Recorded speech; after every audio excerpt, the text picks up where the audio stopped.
Chapter 56. Aiko jumped out of her seat and slammed the table with both of her palms in surprise.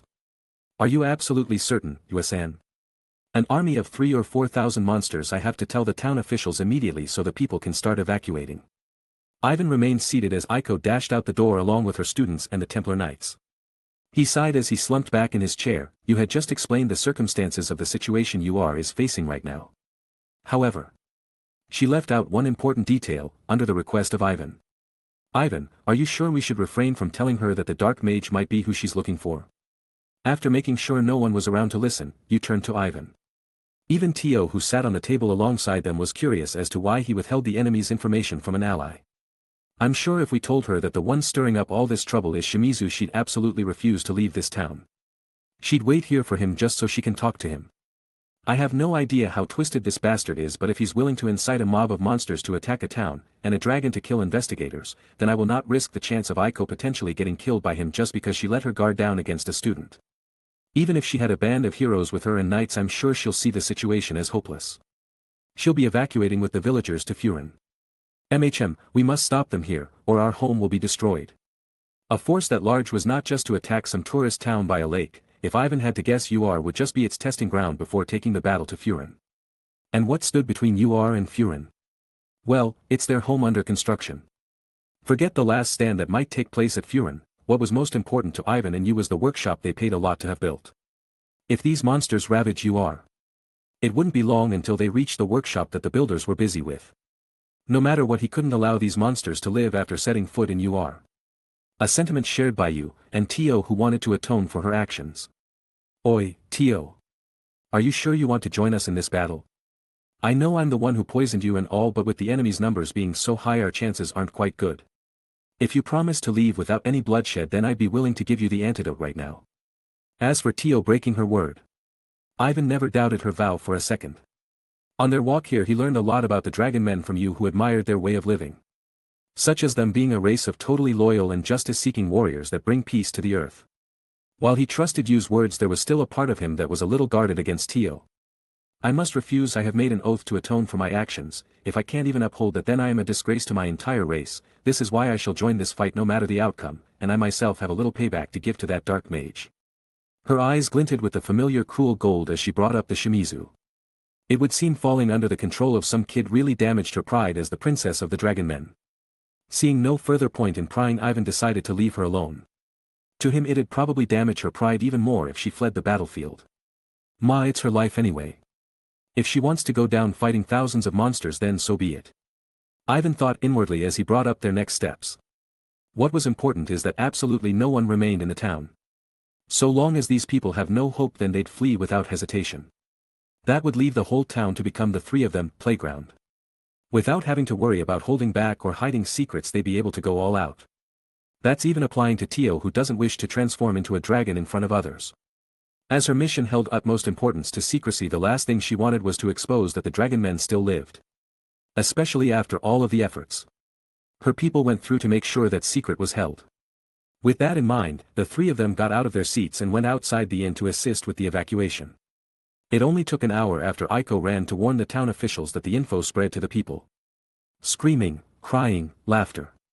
The three heard it all as they walked down the streets. The laughter belonging to those in denial. Thankfully they snapped out of it when their loved ones pressured them. But aside from all that, the panic that ensued was truly sorrowful. In 2 hours the townsmen all gathered in the center of town and loaded up their most essential belongings, then themselves.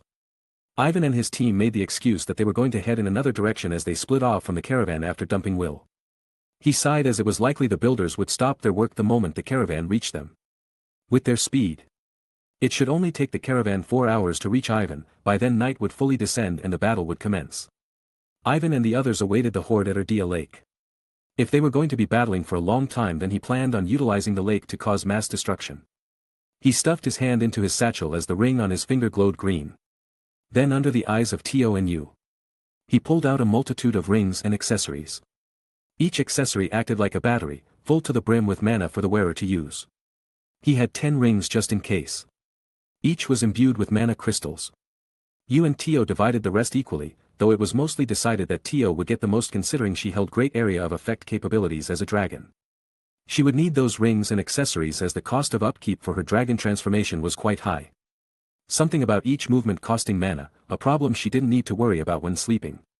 Ivan made sure he had potions at the ready as he prepared to use the ice giant for this fight. Though it was quite a powerful move, it did have three glaring issues. 1. It costs a lot of mana to maintain form. Mana that flows through his blood like veins. 2. The longer the fight goes on, the more blood he loses. This drawback is lessened so long as there is a lot of water nearby. In which case blood would only be needed when repairing a lost limb or any other damage. And lastly, 3. It's fucking cold. Being submerged in a beast made of ice was certainly a cold process. However, if he attempted to warm it up even a little, the ice would melt, therefore the ice giant would lose form. He laughed wryly as he was going to make sure that when the workshop was up that his next set of armor was going to be completely insulated and cold resistant. Rumble rumble. Light peeked over the horizon as the 4 hours of waiting finally went by. Aiko and the villagers would likely be in the safety of Furin by now. Ivan alongside you and Tio got up from his seat. The rumbling sound was getting closer. Which meant that the horde was almost here. Rumble rumble. An intensity so strong it shook the ground. He stared at Tio, feeling the situation was a bit off. Rumble rumble. Clouds of dust flew into the air as Ivan could finally see the enemies before him. Only there was one problem. Hey, Tio, you said 3,000 to 4,000 right? Why yes, I was quite sure of it when I first laid eyes on the army. It would seem they've grown considerably since I last checked. 3,000. 4,000. Try 60,000 instead. To Ivan, he was completely convinced that Shimizu couldn't have mustered a force like this in such a short time. At least not alone. He was reminded of Ishtar's words as the force got closer and closer. The day he and his class arrived in this world, Ishtar had told them about the balance between humans and demons. And how that balance was broken the moment it was revealed that the demons found out how to tame monsters. Ivan let go of his balance and fell into the lake backward. Tio ran forward to transform into her dragon form. And you stood back with her eyes closed, ready to launch a magic attack. With a flash of light, a giant made of ice appeared with red lines coursing through its body. Next to it stood a dragon with jet black scales and cruel gold eyes. It would surely be a surreal sight to anyone from Earth. Heavens fall. You made the first move as a ball of darkness descended on the monsters that stood at the storefront. Hundreds of four-eyed wolves were crushed under its weight before exploding into a red mist. You drank a vial of Ivan's blood before retreating to repeat her spell. For now. A dragon stood before you and the swarm of monsters. It swung its tail with enough force to turn the monster to paste. Any that survived the tail swing were left disabled as almost every bone in their body was ground to dust. She ascended into the air before launching her favorite flamethrower attack. Thousands of monsters turned to ashes on the spot. Using her telepathy, Tio asked Ivan for her next orders. And while he couldn't respond the same way, just looking at the ice giant's gestures were enough to tip her off. She flew down before wrapping you under her huge body. Closing her eyes as they were likely to be harmed in this attack. Ivan swung his left arm deep into the lake, throwing massive amounts of water into the air. All the monsters that had encircled Tio were impaled with icicles that transformed from the water midair. Tio on the other hand suffered no damages as the icicles failed to even pierce her thick hide of scales. Once she was sure the raining ice spears had ended, she released her defensive hold of you, who held her hands into the air as dark clouds of thunder appeared. Draconic thunder, she muttered aloud. A dragon made of lightning descended from the clouds as it flew to the ground swiftly to meet the monsters. The monsters were left hopeless as the dragon, guided by Yu's gravity magic, swam through their horde like a fish in water, leaving nothing but ashes in its steps. Any monster that even tried attacking it was incinerated the moment they made contact. After a few minutes, and tens of thousands of monsters dead, you released the spell as she felt her mana reserves get low. She pulled another vial from Ivan's blood out of her pocket before downing it all. Seeing this, Tio took the moment to stand before you and protect her while she mustered up her next spell. That was when the flying monsters had made it to Ivan's ice giant. He swung his arms as the beastly pterodactyls circled him like vultures. The ice spikes launched by his wailing pierced the wings of any that got close. However, as time went on, the number of them grew to the point where they stuck to his body like fleas without him being able to resist the few hundred monsters pecked at the ice to get to him. Seeing no other option, Ivan closed his eyes as some of his blood sporadically spread throughout the ice giant's body. The blood glowed a bright crimson before spikes all over the body shot out of ice and his blood. And like that, he became like a strip of spikes that people put on their houses so birds don't perch. More monsters flew in his direction as he just spun the ice giant's body like a blender. Each monster that entered the range was torn apart and destroyed in seconds. Meanwhile, on the outside of the lake you finally emerged from Tio's protection. She held her arms in front of her as she fired a spell she felt would help out Ivan greatly. Frost Prison. An orb with a diameter of 50 meters appeared on the battlefield. Any monsters caught in its encasing were turned to ice within 3 seconds, none having time to notice their situation as their blood froze cold. However, that wasn't the end, as the orb slowly grew in range the longer it went on. Seeing that Ivan understood Yu's message as he walked out of the lake and towards the orb, kicking his feet as the monsters swarmed his legs. Ivan crouched down to the ground when he was at its center. And without a word, his water transmutation circle appeared on the ice giant's palms using blood. Bang! The orb exploded as all the cold within spread out for hundreds of meters, freezing tens of thousands of monsters in the process. Ivan kept his hands to the ground as he made his next move. Large caverns with spikes at the bottom opened up from the floor, all coming from Ivan like a spider web. Any monsters outside of the ice attack range fell to their deaths before getting impaled by those stone spikes. With this new form of his, Ivan found that his transmutation range had increased exponentially. He thought it perhaps had to do something with his mass, that his range likely multiplied the larger he became. With another press of his hands, the ravines of death closed up as the surface of the land became smooth again. This entire time the three of them weren't just attacking randomly. As they knew with the monsters' numbers they'd run out of mana and supplies before even clearing 3/4. So their attacks target the leader of each species of monster that attacked. They found it highly unlikely that Shimizu and even the demons would be able to casually amass a force this large so quickly. The likely situation was that all they did was control the leaders and the rest followed. Meaning the moment all of the monster leaders were dead, the rest of the monsters would flee. In which case, there was only one left. Tio took to the skies as Ivan remained with you to protect her, even placing you onto his shoulder as she shot down at the monsters clawing at his legs.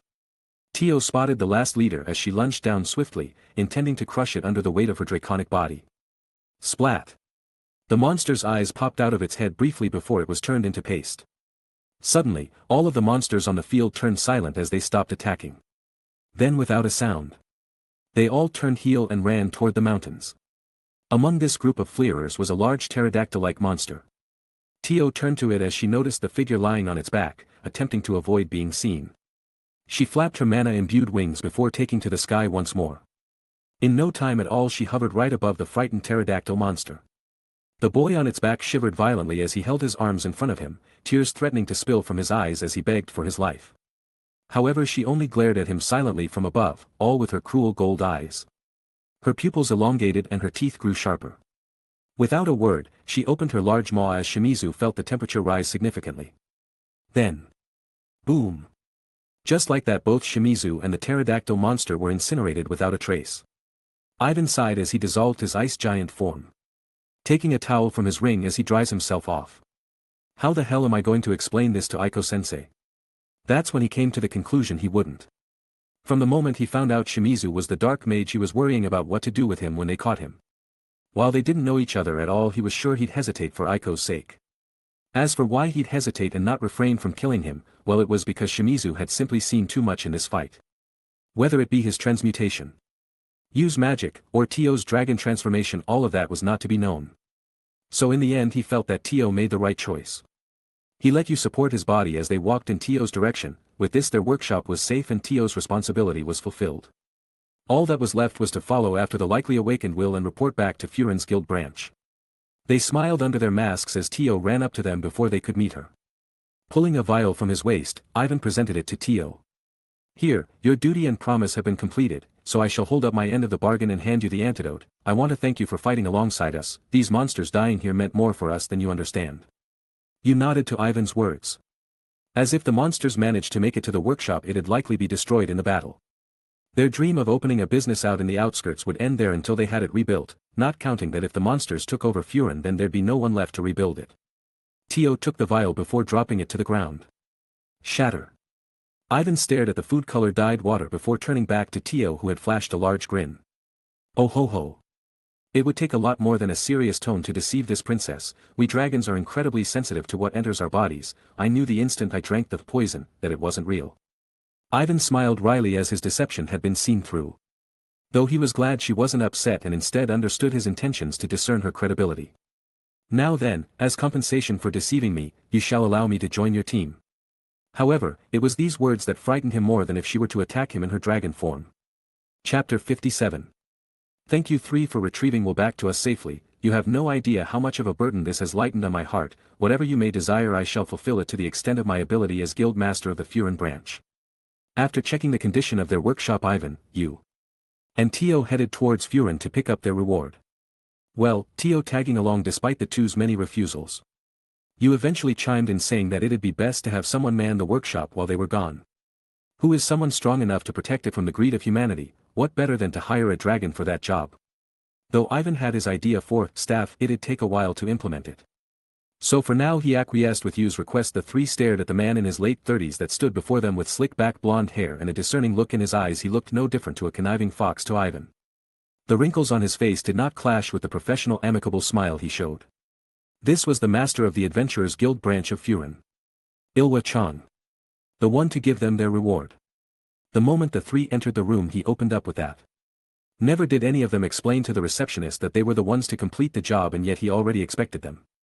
It was likely Will had woken up and threw his complaints about the two to Ilwa Wang. That, or he gave that speech to everyone that entered the room in hopes he wouldn't make a fool of himself. Which sounded pretty funny to Ivan. Without a word, Ivan and you took a seat on the couch opposite Ilwa's desk, while Tio stood expressionless behind the two with her hands on her lap. Ilwa nodded to their actions before taking a seat at his desk himself. With this, they were ready to speak. To start this discussion, I'm aware that you can speak Paracelsus. Which was quite a conflicting find, as those that evacuated from UR to here testified that they overheard your condition explained by your partner. And yet Will insisted that you spoke to him before knocking him unconscious. Ivan wasn't surprised with this development. Though this did mean that there was a chance Will told Aiko he could speak, as they did leave him to the heroes group. So long as they didn't run into her again, it shouldn't be a problem. With that, he decided to speak as his cover had been blown. "Ah, you see, Guildmaster Ilwa. The area where we found him was littered with monsters roaming around looking for their next meal. Will, who was having a mental crisis, would have alerted a pack to us with his murmuring and fidgeting. Rather than risk his life in fights we didn't need to take, we decided it'd be best for his mental well-being to rest until he got to UR.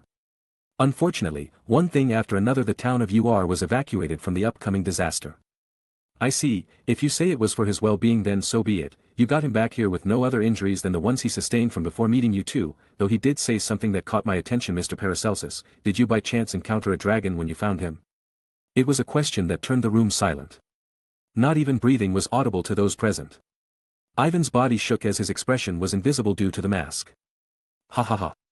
That's the funniest thing I ever heard. It must have been that mental crisis of his from seeing his friends slain. Like I said, there were only monsters littering the area. No 500-year-old dragon that's supposed to be extinct. But there was something indeed odd about the area: large prints of a beast, ashes and melted metal, even some of the trees were slightly cinder. I wouldn't be surprised if he assumed that stuff was attributed to a dragon he's heard of from an ancient tale." Ivan busted out laughing as he refuted that claim, an action that only made Ilwa narrow his eyes before joining along. "Then so be it, Mr. Paracelsus. Once again I'd like to thank you for saving my dear friend. If there's any request I can fulfill as Guild Master of this branch, then don't be afraid of asking. Though be aware that you cannot request something that goes against the law or my morals. Please understand that the Guild would not want to be associated with illegal activities." With that crisis over, Ivan thought about how to word his decision. In the back of his mind, he was a bit afraid of this Ilwa sending adventurers to investigate UR and then reporting the same large prints and flames that appeared there matched the scene of where they found Will. All should be fine as long as no one knows about Tio's transformation. "Very well, Ilwa Wang, the three of us would like to request 2 status plates. As my companions lost theirs along our journey. Adding on to that, I'd appreciate it if you kept what you see on the plates a secret. If you cannot promise me that, well, let's just say someone's going to have a bad day. Oh, and please throw in some cash if you can." Ilwa Wang contemplated the first request, as the second was something he could do without hesitation. But to be requested to keep the intel a secret. That means these three were hiding something pretty important. This greatly piqued his curiosity as someone who just liked to know things. As for the threat at the end, well, it wasn't a rare thing to the Guild Master, so he brushed it aside. All that mattered is that if these three were truly hiding a grand secret, then it'd probably be best to not get on their bad sides. "I accept both of these requests as the Master of the Furin Adventurers Guild branch. I, Ilwa Wang, shall bestow upon these two their status plates and keep the contents a secret lest I suffer for eternity. As for the cash reward, 1 million luta to the adventurer Paracelsus. Now, is that satisfactory?" Though the theatrics were a bit over the top, Ivan appreciated the performance. reaching out his hand to meet him. A deal was sealed between that union. After that Ilwa only reached for a drawer at the bottom of his desk before pulling out 2 silver plates. These were the status plates. He handed one to you and the other to Tio, allowing them to prick their finger onto each plate before taking them back. One plate shone with a golden color you, and the other pitch black Tio. All was going smoothly until Ilwa noticeably stiffened his body. Under the skeptical gaze of the 3. He reformed his composure almost instantly. Ivan could only assume he saw the skills attributes displayed. Ivan snatched the plates out of his hand before sitting back down. Ilwa displayed a loud cough as focus returned to his eyes. I hereby promote you 3 to gold rank adventurers. I promise word of this transaction will not spill to the outside world. The 2 beside you have also been registered as adventurers, don't worry about the paperwork. And before you go please allow an attendant of mine to escort you. Allow me a few minutes and I can assign you 3 the best suite this town has to offer. Ivan held in his laughter as Ilwa's sudden shift from an astute leader turned into an extremely respectful servant. Whatever he saw on the plates spooked him to the point of attempting to please them with his acts of kindness. Though it was clear to them that his acts to garner favor were just to assure the future of the Adventurers Guild. Seeing no point in declining the free services, Ivan took his bag of money and walked out along with Tio and you, leaving Ilwa alone in the room. He slumped back in his chair as he heaved a sigh of relief. What monsters have I gotten myself involved with, he mutters to himself. With that, the 3 took to the city. After being given the location of their new suite by the attendant, they decided to take a stroll in the city. There was still a week until the builders completed their job, a week until the workshop of their dreams would be complete. Though of course he wouldn't just move in and be done with it. An alchemist's atelier is their child. He planned on giving it many modifications in its defense, maybe a few hidden rooms, perhaps a buff to whoever enters. Nevertheless, he had a ton of ideas he wanted to try out once it was finished. Changing it up wouldn't hurt either, as there was a chance the builders would either sell copies of his schematics home or try to rob the place themselves. In the end, his goal was to make it the safest place on Tortus. Nay, where should we head first? This is the first time I have had the opportunity to enjoy a human town, so I can't wait to see what pleasures it holds. Fufufu. The guard dragon spoke excitedly as she held a map of the area in her hands. Though Ivan would never call her that to her face, as he was sure she'd just derive pleasure from it instead. If there was one thing he couldn't understand, it was why she was so open with them despite not even knowing what they look like. Eventually, you would have to take off the mask since she just dislikes having it on her face after a long duration. Ivan on the other hand was debating whether she should know what he looked like. If her original intention to come to humanity was to gain info on the heroes, then her finding out he matches the description of a fallen hero would likely uncover his identity. Then again, he has her secret identity as a dragonman, so it was probably fairer if she knew his. If she was going to be working in his atelier, then it'd be best if they could learn to trust each other. Let's just stroll around the area. The night will approach soon anyways, so everything will be closed by the time we get anywhere, though it'd be best if we headed towards our suite as it will be difficult to find it in the dark. With that goal in mind, they crowded around Tio's map and picked the direction. That's when they realized that all 3 of them were pretty bad at navigation. If not for some kind old man on the side of the street, then they wouldn't have ever found their destination. The 3 walked into the luxurious suite and talked with the receptionist, who called over someone to lead them to their room. That's right, room. As expected of a guild master, Ilwa was quite shrewd with the money he spent. Well, at least there are 2 beds. That and a clean and beautiful room was the only saving grace in this situation. You headed for the bathroom first, coming out with a bath towel that wrapped her body. Tio stared back at her as she no longer adorned the white mask. After their first meeting in the mountains, the 2 marveled at each other. After all, both of them were a part of races that were said to have been extinct. It seemed as Tio even knew the princess vampire's name, as it was one famous before the collapse of their civilization. A name you asked Tio to never even mutter, as she held the current one given by Ivan with more importance. A request Tio accepted without any trouble, seeing as how it didn't matter to her. Though it was quite funny for Ivan to see you moping around depressedly as the princess of the race her kingdom idolized was a masochistic pervert. It was then that Ivan came to a realization: aren't I the only one in this room not older than 300 years? He asked Tio if she was born before the Dragonman's collapse, in which she nodded curtly. Ivan wasn't sure how to feel about this fact. He just knew better than to bring it up lest he wants the 2 to be annoyed with him for a whole day. In any case, it was quite the pleasant idle chatter to have before going to bed. Then, it was finally time for Ivan's turn in the bath. After drying off and putting on some clothes that'd be comfortable to sleep in, he stepped out of the bathroom. Without a mask to cover his face, Tio stared in silence at his face as he stood there awkwardly. Somehow not wearing a mask in front of someone other than you made him embarrassed. A sentiment that had been seen clearly by you. Who was laughing softly while lying on a bed. Ivan decided to ignore her stare before laying down next to you. It was finally when Tio's stare was broken off that she came back to her senses. You match a description of one of the heroes, though that hero was said to have passed in an assassination. Tio muttered aloud, clear enough for both you and Ivan to hear. Ivan sat upright on the bed as he stared back at her. Seeing him stare at her, Tio returned it, making sure his face matched the one she had seen in a photo. Ah, you caught me, I suppose. Well, since you agreed to work for us, I thought maybe it'd be fine to show you who I am. And just like I guessed, you identified me instantly. So, what is your plan now? Ivan sighed before admitting it. He hoped there wouldn't be much trouble that came from this. What will I do now? My mission remains the same, investigate the heroes. And now one stands before me. If this isn't fate, then I don't know what is. This makes me all the more glad to have accepted you's proposal. If you shall agree to this one's request, then I'd like to continue forth with serving you, my master. Though Ivan was quite relieved with the first half of her statement, it was the last part that threw him off. Now he could understand Yu's sentiment of disappointment. The dragons he learned of were supposed to be fierce and noble. But now the only one he's seen so far was shameless and perverted. On. Your eyes, the way they glare at me like filth. Yes, continue to look at me like trash, my master NMN, fufufu. Tio seductively writhed around on the bed as she saw the contempt Ivan held in his eyes. Rather than stopping her activities, it only further exuberated them. Ivan sighed before laying back down. Letting you coddle him in her embrace as she comforted him from the same pain she's been feeling since she met Tio. They continued their talks for a bit, not too long after they turned off the lights in the room. And soon the chatting descended to peaceful breathing. Tomorrow is another day. Chapter 58. It had been 4 days since the three settled down in Furin, 3 more days until the workshop had been promised to be completed. Currently, you and Tio went out looking for food and other things they'll need to equip the workshop, most likely garnering even furniture and other decorative items. As for Ivan, well, being in the city of business, he saw no harm in increasing his assets. These past few days he went from merchant to merchant, selling valuable mana crystals and monster pelts he had no use with. Though the money was a rather big plus. What he sought was the opportunity to gain something useful for himself.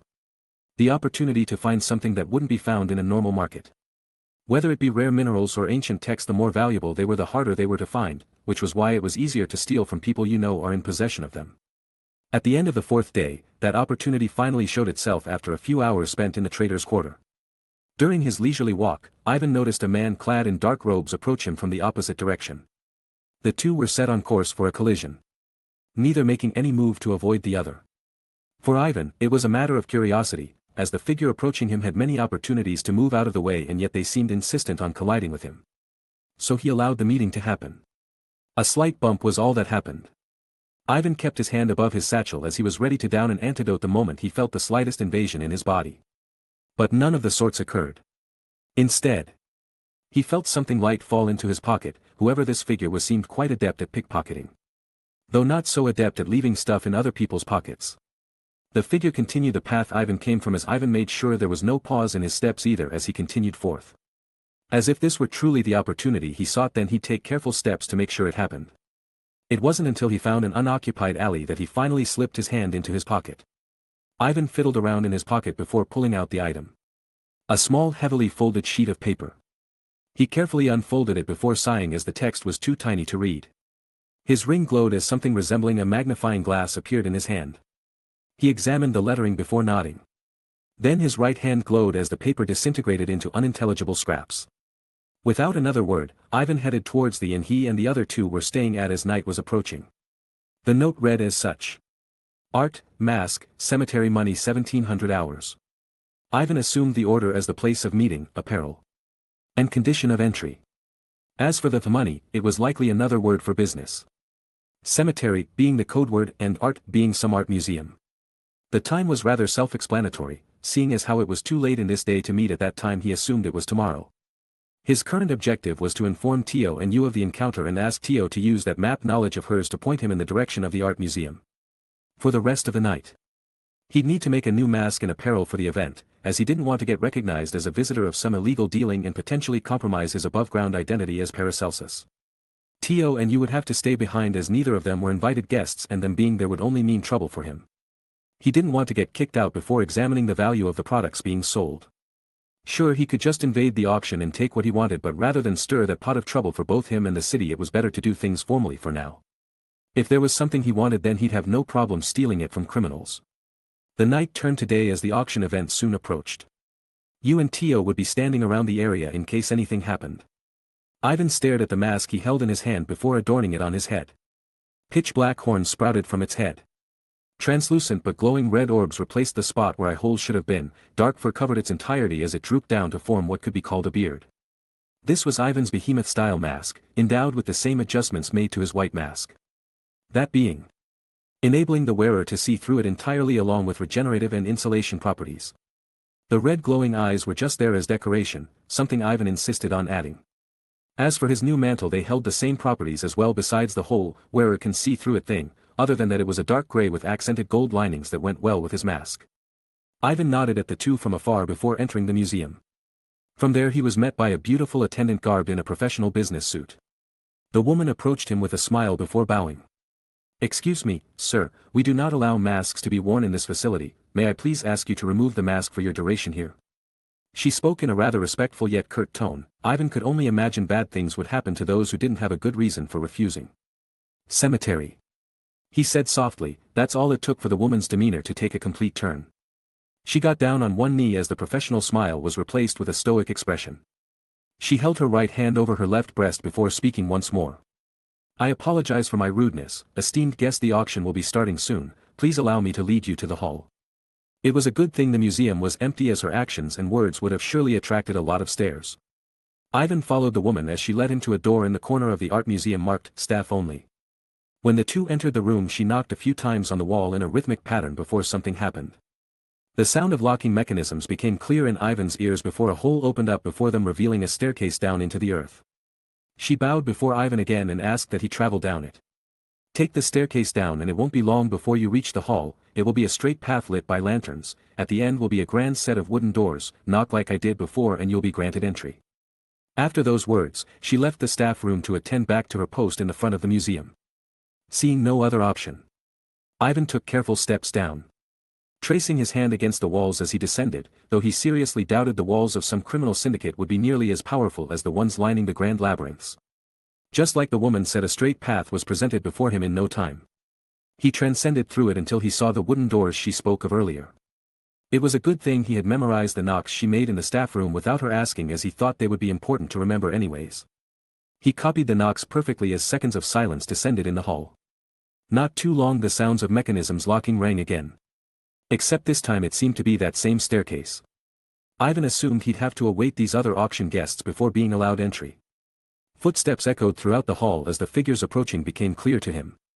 However, what held his interest more is what the four men donning black suits were carrying on their shoulders.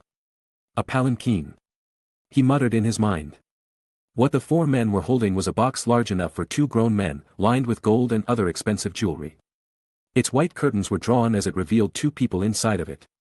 A pretty girl adorned with revealing green translucent clothing that showed off her midriff. Silky black hair that stopped right above her butt, and fair dark skin.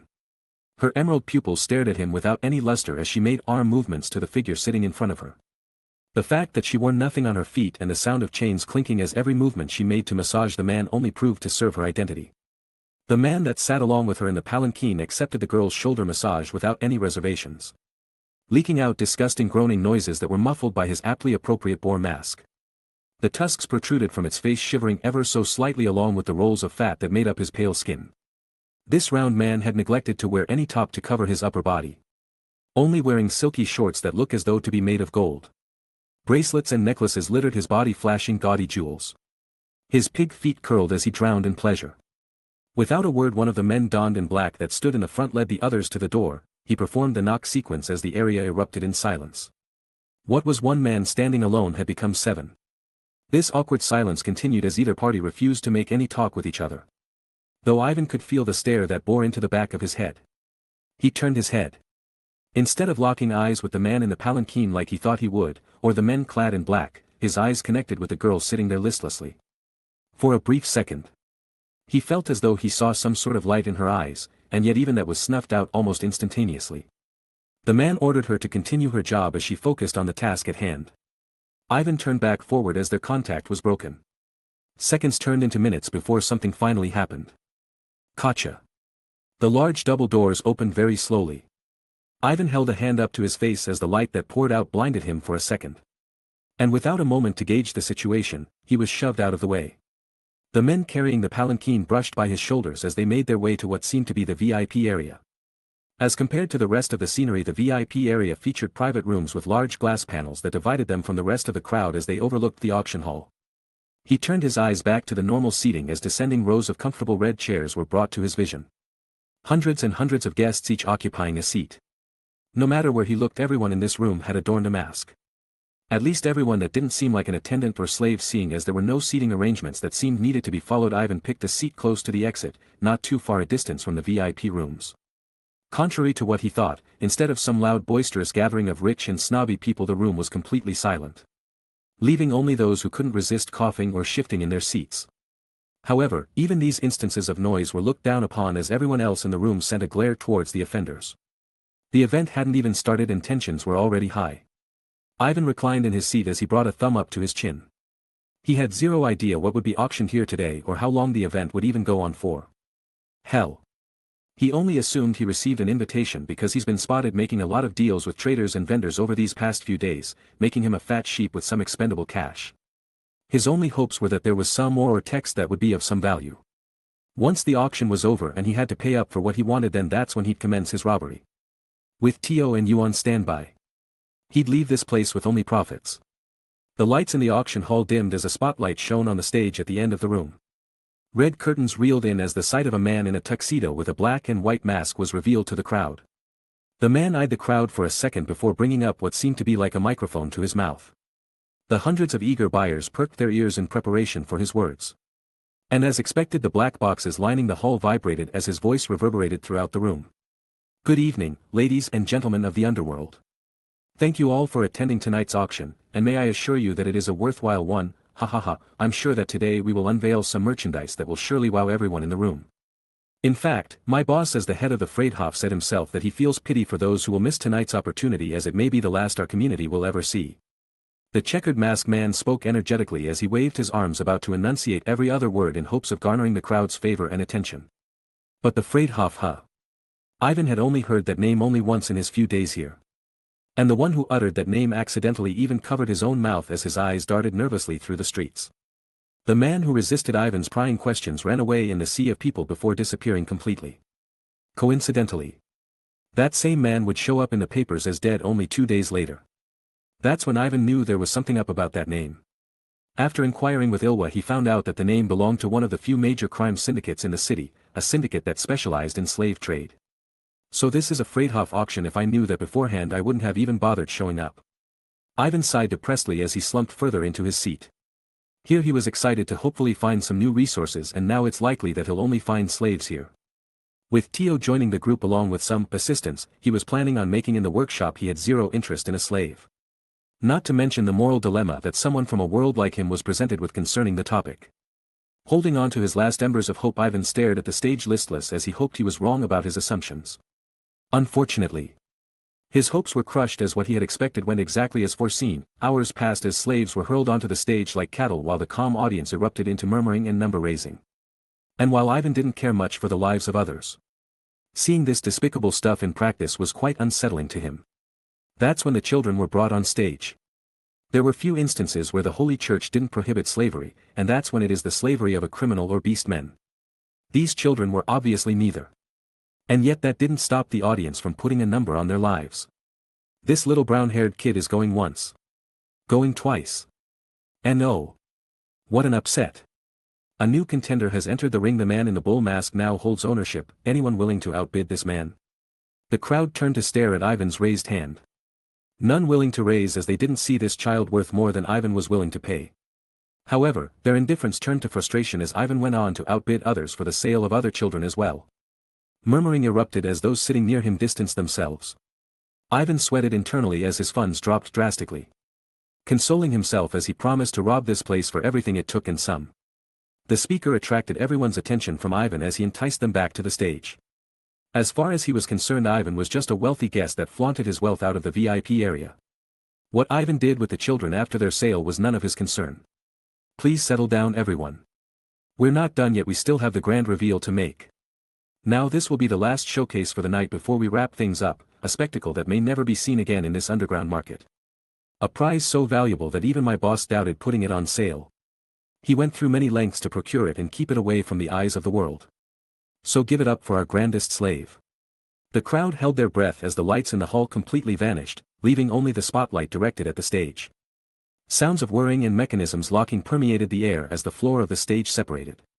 Slowly, something rose from the hole that had opened up. Cries of surprise erupted as a 2-meter-long water tank holding a young girl appeared. However, it was the features of the young girl that had caught everyone's attention. Fastened in tight shackles was a young girl with long, wavy blue hair. Her most striking feature were the 2 fan-shaped fins sprouting from the sides of her head in place of human ears. Thin webbing on her tiny hands that she held up to her chest in fear. From her features, Ivan assumed she couldn't be more than 3 or 4 years old. And a second later, the bidding began. Chapter 59. The bidding settled down as the audience broke into murmurs. They observed the tank as the girl inside made no movements, thinking she may be sick or defective. They hesitated to throw in their bids. That's when the auctioneer became frustrated. If this girl didn't sell well, it would be up to him to incur his boss' wrath. He raised one boot into the air as he stomped at the water tank. The girl inside flinched for a moment before curling up even more. After all the efforts his group went to resecure her from her recent escape, there was no way he was going to let her sell lower than intended. Though the Holy Church didn't prohibit the slavery of beast men, there were always exceptions to the rules. The Dagon race is a particularly big exception. The only beast men race tolerated by the Highlight Kingdom for the fact that they provide around 70 of the continent's marine produce. As such, they are heavily protected. If the kingdom were to find out about a Dagon in captivity, they would launch a full investigation into the matter. For as infamous the Freydhof were, Ivan was sure they wouldn't stand a chance against the kingdom and Holy Church combined. Ivan raised his hand into the air along with his number. Seeing as how that didn't grab the auctioneer's attention, he yelled aloud. 20000 Luta. All eyes were on him now as the auctioneer broke from his rage to observe the newest bidder.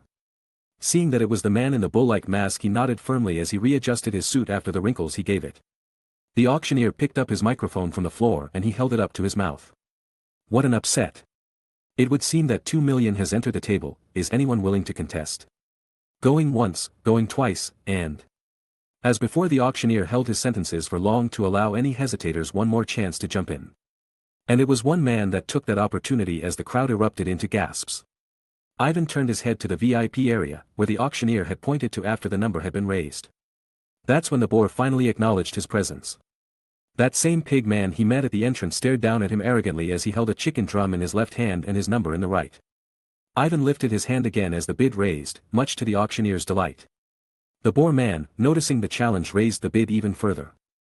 Ivan had no idea whether he wanted this bid to go through or he just wanted to bluff Ivan out of a lot of money. Either way, he was not going to allow this girl to go with this guy. After seeing the lifeless eyes of his other slave with that, he raised again. Even if it was a trap, even if he did incur the wrath of some wealthy pig, Ivan decided he would continue bidding. He consoled himself knowing he'd get this money back. At first, he didn't care about this place's dealing in slaves. However, that all changed when they brought children into the mix. And though Ivan wasn't able to hear him from this distance, he could tell the boar man snorted with every number he raised. The crowd remained silent as no one wanted to get involved with this bidding war. Even the auctioneer, who had given long-winded speeches, only spoke to announce the new leader of the bid at each hand raised. That's when rage finally became visible from behind the boar man's mask. He clutched his meaty hands on the arms of his chair as he stood up, raising his hand along with his number while glaring into the back of Ivan's head, kicking the girl that was acting as his footrest each time Ivan spoke out against him. Ivan knew for sure at that moment that he wouldn't be walking out of here peacefully. 10000 Luta. Ivan raised his hand again as he threw a large sum into the ring. Spectators stared in awe as they couldn't understand why Ivan would be willing to spend so much on what might be defective merchandise. Though they would probably be upset when they find out he was promising money he didn't even have. That's right. From here on out he would have to bluff his way through. He believed that the auction host would allow him to return to his residence to procure the money before coming back to complete the deal. Of course. When he meant procure the money, he meant to launch the assault. It would be good if they could rob all of the attendees as well, but seeing as how getting the children out of the action was the priority, it was likely everyone would be gone when the siege started. Wow, wow. Wow. For the first time in our group's history someone has put up a bid for 1 billion luta. Can you believe it, folks? Now if there are any contests please speak up. The Dagon girl going once, going twice, and sold to the man in the bull mask. Ivan let out a sigh of relief as he slouched over in his chair.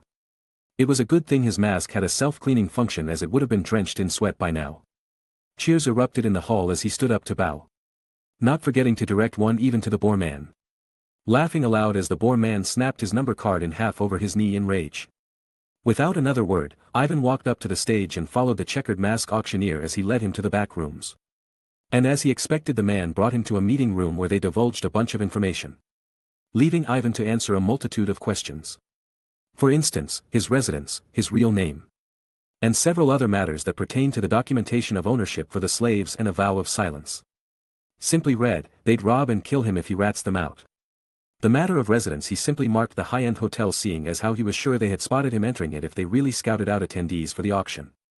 As for his name, well he used his alias as always. The information wouldn't leave this auction hall anyways. The two shared a handshake as the auctioneer led Ivan even further into the back rooms. The homey wood and red carpet field disappeared as the walls became lined with bricks and stone. It was clear this is where they held the slaves for captivity. It wasn't long before Ivan captured the sight of a line of children being shackled together orderly. The older ones only sighed upon seeing him as the younger ones held the tears pooling in their eyes. Afraid of being reprimanded. Ivan sighed inwardly as he followed the man to the last cell. There she was, the Dagon girl that would hopefully completely root this syndicate from Furin. Though weak and pale she still had the strength to stand as she backed away fearfully from Ivan. Seeing no point in coaxing the kid with the auctioneer beside them he only ordered the men around to load all the slaves into the nearby carriage. The auctioneer walked up to the carriage. Ivan handed him all the cash he had on hand, the rest would be deposited within 2 days as per agreement. Ivan marched the horse forward as they traversed down the sewage tunnel. If the auctioneer was telling the truth the tunnel would lead them outside of the city completely undiscovered. He sighed as he listened to the whimpers and coughs coming from the carriage behind him. And as promised, there was light at the end of the tunnel. Only there were also a few silhouettes awaiting them as well. The carriage came to a complete stop as Ivan stood up from his seat. While he wanted to ask the children to remain in the carriage it would seem these assailants wouldn't allow it. An arrow was sent whirling towards him as he lifted his right arm to catch it. Bzzzt. Blue sparks flew as the arrow disintegrated into pieces. He charged forward as a large flame pushed down towards him. Seeing as how he had to protect the cart behind him he held his right arm forward as it glowed even brighter. The flame disappeared almost instantaneously before his left arm reconstructed it and launched it back towards the assailants. Under the guise of the flames, he pushed forward as the assailants stood aside to dodge. He blinked for a second as the moonlight became bright in his eyes. Now standing outside. As he expected it was the boar man and his 4 attendants that had launched the attack. Both the boar man and the slave girl stood from afar as the men donned in black rushed him from all sides. Ivan held his left hand to the ground as spikes formed all around him, making the men in black jump back in an effort to dodge. They had yet to gauge his way of fighting so they circled him cautiously as they made hand gestures at each other. What do I pay you, bastards, for? Just kill him. Tear off all of his limbs as he watches what I do to these precious children he fought so hard to steal from me. I want him castrated and fed to my pigs. The boar man had enough of their caution as he hurried them to finish the job rather than slaves. It would seem these men were more bodyguards for hire. Which to Ivan meant they supported this pig bastard willingly. In which case there was no reason to not go all out against them, right? Ivan made the first move as he dashed towards the man equipped with a bow. He'd rather not get shot in the back while fighting the others so he made a move first. The man flinched for a second before jumping back. Using the moment the man was unable to dodge in the air Ivan dug his hand into the floor as a row of stone spikes shot towards him in a brilliant display of red light. The man was pierced several times over before falling to the ground riddled with holes. Whoosh! Ivan held his right hand above his head as a sword descended upon it. In an instant. The sword broke apart as nothing but the hilt was left. The man that had attacked him looked at his sword in confusion before a palm latched itself onto his face. He tried over and over to pull it off before. Pop! His head exploded like a watermelon. That left 2. The fire-casting mage and one other guy who hasn't done much so far. Ivan ignored the fire mage's chanting as he charged at him. Adorning his water transmutation gauntlet on his left hand as he approached closer. The fire mage launched his spell as Ivan shot a few canteens from his ring, each exploding in the air before turning into solid ice as his left hand met them. The wall of ice melted a bit under the fire attack but with another glow. It transformed into hundreds of needles as they flew swiftly at their target. Ivan followed behind the ice needles as the weak fire spell the mage was able to let out swiftly only protected his vital areas. Unable to prepare another spell, the fire mage succumbed to Ivan's left hand as his body was frozen cold. That left one enemy remaining. The last man clad in black ripped off his robes as he brandished his fists, roaring aloud before charging at Ivan.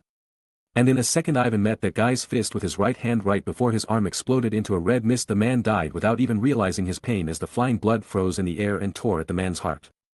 W8. Do don't come any closer. Is it money, women, strength?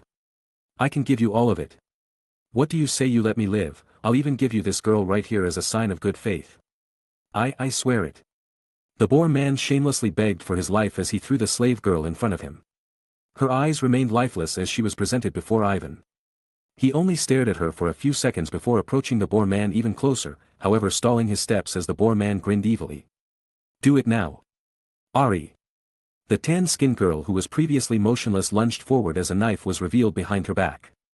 Her startling speed surprised Ivan as he arched his back to avoid the slice. Her translucent clothes stuck to her body as she moved for another attack. The sound of the shackles tied to her feet alerted him as such. Ivan stared back at her lifeless emerald eyes as her black hair that stopped above her but did nothing to hinder her movement. He met the knife with his right hand as it combusted almost instantaneously. However, that didn't seem to be the girl's trump card as she launched towards him with her body, leaving deep imprints on the floor. Each kick and punch narrowly avoided his hands as it would seem she knew that they were the cause of abnormalities. Instead, each hit was aimed at his head, body, or legs. Wind vibrations carried the air as each move came like a hurricane. Ivan reached his hand quickly to the ground as a pit opened up beneath her. She swiftly jumped back and touched the floor again. It would seem she knew what would happen to her if she stayed vulnerable in the air too long. So she opted to make short hops. Ivan took the moment they were separated to attack the boar man, who flinched heavily upon seeing Ivan turn his way. He screamed out loud for help as Ari noticed the situation turned for the worse. She ran toward the dead bowman before picking up his gear. And with an unaimed hurried shot, she volleyed an arrow towards the two. Ivan paused his steps briefly as it headed on a course to the boar man instead of him. Whether it was her intention or a complete accident, he allowed it to set course as it carried massive strength behind it. Gag! The boar man screamed in pain as the arrow dug into his knee. He writhed around on the floor for a bit before hurling insults at Ari, who flinched fearfully with every word. With that, Ivan closed the distance without allowing the boar man another word. Bzzzt. Blue sparks flew as his entire being exploded into a red mist. The girl, Ari, twitched a single time before dropping her shoulders and the bow she held. Ivan stared at her for a second, seeing that she wasn't going to move. He headed back towards the carriage. However, he stopped his steps as the girl stood behind him by a few meters. Continuing his steps, he came to another abrupt stop as he heard more footsteps behind him. This time with vigor he marched loudly to the cart, an action the girl followed. Seeing as how he planned on heading to this world's version of the police, he allowed her to accompany him as he saddled up in the carriage. He peered back to make sure everyone was present as she sat next to him. Unwilling to talk, Ivan hurried the leading horse to mush forward as they needed to head back to town. Getting through the gates would be a pain. So first, he stopped not too far and explained the situation to the children. After a few discussions, they settled down as he and Ari unshackled them. And though they were a bit afraid of her expressionless face, they soon found out that she wasn't a bad person. Though Ivan would like to differ, as she had the strength to choke all of these children out with a little squeeze of her palm. And while that fear was very prevalent in his mind, he decided to trust her with taking care of them. Though she had tried to kill him, he just took it as something she was doing as her duty. If not, then perhaps she would be afraid of punishment from her master. But he did have a few questions. However, he just kept them to himself as he didn't want to bring up any scars this girl may have. Ivan drove them toward the city as the children clamored together to ask a bunch of questions. Some Ivan answered and others he directly ignored. He was planning on delivering these children somewhere safe, so it was likely he was never going to see them again anyways. And though that was a bit sad to think about, he didn't want to get too attached to them. As for Ari, she remained silent the whole way through, not responding to a single of the children's inquiries or questions. While it annoyed them a bit, Ivan managed to calm them down after a few minutes with a lie. Now that he thought about it, she never made a sound since their first meeting in the auction hall. In the end, he hoped she had some speech capabilities, as getting her to her true home otherwise is going to be a pain for this world's police. With that, the group made their merry way back to the city of Furin. Ivan held his finger excitedly on the trigger as he was ready to launch the siege on the auction hall. Chapter 60. Ivan handed a note to Ari as he abandoned the carriage right before the office of the safety department. This world's version of the police. All she had to do was hand the note to an officer and they'd get the gist of the situation. The children in the back would add some weight to the matter for a hopefully faster response. Though Ivan didn't expect them to show up for at least a few hours while they gathered up their troops. He ignored the stairs at his back before hopping onto a rooftop. He had about 3 hours to rob the Freithof before the safety department showed up. Ari watched as his back was enveloped by the darkness of the night, the moon only highlighting him for a second before he disappeared. She ignored the children's inquiries as she stepped off of the carriage. She knocked 3 times on the door before someone had answered. Even in this late night the safety department operated. Ari handed the receptionist the note before going back to the carriage. The receptionist stared at her in a daze before unfolding the sheet of paper, their eyes nearly popping out of their head as they rushed outside to verify the matter. Seeing the cart full of children and even a Dagon child, the receptionist hurled question after question to Ari. She sat in silence as she stared off in the direction of the art museum. Frustrated with her non-compliance, the receptionist went to the back and asked the children themselves. After receiving confirmation from all of them, they rushed back inside the safety department stating that they'd need to contact headquarters for backup. Seeing that her mission was complete, Ari walked off without saying a word, much to the children's worry. No one knew what she was thinking as she headed down the streets. Chains clinking with every step. Her gaze was unfocused as each step emanated the pitter-patter from her bare feet. Her emerald eyes stared in a certain direction. After a few minutes of walking she paused her steps. She stared down at her feet. Bang! The chains shackling her feet shattered as the restraints that had been put on her after more than a decade no longer held her down. Her slow walk turned into a strut, then a jog. Shortly after she began running, and now in a full-on sprint. A faint smile crept upon her lips as she felt the wind flow through her hair. From the street, she jumped onto rooftops. Eager to see how high she could reach. It was at the zenith of her reach that time seemed to slow down as she stared at the yellow moon, her arm reaching out to it as time seemed to speed back up. When she landed back on the ground she stood still for a second before arching her back forward, her body shaking as she brought her hands to her mouth. Ha ha ha. Fair laughter emanated from her mouth as tears pooled at the corner of her eyes. I'm free. She muttered to no one in particular. After regaining her composure she wiped the tears pooling in her eyes before staring in a certain direction. With a strong step. The tiles beneath her shattered as she leaped forward. Her eyes darted at every corner as she made sure not to crash into anything. Alright, let's do this. Ivan returned to you and Tio as each of them put on their disguise. You adorned a mask of a metal bat while Tio slipped on her iron dragon mask, not very subtle if Ivan said so himself. Then again he thought it was pretty funny. As he withheld his laughter while the two of them glared at him discontentedly. In any case. It was good that they took the proper caution against identification. While they intended for no one to leave this area knowing who they were, it wouldn't be strange if some curious outliers decided to come on over just to sate their curiosity. In which case it'd be rather crude to dispose of them just because they were in the wrong place at the wrong time. While Tio would refrain from using her dragonification in this battle as it'd be a huge indicator of her identity.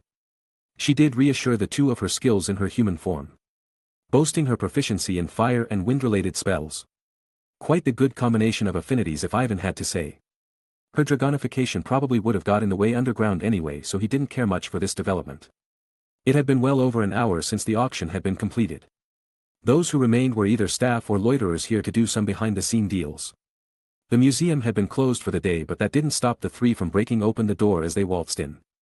This world was quite lacking technologically, so home defense was usually attributed to magic spells. Those of which easily broke with Ivan's right arm.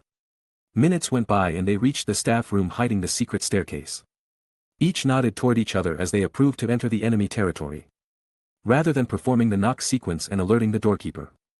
Ivan held his right arm up as he transmuted his way through the false wall.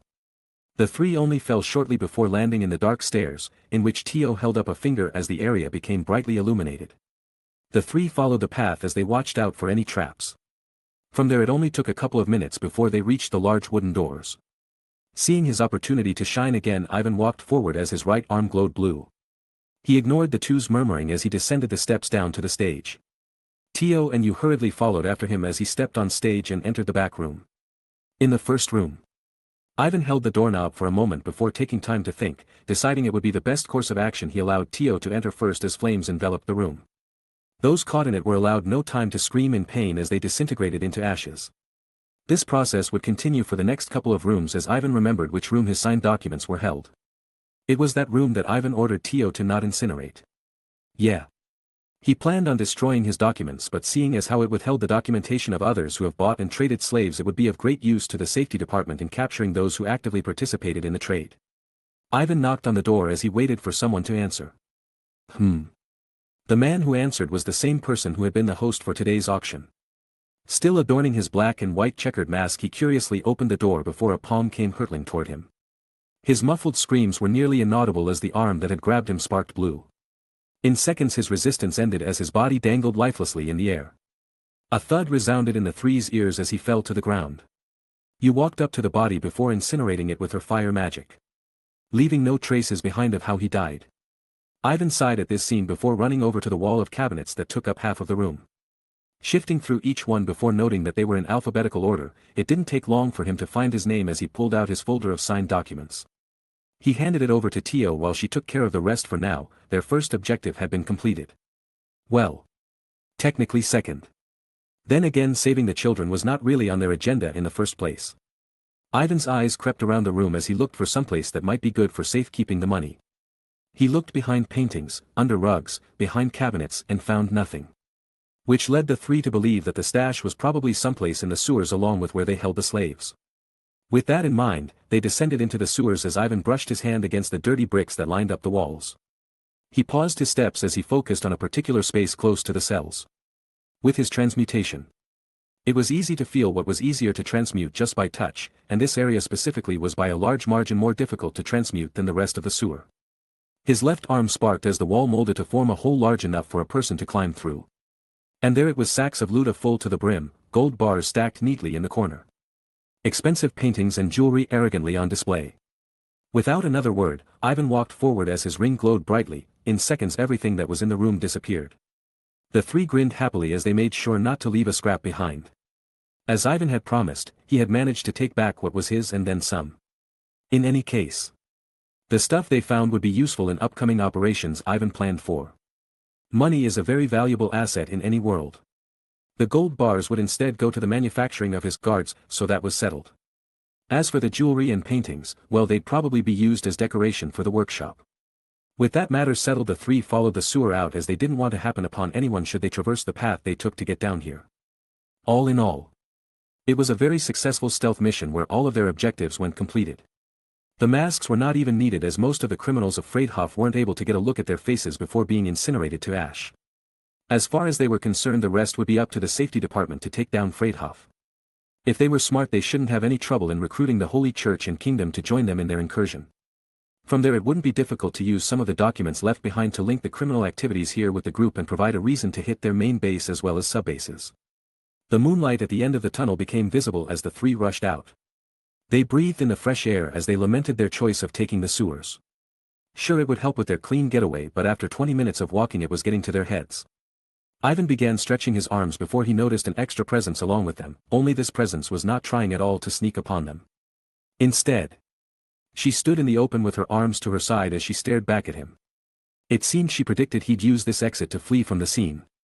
As for whether he would even return successfully, well, she never doubted it for even a second after the fight that took place here the first time.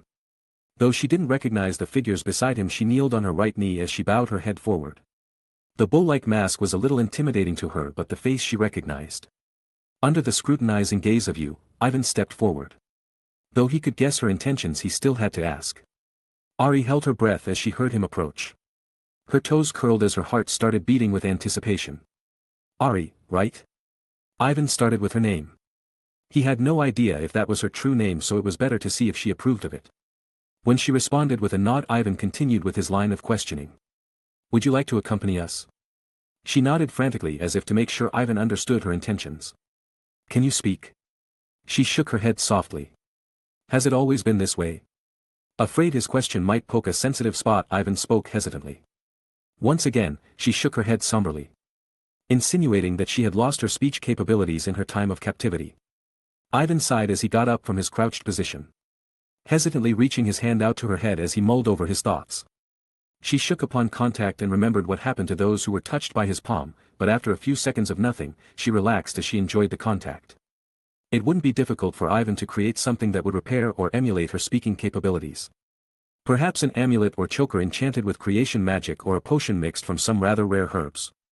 Either way, the possibility was there. The only problem was that she was someone who knew of his capabilities.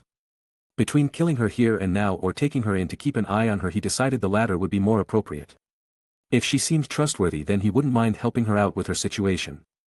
From there it wouldn't be difficult to return her to her family if she wished so. He asked her to remain patiently where she kneeled while he went over to talk with you and Tio. So what do you guys think? Would you mind having her man the workshop for a little while before I work on helping her home? Ivan spoke to the two while they needed to speak of this matter rather than them bearing resentment as Ari attended the workshop. If her presence made them uncomfortable, then so be it. He wasn't going to jeopardize the happiness of you and Tio just to help this stranger. If you want to help people, go for it. What's important is that you do what you feel is right. If you feel you'll regret not helping this girl one day, then I stand by your side with your decision. You spoke rather curtly, though it seemed she rather approved of his decision to help out this slave girl. Fufufu, my master, you are free to do as you please. As your humblest servant, who am I to refuse? Though it will be quite lonely having your attention diverted by another, then again that's a sort of neglect play in itself.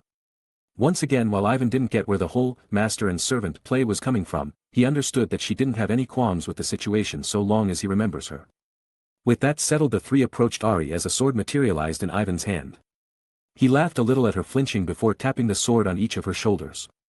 A little something to make her feel as though she was officially a part of the team. She relaxed as she noticed it was just a knighting ceremony played on her as a prank. Laughing cheerfully, the three welcomed her into the team. And though she held her stoic expression, the faint blush on her tan cheeks didn't go unnoticed by them. Which only made the blush stronger. This newly formed group of four hurried away, as the quicker they returned to the hotel the less suspicion would be cast on them. Though Ivan had to make a mask for Ari, as it was likely the safety department would recognize her face. That, along with some clothes that covered more than her breast and legs. Chapter 61. Ivan stared out the window of the luxurious hotel as a band of soldiers clad in uniform marched down the streets. Like he had guessed, the safety department took several hours to muster up a force before beginning their siege. Though he wasn't entirely sure, he had heard rumors of the Freydhof headquarters being in the outskirts of the business district, guised as a place that managed part-timers. So long as the troops kept heading in the direction they were, they'd inevitably reach it. He turned towards you, Tio, and Ari, who all slipped on their matching white masks. Each an identical copy of his. You in her black mantle. Tio in her red, and Ari in a green one. Hopefully this would be enough to seal their identities. Though Ivan had no doubts they seemed like a particular group that showed up on children's TV to fight aliens.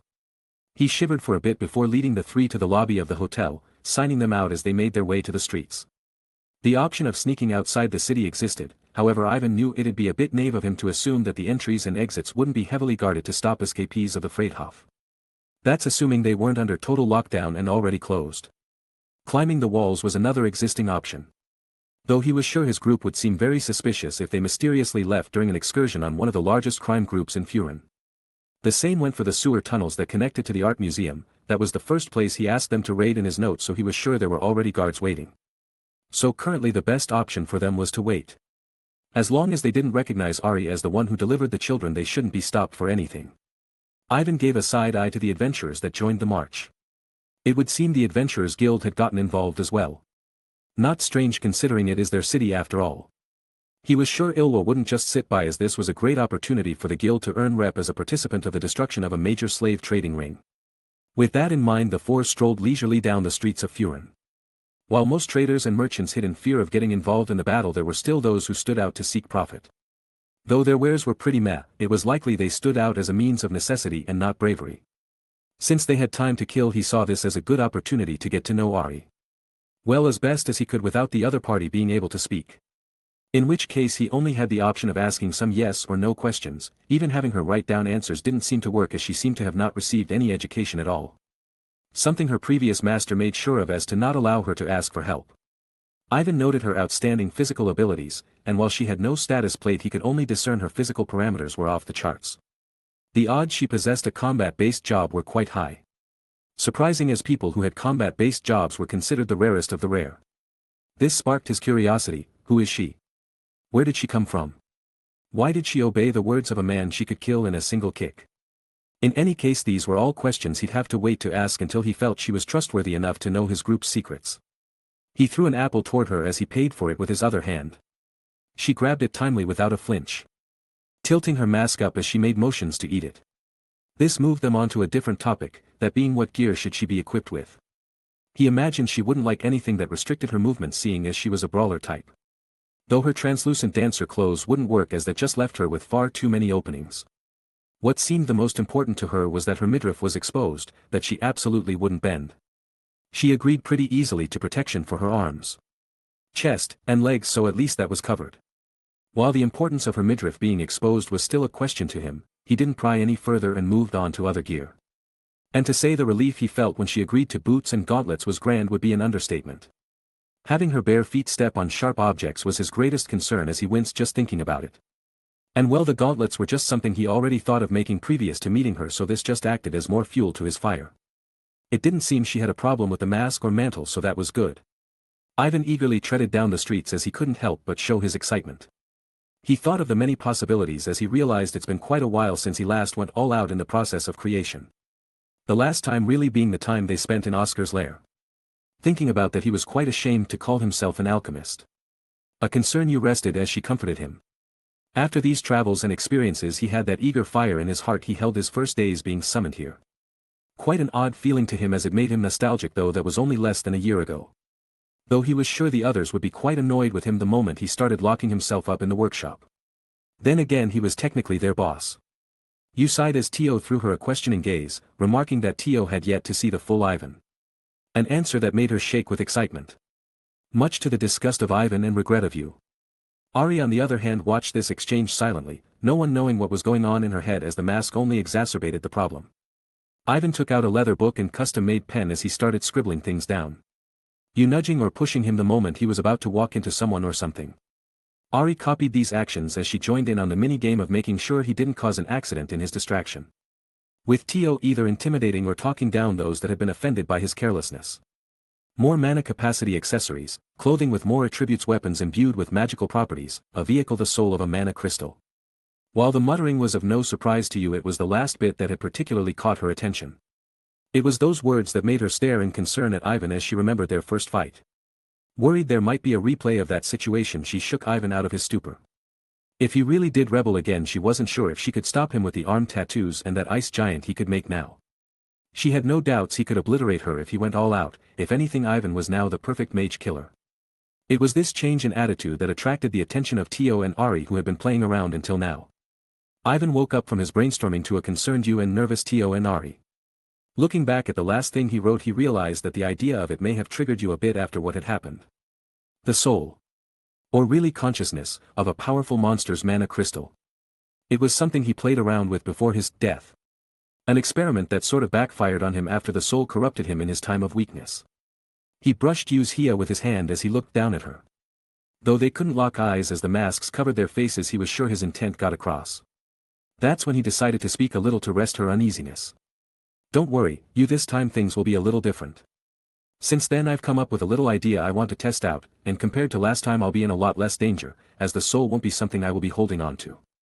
Rest assured that this time I've thought far ahead concerning this matter. I just don't want to give up on it yet, at least not after realizing the possibilities of its usefulness. Though I'm probably going to have a chat with Milady before I begin. You caught on to what he wanted to try out as he finished his statement. In the end, while she was a bit concerned, she decided to place her faith in that he wouldn't needlessly cause her distress. If anything went wrong, then she wanted to make sure to point him back on track, even if it meant resisting him to the end. When Tio and Ari inquired as to what they were talking about, Ivan and you decided to explain the story. Starting from his descent into the dungeon, making it beyond the 100th floor. Relying on his alchemically made amulet, meeting you in her tomb, and finally destroying the amulet to save him. It was a short story that only took about 30 minutes of explaining, but in the end managed to sate the two's curiosity. Though in the end this just caused them to show the same concern you had shown when he first mentioned it. This time Ivan didn't bother laying their concerns, as it was better to prove it by doing rather than with his words. A rather bold statement from someone who had failed the first time and has no idea if he'll succeed the second. After enough time the sun began to sink, seeing that Ivan led the three in the direction of Furin's gate. He found a small inn near the gate and booked the four of them a single double-bedded room. Thankfully it would seem that Tio and Ari held no complaints in sharing a bed. Ivan would have rented another room if this inn didn't only have 5 rooms in total, each of which was already occupied besides this one. Seeing as how money was already not a problem tomorrow, the 4 of them would rent out a carriage before heading out to the workshop's construction site. In the estimated time of arrival, it should already be done the day before they arrived, so there was no problem there. While there was a chance of a delay, he had confidence in the construction crew's skills, as that particular company had a reputation to upkeep. With that, the Ivan dimmed out the lights with 3 claps as they succumbed to the silence of the night. Peaceful breaths emanated as the 4 rested for tomorrow. Chapter 62. The carriage came to a stop as the 4 admired the scene in front of them. After 2 weeks, the workshop Ivan had commissioned had finally been completed. He paid off the remaining balance before leaving Furin back at the builder's company. With that settled, the 4 of them were welcome to do what they wanted with the building. Ivan dismounted from the carriage as he climbed the pristine stone brick stairs that led up to the large white double doors. He stared at the pool of water with a fountain in the middle that the stairs bent around on the way up. Its ceramic exterior made up 4 tiers as water sprouted from the bottom to the top and back down again. Though not in the initial design, he had plans to make it and the pool of water it sat in illuminated during the night. Shouldn't be too difficult with some adjustments to the green glowstone found in the Orcus Grand Labyrinth.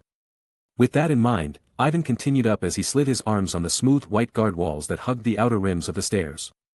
Their height only coming up to his waist, the purpose they served was to just give support to those who needed it when climbing the stairs. Finally, after 2 minutes of climbing, he reached the large white double doors made of wood. His eyes glanced to the right as he noticed a small building attached to the main one with a door that matched the schematics. As one could guess, that was his garage. Simply put, its exterior consisted of a large metal door that slid up and down like a normal garage door. And dark wood along with the walls mostly made of white. Of course, it was a process Ivan planned to automate once he settled in, seeing as how he planned for it to occupy his vehicles in the near future. A button inside that controls the door for every vehicle didn't seem like an unrealistic option with creation magic. He nodded at the smooth dark stone ramp that trailed down from the garage and onto the path before opening the door with a key the company gave him. With a click, the door opened as he was presented to a room made of white with a rather ornate chandelier dangling from its center. Seeing as how this was just part of the entrance, he looked forward as 3 paths from left, right, and straight were presented. And as per the schematics, once he headed to the right, he instantly met with the kitchen. Seeing as how it was a construction crew and not an appliance crew, the kitchen was left pretty barren besides the granite island and countertops that hugged the walls and corners. But Ivan and you nodded as the space this kitchen had was very acceptable to them. With some appliances made from creation magic, this place would get filled up in no time. Ivan turned his head as he heard the sound of skidding behind him, locking eyes with Ari, who had already taken off her mask and almost slipped on the smooth floor that showed them their reflections. Making a reminder in his mind, Ivan wondered if maybe he could bestow the floors with a non-slipping property or something similar. As much as a non-issue it was, it wouldn't hurt to try it out. For now, he just instructed Ari to put back on her shoes. He already had a plan to copy Oscar's lair with the way it kept itself clean. The 4 moved on from the kitchen and went to the door in the corner. This door led them to the garage. About as barren as the kitchen. But this was how Ivan wanted it in the first place. In a sense, this would be the workshop part of the workshop. And though it was already a huge space, he already planned on expanding it, just not above ground. Returning to the main entrance, the 4 decided to head left this time. Being met by an assortment of rooms that held no purpose other than what its owners wanted to do with it. Less weirdly, a lot of the rooms were empty. As far as Ivan knows, this workshop was supposed to have 5 bathrooms and 20 rooms. It had 3 floors, that much was discernible from the outside, and the spiral staircase leading upwards in the entrance. Each room they passed that was empty, he went ahead and told Tio and Ari they may take for themselves, though the 2 only nodded to his words before following him deeper into the building. A laundry room, library, research lab, guest rooms, observatory, armory, storage room, recreational rooms, these were all things Ivan made a note of in his notebook as he walked down the halls. The path that led straight across from the entrance was just the living room, as barren as every other. For now, marking down where they be held, though there would always be room in the future to make adjustments. In any case, he was making these rooms for him to play around with his creation magic. If he was going to advance its practicality, then he was going to need to push it to the limits. Sure. For now, appliances and tools were mostly what it was going to be used for, but unless he reached the level of Oscar, he was never going to be satisfied. To hell with affinities and talent, this was just his pride as an alchemist. Having observed the first and second floor, the 4 made it to the third. Meeting the balcony that looked over the front of the building. It was a rather grand sight that gave one the feeling of owning whatever their eyes laid upon. Aside from that, They went down the repetitive halls lined with crown moldings and black polished porcelain that hugged the lower walls of the hall. Illuminated with mana crystals connected to embedded fixtures on the walls, the four met empty rooms. That was when they finally laid eyes upon something different, grand ornate doors marked with patterns and materials completely different from any of the doors that they've seen in this building. They did not doubt that this was the master bedroom. Without another moment of hesitation, Ari went for the door as the contents of the room were revealed to them. Compared to the other rooms, this one seemed to already be fully furnished. A majestic rug lay on the floor that went from the entrance to the large pane of glass that made up the back wall. A chandelier again in the center of the room bringing a little bit of light, the knob near the entrance suggested it controlled the brightness. Stepping further in, this room was mostly made of wood rather than porcelain or stone, making it rather homey compared to the rest of the building. You leaped on the four-poster bed that sat against the glass wall at the end of the room directly from the entrance. Its red sheets that resembled velvet and the rose curtains lined with gold drawn. The desk in the corner and full-body mirror in the other corner didn't diminish the room's style. Opening a door connected to the room led to a walk-in closet with plenty of room for the two's clothing. Ivan also laid himself on the bed as he praised its comfort, then that comfort was soon broken by Tio and Ari, who decided to join the dog pile. The four lay on the bed as their serene breathing permeated the room. "All right, it's time to get to work." Ivan jumped up from his resting position as he was eager to get to creating and adjusting the house as soon as possible. The three followed behind him without any complaint as they realized it wasn't the time to lay around. His first goal was to set up the shop he was talking about. It would be separate from the building and rest on the other side of the trail connecting Furin and UR. Training Tio and Ari would be set aside for now while he tried to figure out how exactly this was going to work. He needed to decide carefully what he was going to sell.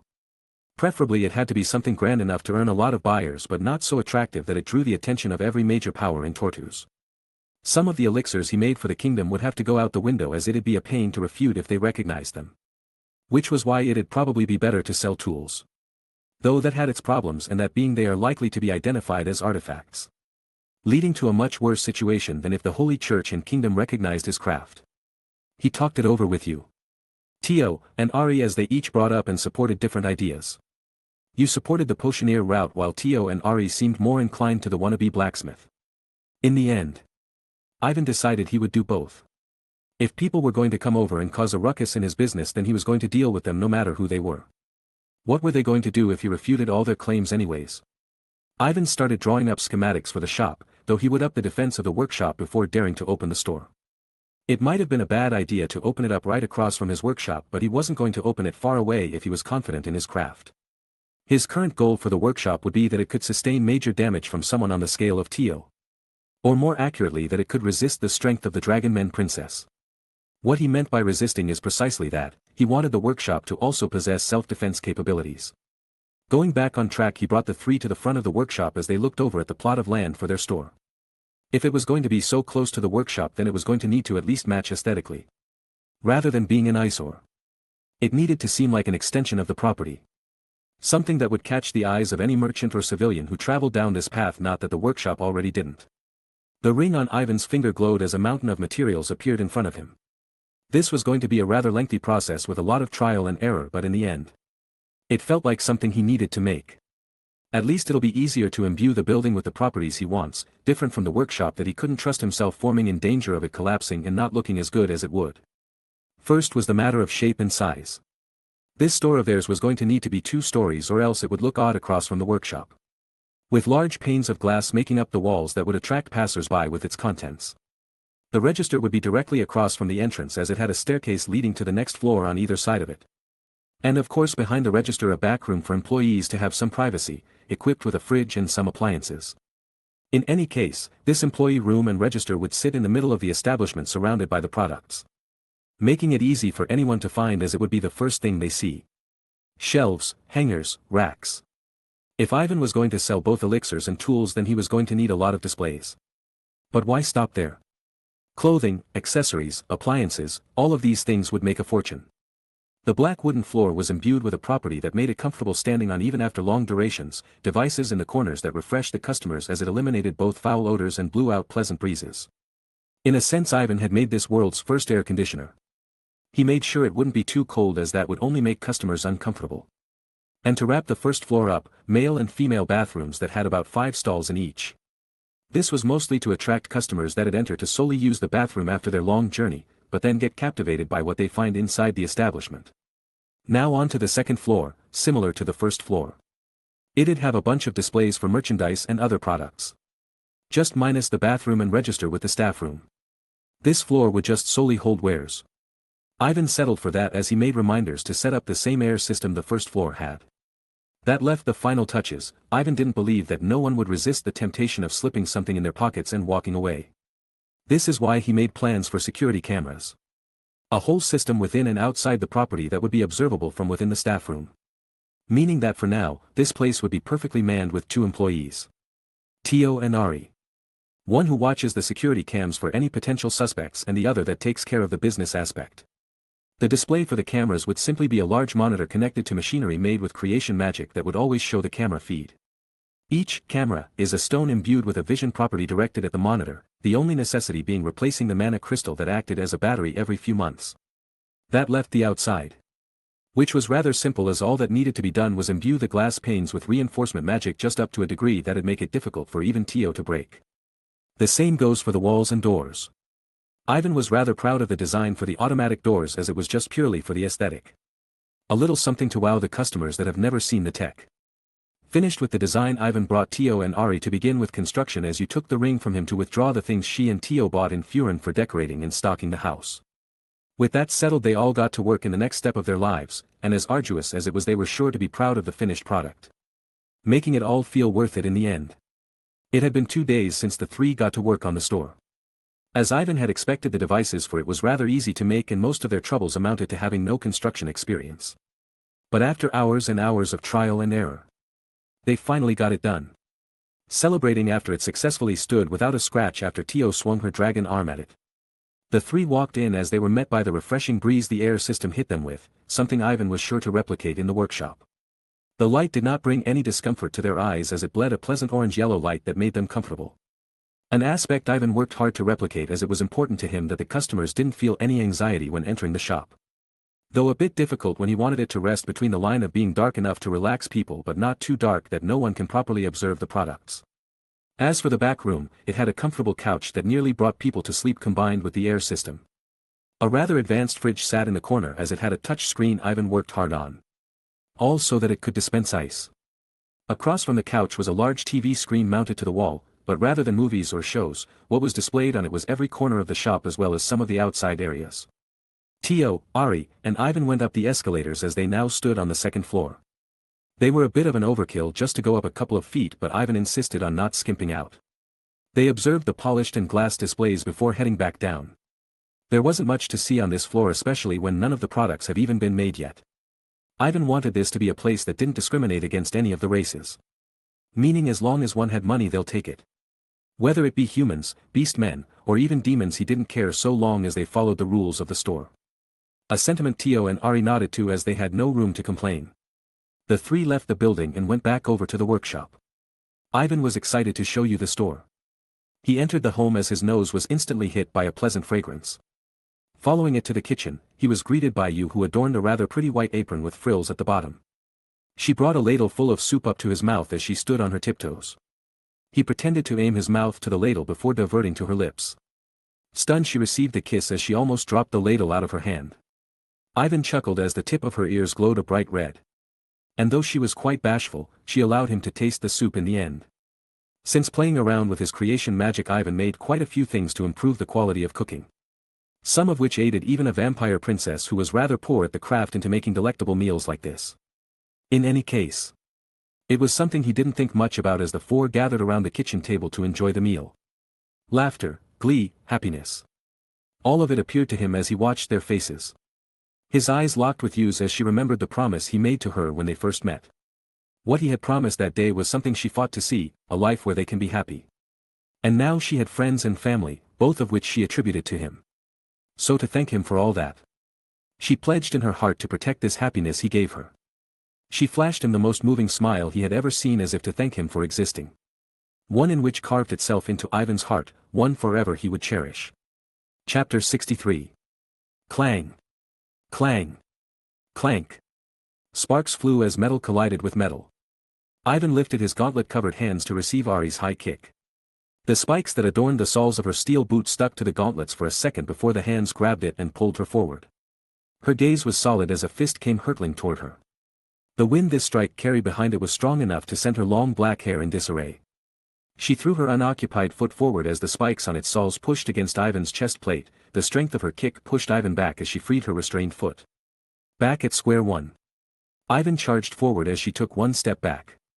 Seeing as how playing defensively would only give Ivan the advantage, Ari held her arms in front of her as the fingerless gloves on her hands glowed with white luster. Silver chains flew out of the red jewels imbued on the glove's center and flew towards. Ivan's gauntlets disappeared as his right arm shined blue, destroying all of the 10 chains that threatened to tangle him. With her chains destroyed, Ari saw no other option than to meet Ivan's assault head first. The earth cracked beneath them as either fighter refused to take a single step back. A few seconds later Ari bashed her head forward to meet Ivan's, whose ring glowed as his helmet appeared. Bits of metal littered the air before Ivan's left arm reassembled them back into the helmet. Ari, in a daze, stepped back as she held her head with her right hand. Ivan showed no mercy with his fists as he sent a few punches to her gut. With the wind knocked out of her, she kneeled on the ground before feeling something cold against her neck. The gauntlet Ivan had made disappear earlier reappeared on his left hand just with a sharp end on it. He laughed a bit seeing her trepidation as his left arm glowed red. The gauntlet reshaped back to its usual form, the blade at the end only being a product of his transmutation. Ha ha ha, that's my win, Ari. The chains were a good shot but useless considering you used them at the wrong opportunity. You only got one shot, so make it count. Usually, I would reprimand the head bashing, but be sure to use it in dire situations. It's likely your opponent won't expect it. Ari looked at the extended hand before receiving it, allowing Ivan to lift her to her feet as she pouted cutely. The green jewel imbued on her silver choker glowed green before her melodious voice was projected into the air. Humph, if it wasn't for your treasure trove, you would have been in just as much of a daze as me, and if Yosama didn't teach you body-strengthening magic beforehand you wouldn't have even been able to contend with me. Ivan sighed as he reminisced about the sweet young girl that spoke shyly whenever she was talked to. Not that I have much affinity with it, and you know that, so don't make up excuses. My magic makes it difficult to restrain people without severely injuring them, so just be glad I didn't blow your arms up or freeze your legs numb. Over these past 2 months, Ivan had asked you to teach him some magic spells that had short incantations or were internally effective. One of which is body-strengthening magic. A magic that worked by simply strengthening the whole body with mana. Its downside is that it melted through mana by the second. Effective against those who didn't expect the drastic change in strength but dangerous in more lengthy battles.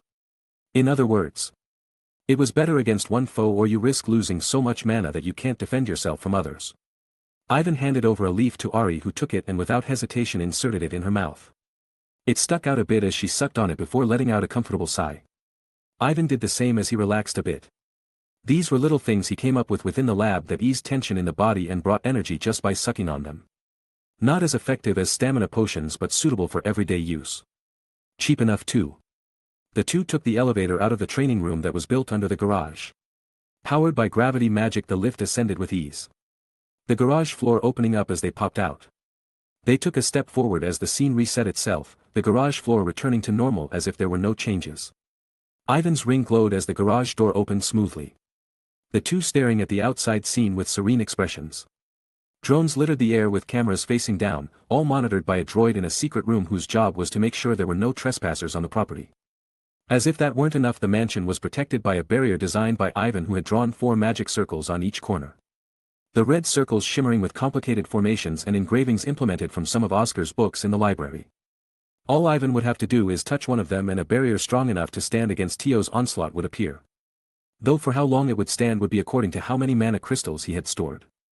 Which he was running out of.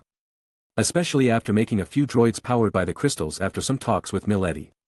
A droid that cleaned, a droid that watched the cameras, a droid that patrolled the grounds along with the drones. And a droid that served as security of the shop. Ivan would have made a droid for cooking, but the idea seemed to tick you off, as she rather enjoyed the jubilant expressions others showed when consuming her meals. As for a droid manning the shop, he felt it'd be rather rude to have customers assisted by robots. This was why over this time he went over with Tio and Ari the rules for the shop. All customers allowed. No weapons on the premise. Customers who start conflict on the premise shall be removed. Harassment of the staff is not tolerated. Prices are not up for discussions. All customers are treated equally upon entry. Very simple rules but pasted on the entrance nonetheless. Demon, beast man. Human, he didn't care. So long as they had money anyone was allowed, barring those who think they are above any of the other customers. In which case it was up to Tio or Ari to take care of the exuberant customers. It was while coming up with these rules that Ivan came to a realization. These features on his premise would just be surprising to the residents of this world. But what about otherworlders like him? No way they would just brush off these advancements as mere coincidental parallels to their world. Especially when the mansion was based on a modern design from a popular superhero film. Not to mention the store across from it that mimicked something found in a mall. He shrugged his shoulders before entering the establishment after nodding towards the guard droid. While the droids possessed no will, they were operated with spirit stone. The same material Milady controlled her golems combined with some mana crystals and wiring, they all linked up to the hidden security droid. That one security droid gave basic commands to the other droids and drones. If they suspect me, then so be it. I got a plan anyways, he thought to himself. The Orcus Labyrinth was a treasure trove full of useful metals and ores that'd greatly benefit him in his craft. The only problem was the monsters that littered the area. While they wouldn't be a problem to the four, neither of them wanted the duty of digging down there for potentially months. And that was assuming they used the mining machines Ivan went through the trouble of producing. Each autonomous but once again useless, as they'd be destroyed instantly by monsters beyond the 100th floor. Which means they needed protection. This would be Ivan's next course of plans as he mulled it over in his mind. His eyes drifted on the full shelves of his shop as Tio sat on the other side of the register. Numerous travelers passed through the area barring questions, but each was told to return later. The shop and mansion attracted their curiosity. As intended. And now it was finally time to open. Ivan smiled at Tio, who returned it fully. You appeared from the back room as she joined the three. Now that all four were here together, the grand opening was about to commence. Tio opened the drawer in front of her as she pulled out a black object encased in glass. Ivan graciously accepted the device before lifting the glass cover, the red button appearing to the rest as his finger hovered over it. They all stared with excited smiles before Ivan showed a serious expression. You all, today begins the first day of the rest of our lives. We are going to attract a lot of the world's attention. Greed, envy, hatred, expected, all as those who covet what we've worked hard to raise come for us like moths to a flame. Even knowing this, do you wish to proceed? Ivan's eyes turned to every member present as he made sure to see through their intentions. Whether it be you, Tio, or even Ari, all smiled brightly hearing his words. And withholding their laughter, they spoke with equal resolution. Fufufu, don't worry about us, my master, we have all gathered here today because we believe in your decision. If you decide it's time for us to go public, then so be it. Know that I, Tio Claris, shall stand through your decision to the end. Tio spoke with a tone rather fitting for a member of a legendary race. It would have fooled Ivan if he didn't know how perverted this dragon is. You are the one who gave me a second chance at life, one who has restored my voice in this world and allowed me the freedom I've desired, in which case it is only fitting that I stick up for you, and though I am rather ashamed, please allow me to continue aiding you. Ari's confidence diminished as those final words of hers became a whisper in the wind. Though they didn't seem to escape Ivan's ears as his grin brought her face to a full blush. Whatever path you pick, I will follow you, so long as whatever it brings you happiness, we will fight together, no matter the obstacles. Though brief, Yu's words were enough to transmit her feelings along with her bright and resolute smile. With the three's approval, Ivan was finally comfortable with proceeding. Boop. Ivan's finger lightly tapped the button. In the next few seconds, the device glowed red as blaring lights illuminated the night sky. Explosions lined up the atmosphere in brilliant colors, booming noises, and sparks flew. Fireworks. Though it wasn't clear who muttered those words, the rest nodded as they stepped outside. This fireworks show was a little something Ivan had been working on in secret, quite difficult when each failure resulted in an explosion the others could hear. But with his pleas, the rest decided not to pester him for answers, something he was grateful for. Their amazed and dazed expressions were worth the pain in the end. And on an even brighter note, he got a couple of ideas while making these improvised fireworks on how to add to his rather small arsenal. It was rather difficult to tell whether the opening of the shop would allow him time to further his plans. Hell, odds were it'd slow him down. But this was a promise he made with you, even if it delayed him for a few months or even a year, then so be it. Ivan felt a small hand encapsulate his as he responded with an equally strong grip, bathing in the moment as he etched it into his heart. For just this moment his mind trailed away from things other than alchemy and possible dangers. And though he was sure that at this late night there was no one to adore this spectacle, all that mattered was that the four of them were here together. The last set of fireworks illuminated the sky in a brilliant flash, lingering ever so slightly as the embers withered away. The next morning Ivan went straight to the garage as he needed to get to work as soon as possible. Sure, the first few customers were unlikely to cause a ruckus, but sooner or later the more powerful parties would head on over to cause problems. As for the likely suspects, well, there was the Holy Church, the Holshire Empire, Ivan's good old friend the Highlight Kingdom, and quite possibly the demons. Though Ivan was sure that they wouldn't be so bold as to openly send spies down here to investigate the wares. A device that would look through magical disguises was something he was interested in producing. It was impossible to claim to know every spell in this world. And with the demons' high affinity with magic, it wouldn't be strange that they held several other advantages against humans. Their only disadvantage was their low numbers. Though as mentioned when he was first summoned, the demons somehow found a way to tame monsters. His knowledge of the power his competitors held was quite shallow. Each faction is a powerhouse that predates his existence, not to mention the existence of many generations. In any case, it was better to be overprepared in a situation that may potentially cost his life. Which meant developing some new gear with his creation and gravity magic. Well, maybe he'd be better off starting his mining operations first, seeing as how he could make his gear while that was underway. With that in mind, his ring glowed as the floor of the garage opened up. He took 2 steps onto the elevator before his ring glowed again, this time taking him to the deepest levels of his atelier. Several puzzles were instantly bypassed on his way down, as all it took was the wave of his ring. You, Tio, and Ari being exceptions to the security as well, considering their identities as his companions. Which might be a good thing, since he intended to ask the others for help in making sure things didn't go wrong anyways. Finally, at the deepest level the elevator would take him, Ivan brought his hand up to the door made up of solid azantium. The magic circle keeping the door closed unraveled smoothly upon his actions. It was a security measure he came up with after inspecting the doors of Oscar's atelier. Several more doors later and he finally arrived at where the magic happens. Literally. And while the following doors were not made of the precious azantium, they were the strongest Ivan could come up with artificially, all bearing equally complex but different magic circle locks. His intent with all this was just to hope that anyone who got through the first door after expending many resources would just give up after seeing the others. That or spitefully wasting their time. He gave thanks to Milady in his mind, who he recently acknowledged as humanity's strongest headache. A title when he told her face to face she accepted proudly. The room was pure white, with corrugated pipes lining the ceiling that regulated ventilation and cooling. In the large atelier that could store 2 whales was a small room in the corner. It was a room that held the controls for other aspects of the atelier like door control and security measures. And while it may seem the purpose of this room is to keep intruders out, it was more so designed to keep the horrors within. Ivan bypassed the decontamination chamber as he made way to the singular desk that sat in the middle of the atelier. Taking a seat on the rather boring ornate white lab chair, he clicked the button under the equally pure white desk before mechanisms locking and whirring resounded through the lab. To his left and right 2 medical beds with restraints popped out of the ground. Though ominous, they held a specific purpose, which was to restrain those on the bed. Not from what he was going to be doing to them, but just from them existing. He rolled out the schematics on the desk in front of him as he focused on the figure on the top left of his papers. Pressing another button on his desk, a bell rang. Ding ding dong. Shortly after he heard a voice come from the speakers in the lab, a voice he was very familiar with. Do you need help, Ivan? Hey, you, can you help me out a bit if you aren't busy?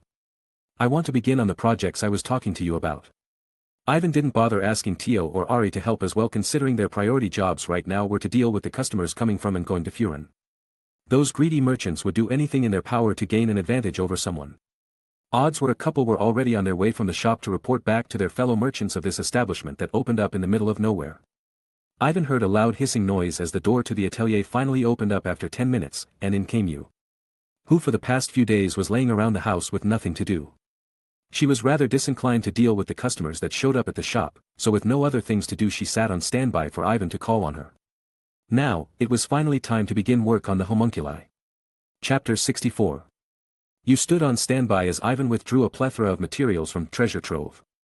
Oxygen, carbon, hydrogen, nitrogen, calcium, phosphorus, potassium, sulfur, sodium, chlorine, iron, fluorine, zinc, anything essential to the human body were carefully scaled and measured was set on the table. Though what Ivan intended to create today was not human, emphasized by the metals and mana crystal he brought out of his stash. The being he intended to create wouldn't be false to address as an incomplete human. Though technically from a normal human's viewpoint they may be the next step in the evolution of humanity. He rubbed the yellow mana crystal in his hand. Rather than fabricate a soul, he was going to use the monster of this crystal and their consciousness to be the platform for new life. While it was certain to have drawbacks, it was probably a lot easier than if he were to use a human soul. Not that he knew how to even capture one, monster souls were readily available as the crystallization of their mana crystals. Aside from the murderous instinct each monster inherently possessed, this being was going to be fabricated to learn and adapt. A free mind is what he wanted. If he failed to reason with it, then he could only blame himself. Some countermeasures should be set in place, but he hoped in his heart he wouldn't ever have to use them. For machines. For homunculi. He believed so long as he had 4 of these incomplete humans, they would possess the strength to survive and defend each other on the 101st floor. And for that reason, he's collected and saved the mana crystals of powerful monsters up until now. A were-tiger, a 5-meter-tall white Bengal tiger with rippling abs and claws that stretched out for 3 feet. It looked quite odd when it stood on its hind legs to attack. However, its speed was no joke. As expected of a monster on the 170th floor, it was an absolute pain in the ass. As sadistic as most cats were, it found pleasure in attacking you and Ivan when they stopped to rest, never going for a full assault but to just disrupt their relaxation before bolting into some nearby shrubbery. That day was one to remember, especially Yu's expression of annoyance as she bombarded the woods the were-tiger inhabited with an array of spells despite knowing she wasn't going to hit it like that. Though that little game of theirs ended when the two realized they were going to have to kill it if they were going to proceed to the next floor. In the end, all that was left of the poor big cat was a bright yellow mana crystal, its brilliance so astounding that Ivan decided to pocket the thing. It was the first and last day they spent with the were-tiger. Ever since then they've never seen another one. And despite potentially killing off an endangered species, you seemed satisfied with her work. If Ivan had to guess, the thing probably had a lot of lingering resentment against you before it died. Sure, it was likely pissed off at him as well, but it was you who made sure it wouldn't live that day. He wouldn't be surprised if the moment it was brought into this world it would lunge straight for her. A worry that made him reconsider calling her down first, but in the end, she agreed despite knowing this, so who was he to complain? He set the mana crystal and some metals on another table as he focused on the materials that were going to comprise the body. This was going to be different than the droids or Milady's golems. It would be a life of its own, fully powered by the crystal. It is intended to take control of the nodes that acted as veins to course the mana in the crystal. Similar to his ice giant where he controls it with his blood. What he was excited to see is if they responded to status plates. If it was possible for them to level up and work on their stats like other beings. If so, then that left room for many possibilities, but for now he knew it was likely that they were each already going to possess a unique racial skill relating to their former selves, the monster part. This were-tiger mana crystal was going to be his first homunculi. Not because he had specific desires, but because its former incarnation seemed weaker than any of the other monster crystals he planned on also using. His hands glowed a grey light as the transmutation circle he hadn't seen for quite some time appeared hovering in the air, as well as one stamping itself on each of his palms. BZZT BZZT. The sparks in the air alerted you as she prepared a powerful offensive spell, though Ivan had yet to insert the mana crystal. She wanted to be ready if the situation turned sour. Ivan ignored Yu's worried expression as focused on the task at hand. Grey wisps of light shot out of his fingertips as they engulfed the table along with the items on it. The items merged together forcefully with Ivan's prying. But carefully at the same time, as he was afraid of poisoning the body. Though he carefully measured each ingredient over and over, there was always the off chance that he miscalculated. If that were the case, that could lead to the body taking too much of what it needed and suffering greatly as a result. As the process was going smoothly, he decided to move on to the next step, a little add-on that he made sure wouldn't compromise the craft. A dash of Azantium. Some star ore, and even spirit ore as an added bonus.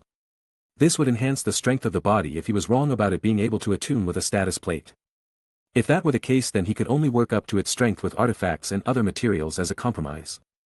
The table shone an array of blinding white light as the creation was coming near an end. Neither you nor Ivan were able to see behind the bright light, its only quelling being that the creation is finished. As for Ivan, he had zero ideas how this body was going to turn out. Physical features such as height, skin tone, hair color, and eye color were completely left at random, as he wished for the body to be naturally created according to whatever suited the consciousness of the were-tiger the best. Compatibility was key in this situation. And while it would have been safer to create a body similar to that of the original were-tiger, it would have been incapable of completing the tasks it was created for. Which meant that it was likely for the were-tiger to be completely clueless as to how to use its human-like body. A tendril of his mana drifted to a nearby table as it picked up the were-tiger's mana crystal. And just like before, it shone brightly before assimilation into Ivan's body. Ivan's flesh rippled like water as it entered seamlessly, deeper and deeper it fell within. The orb composed of the mana crystal struggled inside of his body as he assaulted it with his mana. Unlike the rock mount, the sentience this mana crystal possessed was far stronger. It thrashed about inside of him before getting entangled by a tendril of his mana. The swelling is a familiar part of the process as Ivan sent out labored breaths much to Yu's concern. Seconds went by. Then minutes and finally an hour later the orb started calming down.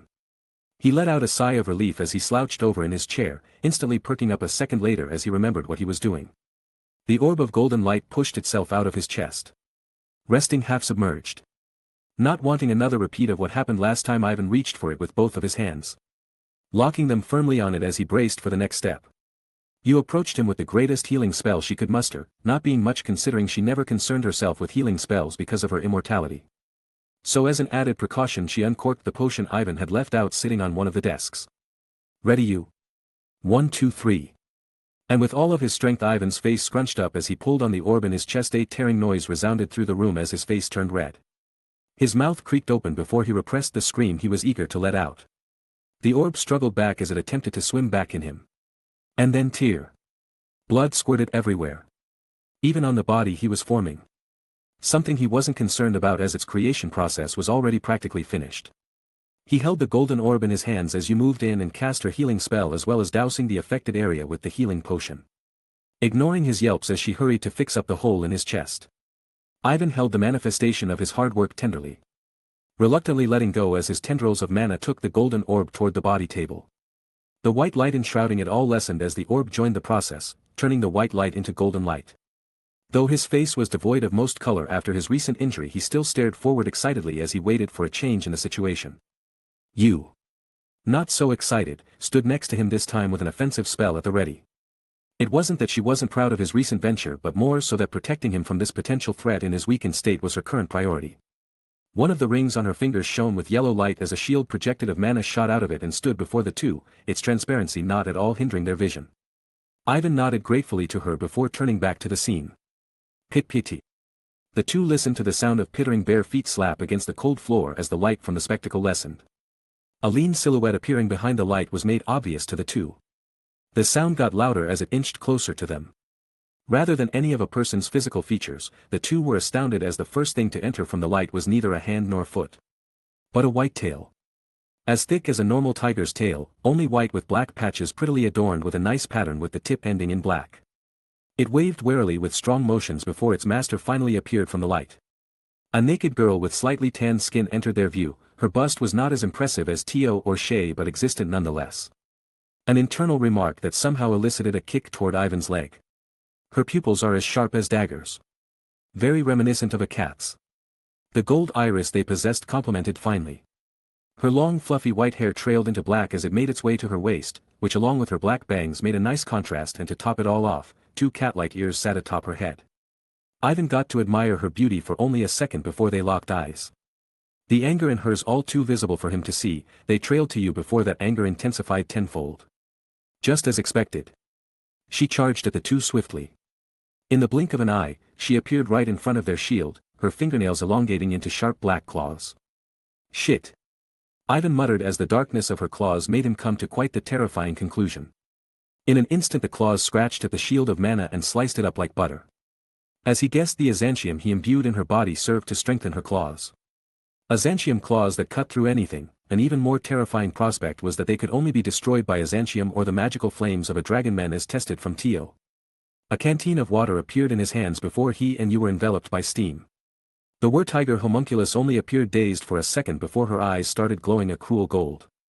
With another great leap, she appeared before the two with her claws out. Though unused to the new body, she ended up using too much strength and missed her targets by a large margin. We need to capture her alive. Just don't aim at her heart and we should be good, the same goes for her head probably. Ivan shouted over to you as the steam began dissipating. Now that he realized it'd be useless against the homunculus eyes, he didn't bother pulling that trick again. You nodded according to his words and readied her wind spell. Wind blades, she said aloud as a barrage of sharp wind blades was sent hurtling to the homunculus. The Tiger homunculus failed to respond in time and as a consequence could only stare in shock as her body was ripped apart by the wind. She let out a scream as her arm was separated from her body. However, that pain turned to amazement as only 3 seconds later a new one grew in place. She moved it around a bit curiously before refocusing on the fight at hand, an unintentional grin appearing on her face as she charged forward. Well, it's good to see that her functions are working. So long as that mana crystal stays full of power, she should have no problems being ripped to pieces. Though I imagine regenerating takes up quite a bit of mana. If we can restrain her for even a second, I can activate the safety features. And when I mean safety features, I mean it for us. Yu's eyes twitched at his nonchalant observations. A bit upset that he cared more for how his homunculus was operating rather than them potentially being torn by its claws. She readied an ice spell as Ivan ran forward with his left arm skidding across the metal floor. Bzzzt. Blue sparks flew as the ground around the homunculus caved in like quicksand. Her claws failing to get rid of the metal encasing her legs as new ones replaced it. Yu took that moment to release her spell as a gust of cold wind flew toward the homunculus. Crystal coffin, she muttered, the ice encapsulated the Tiger homunculus as her movements came to a complete stop. Her eyes were the only thing left moving as she struggled helplessly to break free out of the ice. Great job, Yu. Ivan ruffled Yu's hair as he thanked her for the help. She basked under his hand for a few minutes before asking him what they were going to do with her from here on out. Well. I guess the only thing would be hoping that we could have a civil discussion, not that she has any idea how to speak this world's language. So we're probably going to have to start with that. If she ends up refusing no matter what, then I guess we'll cut her loose. I'd rather not have someone with Azantium claws unwillingly be in the same building as me. Killing her had never entered his mind. It was strange to say, but he felt a sort of intimacy with her. Sure, she wanted to kill him right now, but if time went by and she was fine working together, then that'd make him happy. Ivan pressed his left arm against the ice as the safety measure inscribed as a tattoo on her shoulder shone gold. A little imprint of a transmutation circle that served as a way to calm her down. As intended, her struggles eased up as she finally stopped moving. Her desperation dissipated as she felt a comfortable feeling envelop her body, and unbeknownst to her, the mana crystal that made up her being was slowly being charged back up. Ivan asked you to undo the ice coffin, much to her dismay. But in the end, she did so reluctantly, preparing another spell in her unoccupied hand just in case. The Tiger homunculus fell to the ground as she curled up in a ball. Her purring eased the tension in the room as both Ivan and Yu made careful steps back, trying their best not to awaken her. Well, now what do we do with her? Yu's exasperated voice emanated from Ivan's side. First of all, I plan to teach her this world's language. It'd be difficult to work together if we couldn't understand each other. I want your help with that in particular. Scratch that, Tio would be the better option if we're talking Azantium. I'll just assist her on the side. While I do have a language comprehension skill, it'd be better to have a native teach her. Ivan walked up to the curled up Tiger homunculus. And without a worry in the world rested his palm atop her fluffy hair. Her brows narrowed contently as her tail moved subconsciously. Ivan laughed at her constant nuzzling as he decided it'd be rather rude of him to continue calling her homunculi. Felis, he said aloud, only eliciting the shake of her ears before she continued her peaceful slumber. Ivan couldn't help but feel responsible for this new life. In a sense, he was her creator. It perhaps wouldn't be an exaggeration for him to be called her father. In his mind, that'd bring him a bit of an understanding as to his intimacy with her, an intimacy not too dissimilar to the feeling he had when he first made the amulet. From here on out, you are Felis, my feline child. Chapter 65. Felis hissed and growled as she struggled to relieve herself from the restraints that tied her to the chair.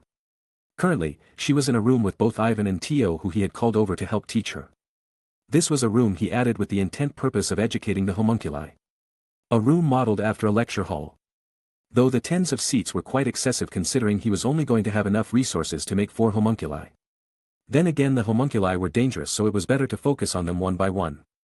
This lecture hall occupied a space in his underground lair, marked by the small apple button that was available in the elevator. It had been a few days since her creation, and in these few days she was continuously knocked unconscious as every moment she saw an opportunity to attack them she went for it. A duty Tio was happy to fulfill. A bit of a surprise to Ivan, who didn't expect this hidden sadistic side of hers. The only problem was that as each beating went by, it only became increasingly difficult to restrain her. While that unfamiliarity Felis had with her body was still there, it had diminished by a large margin. Though she had yet to show her specialized magic, it was only a matter of time before she found out how to activate it. AAA, listen to the sound of my voice. Can you make the AA sound? I can promise you Master will greatly reward you for doing so. What do you say? Aren't you tired of seeing these metal walls? Tio's lecturing only elicited a twitch from Felis' ears. A drastic turn of events, as usually she'll respond with a growl or more thrashing. While Ivan was overjoyed by this change in attitude, there was still the matter of Felis having not learned a single word. However, judging by her response to their words, she did possess some understanding of the language. That sparked a different question. Has her familiarity with the language always existed, or has these past few days been enough for her to wrap an understanding of some words? In other words, do homunculi learn faster than humans? Her adaptation to her homunculi body was the possibility that rather than adapting to the body she was learning how to use a body in the first place. He really wanted to have chats with Phyllis, to ask just how much she remembered from her previous life. Ivan walked up to her desk before presenting a tray of dishes prepared by you. Phyllis only stared back at him while he plopped it on her desk. It wasn't until he backed up a considerable distance did she begin to dig in, but rather than the usual mouth-first approach she picked up the cutlery and clumsily attempted to eat her meal. Another change that brought Ivan to a conclusion. It was like she was just copying whatever she saw him and the others do. To test this theory he took his own meal out of the treasure trove and plopped onto the desk across the aisle. He sat at his chair before lifting his cutlery, making slow but precise movements to his meal. And in the corner of his eyes, just as he expected, Phyllis stared at him while mimicking his movements. In 15 minutes her clumsy hand gestures turned to movements that precisely matched his. Only there was something different than usual. It was during these moments of testing that her eyes began glowing a cruel gold. Rather than believing it to be an attack, he asked that Tio stand down, allowing Phyllis to do as she pleased. And without another word Ivan approached Phyllis' restraints and unfastened them. This time Phyllis didn't make a move on them, instead, she stood up and stared back into Ivan's eyes. The golden glow only turning brighter. He lifted his left hand up as he manifested one of the weakest spells he knew, Fireball. With a short incantation, the ball of fire appeared in his hand and shot out before hitting a steel wall, dispersing without having left a mark. Immediately after the fact Phyllis lifted her left hand as well, and though it took her a lot longer to form the magic circle she, to everyone's present surprise, spoke clearly and fluently the incantation exactly like how Ivan had said it. A fireball smaller than what Ivan had made manifested in her left hand before smacking into the steel wall as well. The golden light in her eyes diminished greatly as her tail twitched. The ears on her head flopped down as she let out a groan. To Ivan, it looked as though she exhausted herself with that one attack. But he knew that wasn't the case. Perhaps it was a sense of uneasiness, one that made her sick to her stomach. What she just performed was something she didn't even know she was capable of, and while it might be a boon to Ivan it was likely to just be scary to her. Phyllis' tail stood up straight and her ears perked up as she felt a palm sit on her head. For a few seconds, she contemplated turning around and attacking the figure. Only as time went by did she understand they meant no harm to her. So, she let Ivan's palm sit there. Discomfort turned to pleasure as the palm rubbed her head soothingly. She turned her head softly, locking eyes with Ivan who had tried his best to ease her uneasiness. Ivan, who suddenly felt embarrassed by her stare, was about to retract his hand when he felt two soft palms hold his hand atop her head. As if unpleasant by his unresponsiveness she nuzzled her head against his palm. Ivan received the message as he continued his activity, making delicate strokes to not frighten her. He didn't know exactly how long this interaction would go on, but for now, he was just happy that they reached some kind of understanding. The capability for speech was there, all he had to do was help her along the way. A duty he gleefully accepted. This homunculus had feelings. She got hungry despite not needing food to remain active. Angry when awoken from her not needed sleep, afraid when faced with something new, and in the end, she still craved interaction like anybody else. Master. I'm still here, may I get back to my teachings? Have faith that I will mold this child into the perfect student. The two stared at Tio for a moment before Phyllis suddenly leaped forward, passing by Ivan and making a dash straight for Tio. Ivan let out a sigh as it seemed this child of his wasn't too fond of other people. He took a seat behind a desk before watching the ensuing fight that had played out more times than he bothered to count. Some construction droids would probably be in order after all this. At least ones that can patch up the damages this big cat has made to his facilities. Currently, both Phyllis and Ivan were standing in one of his training facilities.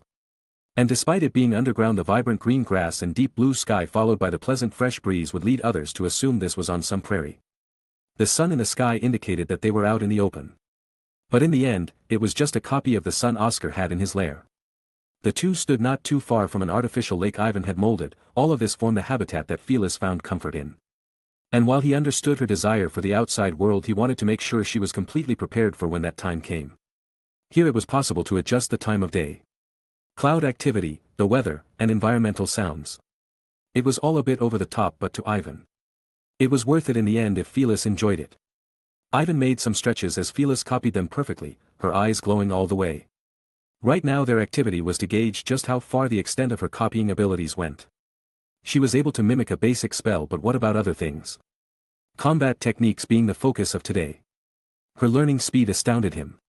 He attributed it to her being a homunculus. Ivan had yet to ask if she would rather explore the world than work with him. Though it was overprotective of him, he didn't want to let her out until he was sure she would be safe against most threats in the real world. It'd be a lie if he said he didn't feel trepidation when thinking she might reject him. He let out a deep breath as he thought of such an outcome. If that time were to come, then as the one who brought her into this world he had a duty to respect her decision. Supporting her dreams from the sidelines if she needed. It was a talk he had many times with her, like what were her dreams and aspirations. A bit of a foolish question to someone who hadn't even seen the outside world. Father. What's wrong? Don't tell me your sensei got mad at you again for spending all your time in the atelier. He, poor father, just what are we going to do with you? Don't worry, I'll talk things out with her. Ma, I'm sure she'll understand. A sweet voice emanated from his side, his only complaint being that it always sounded on the border of teasing. Her amused grin was all too visible to him. Weeks of teaching her using children's books were all it took to advance her language level. I'd be better off if you'd just let me handle it. Knowing you, you'd somehow turn the situation worse than it already is, and besides, you're going to be a bit preoccupied with this homework I'm about to give you. Ivan ignored the discontent tongue click and turned to face her fully. The form-fitting white tube top met her waist as it left her shoulders bare to see. A necklace he made for her sat nestled between her non-existent chest. Its silver chains a nice contrast to her slightly tanned skin. The black whisker-like tattoos sat under her eyes, a feature that she was most proud of. Her white tube arm warmer stopped right above her elbows. Satin black gloves adorned her hands. The short black skirt she wore only revealed a bit of skin before continuing down to her white thigh-highs. And to finish it all off, a white mantle that matched his. Only that suited her better because of her white hair. Of course, each article of clothing was sewed and manufactured by you before being given to Ivan, who added some magic properties. Heat resistance, cold resistance, regeneration. Self-cleaning. He went ahead and gave her every convenient enchantment he could think of. It was a bit difficult to get her used to the idea of clothing in the first place, but after some time and with these new clothes she found it much more comfortable wearing them than being without them. Being a homunculus meant she produced no waste a human would, whether it be sweat or other factors, none of them applied to her. That combined with the self-cleaning property of her clothes meant she could wear her clothes for practically forever. Alright, Felis. For your assignment, we're going to learn what fighting method you're most comfortable with. Though we'll be sure you at least know the basics of every method we could give you just in case you need them. Whether it be magic, hand-to-hand, weapon arts, or gadget-orientated, you'll be taught the basics of them all before coming to a decision. Your ability makes any of them a viable factor, but in the end, just pick whatever you enjoy the most. Ivan left the decision to her. If she chose magic it would be up to you to teach her, with maybe Tio on the side. As for hand-to-hand combat, he decided to leave it up to Ari since she volunteered to help out, though he could give some pointers as well. Weapon arts were something none of them had much familiarity with, so that would mostly be a self-learning process. Gadgets were straightforward, probably give her some bombs or something and let her go crazy. Yes, father. Her usual playful attitude disappeared before being replaced by a stern response. She was one to differentiate time to play and time to be serious. And right now, it was time to be serious. This was an important choice if she was going to be helpful to her father. Ivan smiled softly, seeing her serious contemplation. Feeling a bit guilty in his heart. Never once had she asked him to take her to the surface, but he knew the desire existed. The longing she showed when someone left the room, her constant attempts at getting people to stay here just for a little longer. Hell, the whole reason he's been spending a ton of time down here was to make sure she didn't get lonely. Much to the frustration of the others who couldn't stand being down here for long. The habitat he built for her worked in settling down some of her anxiety, but the time for her to leave this hole was quickly approaching, a situation he understood. This is why this would be her final. Once this was over he would set out the option in front of her. Let's start with you. I know she already started teaching you some magic, but let's give it a go for a few more days. I'll have her teach you some support magic as well, see how much you enjoy it. Then after that let's go with Ari, she and I will be helping you out with hand-to-hand. And though your claws are already one of the most lethal weapons around, it wouldn't hurt to get used to something with more range. She nodded firmly according to his words. Felis pulled out a controller from the inside pocket of her mantle before pressing on one of the buttons. The habitat started pouring down water on them. What she had activated was the downpour option. Felis smiled mischievously before arching her back and digging her feet into the ground. Last one to get to the entrance has to do a lap in the rain on their knees. Her tail flicked before she bolted toward the doors, kicking up a lot of mud and grass in the process. Having expected this from previous challenges she initiated. Ivan dashed after her only a second later. Vials in his mouth as he passed by her, he almost choked on the blue liquid from laughter after seeing her stupefied expression. And though she was sure to have some complaints after the race, he had already prepared an excuse. Something along the lines of, "You never said potions were against the rules." He sighed inwardly as he felt rather disgusted by his own weakness. Sure, he had many attacks and methods that would work against foes, but in the end, all it would take is a single stab to the head or heart and he'd die. A prospect normal in his world, but here in Tortu's, it'd be a shame to not evolve beyond that. But as of now, there were no ways in his mind to bring about that effect. Until you volunteered to be the subject of his research. Her race as a vampire meant she had an innate affinity with magic greater than demons. Even if she wasn't an atavistic, she could have lived for hundreds of years. Her singularity was that she possessed immortality, both longevity, and regeneration so long as she had mana. These aspects also belonged to Felis. As long as she had mana in her mana crystal, then she was ageless and regenerative. The only weakness is that all it would take is for the crystal to be destroyed for her to meet an end. In the end, Ivan brought up both of these factors. Besides, he had a member of a legendary race and a being that shouldn't exist by nature's standards. If he couldn't solve his problem with both of these two gifts, then it could only be his fault. He'd be the failure of all alchemists to that end. His thought process was interrupted as a figure of black and white tackled him to the ground, sending them both flying for meters before they came to a stop. Ugh, would it have killed you to slow down a bit when you got near the exit? Oh, my back. Ivan groaned as he picked himself up from the floor, shoving the lithe figure that had been sitting on him out of the way. That one tackle was all it took for the wind to get knocked out of him. Compared to any pep talks with you, almost dying by getting tackled motivated him to begin his venture into this new field. Felis laughed wryly as she rubbed the back of her head. He, thanks for catching me. Phew, for a second I thought I was going to become a red splatter on the wall. I'm sorry.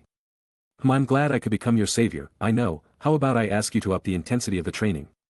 We wouldn't want you to get hurt just because of some mistake. You both could regenerate, so I'm sure she wouldn't have any qualms going all out against you.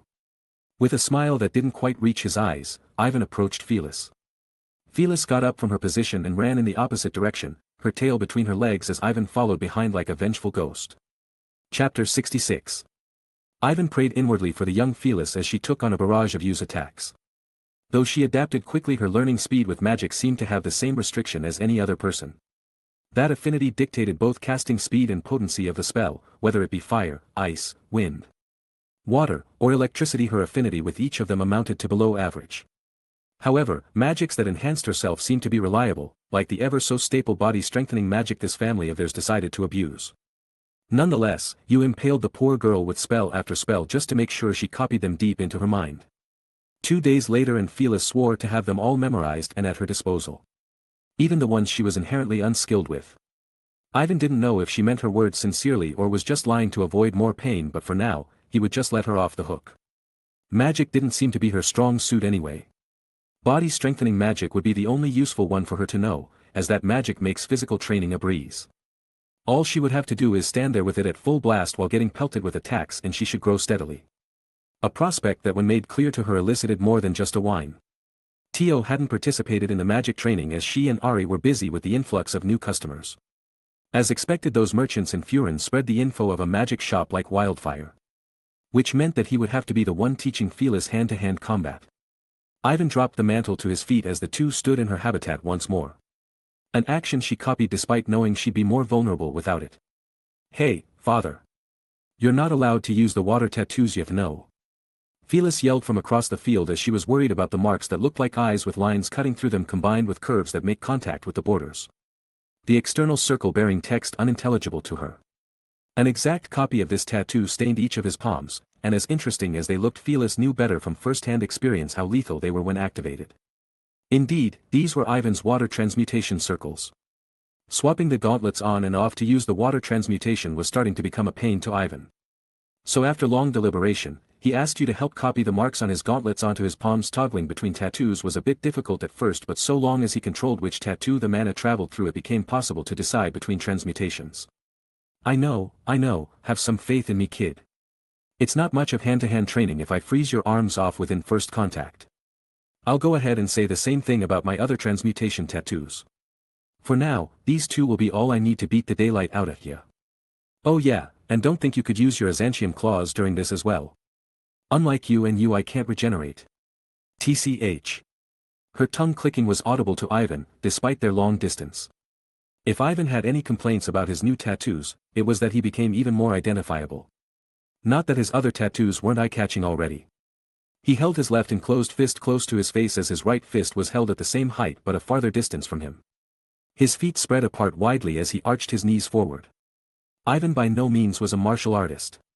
His technique being something he formed in a dungeon after numerous encounters with monsters. A style that might not be so suitable to Phyllis, who had two perfectly good weapons within her hands. But either way, he emphasized the importance of keeping your cards hidden until the last moment. A teaching that had been passed down to her after his numerous talks about it. Though what sold her on the deal was punching towards someone before stopping seconds before hitting their face, then opening her palm and shooting her claws into the person's head. A bit demented in Ivan's opinion, but an effective move in combat. Just think of it like pocket sand, but instead of a face full of sand the receiver gets impaled by the strongest claws in the world. Out of all the traits that passed from her were tiger life to this new homunculus life, it would seem bloodthirsty tendencies carried over. Quite surprising when Phyllis, who was asked if she remembered her past life, only responded that every now and then she had visions of a huge black and white beast, an important factor Ivan noted down as he thought of the implications. There was a concern that she'd resent them for her past life, however that never came to be. Instead, she seemed to dissociate herself from it. Ding! A bell rang as the two parties ran toward each other. Phyllis, who ran on all fours like a beast, only stood on her 2 feet when her hands locked with Ivan's. The two dug their feet into the ground as the floor beneath them crumpled. Either party refused to back down, as this first bout was more a matter of pride than anything. That's when Ivan lifted one of his legs and arched his knee into Phyllis' abdomen. Guh. Her saliva sent flying as she bent over, the wind knocked out of her as she struggled to breathe. The tears welling in her eyes that had the look of betrayal as they stared back at Ivan, all of these factors only elicited a snort from him. If you're going to make it out in the real world, you can't expect others to respect something like a contest of strength. What if I had stabbed you with a knife instead of my knee? At that moment, who would be to blame, the assailant who took the opportunity to abuse his opponent's morals, or you who thought it was more important to satisfy your pride? Now, come at me again, no holding back. Ivan jumped back as Phyllis' hands that had been holding her gut lunged for the leg that was still stabbing her abdomen. The tears disappeared as she stood back up silently, her golden eyes glowing as she processed his words. Without another moment of hesitation, her body was wrapped with a gold aura before she charged at Ivan 3 times faster than she did before. Humph, what's with the surprised look, father? You never said anything about my body strengthening magic. Seeing that his message was sent across, Ivan followed with an equally mischievous grin on his face. While he felt glee on the inside, he needed to put on a strong face for her right now. These emotions of hers needed to be utilized while she was in the moment. Though he could combat her with his own body-strengthening magic, he decided against it. This was her moment. Her tail stood on its end as the grin on his face turned solemn. He took the bait. She watched in awe as he made swift yet careful movements to her. Instead of a bum rush, it'd be more suited to call this act an impressive feat of agility. Phyllis' eyes glowed subconsciously as the movements were engraved into her memory. Noticing he was approaching closer, she waited for him to reach her. The body-strengthening magic was burning through her mana, and any unnecessary movements would just burn through more. 15 meters, 10 meters, 5 meters, 1 meter. It was when he was at lunging distance that she made a move, her kick sweeping up a powerful gust of wind as it headed towards his raised left arm. Her left hand flew to his face at the same time. It was an awkward position, but her body's inhuman flexibility made it a viable way of attack. Ivan applauded her thinking as she began to make up her own ways of attack rather than copying him and the others. Rather than block the 2 incoming attacks, Ivan opened his palms and pushed against them. The fist and leg threatening to crush his entirety were slightly adjusted and pushed into directions where they would cause no harm. The gusts of wind that blew from those attacks were strong enough to dishevel his hair as they went right past him. And as both hands were occupied, he decided to use his super-secret powerful killer move. Ivan lunged his head forward quickly as Phyllis, who had been in a daze after her plan failed, received the full brunt of his head bash. Her vision momentarily blurred as she fell backward to the ground. The impact did not damage her body as the body-strengthening magic covered her exterior. However, on the inside, she felt as though a bell was ringing in her ears. Her ears flattened on her head as she sat in a daze, at least that was until she felt a familiar palm sit on her head. She stared up at him with tears in her eyes, her discontent all too visible to him. Ivan flashed a wry smile as he picked her up off the ground, meeting her eyes full on with a somewhat guilty conscience. I apologize for that, I guess I got a bit into it, but hey Phyllis, that last attack you did was amazing. You used an advantage your body had to enact, an attack most people wouldn't be able to pull off nearly as effectively. His praise was not very effective as she stared back at him with the same tears in her eyes. Ivan sighed as he let go of her shoulders, feeling that maybe he was a bit rough on their first day. Only that depressive sigh was cut off as Phyllis lunged in for a hug. Stunned, Ivan received it in a daze. Confusement turned to a warming smile as muffled bawling emanated from his shoulder.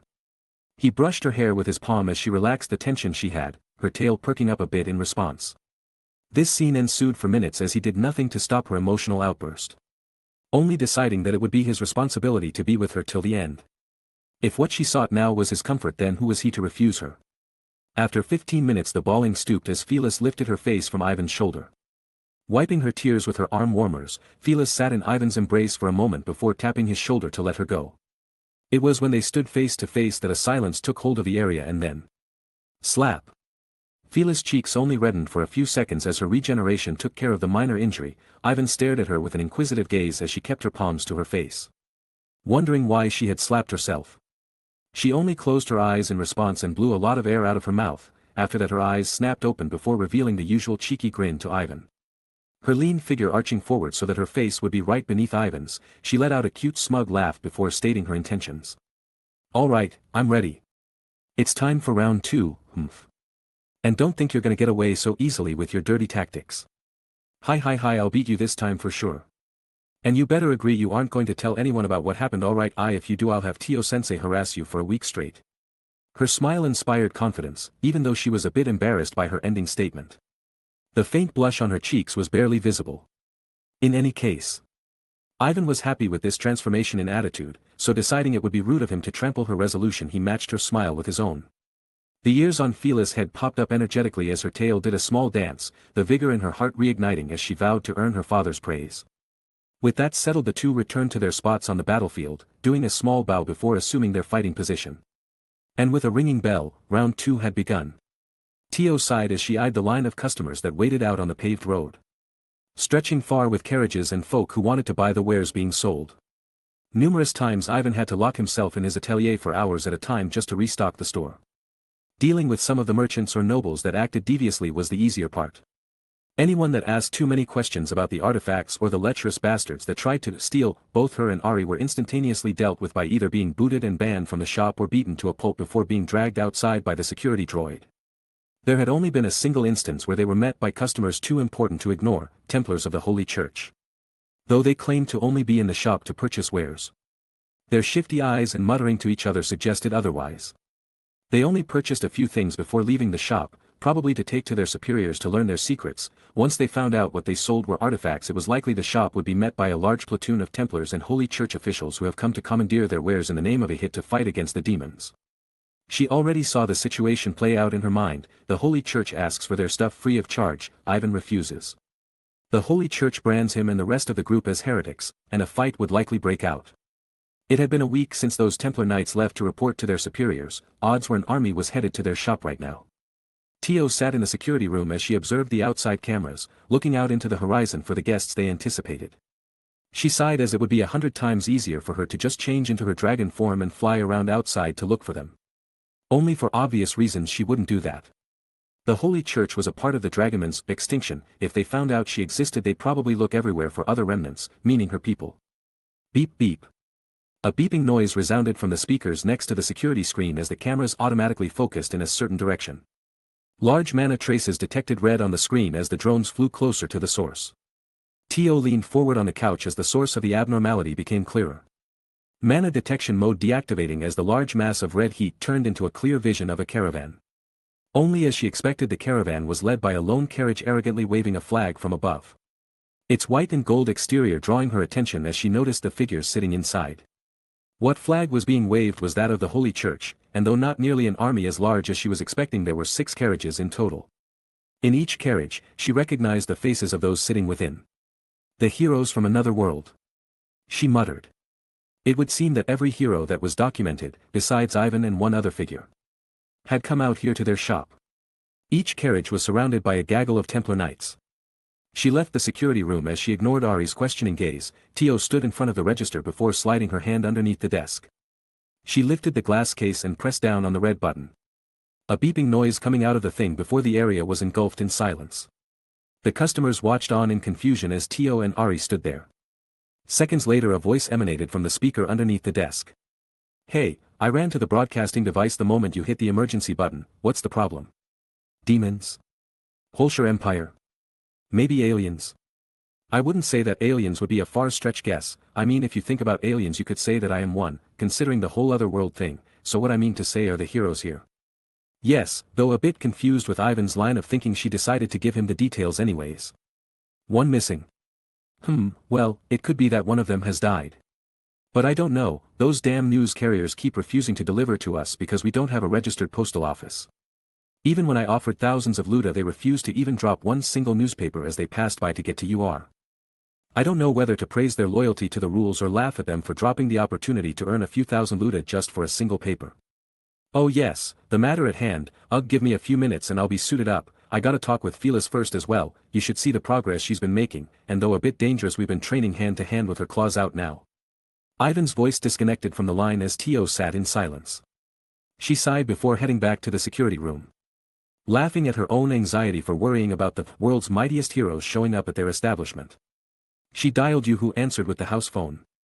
You responded as curtly as ever, stating that she'd suit up with Ivan down in the atelier and join him on his way to the shop. With that settled, she stared at the screen for a moment. Here were the targets of her duty. The whole reason she left the dragon hideout was to gather info on them and report back to the tribe whether they could be trusted as allies or not. She would stand by Ivan's side in this matter, using this interaction as a way to gauge them. The room turned silent as Ari entered the security room after closing up shop early in anticipation of these guests, and though there were more than a few disgruntled customers she couldn't care less about their feelings. The two stared silently at the screen, watching the caravan approach closer and closer. Chapter 67. Wow! Look at all of this. It's just like back home, even the doors are automatic. Suzu, what do you think? These gauntlets would look perfect on you. Tio looked on with an amused expression as the students ran around the shop like children, ignoring the lascivious stares at her. Next to her stood Aiko Hatayama, who had given up on controlling the students the moment they entered the shop. With the children out of her mind, a different factor attracted her attention. Tio-san, I didn't know you worked here. Though they met only briefly. Aiko remembered Tio from that time you had reported the situation to her back in UR. At the time she didn't take note of this figure and assumed they'll never meet again, but now this same person was operating one of the most popular businesses in Tortus. It is fate that we meet again, Aiko. I'm sure my master will be overjoyed at the prospect. Don't worry, he's on his way now. If you'd find it acceptable, please allow this one to bring a refreshment for you from the back room. Tio finished her words with a courteous bow, ignoring the dazed Aiko as she went to check up on the cameras with Ari. All that mattered to her was buying time. She was afraid of distorting the situation to a point that Ivan would be unable to play along with. Perhaps even stating that he would be overjoyed with seeing Aiko again was a bit of a slip-up. She closed the door behind her before monitoring the screens. Aiko had originally approached Tio to ask her some questions about this place, but seeing as how she excused herself before she even got to mutter a single one, she was unaware as to how to go forth.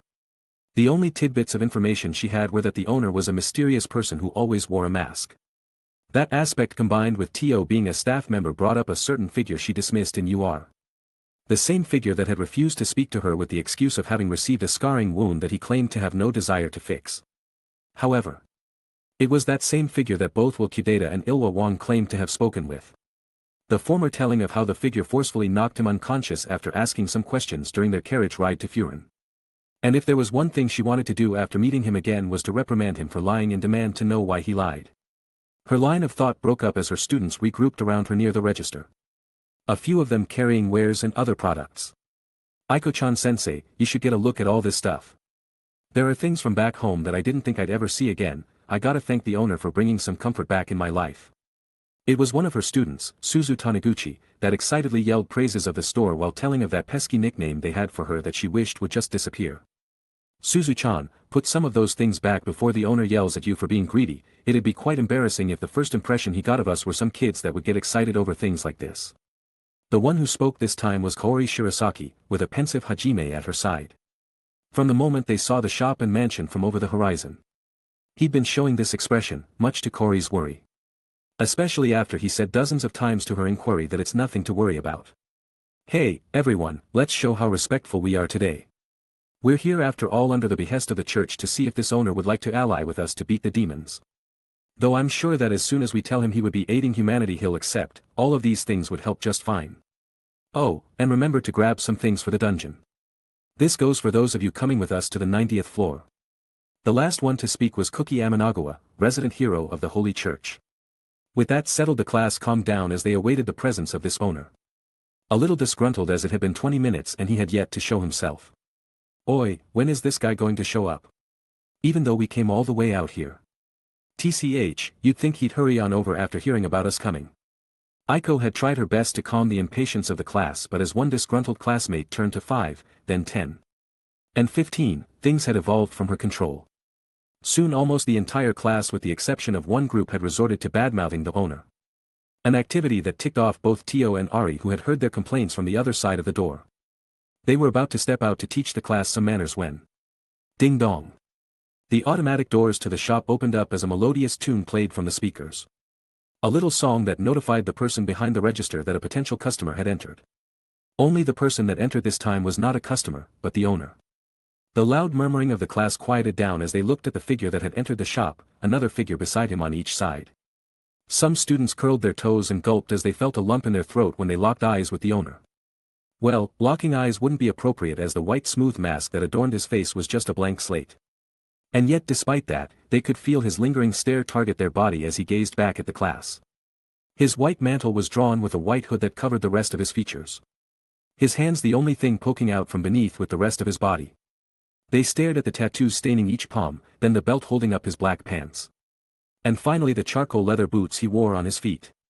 To his right was a figure 2 heads shorter than him, with the same mask only that they presumed her to be a girl judging by the golden blonde hair tied up in a ponytail from her uncovered head. Her black mantle was a striking contrast to the man next to her. The white blouse she wore breaking up the palette as her outfit trailed into an equally dark skirt and knee-high socks, followed in the end by black boots matching the man. Finally, the figure to his left. Only a head shorter than him was what they could only presume to be a girl again, her fluffy white and black hair so long that it'd be impossible to cover with the hood of the white mantle. Their major point of attraction was the 2 white ears on her head and the striped black and white tail that followed behind her. A beast man.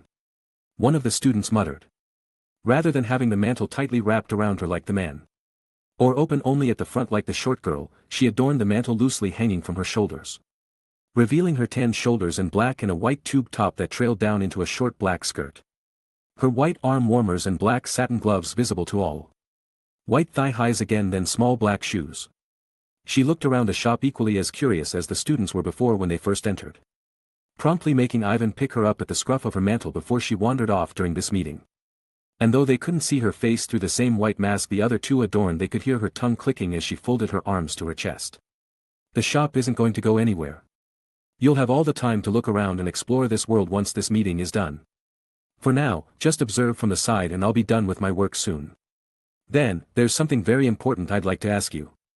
Ivan's last words caught her attention as she nodded excitedly. Yes, father.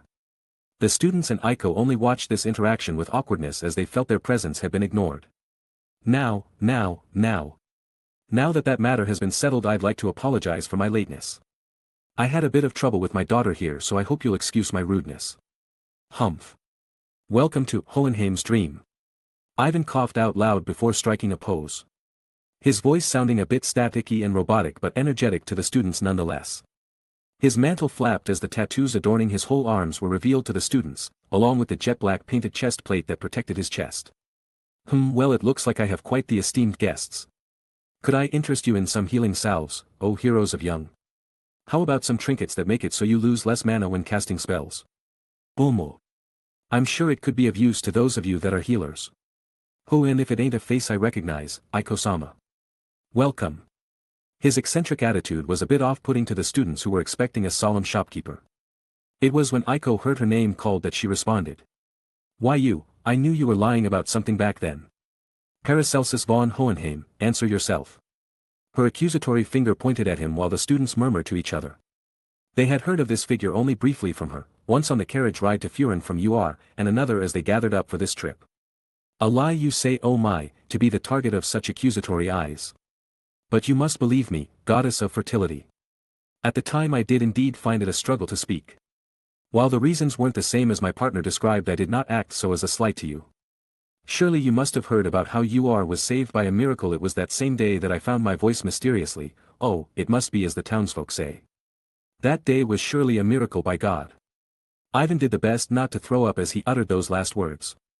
As the rumors of an angel had descended and saving UR was all that the townsfolk talked about now. He would take this rumor of theirs and run with it if that's all it took, a feverish voice so compelling that it fooled even the Templars that accompanied the students. Paracelsus-san, I've heard much about you from my teacher. If it is as you say and a miracle was cast that day, then I'd like you to join us in aiding the humanity that the God that saved you has tasked us with protecting from the demons. Out of nowhere the hero stepped out in front of his teacher and extended his hand toward Ivan, asking that he repay God's benevolent act with servitude. You see, the reason we came here in the first place was to recruit you in our campaign against the demon army. Your products have captured the eyes of the Holy Church that truly believe you can aid us in turning the tide. So what do you say, will you join us in saving the world? Ivan stared at Cookie's good-natured smile. It was truly apparent to him that this child was completely wrapped around the finger of the church. He glanced at Hajime, who seemed to be showing an uncomfortable expression, then back at the hand that was held in the air in front of him. On one side was being declared a heretic by a force he wanted no relations with and quite possibly having his business disturbed every day, on the other was getting involved in a war he knew was a farce. Playing a piece in a hits game. To him, the choice was clear. I must refuse.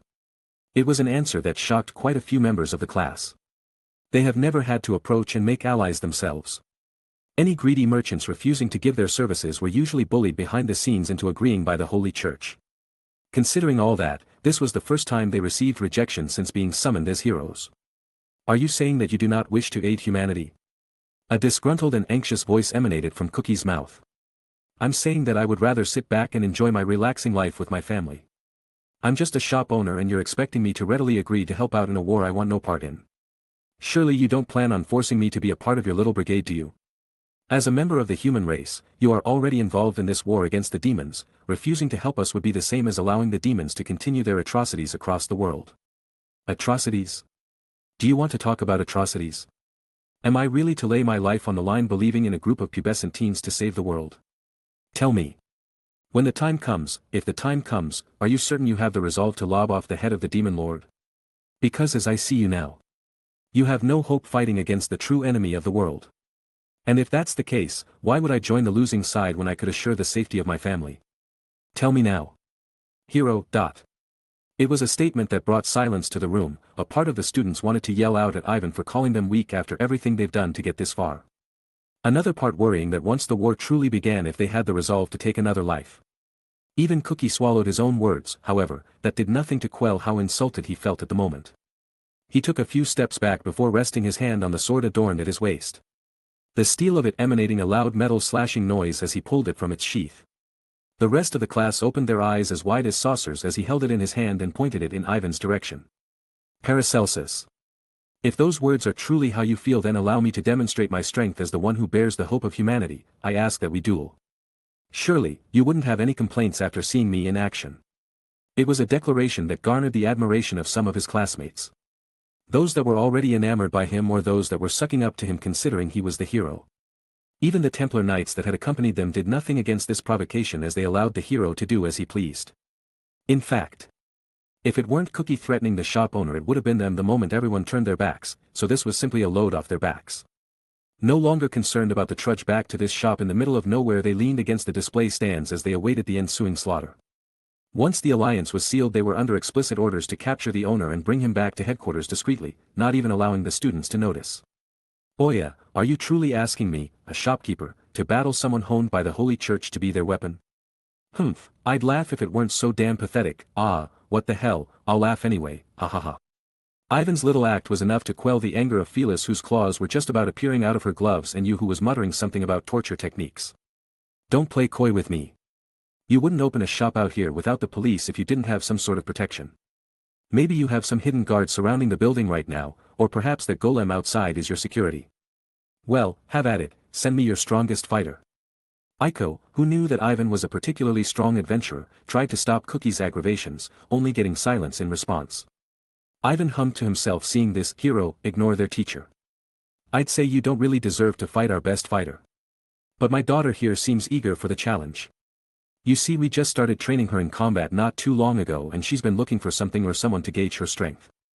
How about if she wins, you give us a few status plates?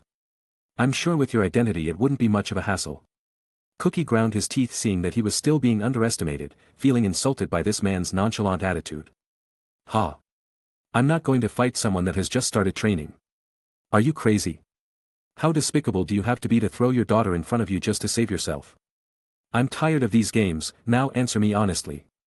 His words stuck in his throat as large protruding claws shot out of Phyllis' fingers, and while unable to see her expression, the loud growling emanating from her mask was enough to cause him a bit of trepidation. Can you not underestimate my daughter just based on what someone else said? I'm getting a bit of déjà vu from saying that. Tensions raised as the Templar Knights started unsheathing their weapons. They had already classified her as a beastman, so they were just waiting for an opportunity to attack her in the name of their teachings. The room turned to a standstill as everyone waited for Cookie's response. The man in question stood still as beads of sweat formed on his forehead. No one moved a muscle, other than Ivan and you, who out of nowhere sat on some rather comfy-looking lawn chairs. Chapter 68. Silence erupted as both parties stared at each other without saying a word. One side was sweating beads as they found the situation difficult to even breathe in, the other sitting relaxed in some lawn chairs waiting for the show to start. The growling from Phyllis' mouth was only growing louder as each second went by. Cookie knew the longer he delayed, the more likely she'd just outright attack him on the spot. Rather than dealing with a sudden battle in this enclosed space, he'd rather have an official duel outside.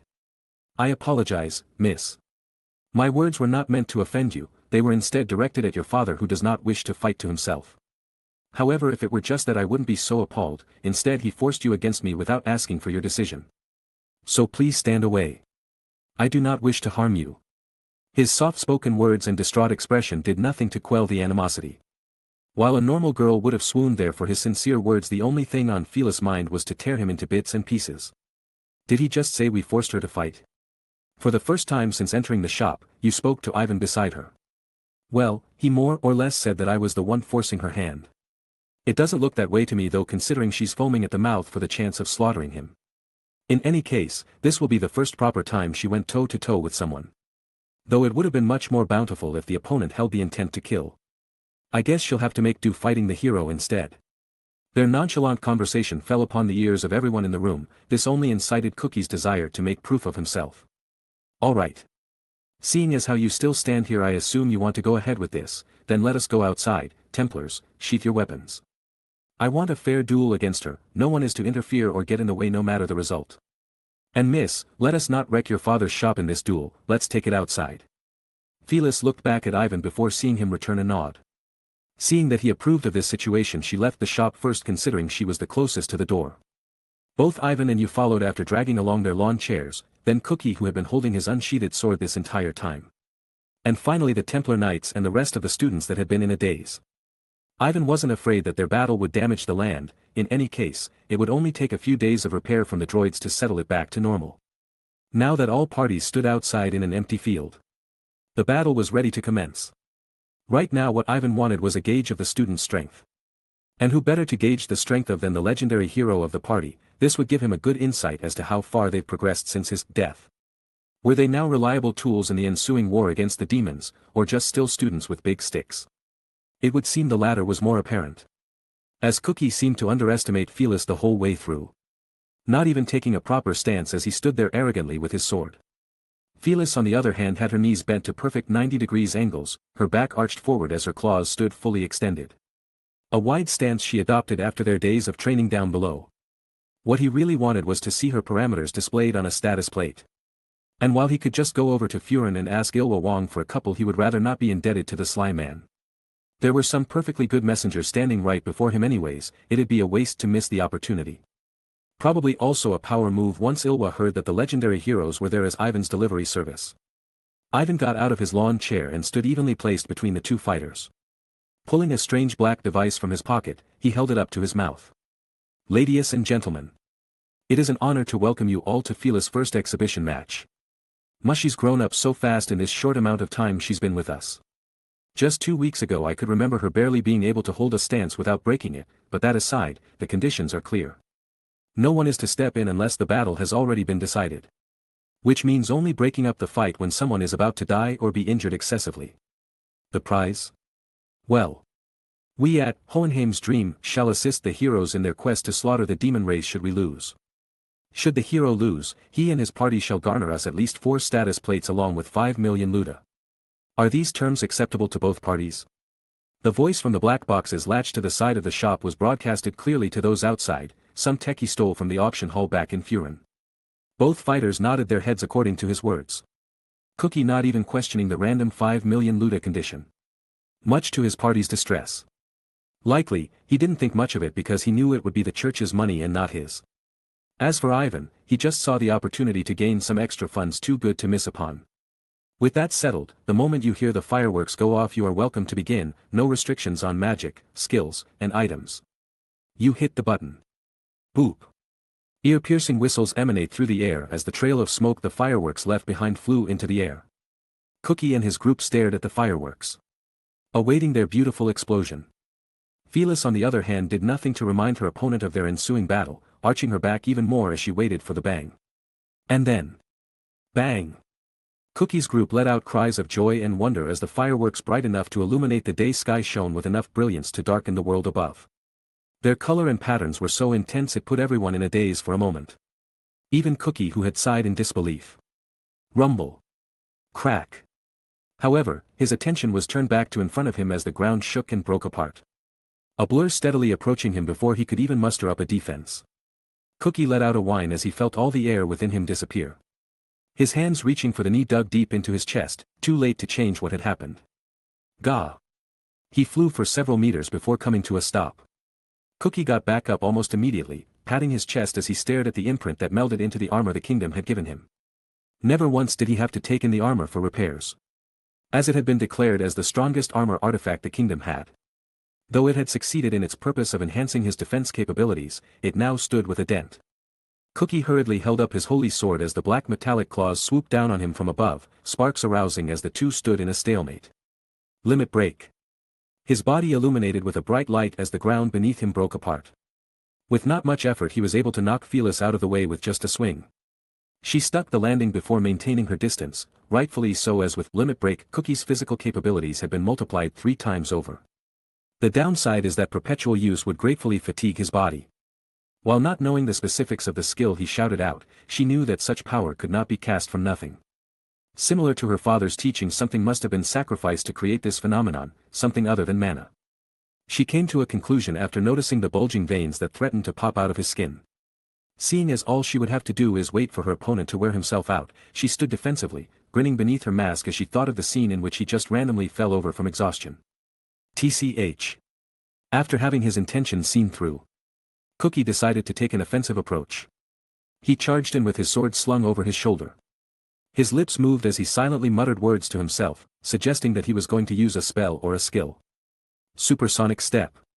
The distance between the two closed in a flash as the sword that had been slung over Cookie's shoulder flew forward with enough strength to whirlwinds. His face scrunching up as intensity from using both limit break and supersonic step hit him all at once. In response to this attack, Phyllis muttered some words of her own, fireball. She shouted with her hand raised high. Not expecting a perceived beastman to be able to cast magic, Cookie was stunned by the sudden ball of flames. Failing to shield his face as the flames engulfed his face. His attack halted in the air as he took a step back.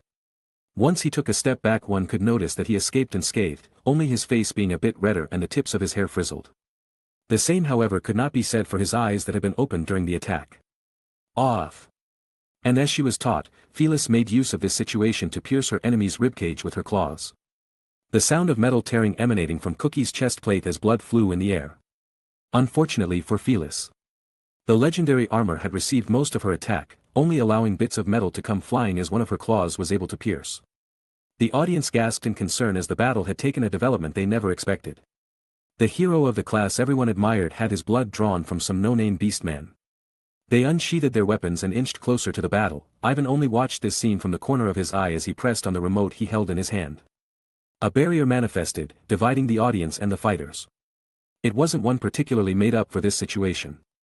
In fact, it was just the normal defense barrier he had made for his property. The fact that it, coincidentally, divided the audience from the fighters was no accident. He had Phyllis direct them to this specific field in the event something like this were to happen.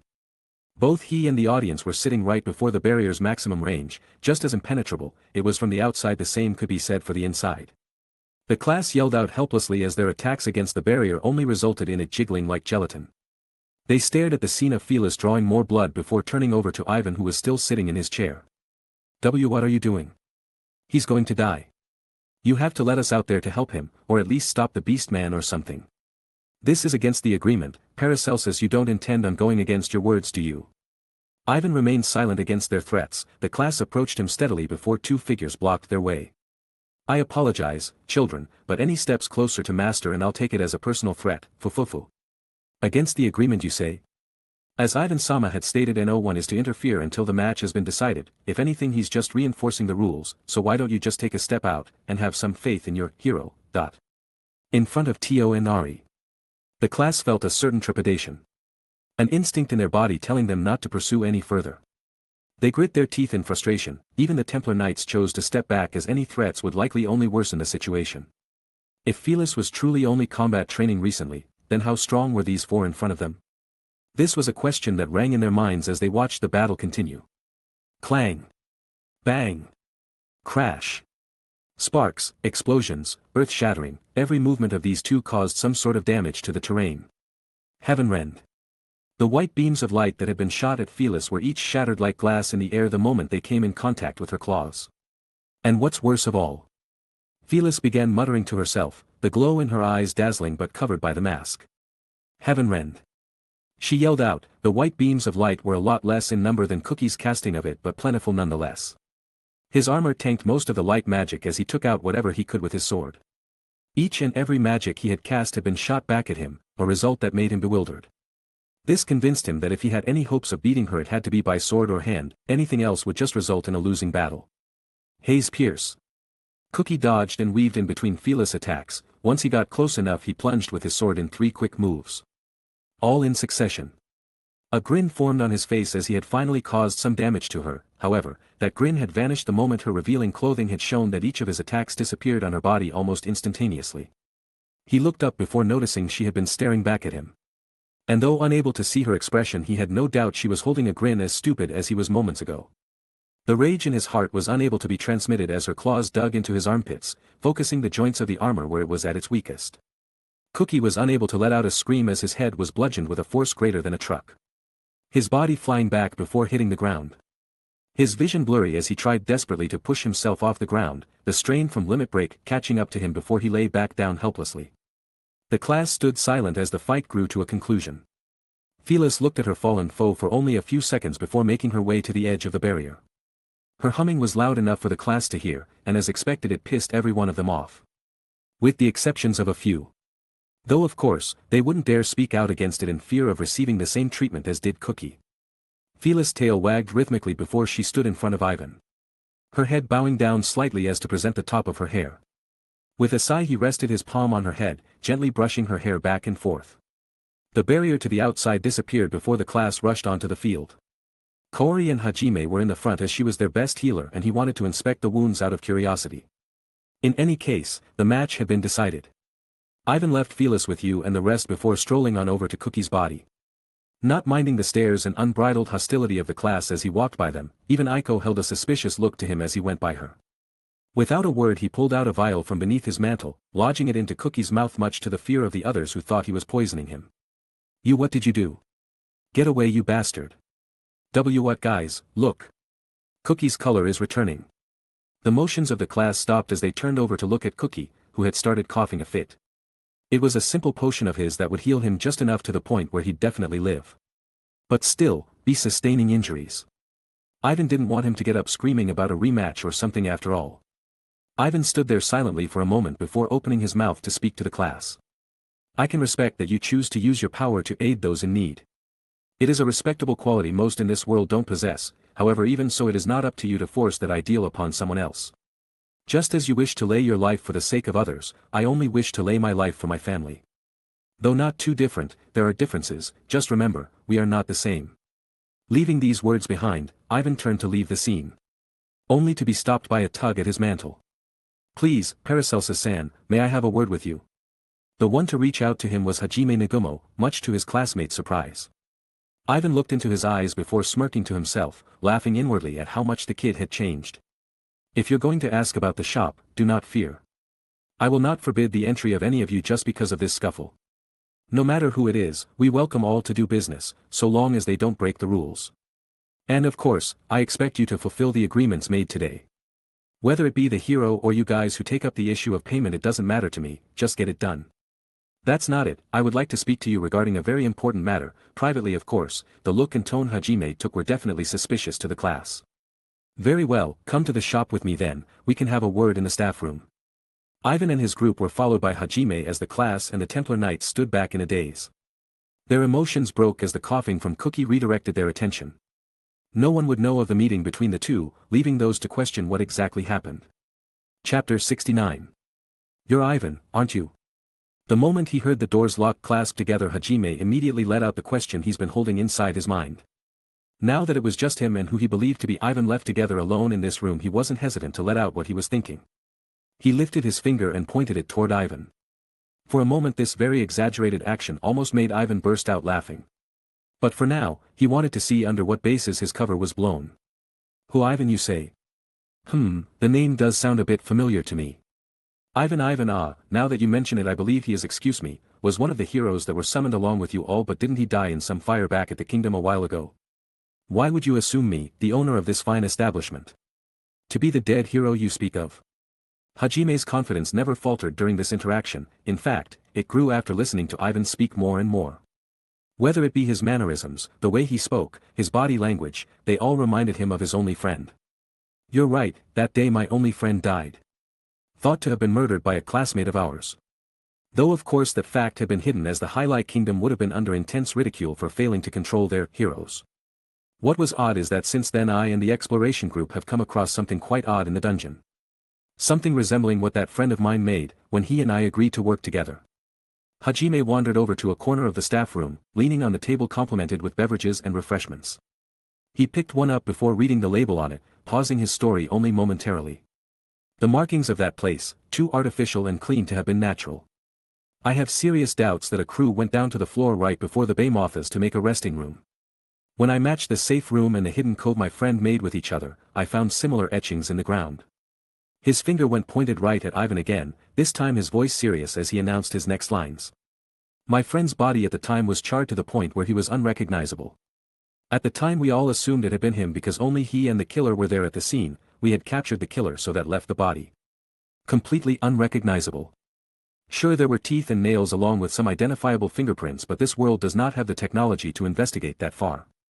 Hajime took a sip of the beverage in his hand, the accusatory finger never falling. All those questions about what monsters inhabited which floors, the constant inquiries about how far the class made it.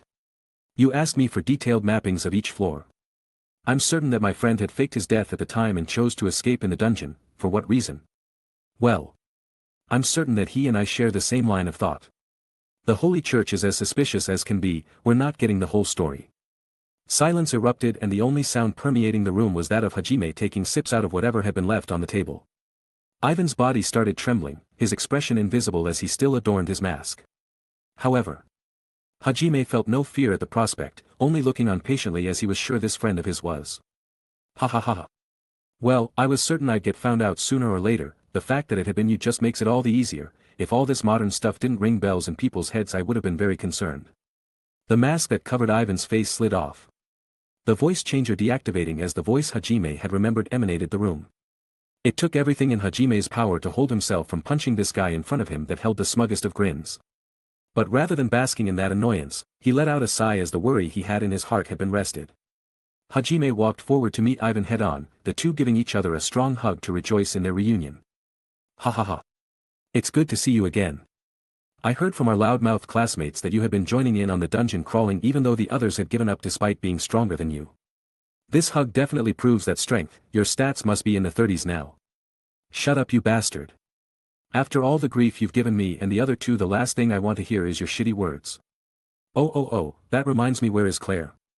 I thought she would be with you since leaving, but I haven't seen anyone that looked like her in that posse of yours. Their reunion hug came to a close as Ivan exclaimed confusion aloud, backing up from the hug as he looked Hajime in the eyes. Claire. What do you mean? Does she no longer work at the kingdom? And why the hell would she be with me? I'm supposed to be dead, you know. Ivan's surprise caught Hajime off guard. He had after all this time thought Claire ran away with Ivan after taking down Hayama, as she was a criminal now. Wait, you don't know what happened with Claire? No, did something awful happen? Is she alright? Wah. Stop shaking me and I'll tell you. Phew, alright, well, you see, when you died, Claire kind of stopped talking to me and Aiko-sensei. In fact, she cut off communication altogether. She barely left her room and would only give short responses to our inquiries.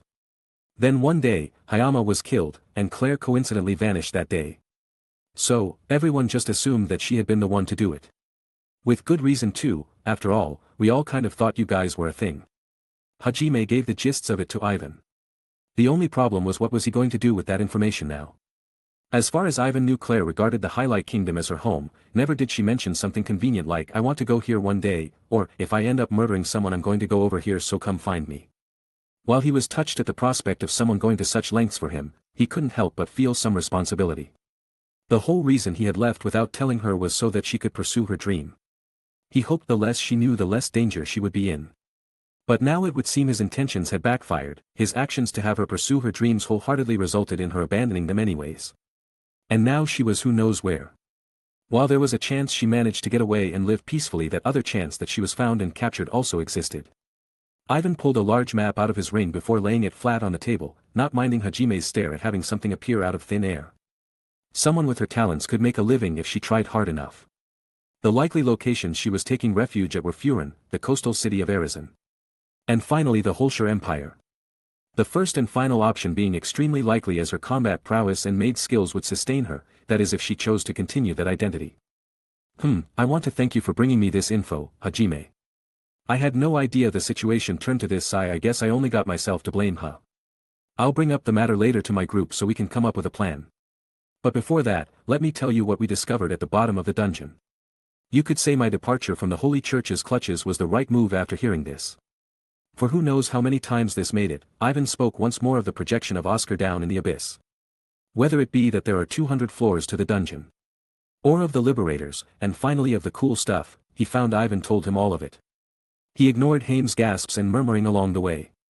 What you do with this info is of no concern to me. Though let me make a suggestion when I say relay it all to Aiko-sensei. I know that your desire lands in making it back home to Earth. As such it may be the ancient magics these labyrinths hold shall lead you in that endeavor. I wouldn't be surprised though if conquering the dungeons caught the attention of the gods. And if that were the case you might be dragged into this world's affairs. Then what about you? What are you going to do? It was a bit difficult for Hajime to respond.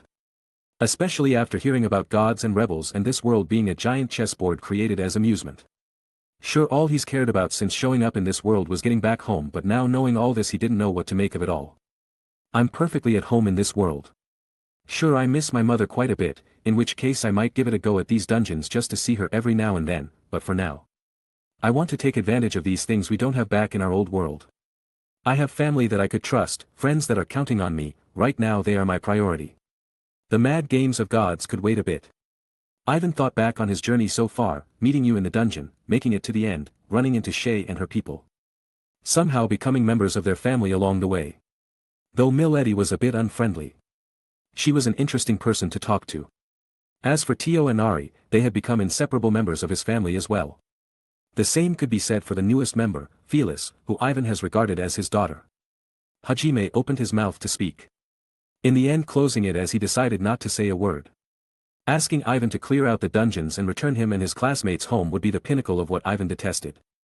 To impose his will on Ivan would be no different than the Holy Church that summoned them and told them to fight. In that sense he chose to respect Ivan's wish. Choosing to rely on his own strength to get back home. If that's how you feel then so be it. Who am I to push you in a direction you're not interested in taking? As for me, I'm going to get to class and I'm out of this world. It's just not for us. If you want to help you're welcome anytime. Take care of yourself, good luck in finding Claire, I'll stay in touch so we can talk more. Hajime left those words as he went through the door. Right now after hearing everything Ivan said about the world's truth he was going to make some intense preparations. There was also the matter of informing Aiko of everything and making more plans from that point on. Ivan did nothing to stop his exit, smiling softly as the door slammed shut. Now with this meeting, he knew he'd have to jump up to his plans as well. But first of all the priority would be finding Claire to make sure she was okay. With the shop closed for the rest of the day, Ivan gathered you and the others in the manor for a meeting. First of all, He notified them of Hajime having discovered his identity, though not an important factor to them, there was no harm in letting them in on the situation. And as expected, they brushed off the matter without a care in the world. However, that formed a basis for the next situation. Who is Claire Von Delort? Ivan went in depth about his and her relationship. Explaining that at first she was just someone he worked with, then explaining that over time they formed a relationship. She was his first friend since being summoned to this world. Hajime was second since Ivan didn't open up to him until after he got along with Claire. The four listened intently as he explained everything regarding her situation, that she murdered one of the heroes to avenge Ivan, who she thinks is dead. So that's the gist of it. On this map I have marked possible locations she could have gone to. Even with all of my knowledge of her, she never explicitly stated she'd like to go to these areas, but with her skill set, it wouldn't be unlikely that she chose a place she could live comfortably. I intend to find her just to make sure she's alright. I feel as though I have the responsibility to do so. Ivan snapped his fingers before a sheet of paper appeared in his hand. He stared at it for a moment before laying it on the table. Only taking it back once he was certain everyone grabbed a look at the girl. This paper was her bounty, instated by the kingdom. On it was written a reward with bright bold red letters stating, "Dead only." He was sure this was the kingdom's way of making sure that the secret of him being killed by Hayama would stay a secret so as to not stain their reputation. The four nodded their heads, you standing up from her chair to ask Ivan a question. "Do you want us to help you?" Her words are monotone, as usual, carrying an air of pressure. "Yes, I'm aware this is a selfish desire of mine. In fact, it is not my place to ask you all to assist in cleaning up my failures, I understand that. I just wonder if that day we first met, if on that day I rejected her position as my maid, maybe she would be happy living her life in the kingdom with her friends and family." In a sense what he was feeling was regret. There was also a sense of shame that lingered in, one ashamed by his failure. Looking at this Ivan, you stared silently. And out of nowhere, she rested her palms on the table and bang! "Ivan, do not tarnish her feelings like that." Her words were mixed with a tinge of warmth, emotion so strong it was conveyed to Ivan with a single look. She looked up to meet his gaze, ignoring the looks of the other girls as she went around the table to stand right in front of him. Not noticing at all when they backed up to not disturb her path. "I have never met this Claire person, but everything she did was for you. Though I'm not sure if it's the same, what I'm certain of is that she loved you. Spending her time with you, working together, eating together. She came to cherish those things great enough that she would have killed for it. If her killing your alleged murderer was not big enough proof of her feelings to you, then I don't know what is." She reached for his hand before holding it up to her chest. "So don't invalidate her feelings with what ifs. All that matters is that she cherished you enough to stray from her everyday life. Imagining a world where she didn't do any of that would be the same as completely disregarding her feelings altogether. And to a girl, that's the worst thing a man could do to their hearts." Ivan remained silent, listening to her words wholeheartedly while engraving them into his mind to see. His words were cut off as she made one final move. "Which is why I won't allow you to regret anything in this life of ours. If wondering about this girl's safety worries you, then it is my duty as your partner and assistant to blow away those worries, as you did for me." His hesitation was blown away, he grasped back at those hands that held him before nodding confidently. Bowing in his heart not to let down the expectations of the girl that stood before him. "Ah, you're right, I want to see this through to the end. And at the very least, I want to thank her for everything she's done for me. I know that if I don't do this I'll regret it for the rest of my life. So I ask you all again, would you assist me in saving this girl?" His confidence was met by all-around nods, their faith transmitted to him as Tio, Ari, and Felis all threw their hands into the ring. Despite not knowing what was going on, Felis just wanted to help her father. As for Ari, she wanted to give this man that gave her a second chance the help he desired. And as for Tio, she already swore in her heart servitude to him, if he wanted her help then who was she to deny? "You guys, I love you guys." Ivan wiped an imaginary tear from his eye as he showed off just how proud he was of this family. Everyone else smiled wryly in response, much to his embarrassment. But with that settled, it was time to move forward. Their first target, Furin, was the closest to them after all. Chapter 70. I should have never come here, Claire thought to herself. The girl with long straight brown hair ran through the alleys that made up Furin, leaping on buildings or through the streets whenever she met a dead end. The ragged and worn-out dark brown mantle riddled with holes did very little to hide her features. However, she did not dare to stop for even a second, fearing she'd be caught by the adventurers and knights that found out her identity after immediately stepping foot off the carriage. I must have been set up. Was it David? Nah, he's too spineless to do something like that. The moment I was confronted he knew he would be a target. That means it must have been one of the other merchants, or perhaps one of the adventurers guarding the caravan. Was it while I was eating? I did indeed take off my mask at the moment. Did they identify me then and let out a messenger on their own into the night? Claire questioned the coincidental turn of events. To her, it seemed as though every night an adventure in the city was awaiting her in the city. Unbeknownst to her. The same day she committed her execution the kingdom set a bounty on her head for all to claim. And to her misfortune, it would be one of the adventurers at the time who connected her face with the bounty sheet before going to Furin beforehand to gather his buddies. As the target was a high-value criminal set by the kingdom, this adventurer did not want to risk taking her on alone. Riding into the night with very little rest to make sure he and his comrades had enough time to prepare for her arrival. From their word of her travel to Furin spread like wildfire after one of the adventurers blabbered about it while drunk. Now every adventurer, bodyguard, and knight wanted her head. It had only been half an hour since her arrival and she already mustered up quite the attention. Outrunning her foes wasn't an option, as every turn led to more.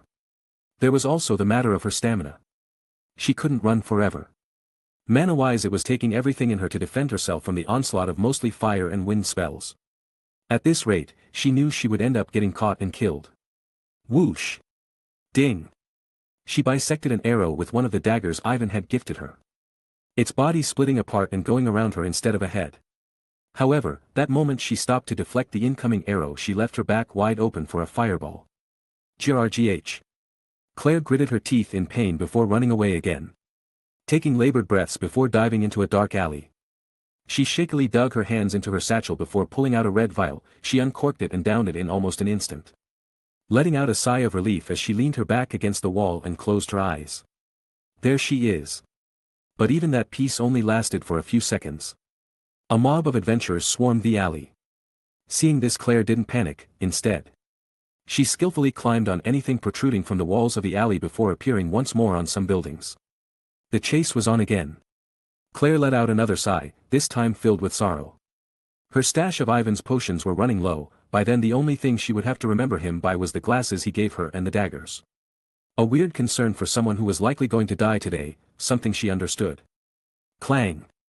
An adventurer shot out of one of the alleys she was leaping for, their blades tangling before each was rebounded by their own attack. Seeing this man ask for a duel in the name of chivalry. Claire only snuck one of her hands to her thighs. She knew that there was no reason for her to have some bout of honor right now. It was likely that this whole duel was just a distraction until his reinforcements arrived. It was at that moment when the man was distracted by her slightest display at skin that the same hand that dug into her clothes swiftly pulled out and flung several needles that carried enough strength to break the air. She nodded in satisfaction as the man fell over with blood dripping from both eyes. His face as prickly as a porcupine. Jimmy. However, that moment of satisfaction was broken when she heard the cry of another person. A girl clad in mage robes shot out a flurry of weak but large fireballs. Unfortunately for her, the tears in her eyes were not doing her any favors regarding the accuracy of her attacks. Claire bisected each fireball as they exploded into steam, using the cover to close the gap and pierce the mage girl in the throat with her dagger. Claire stared back at the hatred-fueled eyes as they lost color.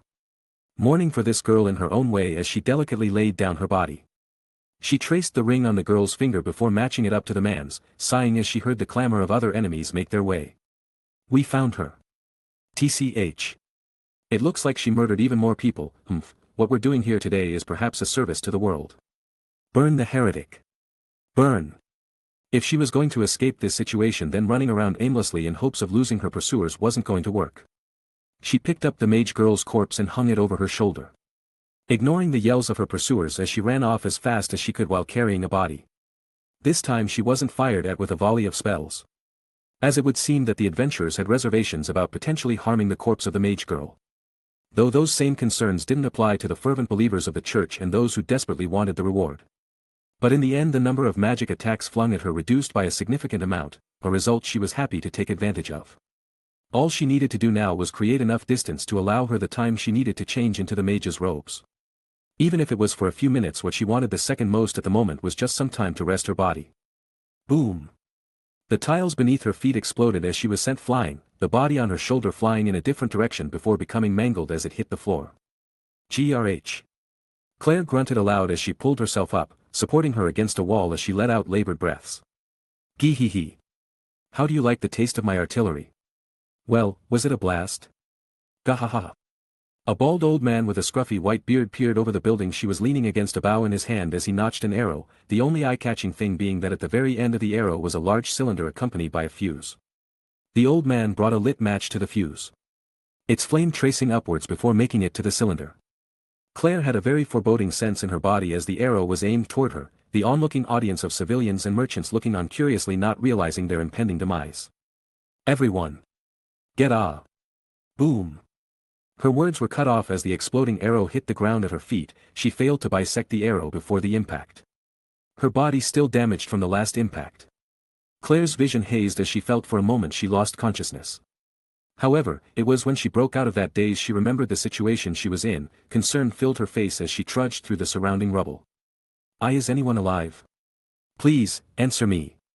Guilt tangled her heart as she realized that it may have been her own doing that led to this catastrophe. Pools of blood seeped from the surrounding carnage.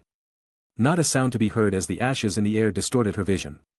The buzzing noise in her ears grew ever so faintly as she stood silently. Maybe I should have just died back there in the kingdom, then I wouldn't have endangered anyone else's life. Who was I to think that I could just get away and live my life as if everything was normal? What a fool I was. Whoosh! Figures shot out of the smoke created from the fires, armed to the teeth with their weapons and spells as they charged toward Claire. Seeing this, Claire only unsheathed both of her daggers, not taking a single step back as she accepted her fate here. A guilt-ridden but fearless smile adorned her face as tears pooled in her eyes. So this is Furin, huh? I really wanted to see the place that Ivan talked so much about. Sorry, Ivan, I'll see you soon. Grah! She charged forward with a roar, meeting the swarm of blades and lights head-on. Clang! Bang! Slash! Claire ignored the damage done to her body, using the smoke from the fires to cause disarray within the group, hacking the necks of her enemies. She became a ghost that was as silent as the smoke itself. She disregarded healing completely, even leaving the spears and arrows dug into her back as she charged forward. The thumping in her heart became louder, the smoke dissipated as a few mages cast wind spells. This time, she was totally surrounded. Surrender now. For the crimes you've committed, come in peacefully so that you may repent. Or else, we shall be forced to take action here. Claire only smiled in response to the knight's words, lowering her posture as she readied herself for the next challenge. Very well then, at the hand of us knights, you shall die here today. Men, charge forward. Their enclosing tightened with each step forward, beads of sweat dripping from each man's face as they approached the ghost. Claire listened contently to the sound of their unsteady steps, a calming smile forming on her face as she rested her eyes one last time. Whoosh whoosh. However, those footsteps were broken as the only thing that emanated to her ears was a loud whirring noise. Strong winds blew her hair in disarray that seemed to be coming from above her. She opened her eyes slowly before noticing a figure blocking the sun. Claire turned her head up steadily to meet whatever had disturbed her end. A monster! The knights cried out.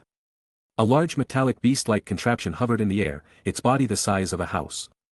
It took on the appearance of a bird with a funny-looking beak at the end. Then, a hatch at the belly of the metallic beast opened up, light pouring out as a rope descended from it and hovered right above Claire. She stared at it for a second before looking back at the metal flying thing.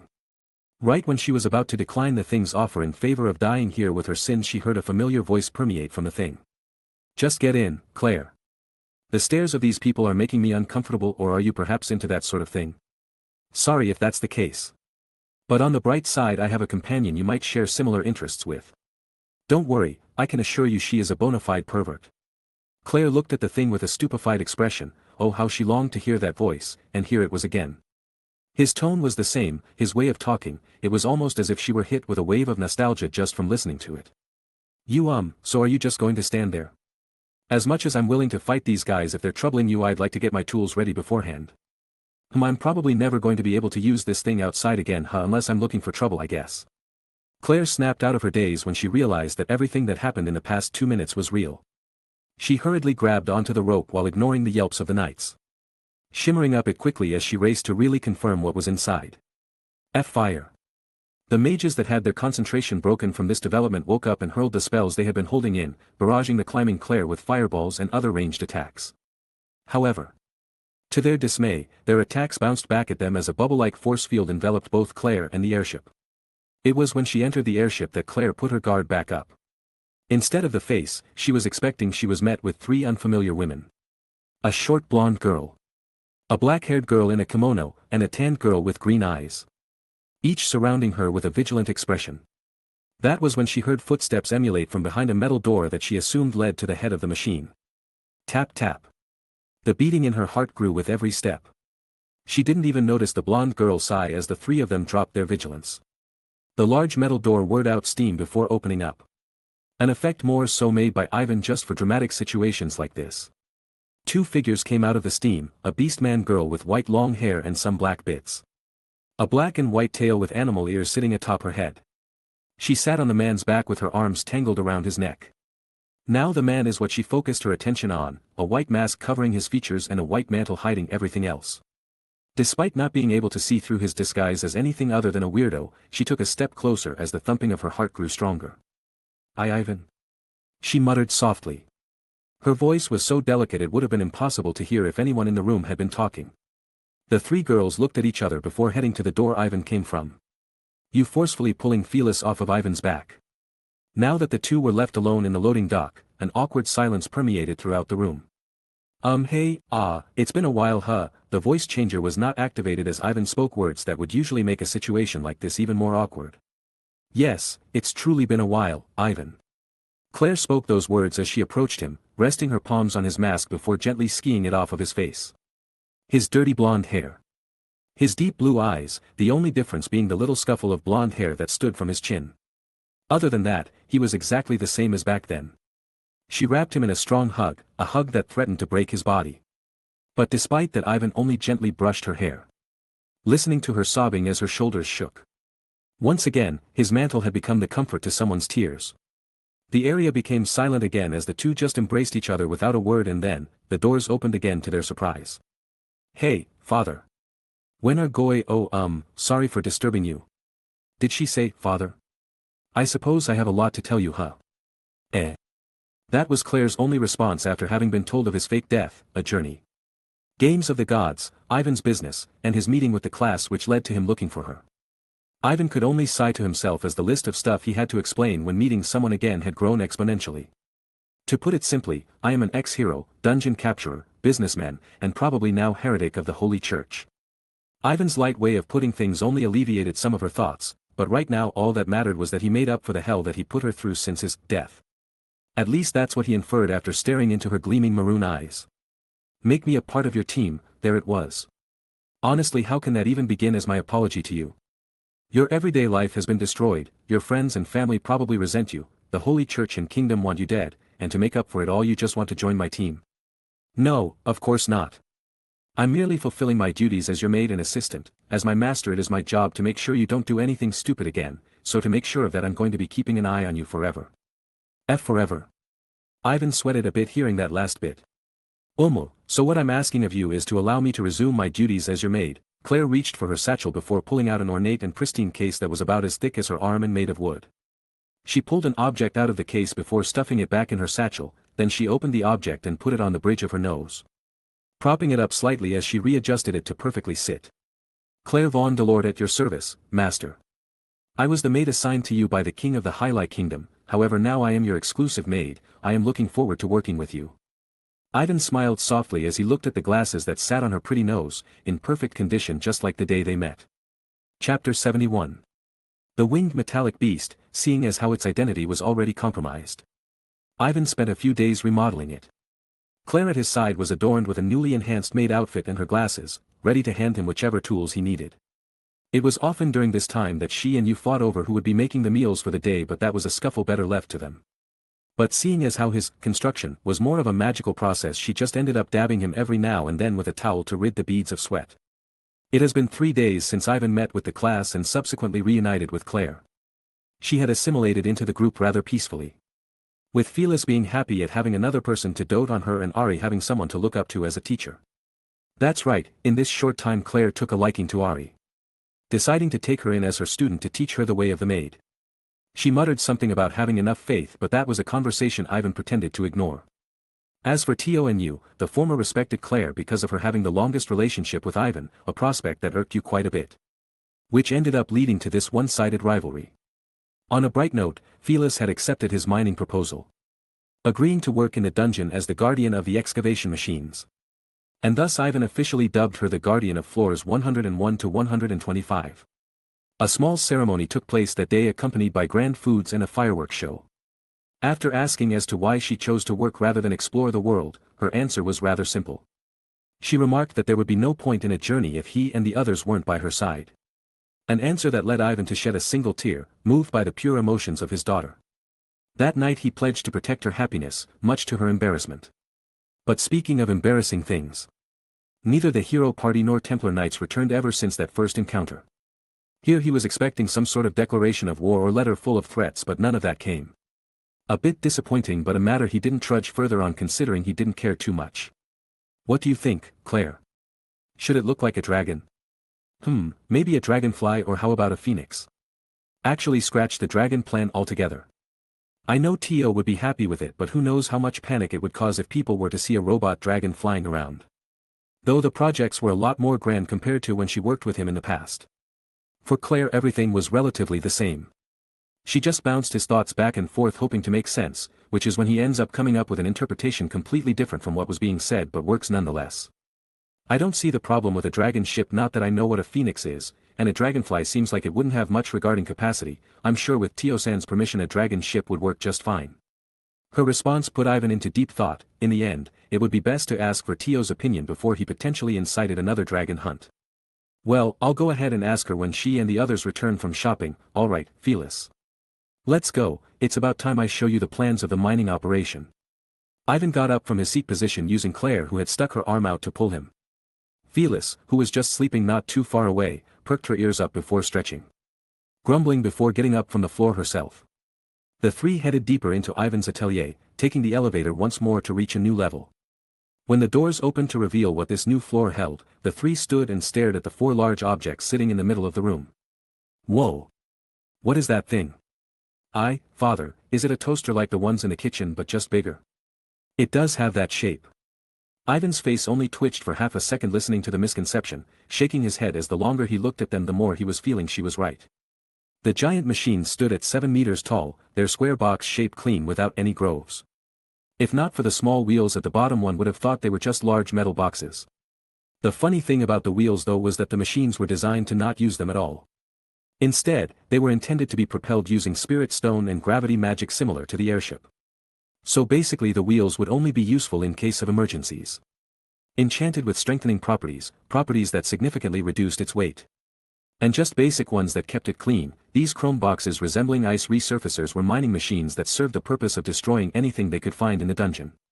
The material they collected would then be automatically sorted from within as the machine determined what to keep and what to leave behind, then once it was full it would dock at a storage keeper before heading back out into the world. Powered by mana crystals and the blood of its enemies. It was essentially a glorified Roomba that destroyed rather than cleaned. It being lifted by gravity magic made it possible to automatically ascend and descend levels of the dungeon, as such this was the reason why they were to be patrolling 25 floors at a time. Felis stood next to one of the machines before asking who was going to be in charge of the others. That's when Ivan dropped the news of her potential siblings. Her expression of joy was enough to ease his concerns. Initially, he thought she would be upset at the idea of his attention being potentially diverted even more so than it already was. But it turns out that she wanted to be a big sister, eager to prove her dominance over her siblings. There was also the matter of being around beings just like her. While her family treated her just like everyone else, there was an aspect within her that always reminded her of her differences. That being the monster part of her. But now that she was going to have siblings, she could rest at ease knowing this wouldn't be a pressure she would suffer alone under. Sure, it may be a bit cruel to wish for someone to go through the same pain as her, but there was also a comforting aspect to it as well. If her siblings ever became so scared of that side that they couldn't live normally, she'll be there to support them. Laughing proudly as she showed them that maybe it wasn't that bad being a monster. Roomba, activate.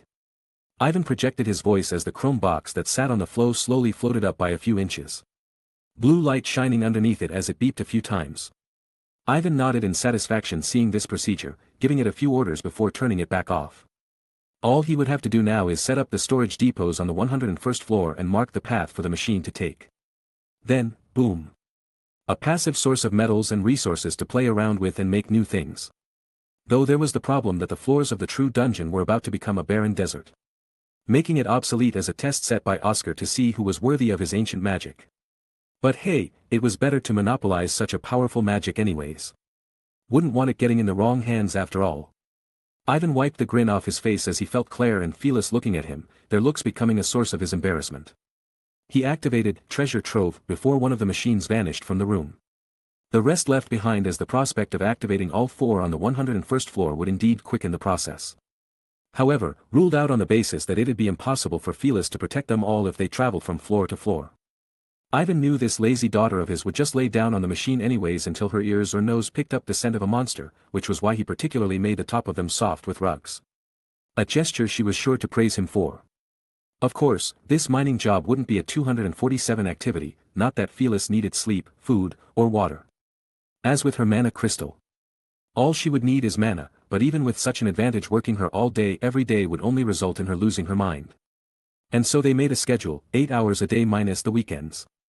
Ivan even gave her days where he would pay her back for the hard work, though with the business she had no need for money. In which case she was allowed to ask of him any one request during those days, a deal she quickly agreed to. With that settled, it was time to go out and activate one, Ivan, Phyllis.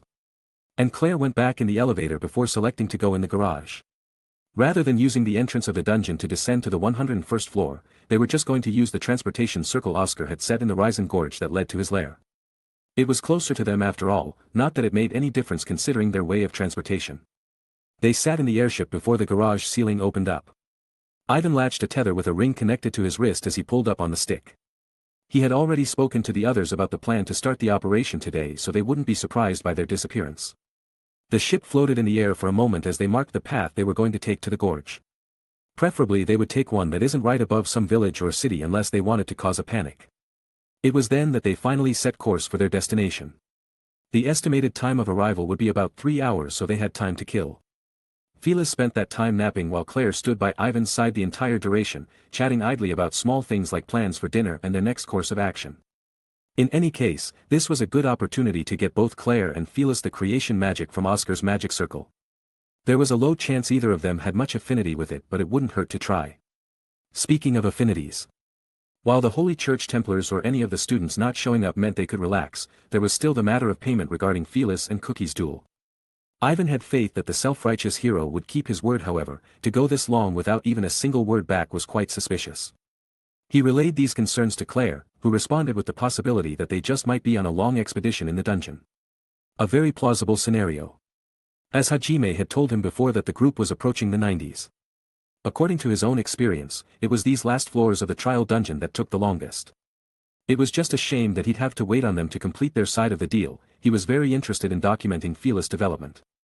There it is. Ivan muttered. Claire turned her direction from him before looking outside the glass display. Phyllis groggily following as she woke up the moment she heard his words. For Claire, who had lived within the kingdom all her life, the sight of the large and ravenous gorge was nothing short of otherworldly. And with a squint, she was just barely able to see the sea of trees over the horizon.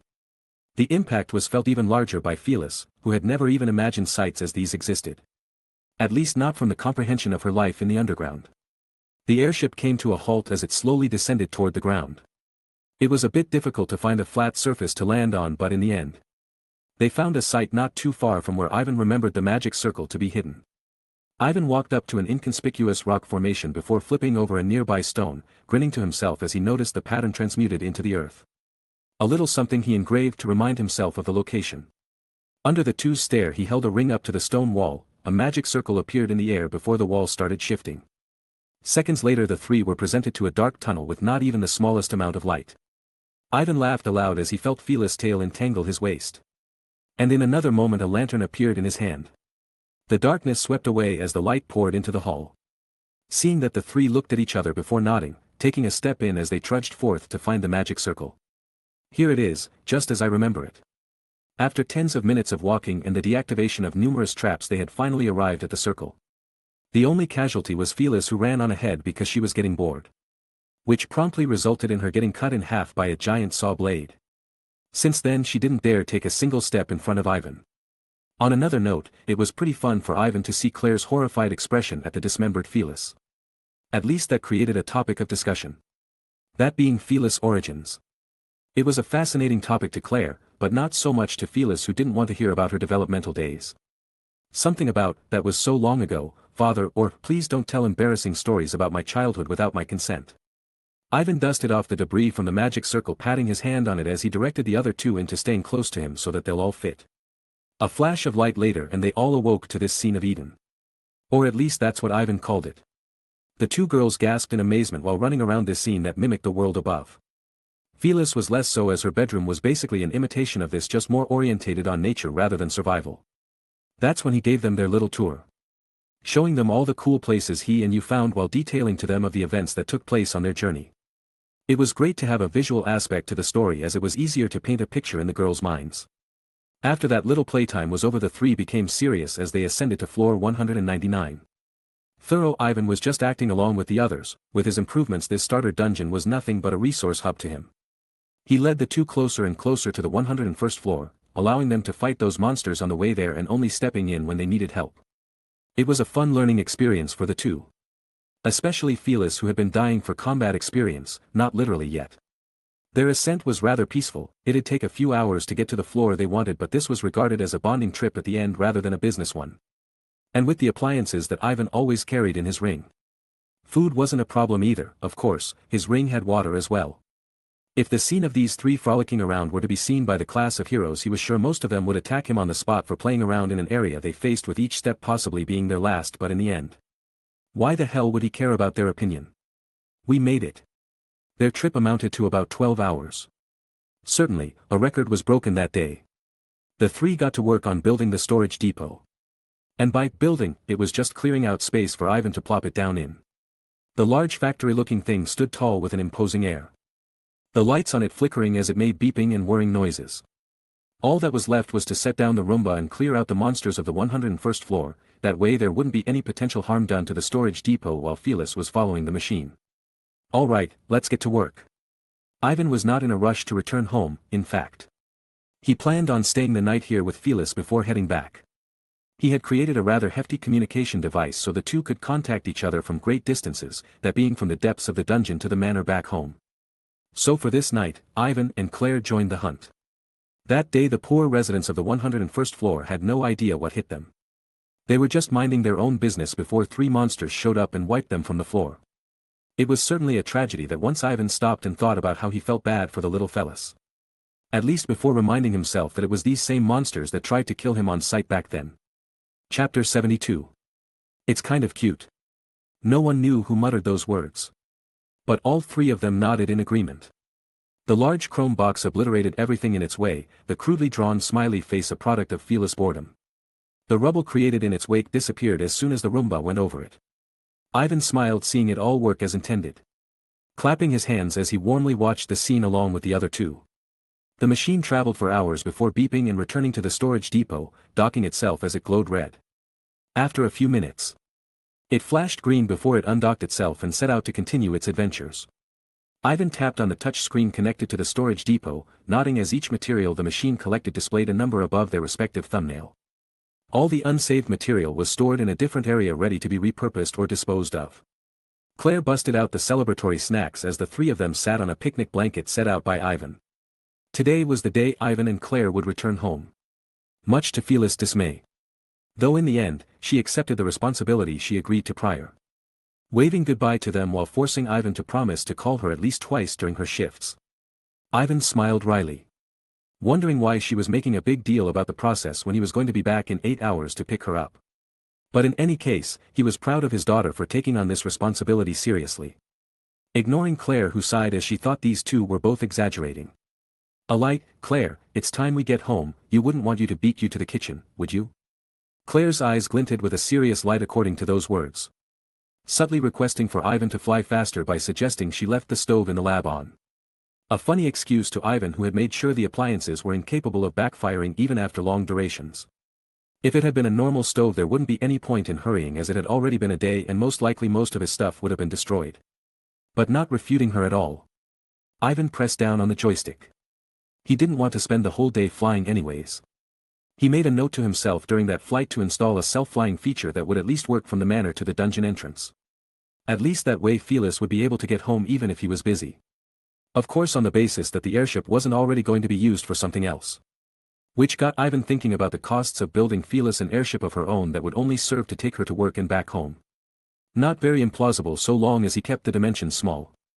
Not that it would need to be very big if its purpose was to deliver one person. If there was anything Ivan had to complain about in this new world was that it lacked music. Hell. He was convinced the only thing that existed in this world that was in any way artistic were just paintings and sculptures of half-naked people. A subject he didn't enjoy in his old world and definitely doesn't enjoy now. But it wasn't like he was some musical prodigy, the same went for his classmates. Which left the only way of getting the music he desired for his vehicle travels was to borrow the phone of one of his classmates, copying whatever music they had downloaded onto his own discs before returning it. The only problem was that he had zero ideas who would even have a large library in his class. Hajime was definitely out of the game, as Ivan was sure the only music he had would either be from games or anime. Speaking of Hajime, it was probably him that made phone chargers that worked in this world without outlets, as the battery percentage of Aiko's phone that he saw in UR was way too high after the long duration they spent here. As for Ivan's phone, he never bothered making a charger as there was no point since the reception wouldn't work anyways. This world had cameras, so besides that feature his phone would have been useless. It's not like he had a particularly large set of music, and well, any music he did have was never downloaded to save space. Even his photo library was just full of screenshots and pictures of some of his documents. I'll just ask Hajime who I mean to borrow from the next time I see him. With his long experience with the class, he probably has a guess or two. I'll just ask for a charger as well, seeing as how it would be a pain to work out making one for myself when I have someone who is already on that. But Felis siblings, Ivan still had 3 more powerful mana crystals he intended on transmuting into homunculi. The problem was when to transmute them into the world, as the moment they were created he'd have to spend a lot of time to ensure their development, taking away from his personal projects. Or perhaps it would be better for them to learn from a fellow homunculus, Ivan thought to himself. It didn't seem too unreasonable to leave their training to Felis. Perhaps it would even be bountiful considering no one knew the mindset of one better than her. Ivan nodded, as that would be the next set of actions. It would take away from Felis' current job, but she'd probably have more fun dominating her siblings with her seniority rather than stare at a metal box suck up rocks. He'd wait a week before starting the development to see how far the mining project would progress in that time before coming to a complete decision. After all, since training might take weeks, it'd be a shame to put the mining project on pause before any real progress was made. Beep beep. A blue light shone on the dashboard of the airship, blinking as it let out moderately loud beeps. Not in a hurry, Ivan pressed the button that the light was shining from, waiting for the caller to speak up first. The Templar Knights are here. They are requesting that they speak to you personally. Just give me the word and I'll take care of them, or if you want I can activate the barrier and we can just wait for them to leave. From the other side of the speaker resounded Yu's voice, notifying them of their estate's newest guests. Ivan pondered for a moment before responding for her to wait for him to get there. Even with their large weapons and battle-ready gear, there was always the chance they were just there to drop off Felis rewards. A message that you picked up as, "We'll rob them," before kicking their asses out the door. She nodded curtly before hanging up. Ivan pressed on the acceleration as he made a beeline for the manor, slowing down a bit before allowing Claire to buckle herself in her seat.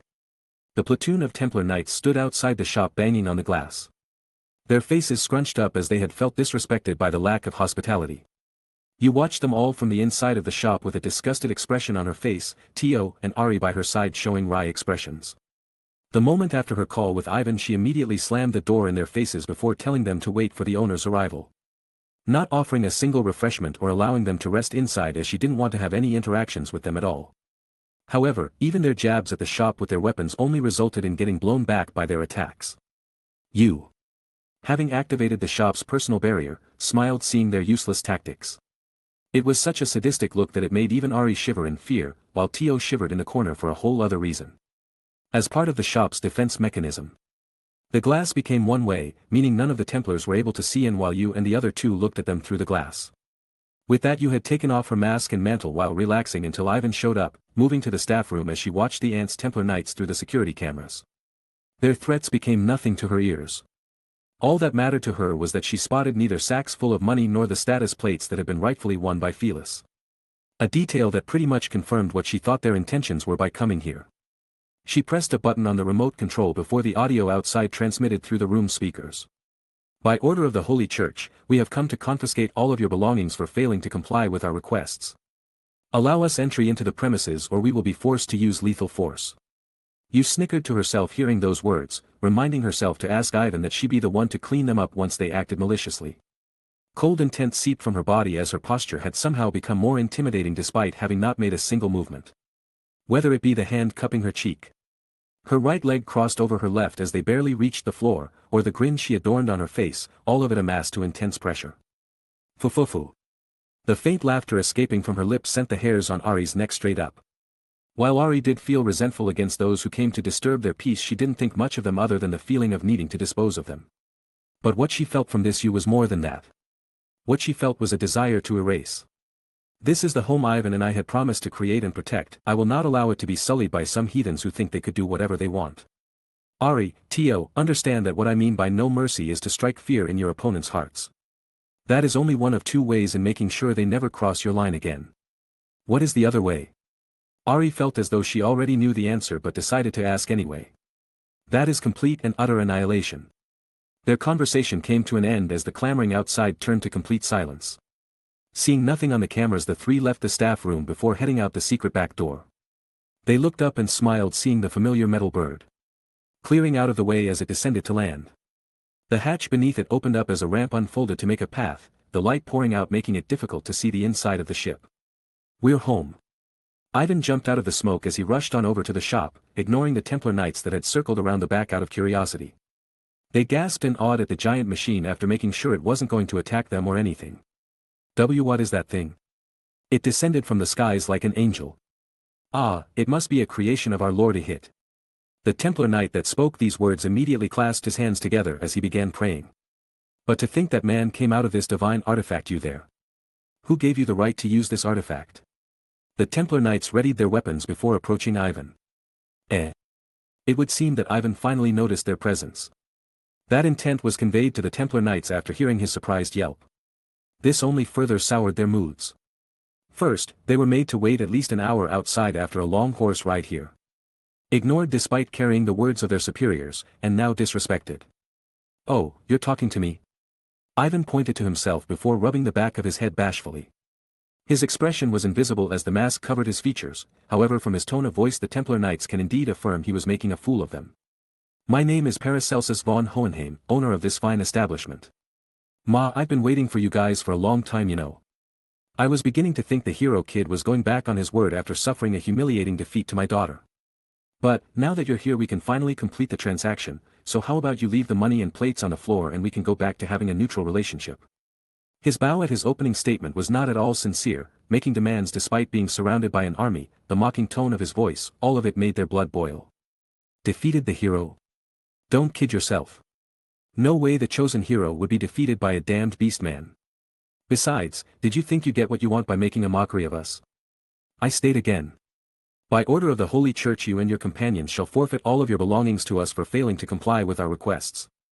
That includes this winged beast artifact, and you are also to be put under arrest. Punishment falls upon those that fail to listen to our Lord HIATUS.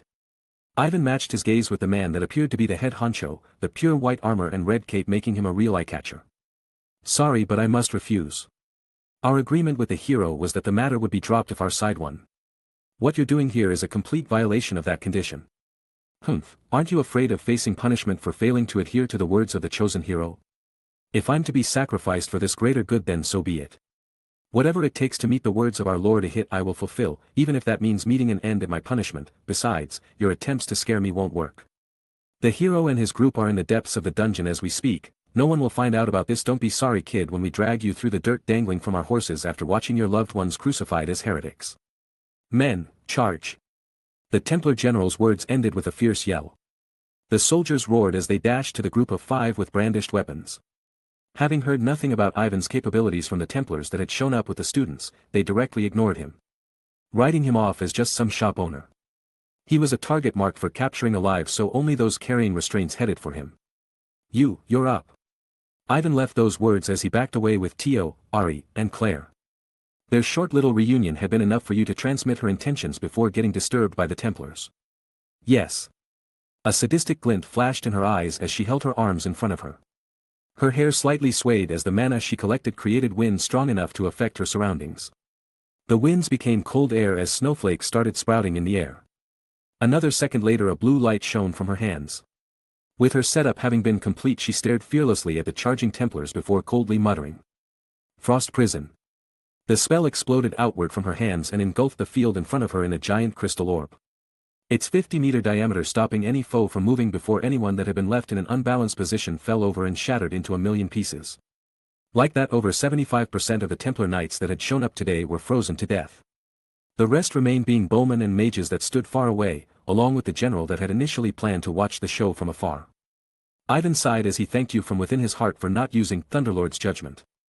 Waiting for this ice to melt was 1,000 times better than having to deal with the stench of charred bodies. Ah, he's running away. Ivan muttered aloud as the general commanded his remaining knights to fire a volley before hopping on his horse and dashing the opposite direction. It was a rather cowardly display considering the bravado he had up earlier when they were still on talking terms. Teo's flames erased any attacks that had fallen toward them before Ivan pulled something out of his treasure trove. He held the long needle in his hand before ensuring that the tiny transmutation circle engraved was properly drawn. Ivan nodded in satisfaction before throwing it to the fleeing general. A white trail of light following behind it as its speed was enough to create a distinct whistling noise as it broke through the air. The knights that had anticipated the attack helplessly covered themselves with their hands as any attempts to muster a defense had been left unavailable after their recent attack. However, to their surprise, the needle weaved and bobbed through their group as if intentionally dodging each of them. It picked up speed after passing through the group, rushing straight toward the center of the generals fleeing back. And then... stab. Huh. The general only let out a surprised yelp as he felt something hit the back of his armor. Peering his head over his shoulder as he observed the needle protruding from it. The circle on it faintly reminds him of a magic circle. Fearing it may be an enemy attack, he reached for the object and... bang! The needle's transmutation circle shone blue before the device released a powerful explosion, engulfing the general in smoke and ash. And when the smoke cleared, nothing was left. Chapter 73. You and Tio finished off the remaining knights as Ivan, Ari, and Claire observed from afar. What Ivan had thrown prior was a little device that was controlled remotely using transmutation circles and mana. The circle on the needle was inscribed with both runes for explosions and markers that conducted his mana to make a string-like tether. If he had to describe its weaknesses, one would be that because of its speed it's difficult to make turns, another weakness being that once they blew up that was it for them. The explosion being a force great enough to shatter the material. Its only ways of construction being painstakingly drawing more alchemy circles on new needles. Ivan had contemplated only keeping a few on him made of Azantium, but with how hot the metal would become after blowing up they wouldn't be good for consecutive uses anyways. Instead, he opted to make at least 20 a day of cheap metal that conducted mana well. Unfortunately, using more than one at a time would greatly reduce his flexibility with their control, only being able to do simple movements to not confuse and entangle his own mana's directional paths. As a human mind, he could normally only focus on one thought process. So that got him thinking, what if he had multiple independent thought processes? That way he'd be able to freely control more than one needle without any hindrances. To go even further than that, having multiple thought processes would greatly aid him in increasing his work speed. As an alchemist whose predecessors chased after alchemy for the purpose of enhancing the human body, this wasn't a far-fetched plan. The only problem was where to begin. Rather than create new independent thought processes, it would probably be easier to just divide the one that he has already. However, its own problems came with that plan, that by dividing his sole thought process he'd be impairing what he was already capable of. Weakening his only thought process would just end up contradicting his plans for his body's enhancements, essentially he'd be trading one leg for one just like it. Effectively making it all a waste of time. So before that, he needed to enhance his current mind so that even if it was divided into let's say 2 or 4 processes his brain would function the same, if not better than it was before. The screams of the remaining Templar Knights were drowned out of his mind as he came up with a few ideas. One that wouldn't fry his brain would be ideal, but as a researcher, there were bound to be risks he had to take. If he stopped at every hurdle because he was afraid of death or failure, he wouldn't make it anywhere at all. The only simple thing he could think of was increasing his stats to withstand the mental strain, particularly vitality. As for the process of enhancing his thought process, it would probably pertain to messing with a few runes until finding a combination that worked. Particularly the I symbol, perhaps mixed with the rune for sky. Touch it up with one that is related to haste or speed and it should hopefully work. Though there was once again the aforementioned problem of he was definitely sure his mind would literally explode if he did that now. Leveling stats in this world worked differently from video games. Instead of leveling increasing your stats, you had to increase your stats to level up. Which meant that to up his vitality alone he'd have to hone it with specific training that'd improve that aspect of him. The problem being he had zero ideas what to do to level up vitality. Was he supposed to stand still and allow himself to get beaten within an inch of his life? That seemed more like a way to strengthen his defense or magic defense rather than anything. At the end, what the hell did vitality even mean? Was it how energetic he was? Or perhaps his vigor in bed? The more he thought about it, the less sense it made in his head. In the end, he matched up the vitality stat with that of a stamina stat. In other words, energy. Seeing as how there already wasn't one on the status plate, he assumed that's what vitality meant. From there it started to make at least some sense in his mind. However, another problem sprouted. Was he just supposed to run laps around the estate until he reached a vitality level he was comfortable with? That just seemed like it'd take way too long. Energy, huh? His muttering reached the ears of the two that stood beside him. However, with their inquiries he only responded as it being his mindless muttering, a habit they had gotten used to after their time with him. For now, the most basic way was rigorous physical training. Perhaps with some breathing techniques and changes in his diet his vitality stat would steadily climb, and if he ever got risky enough, there were always more dangerous methods to strengthen his body. A dangerous method that would break down his body almost instantaneously, at least that's what had been documented from what he could remember in the Holy Church's diary. Breaking down one's body and allowing it to rebuild stronger was a natural process of the human body. Repeat those two steps at a significant pace and one's body would be enhanced to a significant degree. Of course, that depends on if the one to go through can even withstand the process without dying, which Ivan was confident in saying there was no such being. Even with Yu's regeneration, which she is the sole possessor of, Ivan theorized that she could only survive the process for a few minutes before either running out of mana and dying or succumbing to the toxins and dying before her body had an opportunity to rebuild. Unless Ivan had a way of rebuilding his body's muscles faster than you could regenerate, there was no way for him to withstand a monster's potent toxins that would threaten to tear him down to the cellular level. Unfortunately, there was no such method. Ivan's sigh attracted the two's attention again. However, right before they could ask him what was on his mind, Tio and Yu returned from their hunt. The task is finished, Master. No one is left to spread the events of today. Fufufu, this one made sure of it. Tio's respectful bow and curtsy betrayed the animalistic blush on her face, likely asking for praise. Which Ivan returned, making the dragon princess squeal in delight before writhing on the floor. That left Ivan to come to his next topic. Now that they had officially combated against the Holy Church, there was no room left between the two to never cross each other's paths. Wiping out any potential messengers and survivors was only a measure to buy them a little bit of time. Sooner or later the Holy Church would send more members to check on their former members. The time that group disappeared as the last would surely alert the Church about the matter. From then on it would truly become a full-on war. As of now it was just a cold war. Ivan warned the others of such a development, each only smiling before responding that they knew the risks the moment they joined the team. Not expecting another League of Templar Knights to show up for at least another 2 weeks. Ivan got to work on other matters. First naming his remote-controlled exploding needles showstoppers. A pretty weird name, but he couldn't think of anything better at the moment. Though there was the urge to just slam something with the word boom at the end and make that the proper name. An impulse he stopped from committing as he didn't want to ever be in the situation where he had to say an embarrassing name of his device aloud.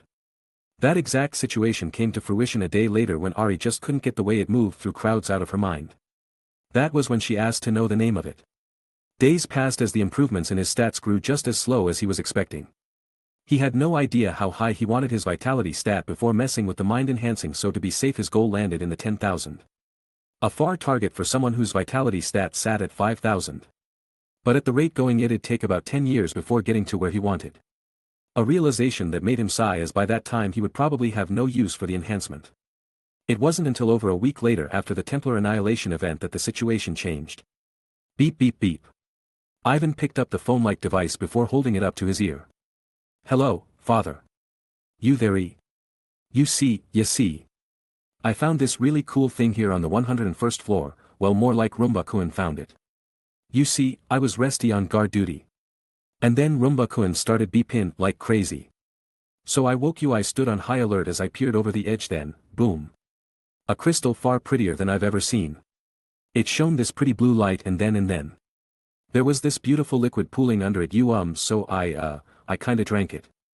Ivan had a few questions regarding this daughter of his. For a second he doubted his teachings as a parent.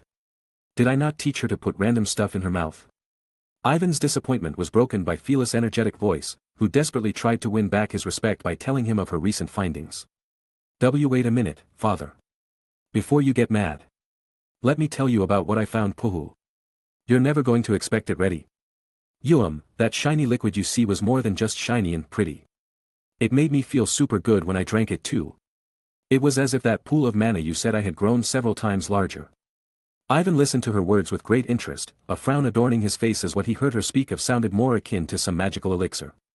As for why it was in the dungeon, that's precisely what he wanted to find out. From her description, the liquid flowed from a mystical rock, but as far as he could recall there was no documentation of such an artifact from what he could remember of the Holy Church's archives. So he asked Phyllis to stay on the line while he called over Yu, who was preparing tonight's dinner. She stood in front of him adorning the frilly white apron she usually wore while cooking. Yu looked at him with inquisitive eyes while holding a ladle dripping a broth in her right hand. Ivan smiled apologetically before speaking to her about the discovery Phyllis made. Sure, his knowledge of this world was based on the stuff he found from a single library. So who else other than to rely on than the 300-plus vampire queen who seemed quite knowledgeable about the history of the world? Well, there was always the 500-plus dragon princess pervert if you didn't have any info. Ambrosia. Yu's eyes opened as wide as saucers as she exclaimed in an unusually loud voice. Her yelp startled Claire, who was taking advantage of Yu not being in the kitchen to finish the meal before her. According to Yu, ambrosia was a product of the divinity stone, a stone considered by many in ancient times as the rarest treasure. Its liquid was so divine it was capable of healing most wounds, even saving people on the brink of death. On a side note, prolonged digestion of the liquid effectively extended the lifespan of whoever drank it, giving it the nickname to many as the elixir to life. A name Ivan laughed as what many alchemists sought has now laid before him, found by his daughter who just so happened to be sleeping on the job before stumbling upon it. Excellent work, Phyllis. Stay right there, I'll be on my way to pick you up so we can study the thing and see how we could use it to our benefit. You can have whatever you want as soon as we're done, think of it as a reward for your hard work. Ma, I'll take you up on that offer, father. So go ahead, praise me more and more about how awesome I am. Come on, I don't bite, don't be shy. Ivan resisted the urge to crush the phone in his hand before setting it down and ending the call. Racing to the airship as Yu, Tio, Claire, and Ari accompanied him out of curiosity. For a minute he thought of punishing his recently smug daughter before letting it slide in consideration that she just might have been lonely all by herself down there. Phyllis ran up to the 5 that had just entered the 101st floor. Her tail swaying behind her as she jumped up for a dropkick, her vigor not dropping a bit as Ivan grabbed her flying leg and tossed her back to where she came from. It was then that she excitedly gestured for the others to follow her. Her tail pointed like an arrow as she stood ahead of the group. The others smiled wryly at her excitement, Ivan finding it a bit strange as he followed her to where she claimed the divinity stone to be. And there it was, just as she said, a beautiful crystal glimmering with a pale blue light. Its size resembles that of a basketball. He adorned the gauntlets he hadn't worn for forever after carefully transmuting the stone it was submerged in. Then with a little bit of strength, the crystal plopped out of the ceiling smoothly. And just as Phyllis did, he licked the basketball-shaped crystal where the liquid had converged. Ignoring the concerned yelps of his companions as he closed his eyes and focused on the process going on within him. Ivan's body jolted as if being hit with electricity before he returned to his normal position. His brows furrowed as he couldn't help but notice that the only change that had occurred was that he felt more energetic. Unlike what Phyllis had gone through, he didn't feel as though his mana capacity increased by even a little bit. Ari copied the activity nervously under Ivan's suggestion, gently patting her tongue on the divinity stone's surface as she lapped up the ambrosia oozing from its surface. Her body shook for a moment before she opened her eyes, reporting that similar to Ivan she didn't feel anything other than a jump in energy. The group all took a turn licking the stone, finally leading back to Phyllis, who had once again said she experienced an expansion in her mana capacity. Ivan thought that it perhaps had to do with her constitution as a homunculus. Blem blem. However, that seemed less likely to be the case as both she and you were quite similar in constitution. The only difference between them is the artificial veins and mana crystal embedded in Phyllis' body. Or perhaps it was because of the mana crystal that she received a different effect. If that was the case, then he had some tests to conduct. Ivan pulled a vial from his ring as he scooped up a tiny bit of the liquid to maybe feed to a monster later to observe the development. What he was going to do with the results he had no idea. It was more something to sate his curiosity regarding Phyllis' changes. With that matter settled, Ivan stored the divinity stone safely into the treasure trove. Phyllis joined the party on their way out as she was about done for the day anyways. Phyllis' happy mood infected Ivan as he happily swayed side to side just like her, the two humming a melodious tune as they led the group back to the transportation circle.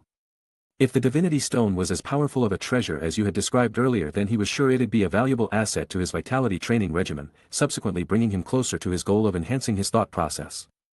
As long as he used it properly, it may even be possible to. It'd be difficult to convince the others to allow him to go through with it. The initial premise of the idea was to defy the common sense that had long been established in their world. Every teaching they had as children probably went along the lines of, "Don't do this at home." Hell, it was even a teaching he made sure Phyllis understood before giving her the job down here. And that being the consumption of monster meat. More specifically, making sure to never consume it. Phyllis' regeneration was on the same scale as Yu's, which didn't inspire much confidence in him regarding her survivability. And now he was likely going to do just about the same thing he constantly warned her not to do. It's like when your alcoholic father tells you not to become a drinker in the future, all while downing about 4 25-ounce beer cans. Well, the worst he feared was that she would imitate his actions. Their return back to the manor was smooth. Idle chatter emanating from the cockpit as Ivan and the family discussed dinner. As unfortunately with this distraction their earlier dinner preparations had been disrupted and it was likely that the meal wouldn't taste so good after being left out for so long.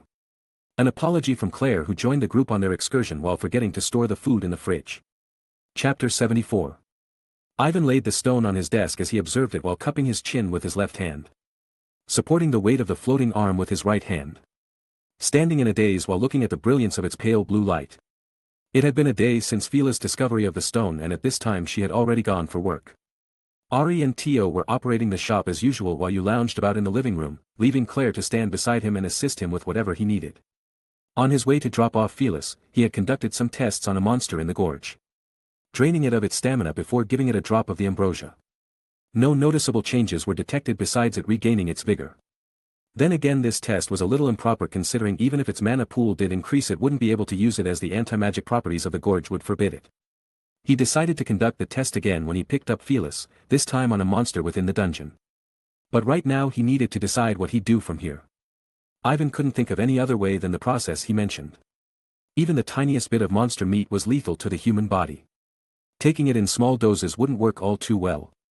So that got him thinking about a way to constantly feed him the magical liquid, opting to use a normal 4-bag just full of ambrosia. It was a simple method that would assure he wouldn't fail to have the liquid enter his body and commence the healing process. He had some well-stored monster meat in his storage that'd be good for testing.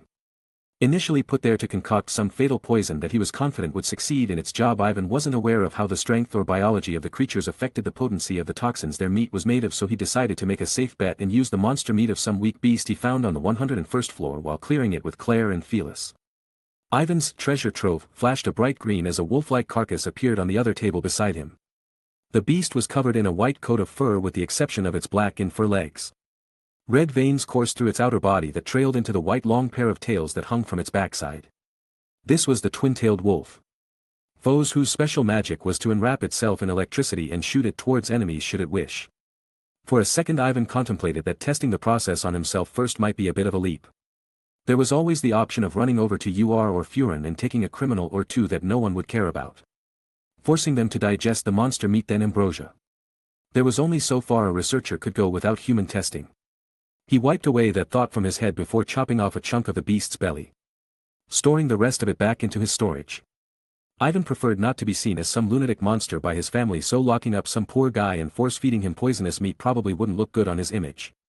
If this was the risk a researcher had to take then so be it, it was one he had already decided upon. Ivan neatly lined up a stack of healing potions on a nearby desk. If the ambrosia failed then these potions would most definitely be ineffective as well. But in the off chance that they did alleviate even some of the damage, he'd call it a success. These movements were odd to Claire, who hadn't even heard his plans yet. Any inquiries she made were shot down by dismissiveness or nonchalant acts. To her this only aroused more suspicion.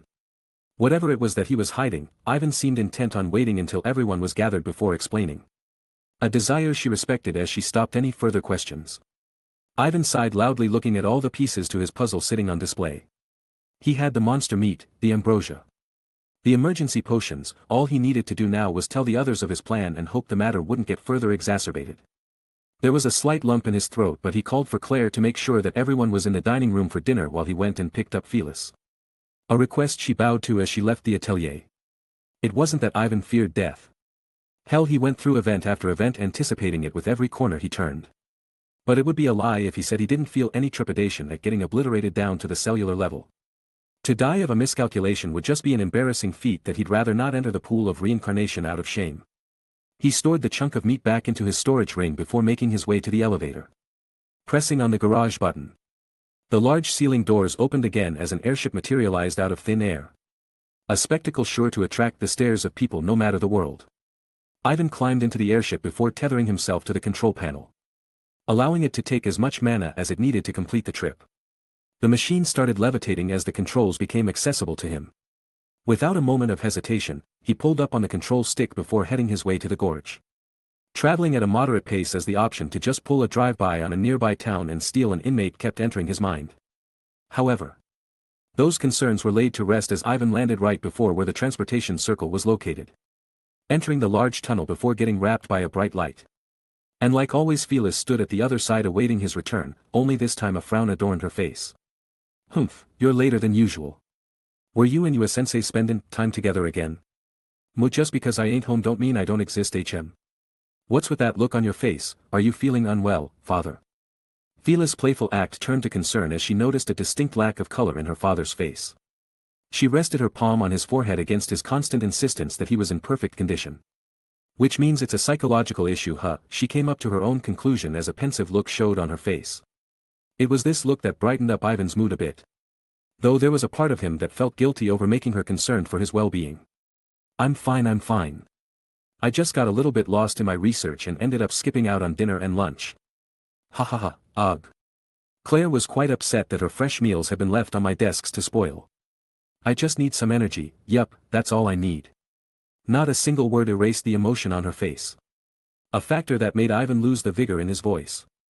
It wasn't that he was exactly lying to her anyways, as he had said he did indeed miss out on lunch and dinner because he was mulling over the benefits and detriments of using a human test subject other than him. Hey, Phyllis, you know your father loves all of you like family, right? His voice somehow had caused her eyes to tear up, somehow she had a foreboding sense that something bad was about to happen. Yes, I know father cherishes us with everything he's got. Her words were emotional as she put on a prideful face, ignoring the tears pooling in her eyes as she looked resolutely at him. Whether it be the kingdom, the empire, the demons, the holy church, or even the gods above, I want to be able to protect you all from their potential dangers. Hell, we're already foes with over half of those forces. Which is why I must take risks to protect you all, as I know the moment something goes wrong I would have regretted not acting sooner. So as to not potentially go down with those regrets even in the face of our enemies, I'm going to do what I can to assure your protection. For that reason, I will be conducting an experiment that contradicts the teachings we gave you. Ivan gave her a rundown of his plans. From the mind enhancements to the multiple thought processes, his use of the ambrosia combined with monster meat, and finally the application and potential dangers the trials had. The moment he finished his words, Phyllis felt the impulse to take on the task herself, pushing down those words as she already knew what her father's answer would be to her request, as inhuman as her existence was. Her father always subjected her to the same treatment he did the other girls, albeit with a little bit of pampering. If the roles were reversed, she was sure he would stop her from going through with such a dangerous experiment, and yet right now she couldn't bear rejecting him. Whether it be his intentions, his motives, or the excited glint for knowledge in his eyes, she didn't have the heart to turn down his earnest desire.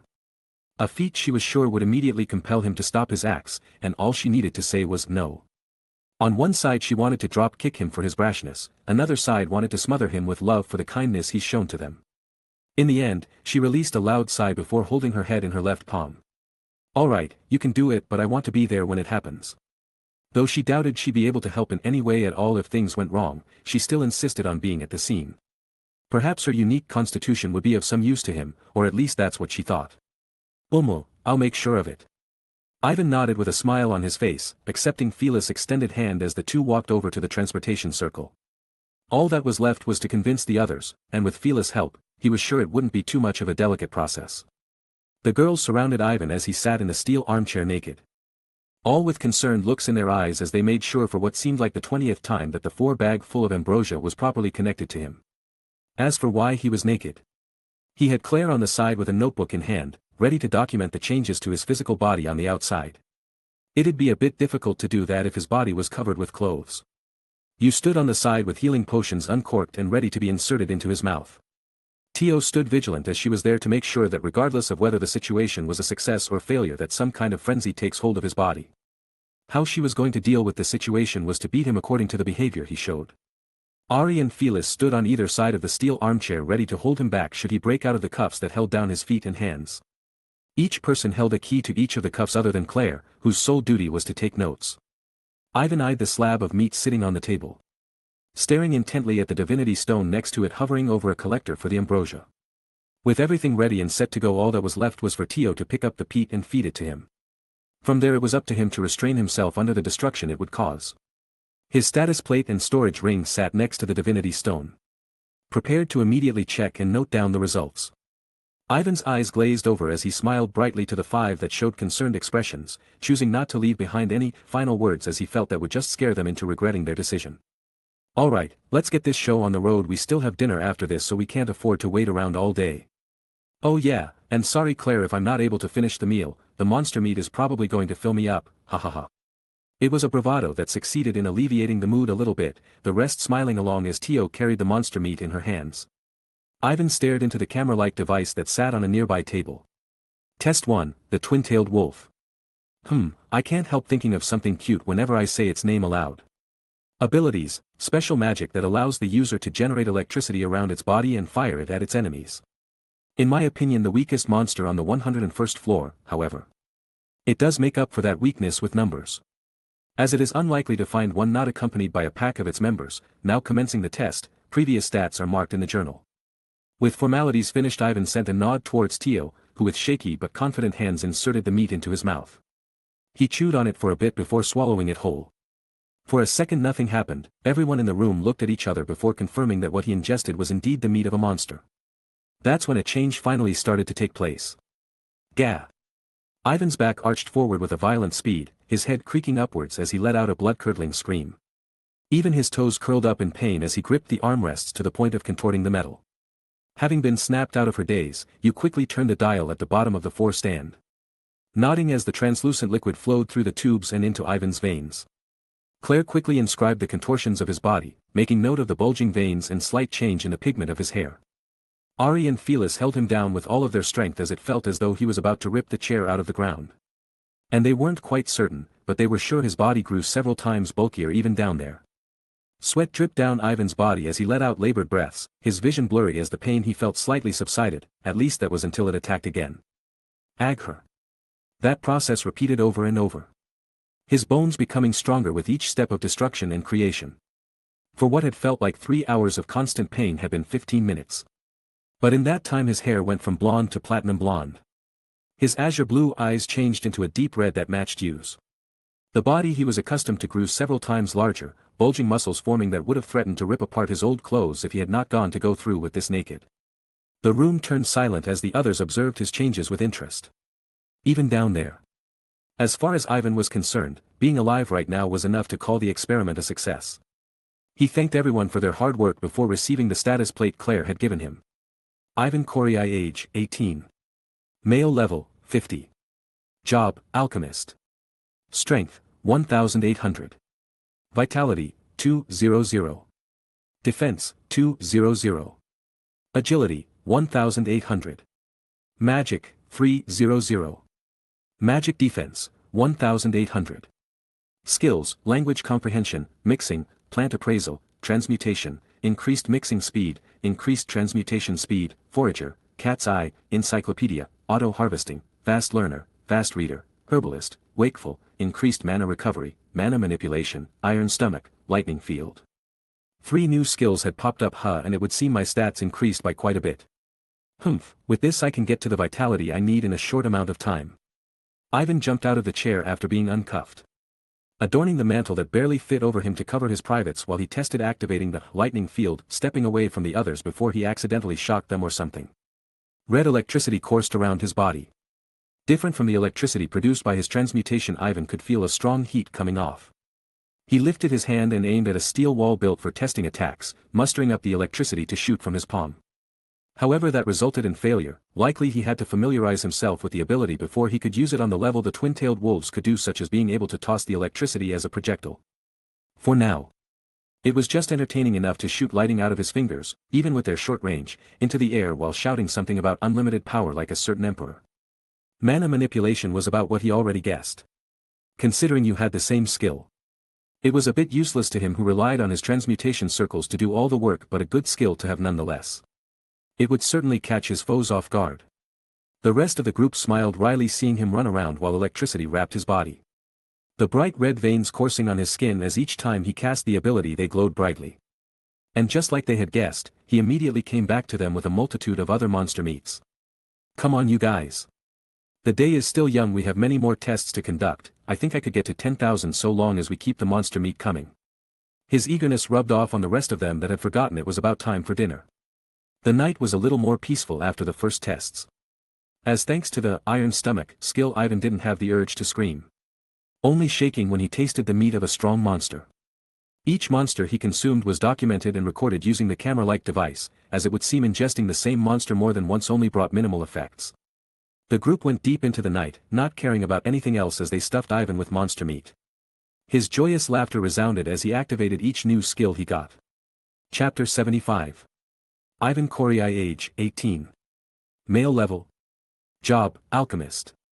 Strength, 16,589. Vitality, 17,980.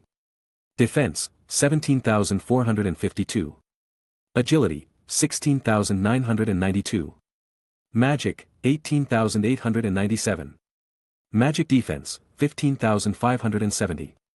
Skills, language comprehension, mixing, plant appraisal, transmutation, increased mixing speed, increased transmutation speed, forager, cat's eye, encyclopedia, auto-harvesting, fast learner, fast reader, herbalist, wakeful, increased mana recovery, mana manipulation, iron stomach, lightning field, air dance, gale claw, sense presence, detect magic, sense heat, hide presence, poison resistance, paralysis resistance, petrification resistance, fear resistance. Foresight, diamond skin, steel arms, intimidate, telepathy, tracking, mana conversion, limit break. Ivan felt as though he might have gone a bit overboard with the whole monster meat thing. In the span of a week, he spent most of his time taking in the benefits gained from the monster meat and training the respective skills each one gave him to a decent level. If he had gone ahead and gained all those skills at the same time without leaving time to adjust, who knows what could have happened to his body and subsequently those around him.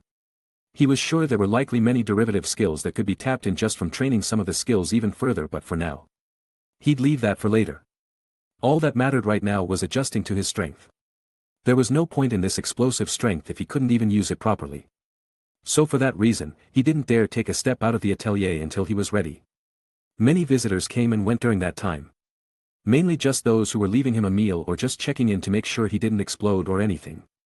The initial restraining process had become unnecessary as the pain and contortions he felt from the process no longer occurred. All that took to it now was digesting the terrible tasting meat before looking back over at the status plate. A change he welcomed, as he was sure feeling that same pain over and over again with each bite would be nothing short of torture. Though there was one thing on his mind as he looked at the stats and skills. Even the question marks where his levels should be, was he still to be considered a human at this point? He had exceeded what was thought to be the human limit, so by that line of thought, it wouldn't be unreasonable to be called inhuman. A title change Ivan didn't think much about. Contrary to the transformation his body underwent, he felt as though he was the same person he always was. It was one that didn't seem to bother the others anyways, all that mattered to them was that he was the same Ivan they cared for. Explosions, things breaking, flashes of bright lights. All of these things had been a common occurrence in Ivan's room as he practiced with the skills. His stash of monster meat had drastically dwindled, even the meat of rare monsters such as the scorpion or hydra fell under his teeth. Though to Ivan, they were quite the delicacy. Getting close to targets and making contact with his hand should be a breeze now, especially with his enhanced speed and relative skills that boosted his movements. He quite literally now possessed the touch of death. Ivan adorned his new set of armor, this time one of black stainless steel. Azantium was littered about the dungeon randomly.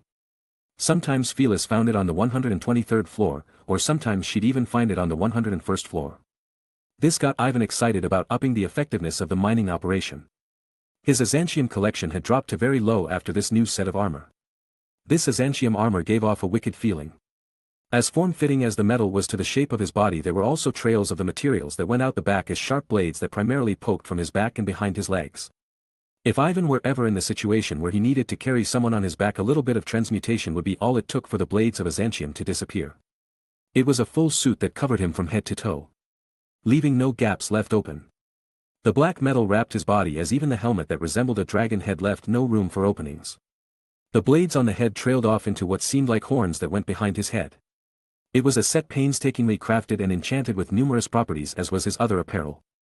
Insulation, foresight, resistances of many kinds, conduction that amplified his lightning field. It even had other features such as self-cleaning and self-repairing. A little transmutation, and his palms would poke out of the gauntlets, making it effective in using the creation, destruction, and water-based transmutations. Though he had to admit the armor was a bit of a waste with how high his stats were. Well. To him it didn't matter too much as long as it looked cool. The mantle and smooth mask were mysterious for a little bit, but Ivan couldn't help but feel it didn't leave too much of an impression. If he was going to become the boogeyman to the Holy Church, then he needed an appearance they'll remember even in their sleep. Those thoughts left his mind as he made way for the door. Or wait. Now that I have this skill. Fellas. A yelp resounded from the other side of the door as Ivan passed through, looking at the scene of Phyllis rubbing her behind as she stared at him with tears in her eyes. Just as he thought, telepathy was a really fun skill. Father, what the hell was that? It was like I heard your voice in my head or something. Sorry, I was just testing a new skill and didn't know someone else was in the area. It was a shitty lie that was sure to be caught once she thought about it too long. Didn't know someone else was in the area, huh? Then why did you call my name? The realization hit her eyes as she stood up with her claws extended. Meeting Ivan's arm as sparks flew from the two metals colliding. Sorry, but I can't play right now. You see, I just came out here to grab a snack or something before moving into the next step in my plans. Ivan's apologetic voice emanated from the helmet he adorned. Maya.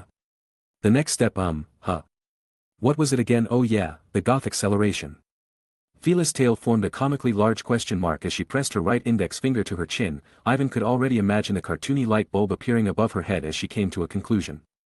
It's thought acceleration, you fool. What the hell is a goth acceleration anyways? On second thought, how do you even know what goth is? Their conversation went on as they entered the elevator, idly chatting about pointless things before reaching the top.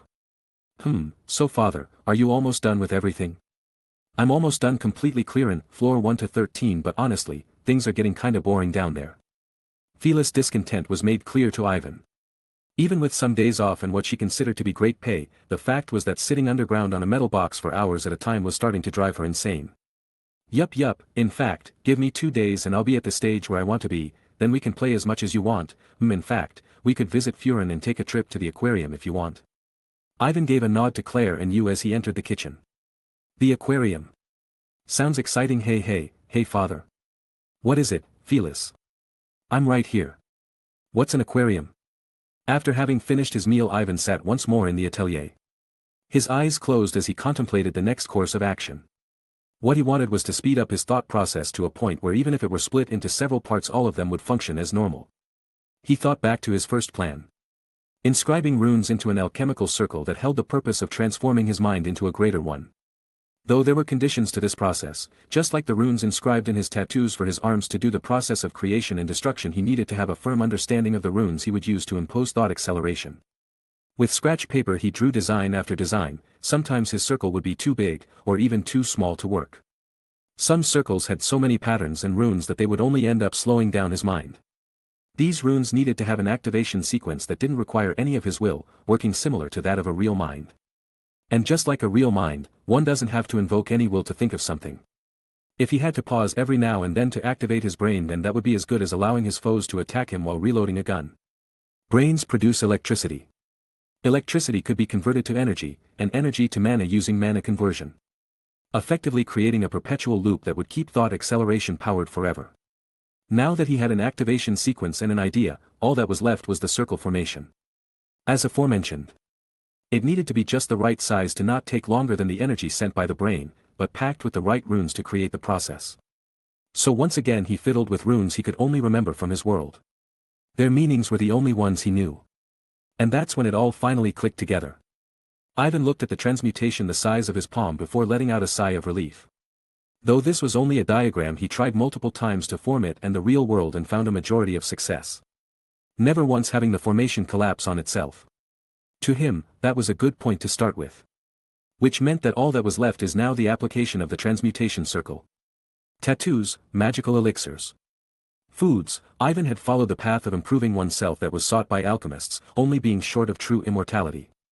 And now he was about to begin making improvements within himself, improvements done to the mind. He laid flat on a table alone this time. Earlier he had assured the others regarding his success, remarking that if they were to show up it may cause a distraction that would lead to the failure of the process. Ivan held a mirror atop his head, setting a clear visual to the scalp. The mirror stayed in the air supported by the arm attached to the table. And with both palms out into the air, Ivan placed his hands onto his head. Ivan let out voiceless yelps as his eyes rolled back in his head. The feeling of having his head cramped with matter became very apparent to him. His heart started thumping loudly as breathing became an intensive task. The transmutation circle had been inserted, but now it needed to be connected to his brain.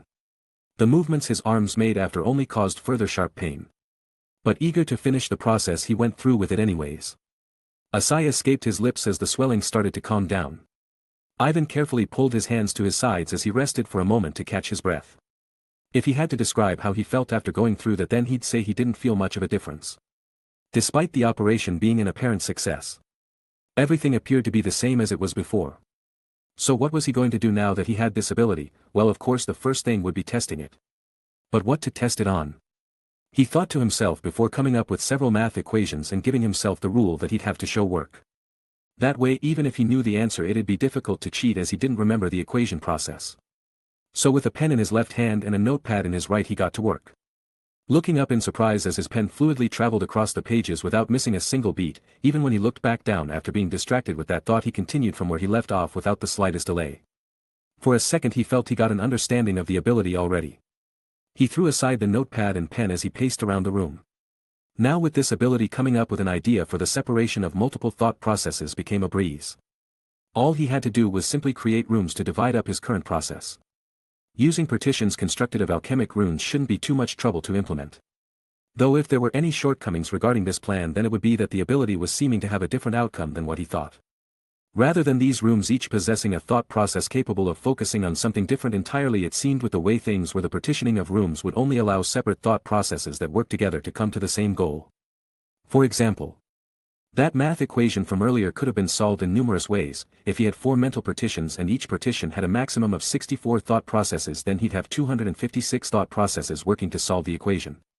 In more practical terms, it was an ability that could be used to discern an enemy's weakness, then formulate a plan based on those weaknesses. And finally calculate the outcome of going through with that plan, all at the same time. The outcome of such a realization made him laugh aloud for the prior him's foolishness, as having multiple thought processes working to different things would only result in chaos. As of right now, Ivan's current maximum capacity for partition rooms was 2. Now how did one thought process turn into 64 per room? It was all using an equation made up of his thought acceleration that copied and repeated pre-existing thought processes rather than creating new ones. But with his room limit being 2 and 64 being the limit for each room, he currently had 128 working thought processes. A satisfactory amount if he said so himself, or at least he would have said if he didn't know that there was room for improvements.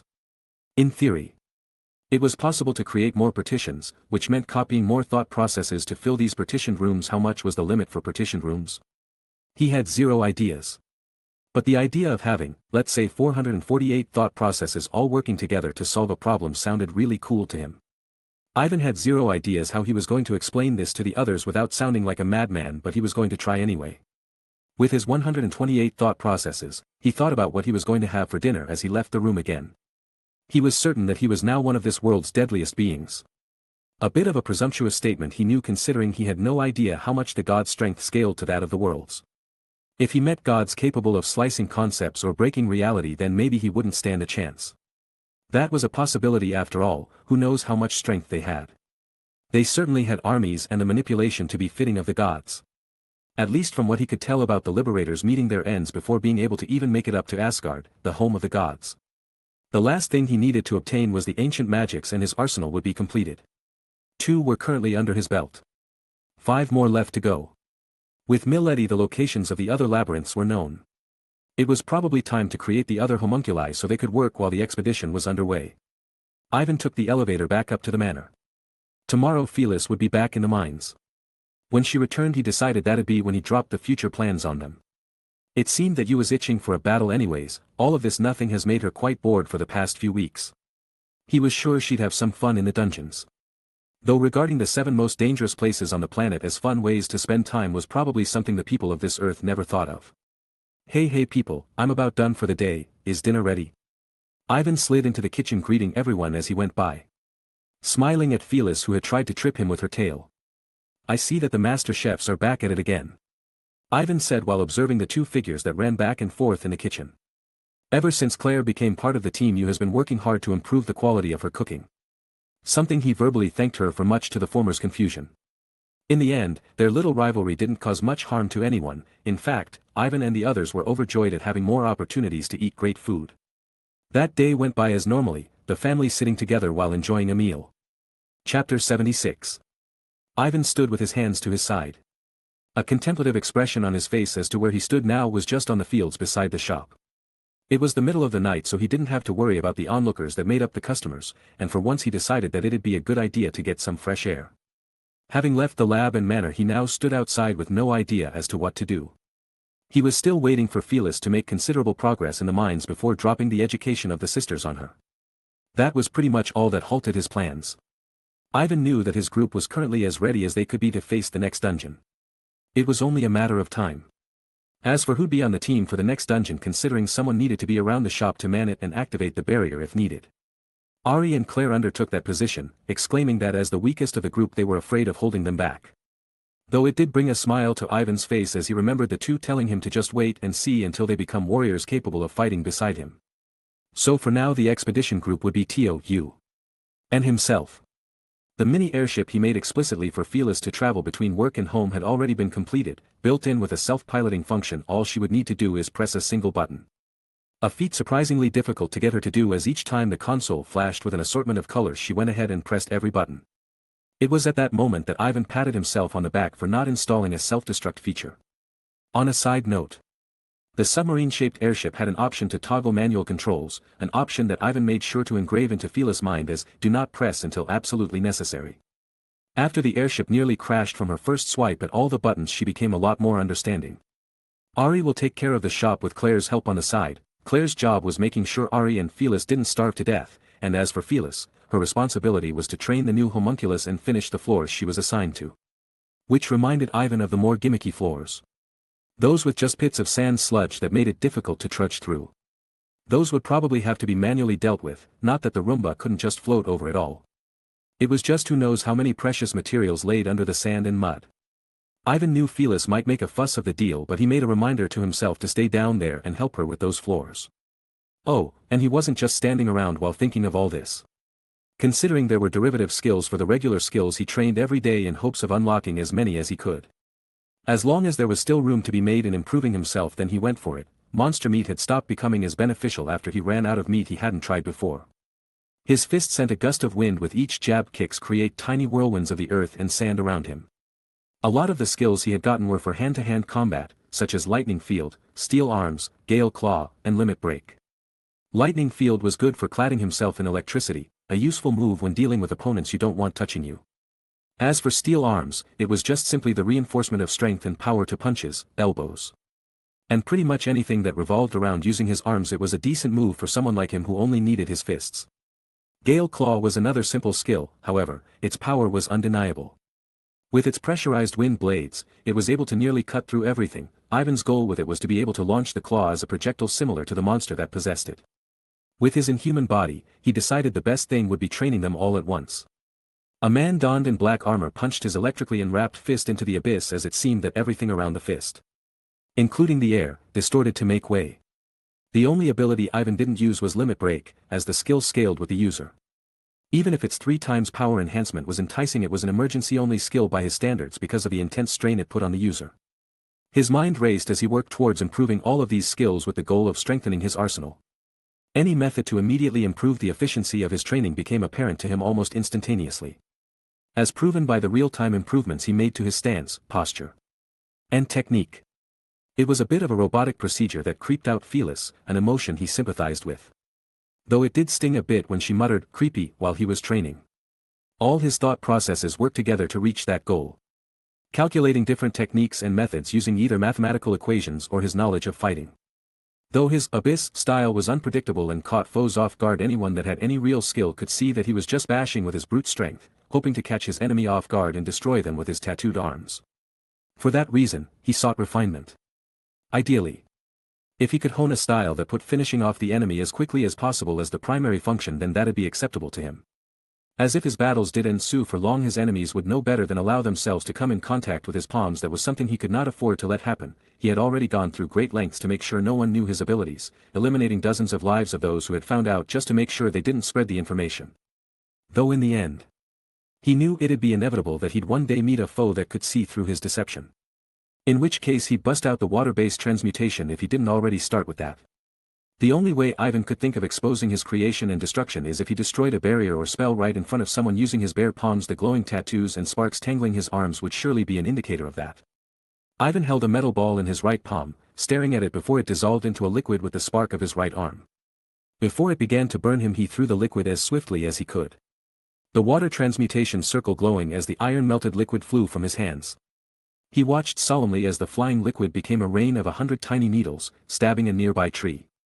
This was just a little something he came up with when operating his processes. As for the usefulness of such a move, he didn't know. As if he intended on using it on an enemy, their first instinct would be to move out of the way if he threw anything at them. Though a more deadly process could be recreated with his left hand, one that could be used for restraining a foe alive so long as he was careful. The idea was to come in contact with the person he wanted to restrain with his left arm. The tattoos would then glow as the alchemical process began to take place.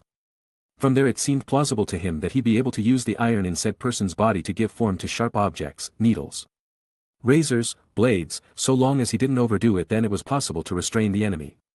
As for what would happen to the person should they resist while having all those sharp objects underneath their skin, well, that's up to them so long as they don't make any sudden movements.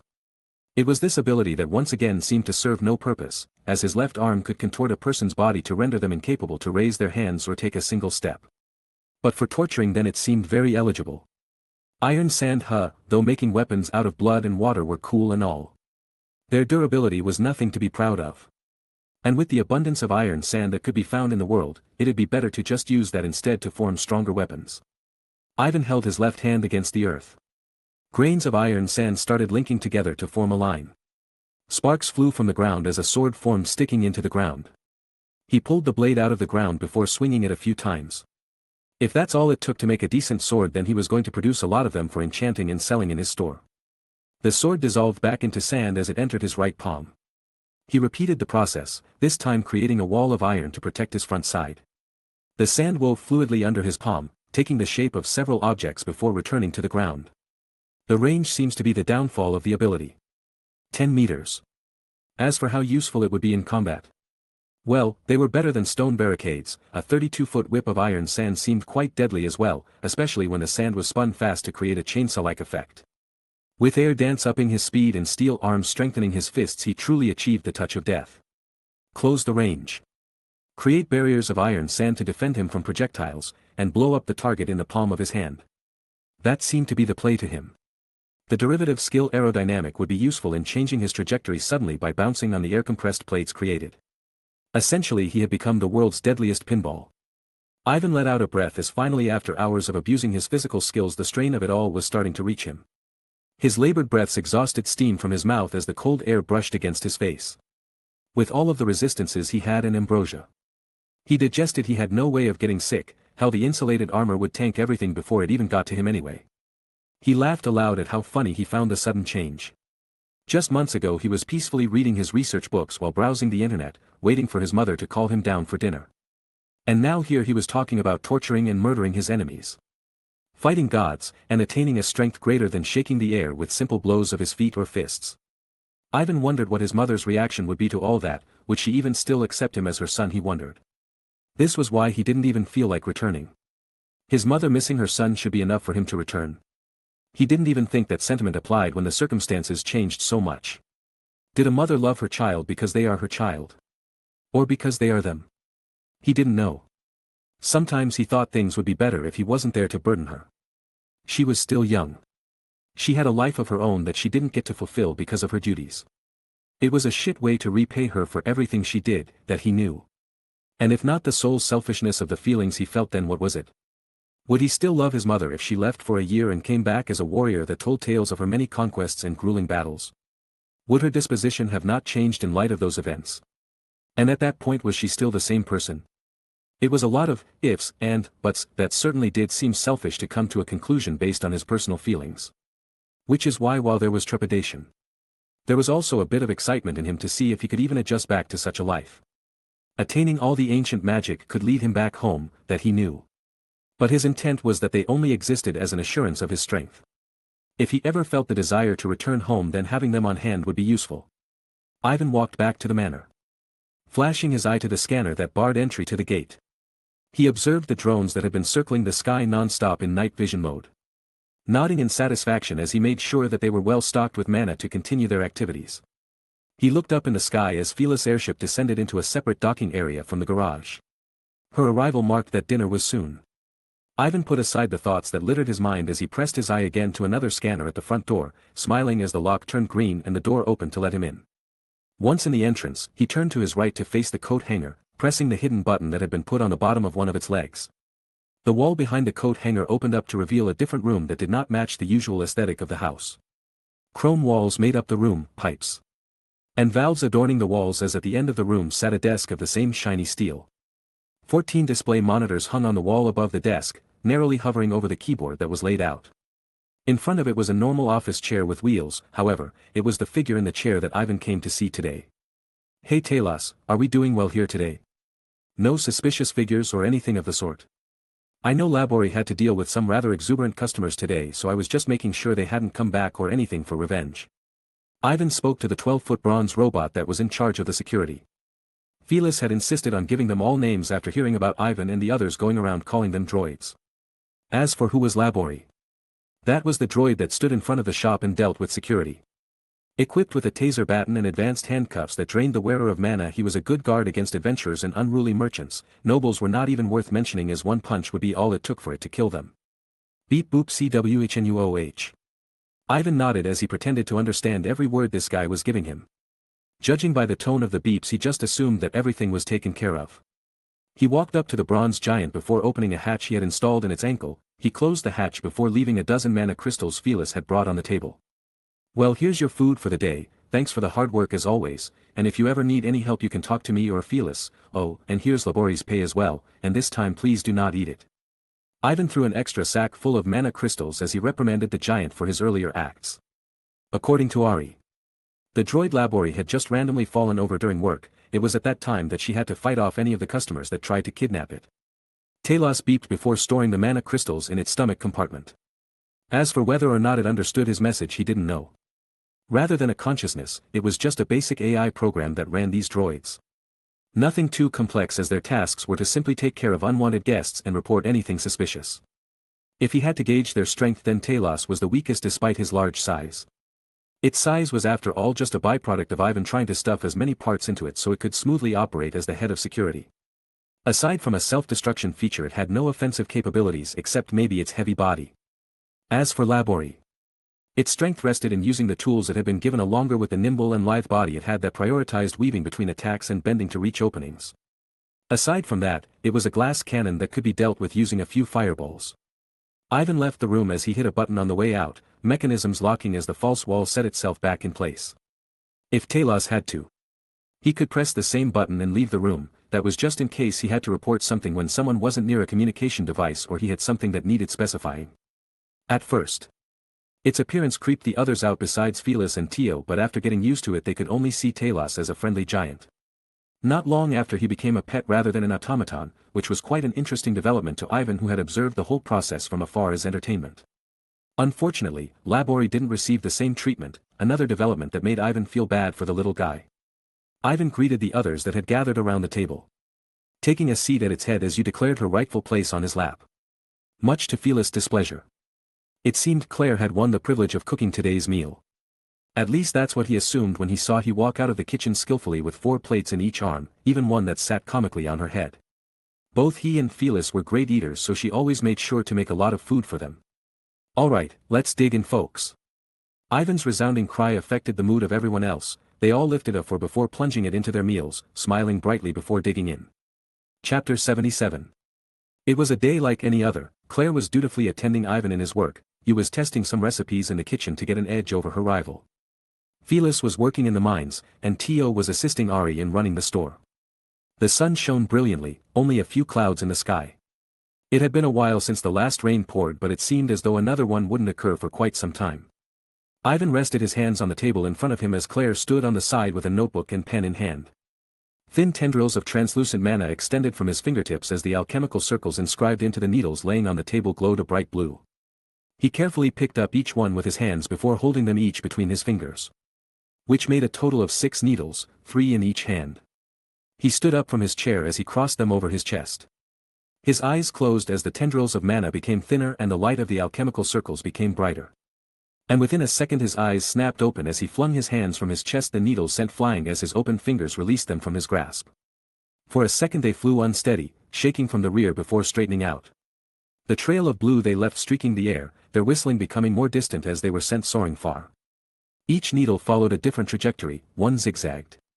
Another did loops, one even climbed vertically, but in the end, they all aimed for the same goal, the target at the end of the metal testing site.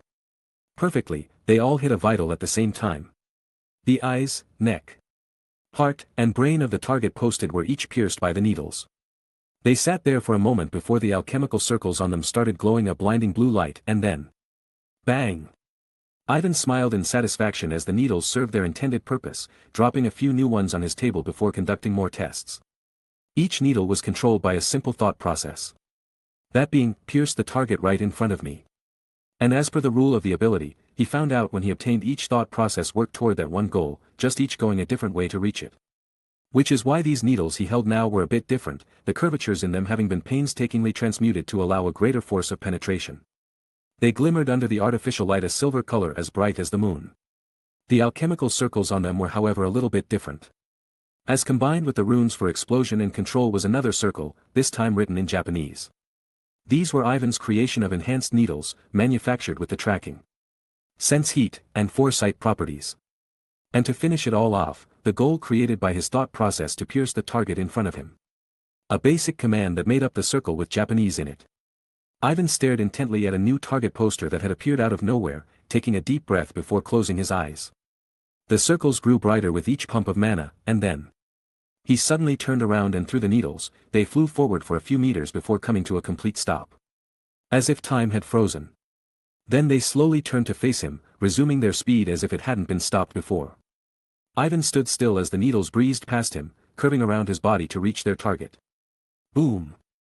They stabbed into the poster, blowing it up with a force several times greater than before. Ivan and Claire yelled out in celebration as they high-fived and congratulated each other for the hard work. With this experiment having been a success, Ivan could now say that he had effectively created the world's greatest darts. But in all seriousness, they were a weapon that could overwhelm a single foe from several directions. Which in itself was something that could be used to take advantage of the confusion and finish them off. However, there were still ways to greaten the efficiency of the attack, that being the new device Ivan had just made appear from his ring storage. A pair of fingerless metallic in black bracers appeared in Ivan's hand. Their sleeves reached up to his elbows. While bulky in appearance, their weight made no difference to Ivan. What was important was they fit even over his new armor. He listened to the sound of the air hissing as the bracers locked in place.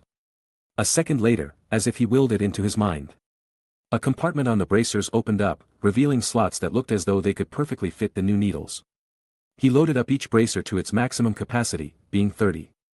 Dangerously looking down the tube that sat on top of the bracer before reseating into the bracer itself. Having filled the bracers to the brim with the new needles, he slammed shut their compartments, confirming that they were locked as another hissing noise permeated the air. Ivan nodded in satisfaction before pointing the bracers to a new target poster that came in to replace the old one. BZZT. That's when red sparks started enwrapping both his arms and subsequently the bracers.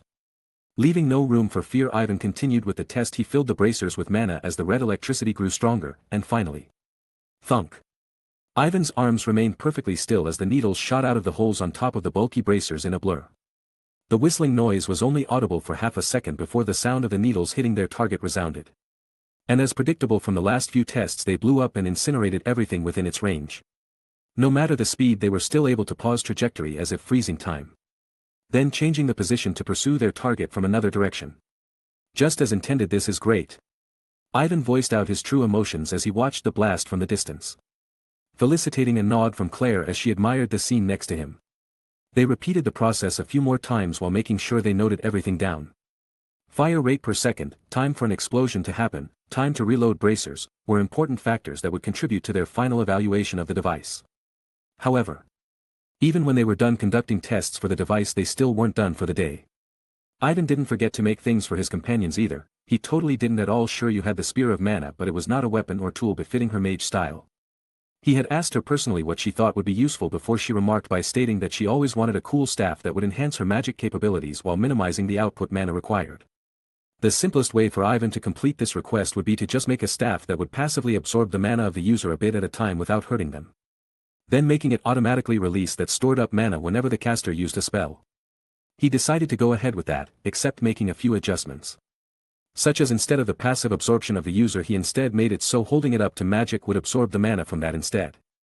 If the staff ever made it to the maximum capacity that feature wouldn't likely work but so long as you kept note of that it should be fine. This made it a decent tool against other casters. Just simply absorb the mana from other people's spells and use it for your purposes. What he got, in the end, was a little pole that was about the length of his hand. He infused the pole with a bit of mana before it grew several times in length. In its full length, it stood at 145 centimeters, only a bit taller than you. Its white pristine body was accompanied by yellow vein-like patterns that coursed through the base all the way to the end. The head of it blossomed into a golden-color flower, in the center of its petals sat a bit of the stone he had been abusing to death not too long ago. Compared to any monster crystals the truly best conductor he found was the divinity stone. Even with its liquid dried up and gone it still served a purpose. As expected of the world's most coveted treasure. Ivan thought to himself. Phyllis was fine with just her claws so all Ivan made for her were some bracers to protect her forearms in close combat. Mana capacity devices were not needed as she exclaimed she had enough to do the internal spells she was good with. In Ivan's perspective. It seemed that she just really did not like jewelry. For Tio Ivan gave her a folding fan. Its film made of gold while its borders consisted of strengthened azantium. The red jewel embedded in its handle enhanced her fire output by a large margin. As for how it worked when she was in her dragon mode, it simply became an accessory that sat behind her ear. She seemed to cherish the gift as she repeatedly asked him to slap her with it. Much to his protest for a second he contemplated destroying the artifact that day, luckily he was calmed down by Claire who didn't want to see the precious thing get blown up into smithereens. Ari's request was rather simple, gauntlets that shot out chains. He knew what she meant by this request as it would seem she was rather unfond of the gloves that shot out chains he gave her a while back. So this time he stepped his game up, he presented her gauntlets made up of azantium. Unlike the last device these only shot out one chain from each gauntlet. However, the length of each chain and the subsequent return was under the full control of the wearer. Blades sat at their ends too, and with the mutter of even a basic spell like a fireball, the fire would travel down the length of the chains and imbue the tool with a said element without harming the user. He was a bit afraid she'd injure herself using them but in the end, relented as he put his faith in her. Now. All that was left was one more person who was awaiting their gift. Well, instead of waiting it's more like she insisted that she didn't need anything. But if Ivan went ahead and gave everyone something other than her a gift it'd make him feel slightly guilty. So under her constant denial, he made her an artifact anyway.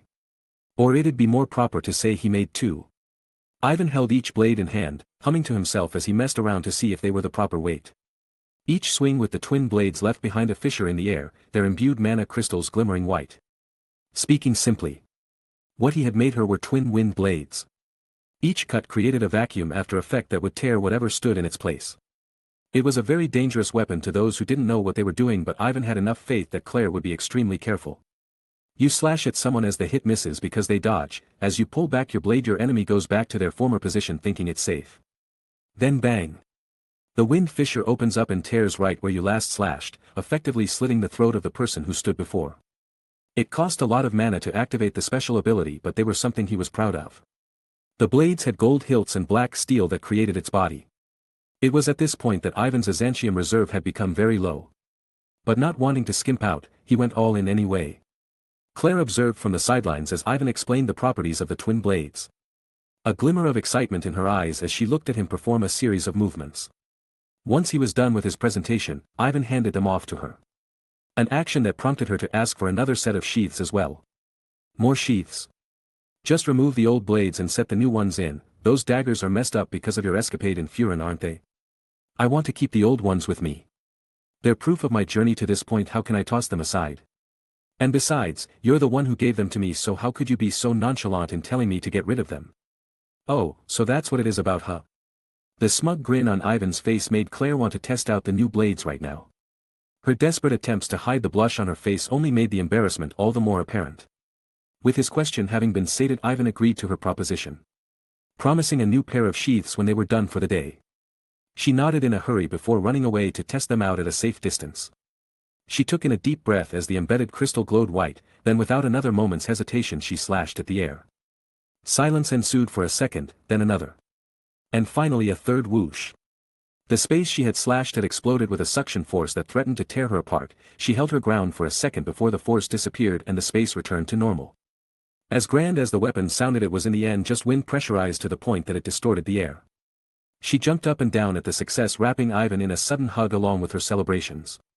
Though Ivan couldn't have called the hug sudden, as she ran toward him for a solid 10 seconds before making it.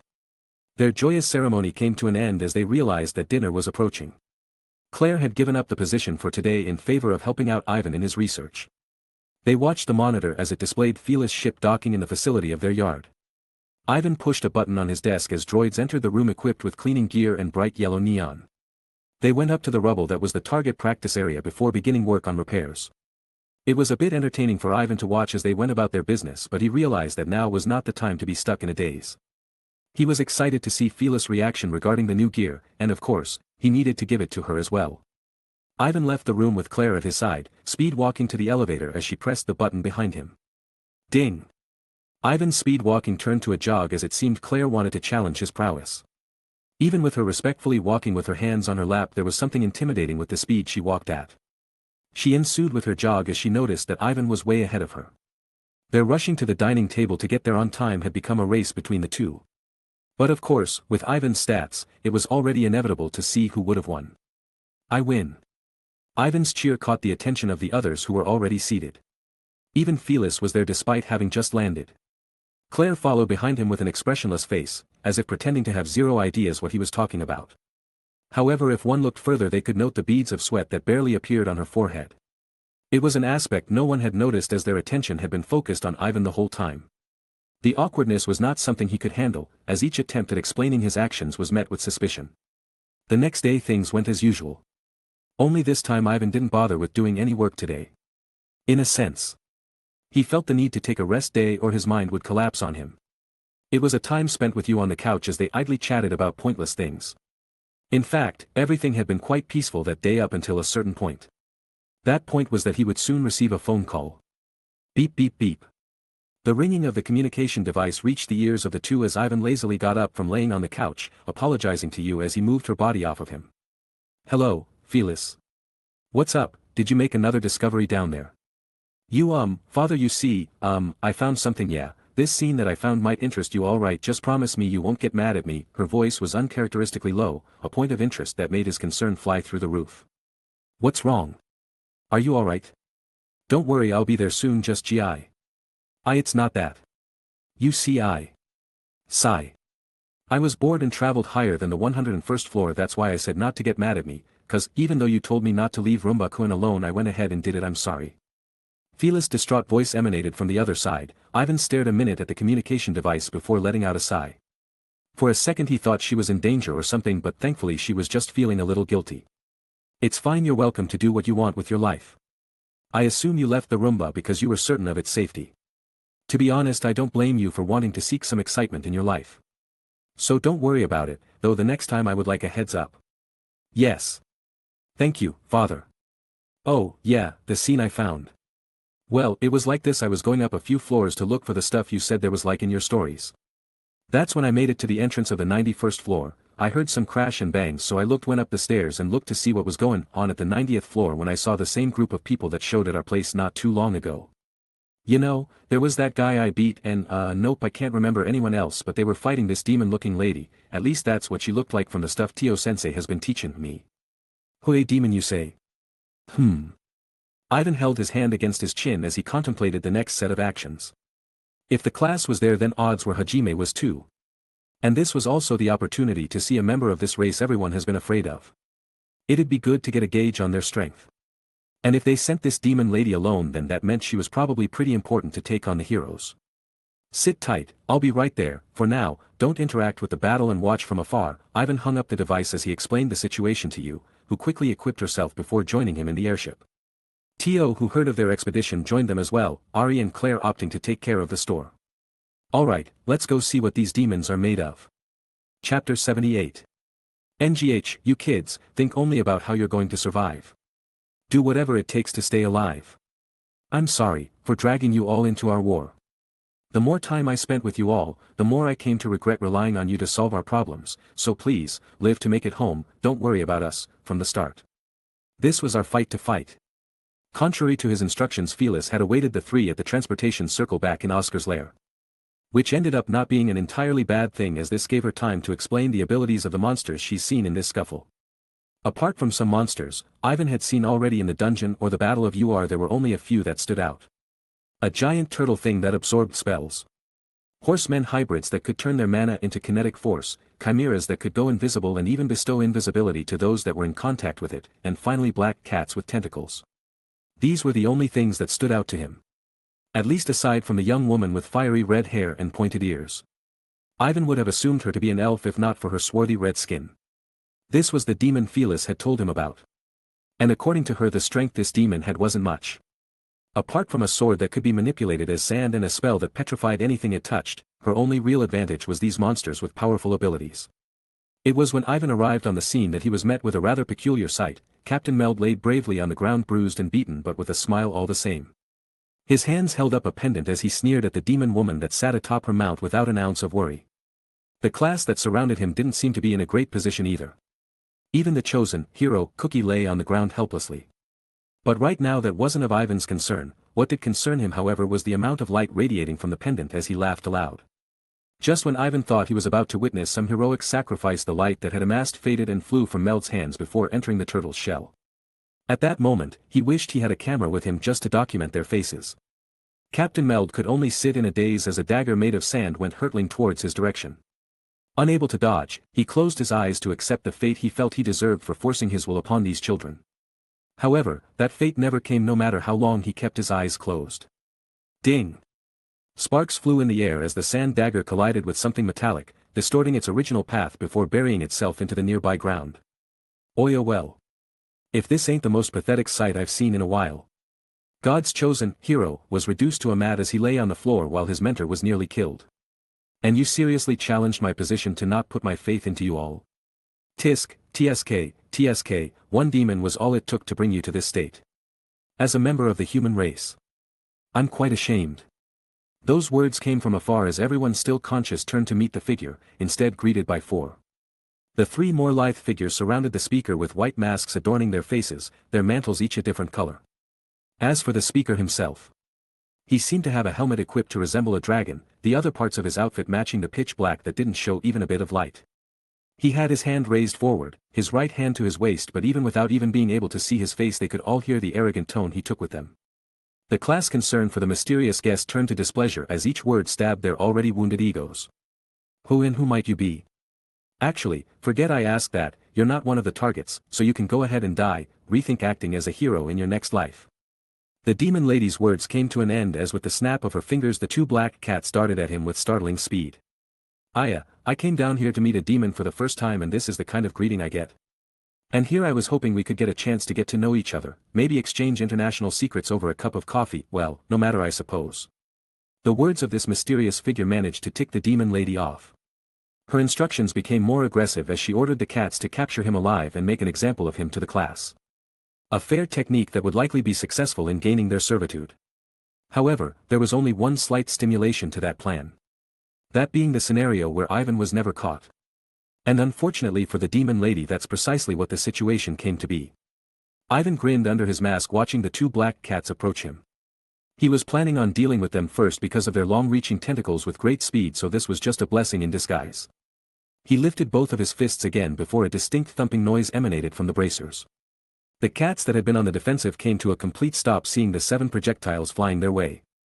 At first, they split up to avoid them, only that being a failure as no matter what route they took the needles always found them. Even sharp turns did nothing to stop their approach.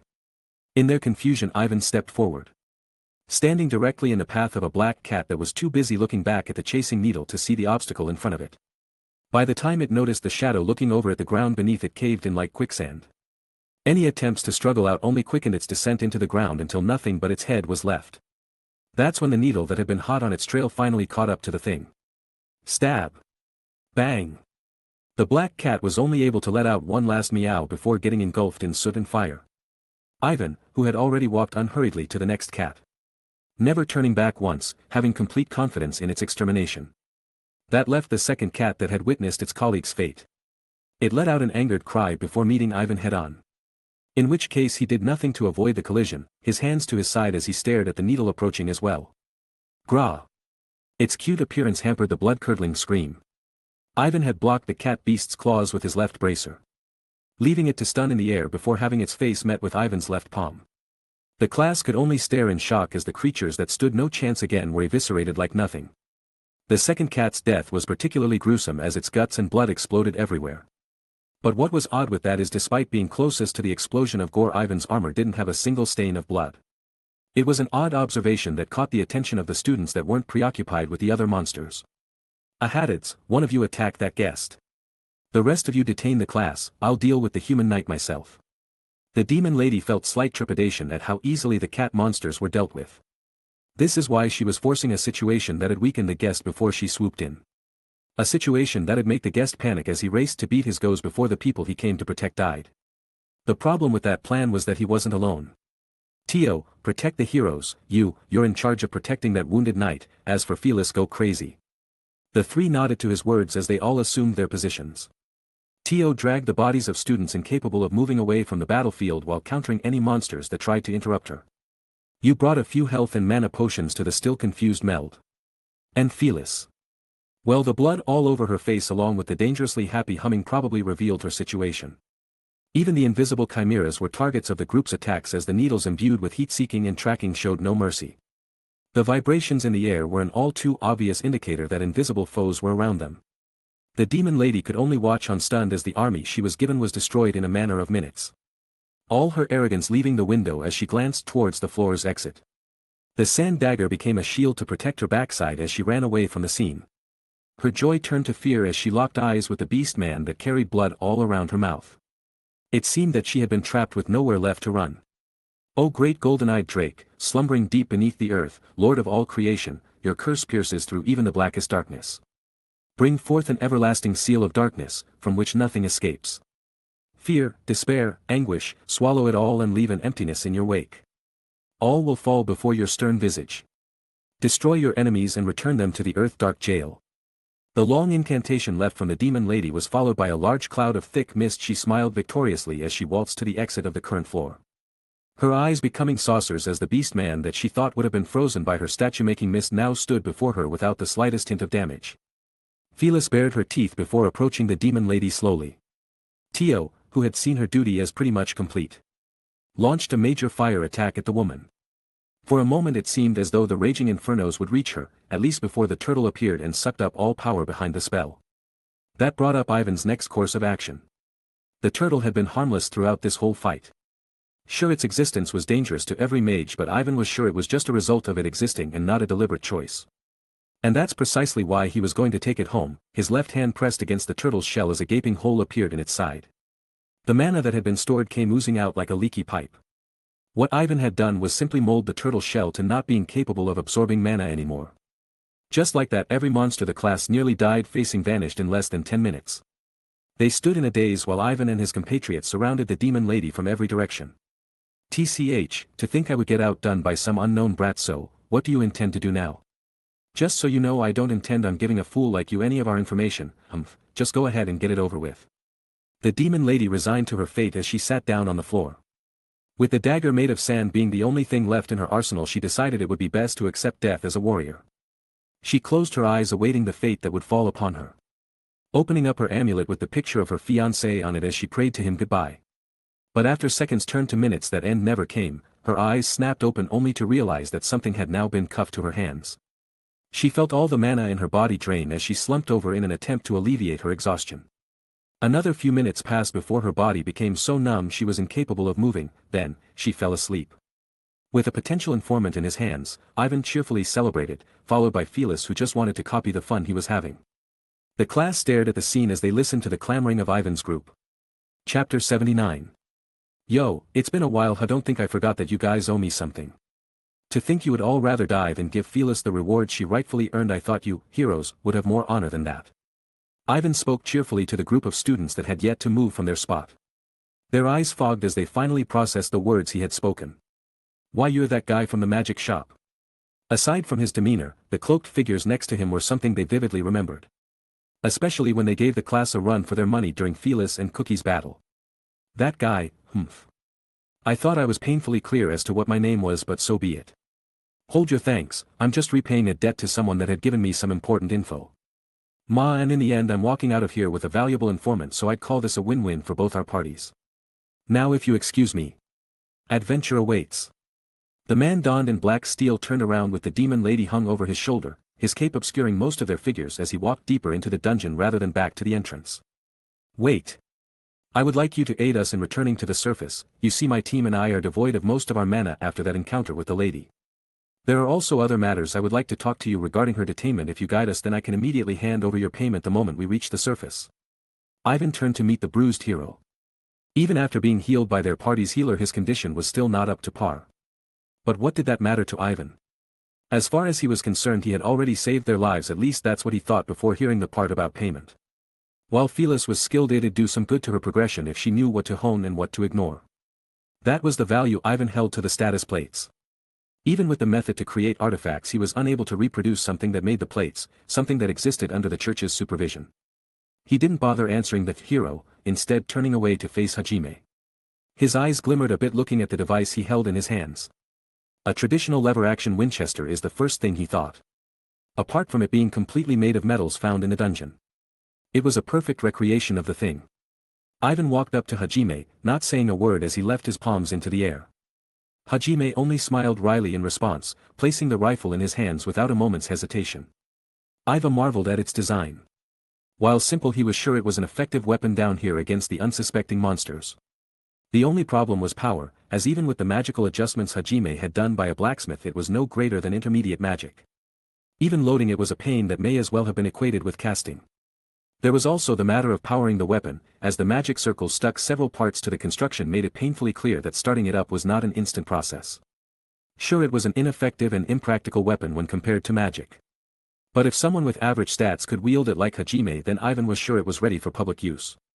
Effectively making a soldier out of any citizen that wielded it. A couple of magic bullets may have been pathetic, but what about thousands? What about hundreds of thousands? This was a concern Ivan had immediately thought of the moment his hands rested on the weapon. Who's to say the church hadn't begun mass production already? Hajime Nagumo, may I speak with you for just a moment? Hajime's expression hardened as he nodded in agreement, stepping far enough away so that the class wouldn't hear. Wait, I'm not done talking to you. You still haven't agreed to my order. Cookie's cries were cut off when a cold glare made him shudder in fear. He turned to meet the petite figure that had been displaying her golden hair off this entire time. In response to what he believed to be a woman's stare, he flashed his signature hero-like smile. Ew. However, his confidence was torn to shreds the moment a disgusted voice emanated from the mask. That's when a familiar slender hand rested on his shoulder. It had been his childhood friend Shizuku that had quelled any more of his attempts to charm the girl in front of him. Cookie, leave it to rest. We have no right to demand anything of these people. In fact, we owe them for saving our lives, so just stop trying to order them around and start thinking of a plan to get us back to the surface. Come on, let's go talk to Captain Meld. Under the leadership of his best friend, Cookie walked over to Captain Meld, who had regained a bit of the vigor that was gone from his face. He let himself be supported by the shoulders of two students as he stood to talk to his savior. Felis' eyes blinked unresponsively as she listened to the sincere thanks of Captain Meld. Not knowing what to do in this situation, she turned back to meet Tio, who had been chaperoning her activities since they first got here. Nay, Tio-sensei. What do I do in this situation? This old man is acting pretty funny. Is he trying to make me laugh? If so, should I laugh? I mean, if I don't laugh it would be pretty disrespectful, huh? But if I do laugh and he sees that I was faking it, he might find it even more disrespectful. Arg, where is father when you need him? Though these thoughts were something she should have whispered personally to Tio.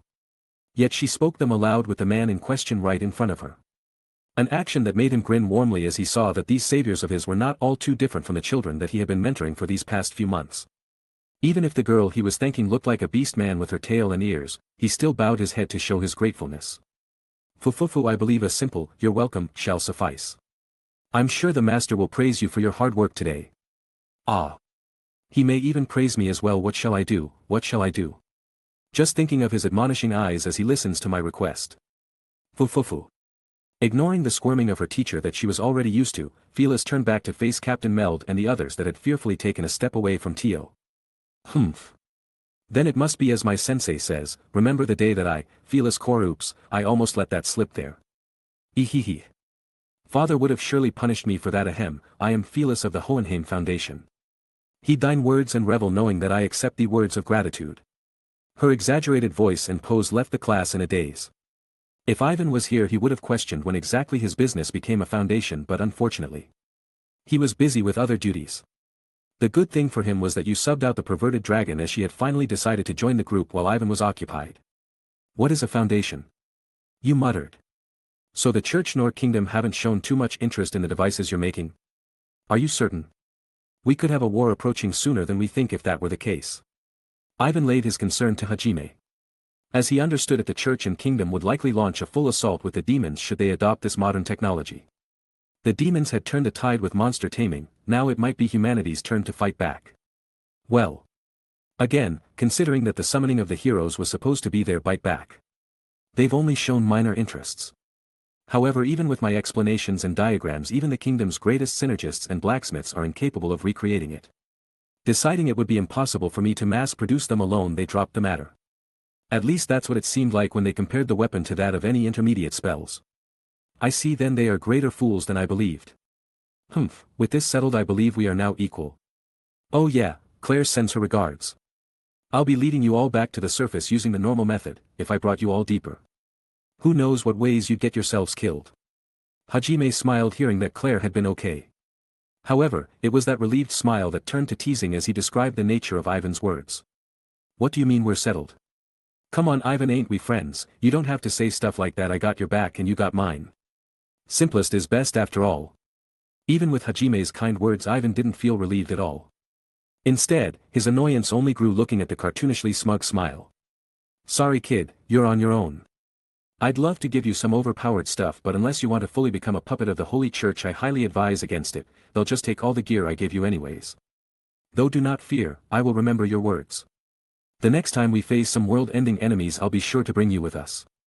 Hajime's face darkened at the prospect of having to fight side by side with enemies equal or greater than the power Ivan and his party had now. His little gun had barely scraped the skin of some of the monsters he fought today. Anything more and he felt as though his bullets might just bounce off. Ivan, we're friends, right? Hey, don't look away. Fufufu. What's with that laugh? Is that a yes or no? Their bout had become so loud that the others from afar had caught their words. Wondering when their relationship had become so close, they started asking Ivan's party where they had met. The more they thought about, the weirder it got. In their mind, Hajime never left his room, tinkering with metals and devices. Now he's friends with the owner of one of the most successful businesses on the planet. The only documented instance of them meeting should have been at the shop, and yet they talked chummily to each other as if they had been friends for months. In response, you and the others remained silent. Even Felis, who had covered her mouth to not reveal any secrets, had a hard time dealing with the awkward silence that ensued. Clap. The group's attention had turned to where Ivan was, who had suddenly appeared right next to them even though Hajime was still walking back. They all tensed up at the cruel guy that had admonished them again and again. Their witness of his display enhancing the negative feelings they had for him. However, Captain Mel did not care for that as he dropped himself from the student's shoulders and protracted himself on the ground. Thank you for saving us. If it had not been for all of you, we would have met our end here. I would have died. Unfulfilling my promise to keep these children safe, that kind of regret would have been carried on even after death. Which is why I, Meld Loggins of the Highlight Kingdom, gives you my thanks from the bottom of my heart. His head pressed against the stone floor as he screamed out his sincere gratitude. Ivan smiled wryly seeing this, dropping a hand closer to the man before holding it open. It's fine, you've done more for these children than anyone would have expected. I'm sure they feel the same way as well, which is why I ask that you lift your head. A man of your stature shouldn't bow to a shop owner like me. The curtains closed on that scene. Meld reached out for the hand that lifted him out of the ground, firmly grasping it as he met Ivan's eyes, or at least where he thought his eyes were. Chapter 80. The trudge back had been rather uneventful. Any monsters that had approached the group were eradicated immediately. The biggest annoyance was the lustful stares of the guys in the class and the hero who had chosen to walk alongside Ivan in front of the class. By extension, Hajime was there with them too. And subsequently, Kori Shirasaki, who had practically attached herself to his hip. Ivan's hope for the cloaks was to keep the identities of his group and himself a secret, the side benefit being that the girls wouldn't have to deal with the lustful stares of anyone that went by. Felis, he understood, considering she was barely even wearing the thing. instead draping it over her shoulders and leaving her chest and toned stomach out in the open. He kind of understood why the boys stared at Tio, but at the same time, the curves and mounds protruding from the mantle shouldn't have been enough to attract this much attention. And as for you, well, that one he couldn't get. His thoughts evaporated the moment he felt the cold stare of the companion that had linked her arms with him, sweating slightly. With you at his arm, Phyllis who had gotten bored of walking and chose to sit on his shoulders. And Tio who took pleasure in being ignored, Ivan felt happiness he didn't know existed. And with that happiness, he forgot about the hero who had been pestering from behind him.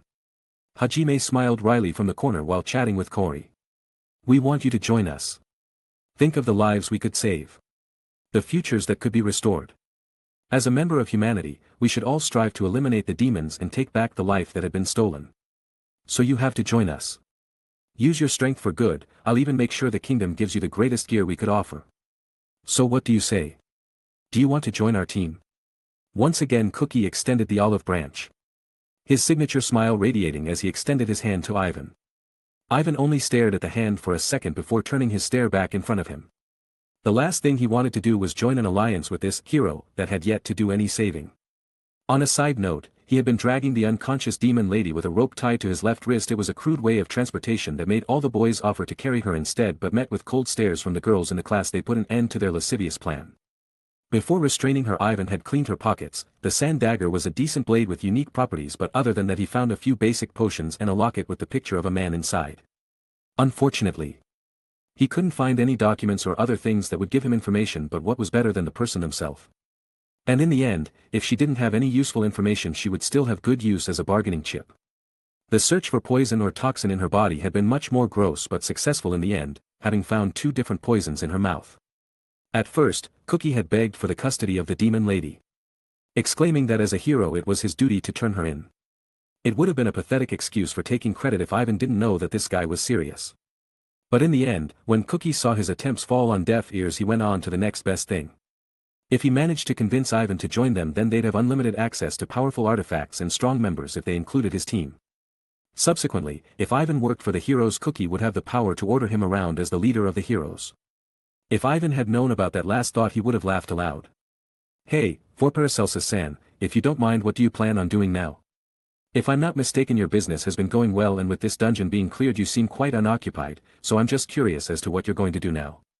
The one who had spoken was Hajime, whose words made Cookie and Cory's eyes as wide as saucers as they looked at Ivan. It never occurred to them that someone other than them would be able to clear the dungeon. And now Hajime was claiming that this figure in front of them had made it to the end. It made a bit of sense to them when they thought about the strength of himself and his group.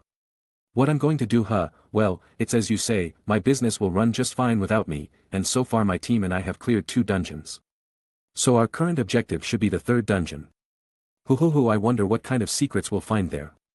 Ivan spoke as if to tease the 2 that had indescribable looks on their faces. Even Hajime, who didn't know he cleared 2 dungeons, showed a surprised expression. They were wondering where this person no one heard of came from. Captain Meld was considered the strongest in the kingdom, and with Cookie having surpassed him, that meant he was now the strongest, but now they stood face to face with a person that held strength better than both of them combined. Where did he come from and why did he appear only now? They thought to themselves. To them, it was impossible that this person hasn't been exploring the dungeons for years.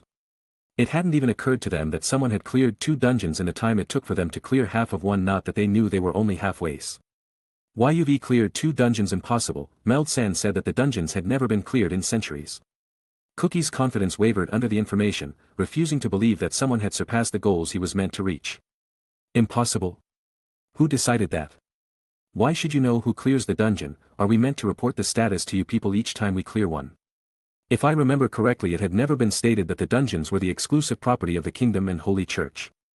Hell, I assume the whole reason these demons learned how to tame monsters was by obtaining one of the ancient magics at the bottom of such dungeons.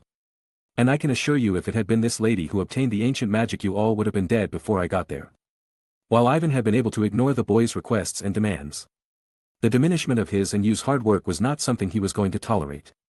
Cookie trembled a bit under his stare, trembling at the prospect that his enemies had already reached the goal he and his team sought. So what do you say, hero?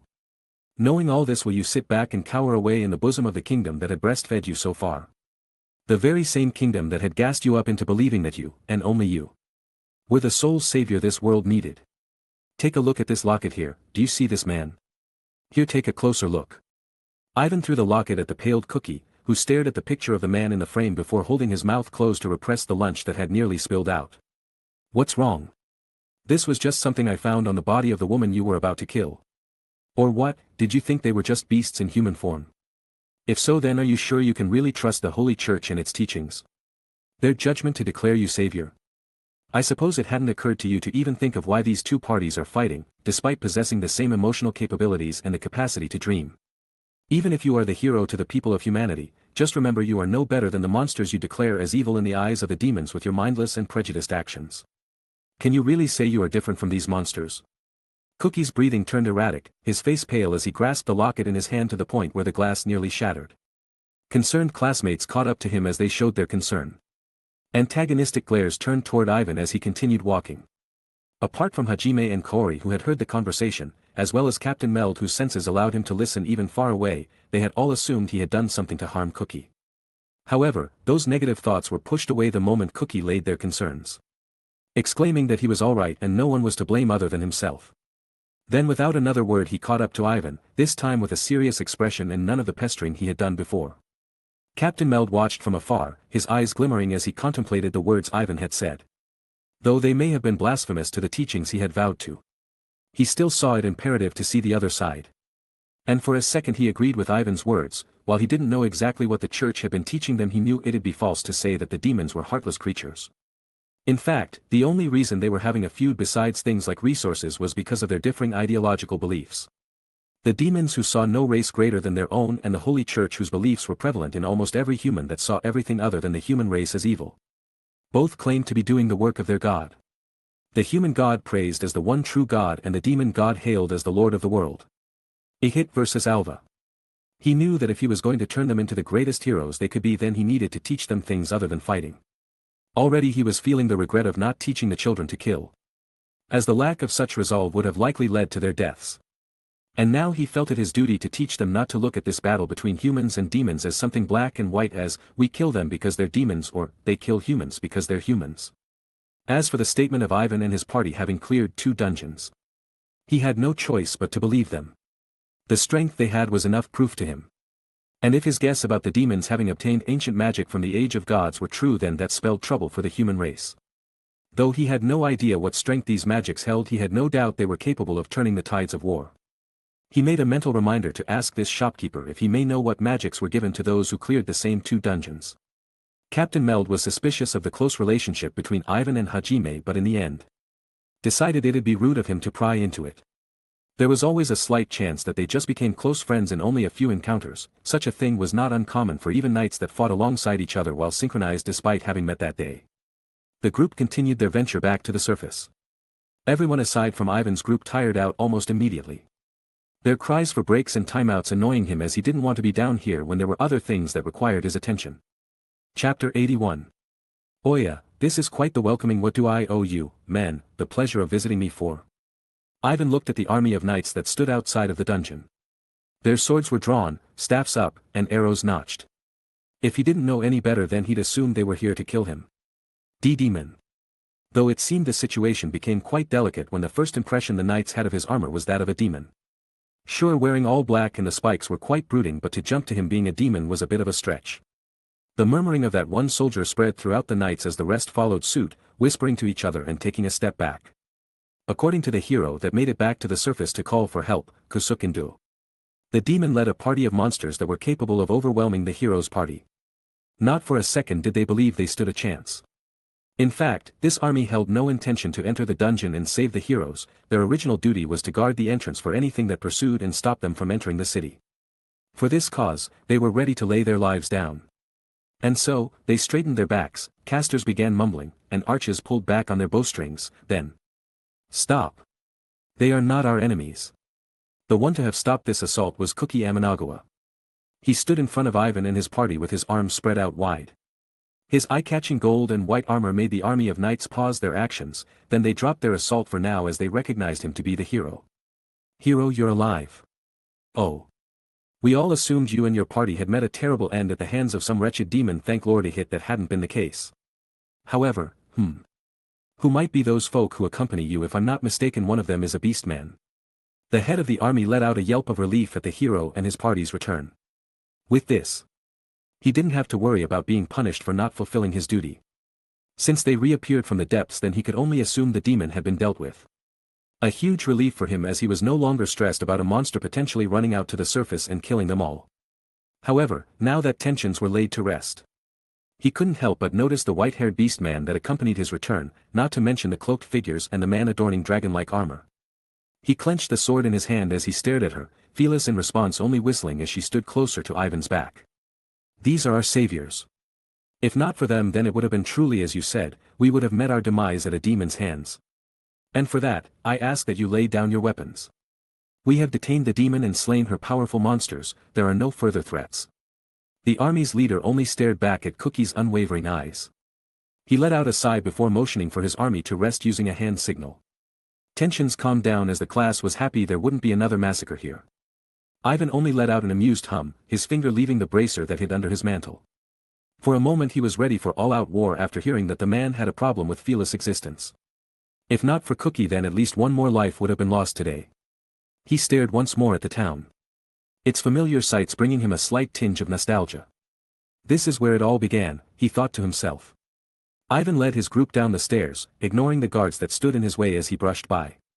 Out of impulse, they all took a step out of their way, but deciding not to say anything against this person capable of defeating a demon, the hero party couldn't. They withheld their frustrations. Hajime and his class followed behind quickly, wondering where they were going as he led them to what was their dorms. Well, this is where we part. I'll be taking this demon for questioning. As agreed upon with Hajime Nagumo, I have led you all to the surface without a scratch. That settles my debt to him. From now on you are all on your own. Honestly, you can't be expecting some mysterious savior to just pop out of nowhere and save you. For that reason, I suggest you all stay humble. Indeed, you possess talent far greater than the modern denizens of this world. Just remember, the world is full of unsuccessful people with talent. But I assume that saying applies to your world as well. The class subconsciously nodded to his words. They had zero ideas how old this man was, but just this lecture was enough to add several more years to their impression of him. A thought that would have brought a tear to Ivan's eye if he had known. At least Captain Meld seemed to be paying attention, a notepad in his hand as he muttered something barely audible. W8. Let me say again that we need to be the one to turn in the demon lady. We'll need her to prove the threat these demons are bringing to the human race. The method to train monsters, who was the demon that cleared a dungeon. What their hierarchy is like, all these are useful inquiries that could prove useful in our expedition. Cookie cried out, one last desperate attempt to convince Ivan to leave the demon lady in their custody. His voice pleading as he rested one hand on Ivan's shoulder, at least that was until the same shoulder he rested on suddenly protruded a spike. To prove the threat they pose. Would the death of the strongest team of knights have not been enough? Or how about the statement of that leader of knights? I'm sure his status would be enough to convince them. As for the information, I'll relay them to Hajime if I feel like it. Until then I was the one to neutralize her, as such I don't see the problem with what I'm doing. As far as Ivan was concerned, what he was doing was natural. To not question the high-ranking officer of your enemy for information would be a foolish waste of an opportunity. Even if the demon lady refused to answer, that in itself would be a useful bit of information. And she seemed to be quite the expressive lady. No matter which world, Ivan always believed there was a set of words said in a combination that'd get you what you want. Torture would be the last resort if somehow concoctions didn't work. Promise me you won't treat her unjustly. She is your captive. I see no reason to be unnecessarily harsh on her if it is as you say and she can't resist you. Then I want you to treat her as the police of our world treat people who are detained. It was a favor he had no point of agreeing to. Cookie knew that. In fact, it would only make the process of withdrawing information more difficult. The potential intel that could save lives and stop wars before they started might never come to light if Ivan didn't resort to cruel methods. But despite all that, he wanted to treat this demon like any other person. I can promise you that violence would be the last resort. Wouldn't it be quite hypocritical of me to treat this woman as a monster after the talk I've given you? Have some faith in your savior, will you? Ivan's nonchalant voice brought Cookie to a sigh of relief. Though not a definite answer, it was in the direction of what he wanted. That in itself was enough to ease the guilt he'd feel on his consciousness if he just let this demon lady be carried off into what could have been hell. Hajime, come over here. There's one last thing I want to talk to you about before I leave. Ivan called out to Hajime despite him not being far at all. It was more so a display to tell the other people around that this conversation was just for the two. Though of course with the exemption of Ivan's party who stood behind him as he faced Hajime. What is it, Ivan? Hajime had no idea what it could have been that would incite Ivan to speak with him privately. In his opinion, there was nowhere left for their conversation to go, as Ivan had said their paths were completely separate now. Apart from both of them getting to clear the dungeon, they had no common goals. Hoo, I see that you got the girl you wanted, huh?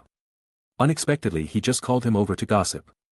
Who Ivan was referring to was Kaori, who had been the topic of conversation in most of their talks initiated by Hajime back when he was still a part of the kingdom. What the hell are you talking about? Hajime's sudden outburst attracted the stares of the class. He sealed his lips with both of his hands before waving dismissively to the concerned Kaori, who had feared Ivan had done something to him. TCH, damn normie. His ears perked hearing Ivan's statement. Normie? You want to call me a normie? How about this group of girls, huh? I thought it was only going to be you and Claire together, but now you're living together with 5 girls. You're a damn normie with a harem, you bastard. If that ain't injustice, I don't know what is. Hajime's outburst this time had finally reached the ears of the classmates, each of them giving an indiscernible stare to Ivan. A harem. I can't believe you slander me so. Ma, I will admit the scene is quite ambiguous, but to state it simply, my only lover is you. Tio declares herself my slave, Claire insists on being my maid and assistant. Ari has laid her lifelong loyalty for returning her life to some normalcy, and as for Phyllis, she's my daughter.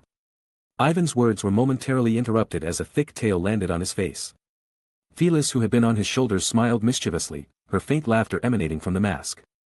Sure, but anyway, why the hell did you bring it up in the first place? What had been a mystery to Hajime was why Ivan suddenly wanted to gossip. To his understanding, Ivan wouldn't have brought it up if he wasn't going to bring the conversation elsewhere. I know I've already told you this, but this world is a dangerous place, more so for people who have things they want to protect.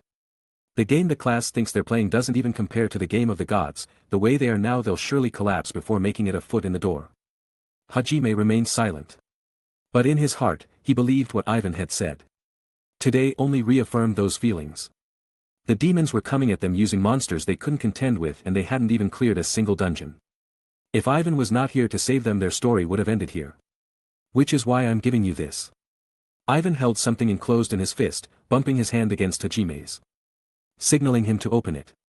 This deal was done low away from the eyes of the class, both Ivan and Hajime not breaking eye contact as the exchange happened.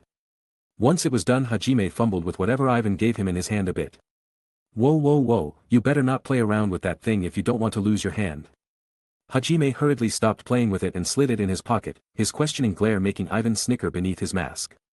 If you're ever in a situation you find yourself sealed from the world, or ready to accept death in the face of a magical attack, pour your mana into the stone, it may save your life one day. Leaving these NPC-like words, Ivan turned around as he waved his arm. Walking off into the sunset with his group following along, the scene would have been marvelous if not for the unconscious body he dragged through the dirt. But then. Halt. By decree of the Holy Church you have all been declared heretics. Your sinful actions shall be repaid in blood, surrender yourself now lest you want to meet a painful end. Ivan directly spawned in the airship, ignoring the stupefied Templar Knights as he and his party ascended. Bon voyage. It was great seeing you all, but duty calls. Don't die, alright? There are still people counting on you. Chapter 82. Well, that was most certainly as expected. In fact, I'm quite surprised they took that long to act. Either way, we profited from this encounter, so it matters not. Ivan took his hands off the steering wheel as he set the airship on autopilot. As long as he took the route he traveled on before, then he had confidence they wouldn't run into any trouble like mountains or hordes of flying monsters. Ivan, what are we going to do with her? You spoke as she lightly tapped the unconscious body laid face first onto the floor with her foot. Unlike Ivan, she had no confidence that they could get the demon to talk. If the demon was willing to carry around poison in its mouth, then it was likely she'd rather die than say a word. Have some faith, you. Sure, using traditional methods might not work, but what we're doing ain't torture. Hell, she doesn't even need to say a word. All we gotta do is throw a couple of guesses at her and see what reaction her face makes. If we can ascertain some information out of that, then it would all be worth it. For Ivan. It was a matter of, there's no reason not to. The worst thing that could happen is that they would get nothing out of her at all. It wasn't like they were going to devote their time out of the day torturing the lady anyways. A droid to interrogate her would also be a little overkill. Ivan believed in physiological pain rather than physical. After all, what's better than breaking the soul? Having only brief contact with her should be enough to drive her insane in the lonesome room, to know that her loneliness could be swept away behind one door. To me, fear is not a reliable motivator. With that he managed to convey his thoughts to you. She nodded slightly before leaving the cockpit to get something out of the kitchen. That left Tio and Felis with him. Master, if you shall allow it, may I be the one to conduct the torture? I promise you this one is more than capable of withdrawing information from the enemy. My duty as the princess of the dragon men demands it so. Oi, did you just not hear what I said to you? We are not going to torture the girl at all, at least until we're absolutely sure my original method won't work. Father, what is torture? This time it was Felis' turn to join the conversation. Much to Ivan's dismay. He stared her in the eyes for a second before sighing. There were some quite graphic words he was waiting to tell her until she got older, but unlike a human's development, it would seem a homunculus was significantly faster. Torture is, it's something you only do when you really, really hate someone. So don't go and do it, alright? Then do you really hate this demon lady? What did she do wrong? Did she hurt you or you, sensei? No, she didn't do anything at all, it's just that with her we could learn stuff that would protect us in the future. What we're doing could be considered more evil than the acts of the demons themselves. But I want you to understand that everything I do is for you all. Even if it means hurting others. He knew his words were probably a little too blunt. However, he didn't want to beat around the bush when it came to her curiosity. The last thing he wanted to do was impede her development. If answering her question led her down a path of unforgiveness, then he'd take responsibility for it all. Protect us in the future. I see, very well, I'll believe you, Father. Let's do whatever it takes to protect our family. UOOH. Felis let out a war cry that made Ivan's lips curl up. He was happy she didn't see him as a deviant, or that she wasn't disgusted by the hypocrisy of his words or actions. Fufufu, I concur with Felis' statement. Me too, my master, whether it be my body, heart, or soul, I shall do whatever it takes to satisfy thine desire. Just say the words and I'll lay my body down before you. If there was anything to break up the mood, then it would be the squirming and hyperventilating dragon princess coquettishly staring at him from the corner. By my first degree, please just stay over there, Tio. Once again his words had the opposite effect on the masochistic dragon. To Ivan, Tio was beautiful, smart, caring, and devoted. The only blemish in his eyes was the shameless display of her desires. To reiterate, there was nothing wrong with being a pervert. Just don't be one right before the eyes of people other than your lover. Felis, I promised to myself the day you were born to carve for you a path that would lead to you becoming anything you desired, a hero, a civilian, a peacekeeper, or hell, even a god. However, today I forbid you from one path. Ivan spoke each word as if they were his last. The strong emotions in them affected Felis, who had been watching from the other chair. Yes, Father, no matter what, I promise to never fall to the same level as Tio-sensei. Her eyes resolute, she uttered each word with faith. A prospect that brought Ivan to a serene smile. Ayano, can you guys please not ignore that I stand right before you? Actually, continue on. On what's better than one person neglecting you? That'd be two, of course. Fufufu.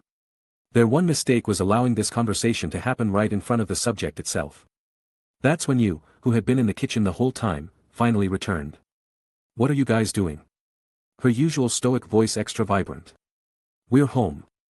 Ivan burst open the doors to the manor, Ari having joined the group after they picked her up from the shop. Apart from that, the only other person home that would greet them is Claire, who departed from the kitchen with a smile on her face. Welcome back. The smile on her face was particularly radiant. For Claire, the best feeling was welcoming home those you love. To see that they've returned safely was all that mattered to her. She gave a small bow before leading the others to the dining room. Ivan had contacted her beforehand saying that they'd be heading home, in which she took that opportunity to make a meal for them as she expected they'd be hungry after their travels. The group smiled happily, all taking their seats before digging in. As for the recent prisoner of the manor, she was already stored by Ivan in a high-security cell. He even had Tio disrobe her and equip the lady with a prisoner outfit just to make sure she wasn't hiding anything under her clothing. With no poisons, no tools, and no weapons, she had no advantage. Even the room was specially equipped to stop the captive from harming themselves. Though Ivan's former thoughts were wrong, there was one thing she still had to defend herself with. That being her physical strength. While not up to par on anyone other than Claire, it was still an aspect she could use. This was one thing Ivan couldn't take away without restraining her. Something he didn't want to do unless absolutely necessary. The less she felt like a captive, the easier it would be to withdraw info. So with that being said, he forbade Claire from ever entering the cells. Claire nodded dutifully, vowing to never enter the cells unless he said otherwise. Hey, Claire, did anything come up while we were gone? Ivan wasn't sure if there had been any visitors on the day they were gone.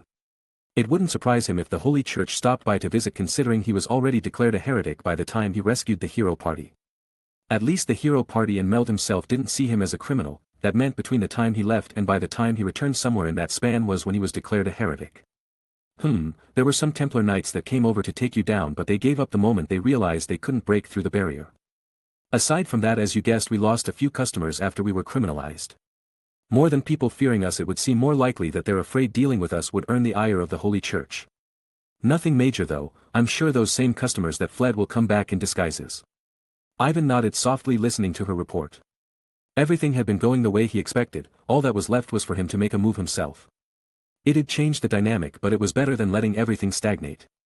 The moment he lets his enemies settle down is the moment they stop. Take a moment to think, and attack him with renewed vigor. Ivan? What is that thing? Ari muttered aloud, her face peering out the window as she pointed out into the yard. There he stood. The grand magical turtle that had been under the control of the demon lady.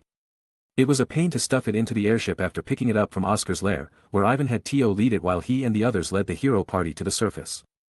It was a gentle giant, only nibbling on plants and flowers that had naturally grown. He's pretty cute, ain't he? But if you're asking where I got it, it was being controlled by that demon lady. It never attacked us once and had quite the useful ability, so I thought that it'd be a shame to kill it. So now here it is. It could steal the mana of other people's spells and store it in its shell. Ivan spoke as he stood from his seat, carrying his bowl of salad to the window before whistling and dumping it out. The turtle monster let out a cry of satisfaction before slowly making its way over. It sniffed the salad for a few seconds before scarfing it all down almost instantaneously. Ivan grinned happily. He had always wanted a turtle when he was younger. Though it would seem that turtles didn't naturally exist in this world. At least that's what he inferred after asking Tio or you if they've ever seen a creature like it, but smaller. The same went for Ari and Claire, and also Phyllis, who got upset when he didn't ask her. None of them claimed to have seen anything like it. There was always the chance this was a rare monster only existing in the demon continent, but it seemed quite unlikely that not even Tio or you wouldn't have heard of it.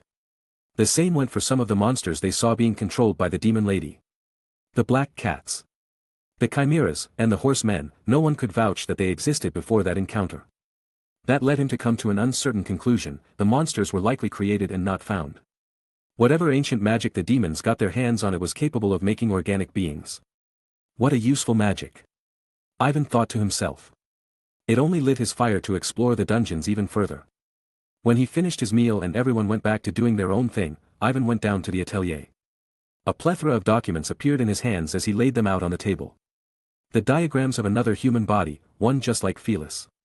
Well, here we go again. Chapter 83. Once again, Ivan measured the ingredients to make sure he wouldn't poison the new body, adding in a few materials to enhance this new creation upon birth. With Phyllis, he confirmed their possibility for self-improvement, just like any demon, beast, man, or human. Homunculi were capable of strengthening their bodies through intense training. Ivan had gotten Cookie to promise a few status plates, so he was expecting their arrival in the mail in the next few days. With them, he'd be able to track their progress and affirm whether their improvements were quicker than that of any normal humans. Though the answer seemed pretty obvious to him. What he really wanted to know is what class Phyllis might have, or the skills she possessed. Another thing he wanted to confirm was whether she was capable of copying skills. If that were the case, then what would be its limitations? Would she only be able to copy a skill so long as she could see the person she is copying? Or would Phyllis have full independent access to the skill for a duration of time? Better yet, what if the skill became hers to keep? It was a thought that was way too ambitious. Being the least likely capability, he didn't hold much hope to that theory. But it was nice to dream, or at least that's what he thought. Ivan pulled a red mana crystal from his storage ring. Its size greater than a football. It belonged to that of a beast that resided deeper into the dungeon, the war lion. A 10-meter tall lion with a golden mane and eyes that cast intimidation. Other than its red eyes, it was capable of jumping mid-air using sheer physical force. It was a magnificent creature that Ivan at first wanted as a pet. Unfortunately, its pride refused to allow anyone to control it. In the end, the beast ended its own life while under the restraint of Ivan and you. Ivan admired the creature from the bottom of his heart. Even after being beaten and bruised to a pulp, it still let out one last roar as if to say, even in death you will not defeat me. He carried its mana crystal the entire time with him, since with the explicit intention to bring it back as a homunculus. Ivan had no idea whether that process would repeat, so he put all his hope into this new being. As mentioned with Felis before, the being she was and the one she is became two different entities in her mind. Besides only getting a few flashbacks to her life as a war tiger, she didn't feel very moved by her past life. If that were the case, then it was likely this new homunculus would carry a different disposition from the war tiger he had met. That would be beneficial in that it was unlikely to carry that same overwhelming pride it did before. The downside being that it might not possess that same overwhelming pride it did before. Done. Having finished the first part of the process, Ivan released a sigh of relief. This time he wore sunglasses to ward against the blinding white light that enshrouded the genderless vessel. He theorized that the vessel would mold itself into whatever the mana crystal inhabitant was most compatible with. Unlike last time he was doing this alone, after dozens of minutes assuring the others with his newfound strength, he decided it'd be best to not scare the new homunculus by surrounding it with a bunch of people. While the crystal refinement process would be a bit more troublesome on his own, he had confidence in going through with the procedure. Ivan held the mana crystal up to his chest, entering his body seamlessly like a rock being submerged in water. He closed his eyes and instantly assaulted the mana crystal with mana. Ever since the Monster Meat Refinement Act, all of his stats had gone way up.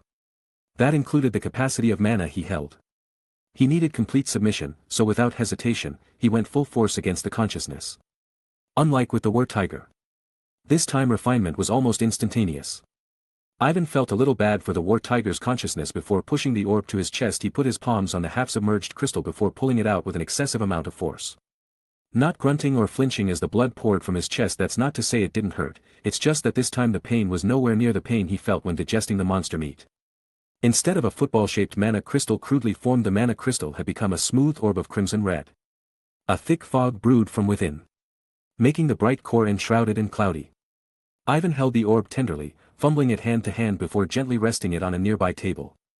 His grey tendrils sprouted from his fingers and lifted the orb into the air before directing it to the white shining vessel a few meters away from him. The white light enshrouding the vessel became a crimson red. Even with his sunglasses, the light became a little blinding to Ivan, but still, he stared forward without blinking.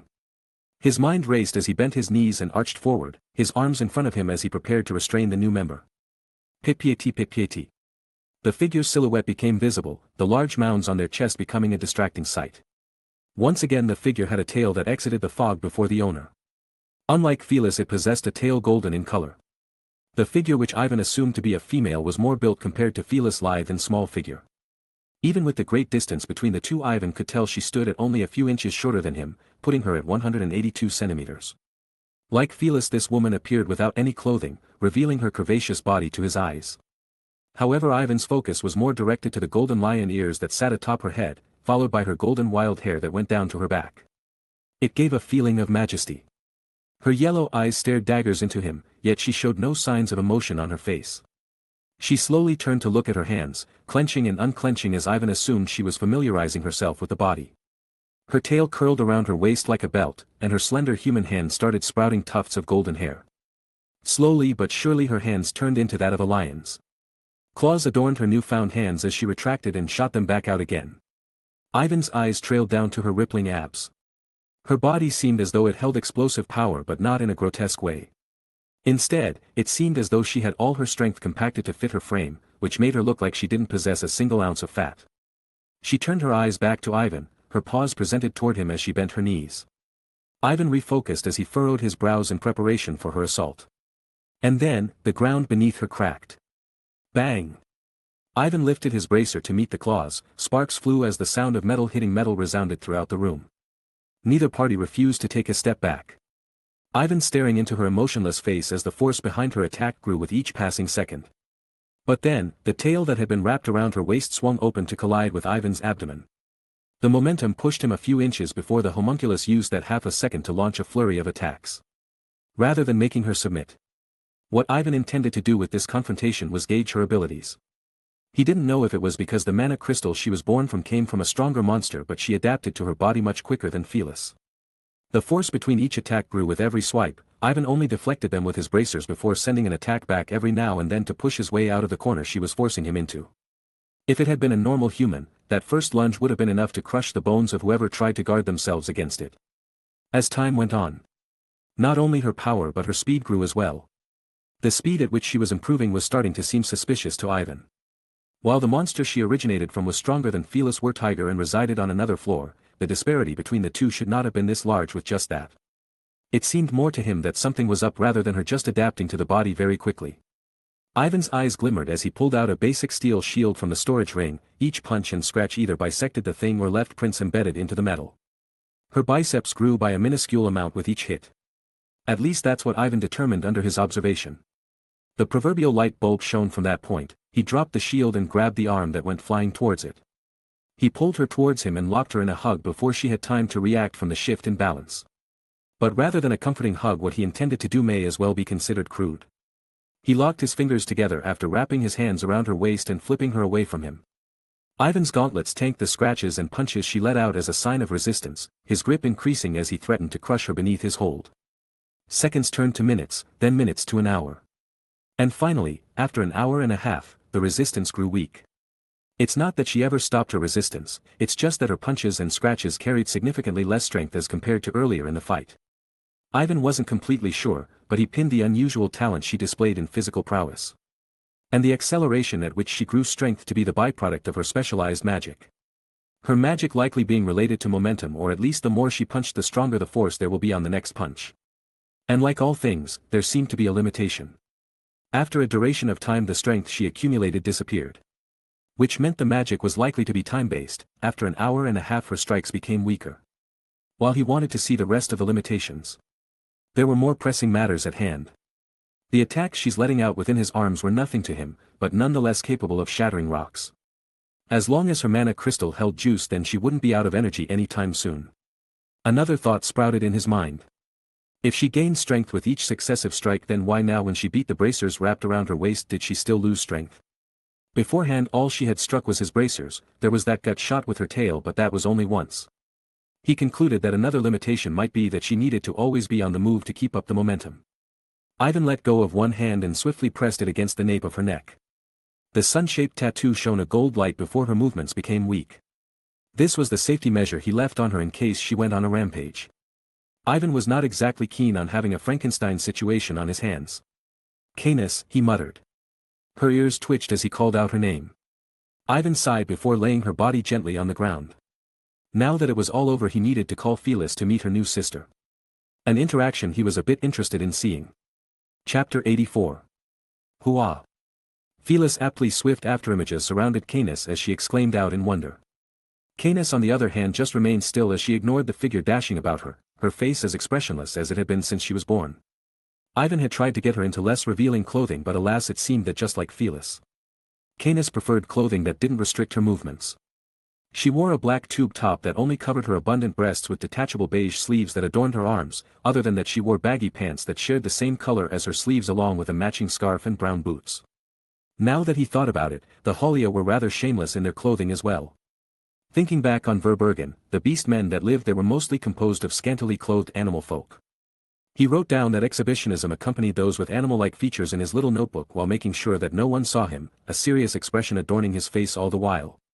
Ivan turned his head over his shoulder to lock eyes with Tio, who had been leaning over him in curiosity. She shivered before holding her body in ecstasy. The glare Ivan had sent her from having his notes read inspired lust rather than fear.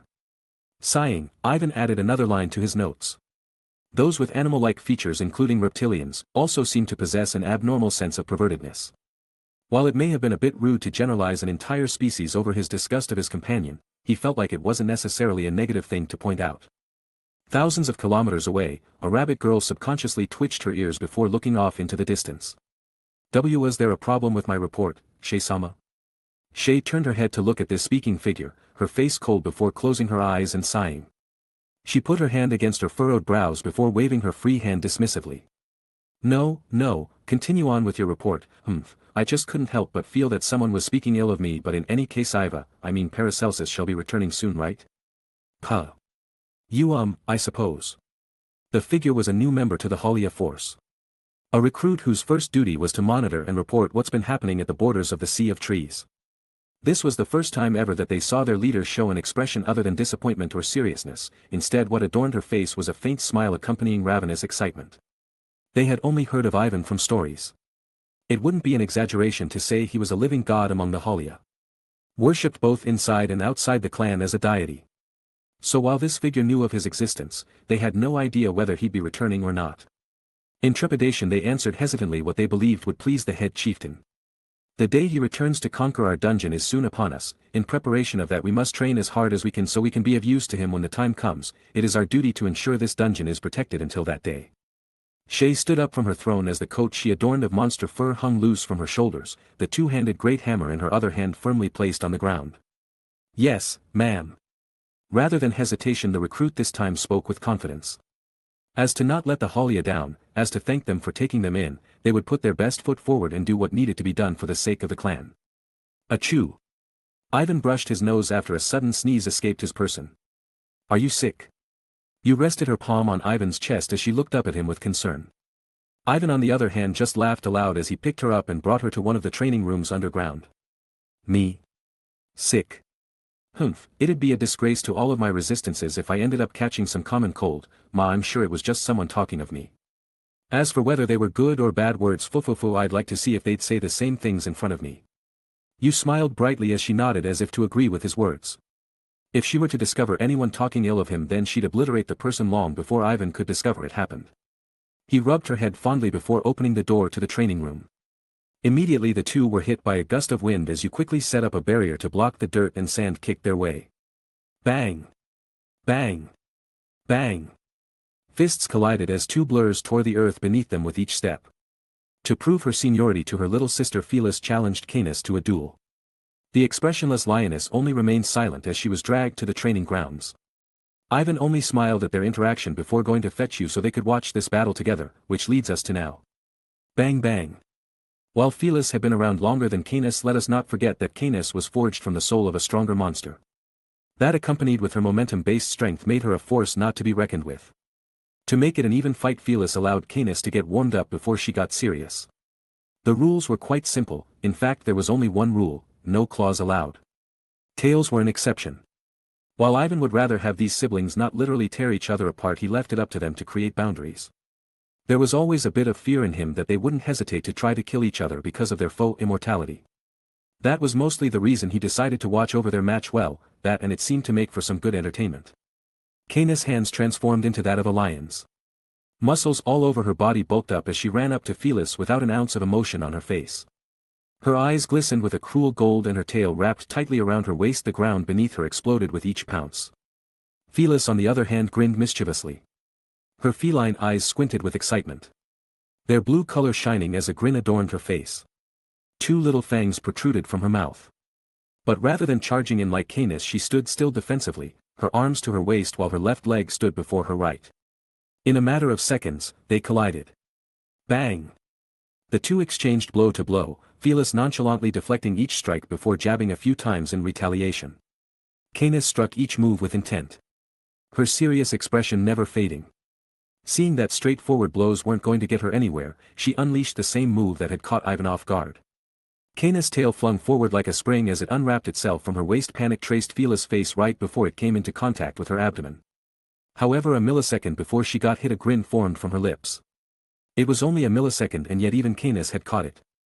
A foreboding sense of danger erupted in her heart. She attempted to slow down her tail out of caution, but it was too late. Thud. Because of her revealing clothing, her abdomen was left out in the open for all to see. Before challenging Canis to a match, Phyllis had asked Ivan for details regarding their first encounter. He described the first fight they had as she nodded intently to each word. Ivan smiled fondly as he inwardly praised her for her diligence. In the end he agreed to her request of allowing her to briefly copy his diamond skin skill as a reward for using her brain. Since the only rule was to not rely on claws, she had no reservations on using the skill that enhanced her defense. For the first time ever. Surprise shone in Canis' eyes as her tail came in contact with a thick mass of mana. She was so distracted that she didn't even notice the first that was hurtling toward her face. Bang! Focus on the fight.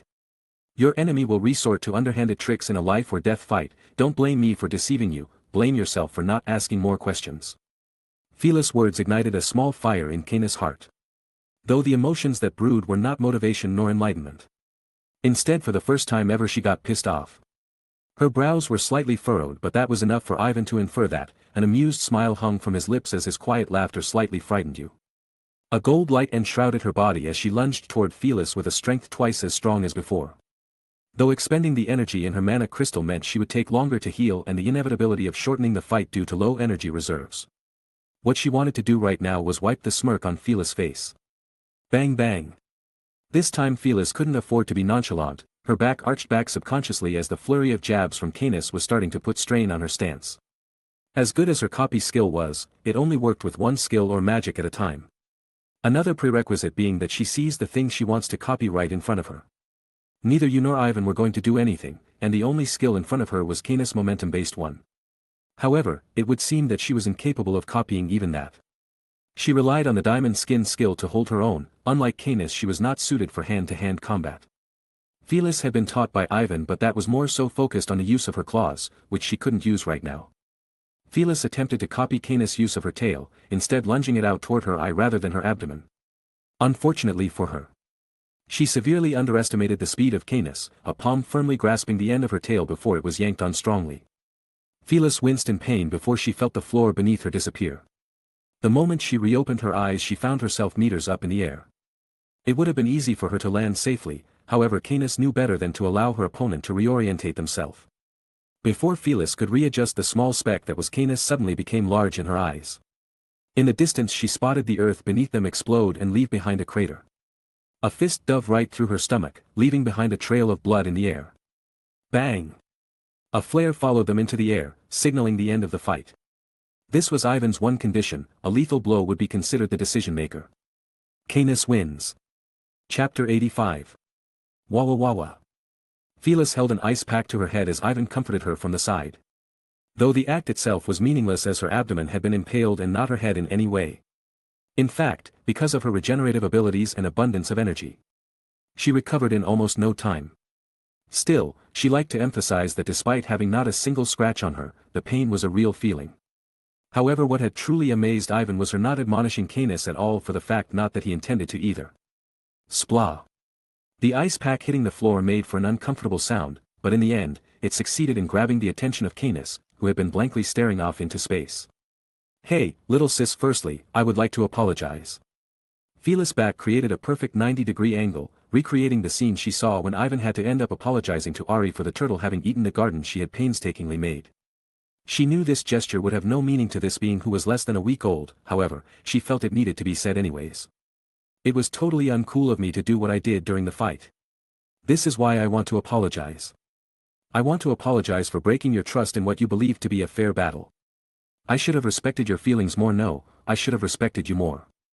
Silence permeated the air as both you and Ivan left the situation up to the hands of these siblings. As of now this was their dispute. Forgiven. While those words were very faint, they were audible to those with enhanced hearing like Ivan and Felis herself. The flopped-over ears on Felis' head perked up as her tail began moving erratically. Without a moment of hesitation, she lunged over at Canis, locking her into a hug as she nuzzled her cheeks with hers. Ah, there's no need to be shy. Your big sis will always love you. Hey, let's have a rematch when you get stronger. This time I won't be giving you an advantage, alright? So you better prepare yourself. The constant physical affection may have annoyed Canis, but in the end, she only released a slight sigh before giving up. Her eyebrows twitched as she spotted the sly smile Ivan had adorned on his face from the sidelines.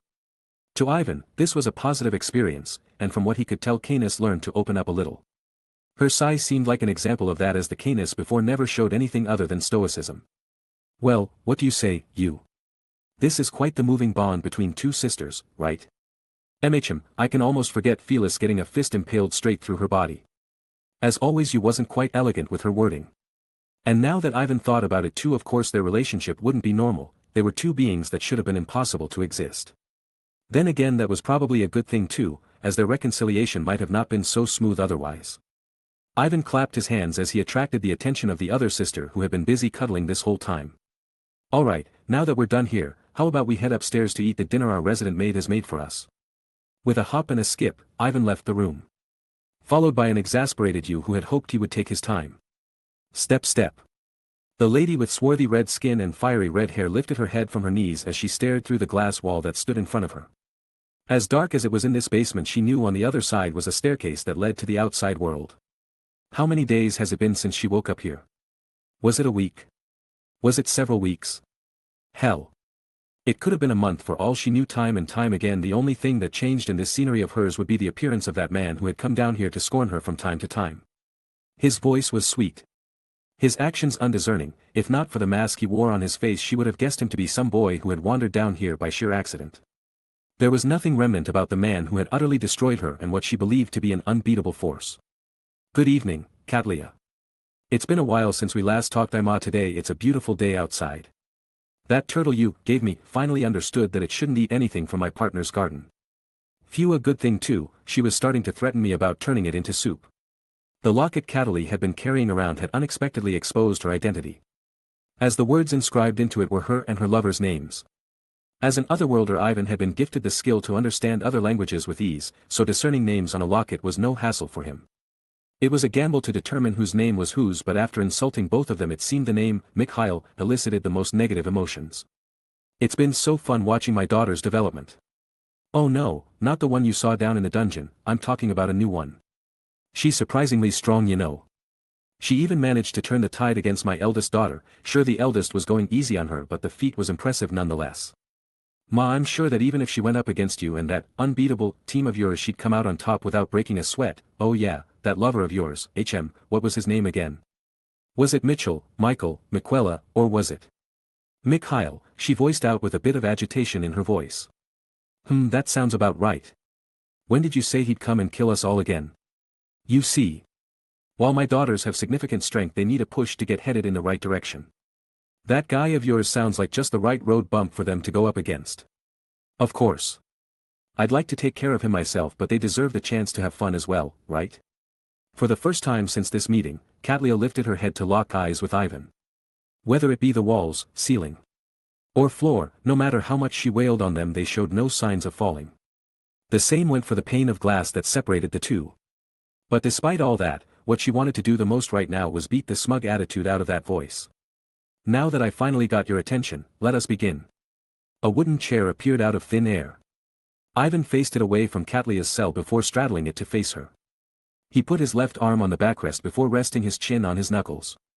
Everything he said before this could be construed as his foreplay. "No matter where I search or who I ask I can't find any info on these monsters you brought to face the heroes down in the dungeon. At first, I waved it off as beasts exclusive to the demon region, however recently I've begun to doubt that. No way in hell would beasts as strong as they allow themselves to be under the orders of a weakling like you. Even if they wandered the demon region the kingdom or holy church would have documents of its existence at the very least, but my friend on the other side insisted that no such document existed. Now that he had someone who knew he hadn't died on the other side, Ivan had no reservations about asking Hajime to act as his spy in the holy church's fortress. In fact, this whole war is on the brink of launching because you demons found out how to tame monsters. The question is how. While you could have developed a mage with a particular class or concoct elixirs capable of controlling them, it all just seems too unreliable if you desire to go to war with all of humanity. You guys have attained the unattainable. A glint of pride shone through Katlia's eyes. Ivan sneered beneath his mask seeing that. So which of the heroes betrayed us? I doubt you godless bastards are capable of anything other than stealing people's work and calling it your own. Honestly, it was foolish of me to even think you would be strong enough to do things yourselves. You guys must have been bluffing about the whole monster taming thing to buy time while you ran away with your tail between your legs. And that's when the heroes were summoned. A bunch of naive children ripe for the picking. At first you must have been worried about their appearance, but after thinking how to use them you found yourselves a pair of balls.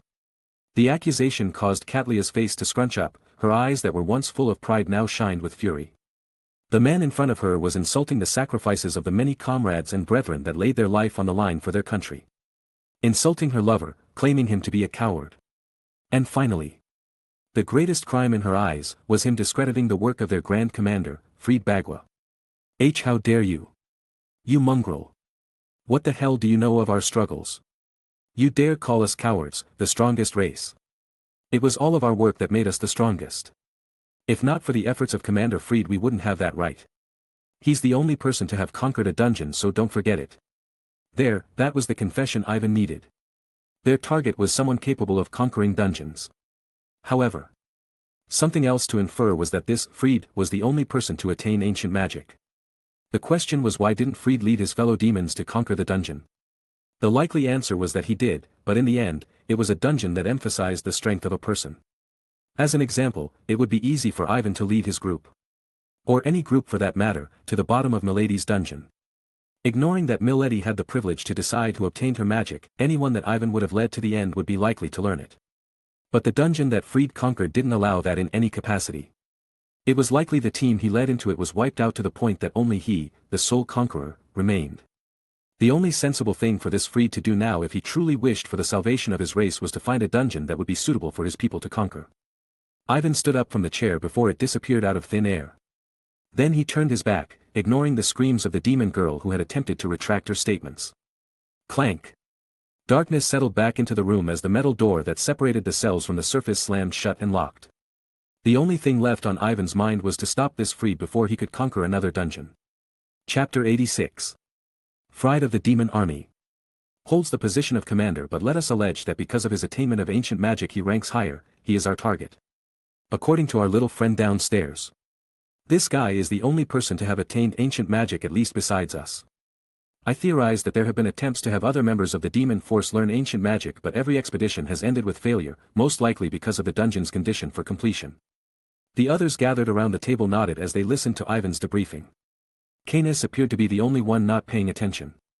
Though if one looked closely they could see her ears twitching now and then, suggesting she was listening intently.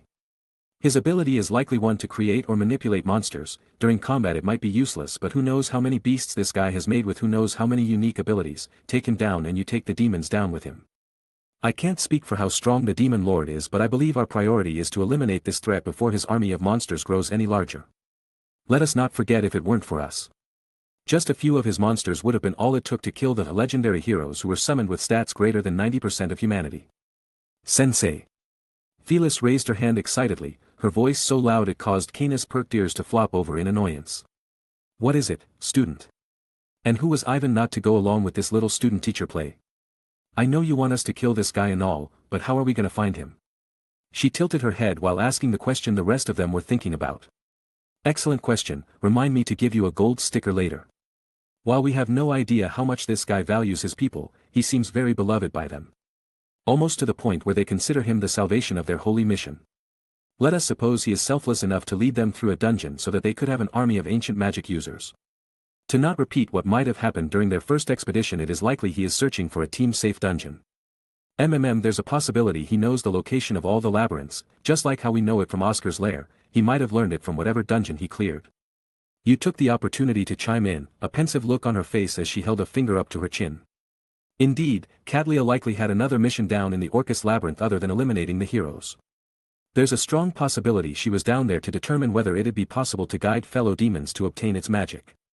While it might have been amusing to see their faces when they realized it was not offensive magic, I'd rather not risk the odds of them having some amazing crafter or blacksmith get their hands on it to make weapons of mass destruction. As long as I'm alive I'd like to have a monopoly on that. Ivan clapped his hands as a map appeared out of thin air. Such an act was not necessary but merely done for cosmetic effect. An aspect you and a few of the others knew as they rolled their eyes. Only Phyllis and Canis appeared somewhat amazed. As you said, we know the location of every labyrinth. So far we've only cleared 2 out of the 7. In order to preserve this peace so as to not get dragged into some god's game, I say we conquer the rest of the dungeons with the prospect of monopolizing each power. The Grand Gruin Volcano, the sunken ruins of Meliacine, the Divine Mountain, Haltina Labyrinth. And finally the Frost Caverns of Schnee. These are all that remain. The group followed Ivan's finger to wherever he pointed, noticing the large red circles that numbered in 7. Now, I'm not suggesting we all split up and whoever finds him gets the honor of beating him up. To reiterate, we have no idea how many overpowered monsters he has on his side, which in regards leads us to think about the magic he obtained. What are the costs, the time to create, is there a limit to how many monsters he has at his side? And many more. I'd rather not have some of us ganged up on just because we split up, though our opponent is one we have to remember he has ancient magic at his side that makes his number go from 1 to seemingly infinite. The group nodded according to his words. It'd be embarrassing on their part if they were caught off guard just because they underestimate the skill of their enemy. If splitting up was unwise, then that left one more option to find this guy. Our plan was always to clear these dungeons. For me it was a matter of curiosity. I presume you acts out of a desire to aid me in my ambitions. The same goes for Claire and Ari. Canis and Phyllis, you two, as I've said before to Phyllis, were born into this world with the intention of becoming whatever you desire. That's at least how I've felt during our duration together. And as for Tio, you could do whatever you want. Oh ho for master to treat me so insignificantly as if I were some stranger who happened to hear this conversation. Emicham, rest assured this lowly servant shall do whatever you ask of her. Fufu whether it be on the battlefield, or in B. Die. You had enough of the perverted dragon's tangent before slugging a lightning bolt down her way. Wawa wawa. Ahem, thanks very much, you. Ivan sent a look of gratitude toward Yu's way before looking back to the rest of the group. All of which had started sitting straight in fear of suffering the same fate as Tio. So that's it, we'll begin clearing the dungeons at super speed so that we can claim the magics first. From that point we set up alerts in each dungeon's liberator lair to warn us of anyone who manages to make it, then, we jump Definitely words unbefitting someone summoned as a hero, and yet the others clamored with him anyway. The sooner they cleared the dungeons the longer they could enjoy the peace with their loved ones. Ding dong. The discussion was broken up by a ring at the door. A holographic screen appeared before Ivan's face as a familiar autonomous machine entered his view. All that appeared was one of his droids, holding a small brown crate made of wood. Seeing as how it made it this far without alarming any of the detectors, Ivan was confident to say it was no weapon or dangerous chemical trap sent by enemies as a Trojan horse. Neither the infrared or filters in the air detected anything abnormal. There were traces of metal within the package, but besides that nothing else. It was safe to say it wasn't some advanced bomb. With the press of a button the droid placed the crate at its feet, descending down the stairs back to the gate of the manor to return to its post. Ivan snickered a bit as a postal carrier trepidly stepped back the closer it approached him. What is it? What is it? Felis, as curious as ever, rushed to the front door to inspect the package, dragging it into the house before anyone else even made it to the front door. Though anyone here was capable of breaking it with a single punch, Ivan only pressed a hand against it before the lid of the crate melted into the body of the base like water. Who? As promised. The hero finally did good on his deal of the bet. Along with the money that was promised were a few golden plates. Ivan wouldn't forget the look of them, especially when he held one in his pocket. The only thing that made him regretful were this world's cautions when making deliveries, or well, the lack of them. Come on, no packing peanuts. What about the bubble wrap? I would have been content with styrofoam or newspapers as well. I swear if a single one of them ends up with a scuffed plate, I'll take the hero's holy sword as retribution. Not minding how Ivan spoiled them, the rest of the group attacked the crate with greed. There was nothing different about any of the plates, but the money and the jewels added on as an offering was different. Along with all of this was apparently a note by the princess, who became interested in the group after hearing of their exploits in the dungeon from the other students. Ivan merely handed over the note to you for incineration as the contents were completely unappealing to him. His encounters with the young empress could be counted with one hand, and every time they did meet it was merely for obligation. Such as when he and the other students were first summoned, when he presented his craft to the kingdom, and a few other times when he went to discuss a few plans or details with the king. He's had a few conversations with her before, but if you asked him what they were about then he'd tell you he couldn't even remember. And in his defense he truly couldn't. So of course he just glanced at the formal invitation to visit the kingdom before crossing it off as a waste of time. Even if he was interested, he and the rest of his group were declared heretics by the kingdom and holy church. Such an invitation was likely just a trap to lure them from the barrier that protected them in their sleep. You only glanced at it for a millisecond before it combusted into ashes, then those ashes combusted again until it became nothing. Their exchanges with the kingdom's forces ended here. Now that both sides have carried out favors to each other, their relationship has become equal. Though Ivan's group still carried the upper hand as they had saved the last hope. Alright, single file line. Those with the lowest stats shall meet punishment at Yu's hands. Fufufu, you all better have not been slacking off in your training. The rest of the group besides you all gulped in silence, the rare occasional grin formed on Yu's face. However, none were given the chance to appreciate its beauty, as the only thing visible to those besides Ivan was despair. Chapter 87. Yu, I couldn't imagine walking around out there. The group found themselves hovering above a sea of desolate sand. From the aircraft they were safe, however, they could imagine the suffering those traversing the sand traditionally would have to take. The Grand Gruin volcano is one of the two dungeons that had a well-documented location aside from the Great Orcus Labyrinth, but was ignored by people because of its difficulty. Sure. Now and then there would be an expedition to clear it, but each attempt was met by failure. And as time went on, the attempts became fewer and fewer. If this Freed of the Demon Army was truly going after the dungeons, then it'd be likely he attempted the well-known one. He had sent someone to check the Orcus Labyrinth, and now it was up to him to check the Gruin Labyrinth. At least this was the order Ivan believed he would take if he was unable to obtain the location of other labyrinths. It didn't seem improbable to Ivan that Freed had created some beasts to keep him protected from the sweltering heat. Perhaps something with a thick carapace. Or maybe as a demon his constitution made the heat no problem to him.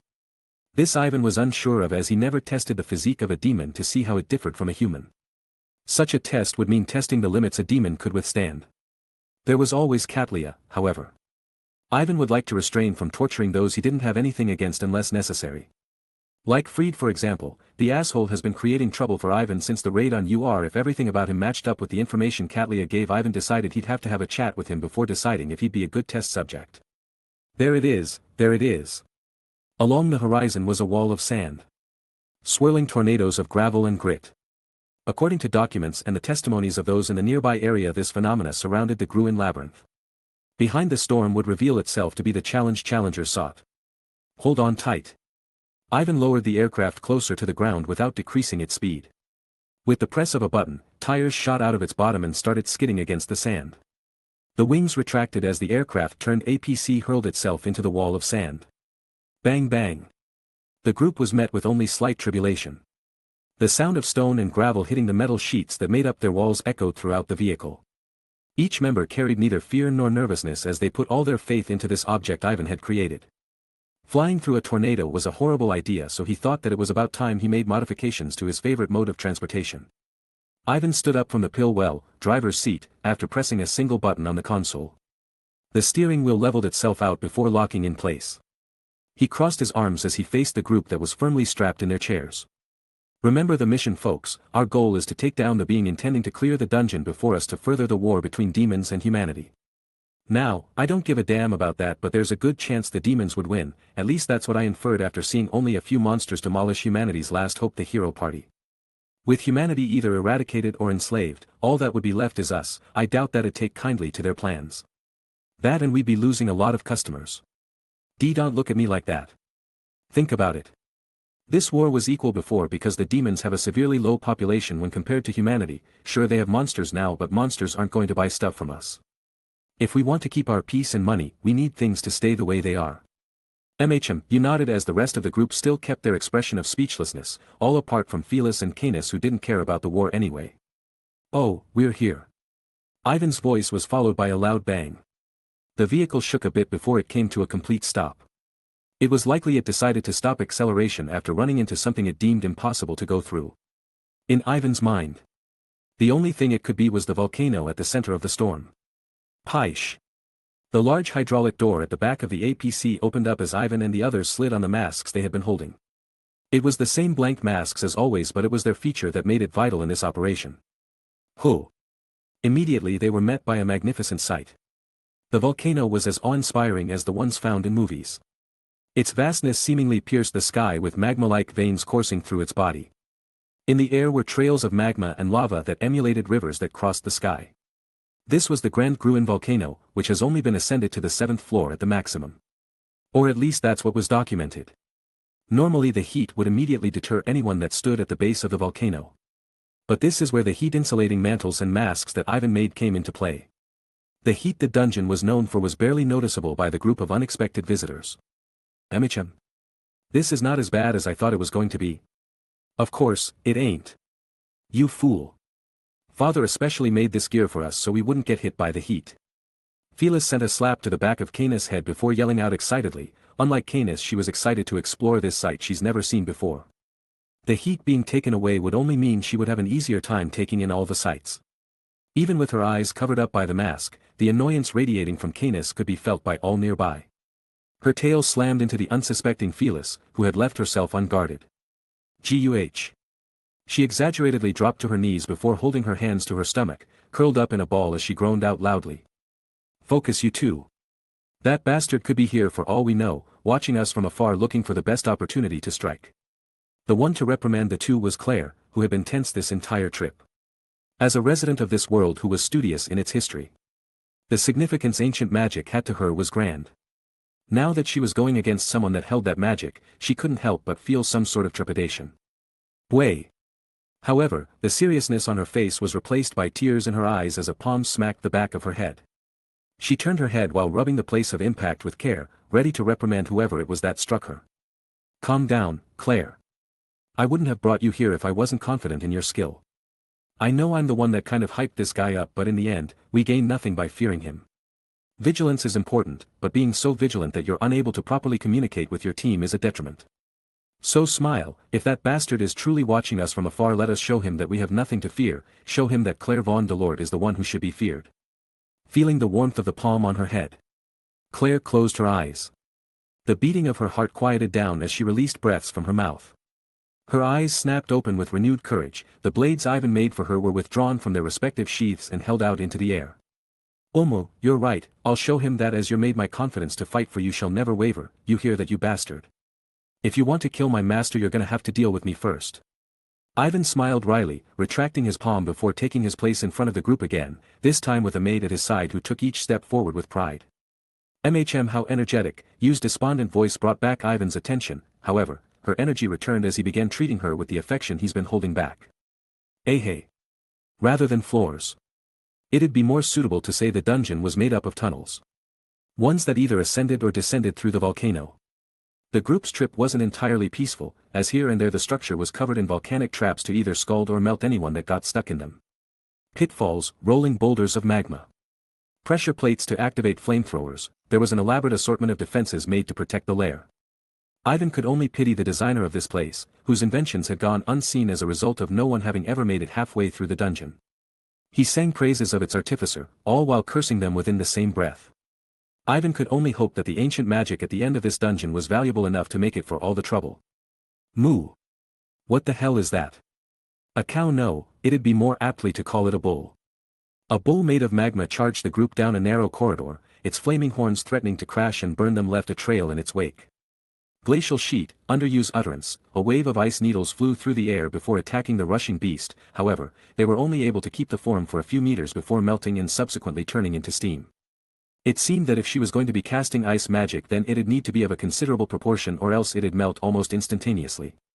Claire calmly took front and center, her blades in the air as she stood firmly in place. The flaming bull only got closer and closer, not minding the stupidity of its target as the only thing on its mind was to kill these intruders. And then Claire swung. The bull was still well away from her reach and yet she struck the air in front of her. If the bull possessed the capability to laugh, it would surely be doing it right now. Rip. The bull's head was only 2 meters away, the seemingly normal air went through extreme changes just within that small gap. A powerful vacuum-like force tore the air apart like paper. And in its place took the head of the bull along with it. Its flesh turned to slices, then bone, and finally blood before it evaporated in the heat. Claire and the rest of the group leaped up as they dodged its skidding corpse. The moment they landed back on the ground Claire stood there proudly, flicking the blades that had not a single drop of blood on them. Chapter 88. This is, after hours of wandering around and destroying constructs of mana, the group was met by a new sight. You gotta be kidding, no way we're expected to take this thing, right? Claire muttered aloud in disbelief, if not for her mask on would notice the dazed look in her eyes. A river of lava, its flow not nearly as fast as a normal river but quick nonetheless. A few meters from the river was a boat made of rock. Though it'd be more suitable to call it a raft. Claire turned her eyes all over the scene looking for another way forward. Unfortunately for her, this was the only way. The problem is how we're all going to fit. Ivan placed a hand on the raft before rubbing it intensely, his eyes glowed as an idea entered his mind. This raft of rock was not made of any old boulder but instead imbued with properties to prevent it from melting. In fact, it was likely most of the dungeon's traps and formations were created with the assistance of Oscar's creation magic. Ivan placed his hand on a nearby boulder before imbuing it with his properties, all the while molding its formation to make a larger raft fit for all of them to ride on. They could have taken both rafts to save up space but Ivan placed great importance on sticking together. The last thing he wanted was for Freed or any other attackers to take advantage of their separation to eliminate them.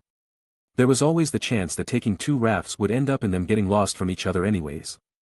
So without further ado, they all climbed onto Ivan's raft.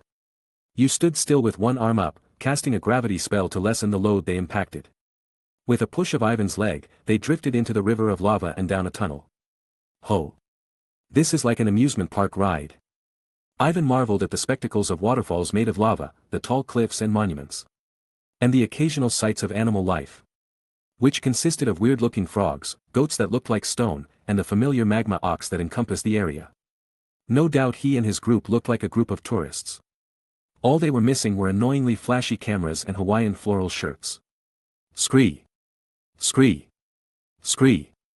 Their wonder came to an end when faint screeching noises hit their ears. It wasn't that they weren't expecting to be attacked on what they thought would be a peaceful boat ride. It's just that they were hoping nothing would disturb them on what they thought would be a peaceful boat ride. Bee bats. That's right, a swarm of bats was heading their way. But of course, this was one of the labyrinths made by the liberators who sought to kill gods. There wasn't going to be any normal bats. Ivan stood up straight with his fists in front of him. Ari, I need to see what happens when they die, so I'd like you to kill one for me. Aye, Captain. Ari took her place in front of Ivan. She held one wrist out in front of her before a chain with a sharpened end shot out and into the swarm of bats. The more mana she expended, the longer the chain went. Eventually it hit a single bat that had been flying a little faster than the others. Bang!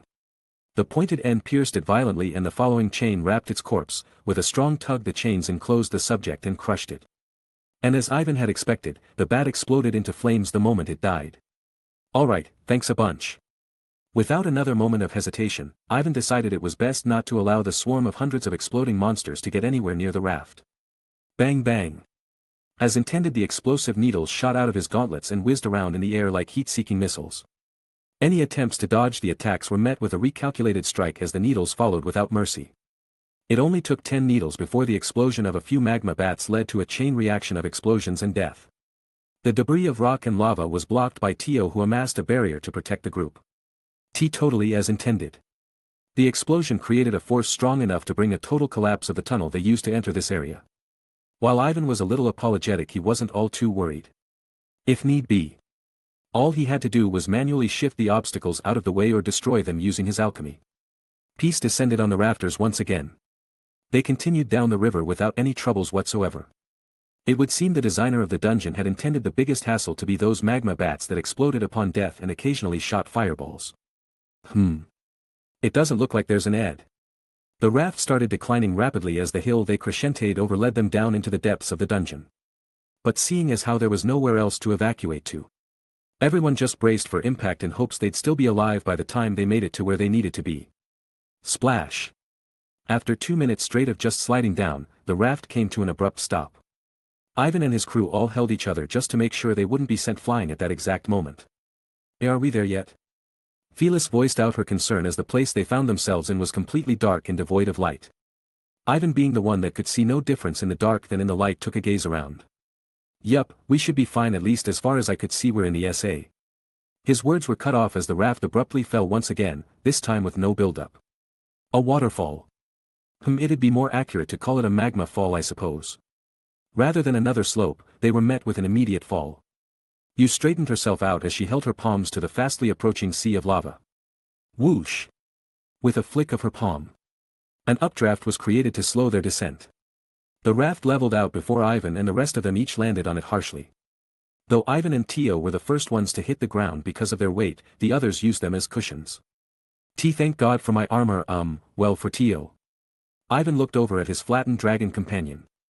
Usually, she would be ecstatic at having been the brute of physical entanglement, however now her face was pressed up against the stone texture of the raft, twitching ever so slightly to indicate her consciousness. Whoa, where are we? Claire voiced out her amazement as the others took their attention from helping up Ivan and Tio to observing their surroundings.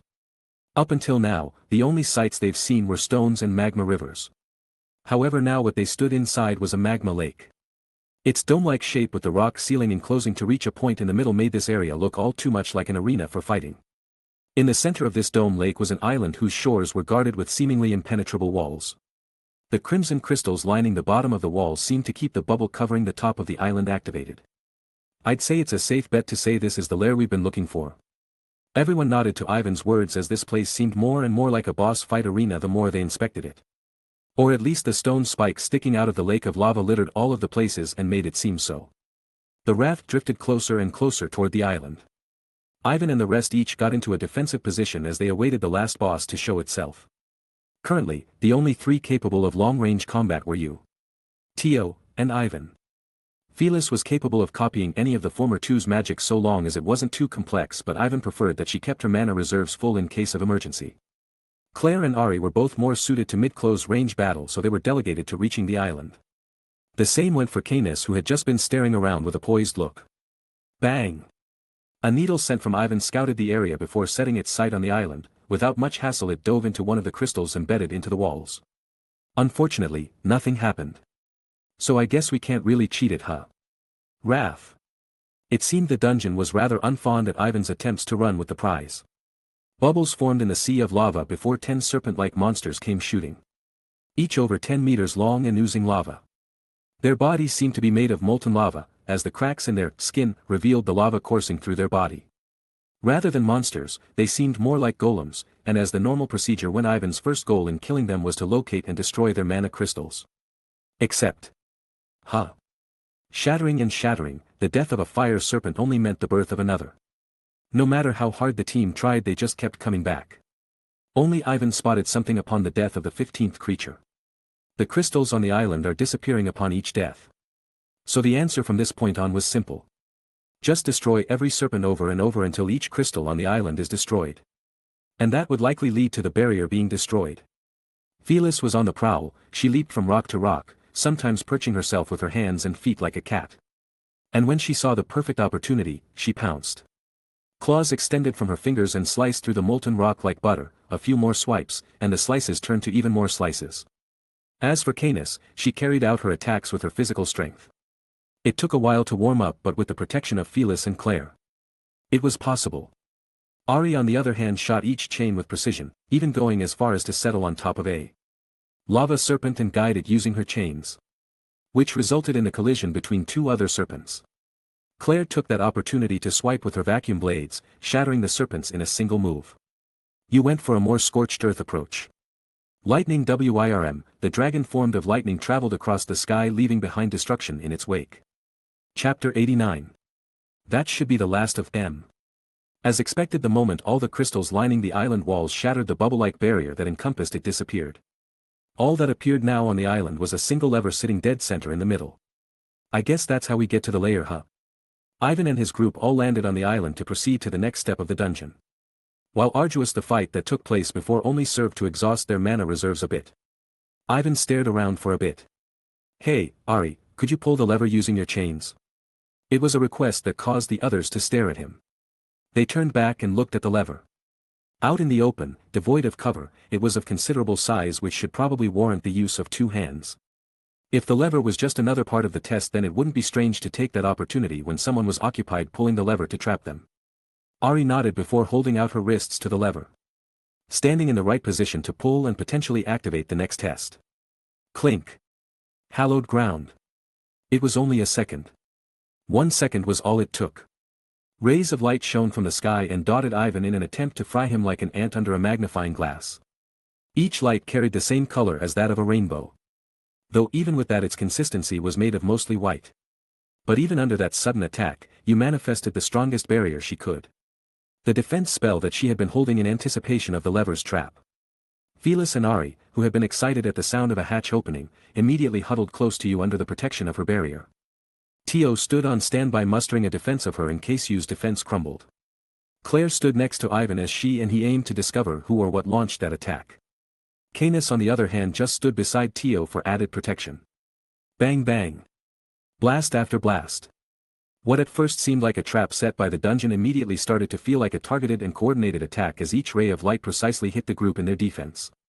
Even Yu was starting to feel the strain of holding back each attack as the rays of light carried a level of destruction that was familiar to her. Omo, it's just like the light from that hydra at the end of the Orcus labyrinth, Ivan confirmed Yu's suspicion as he used his assortment of skills to locate the group attacking them. There you are. After several minutes the onslaught calmed down enough for Ivan to see through it. The sight he was greeted by was that of a fleet of dragons. Their numbers likely in the tens.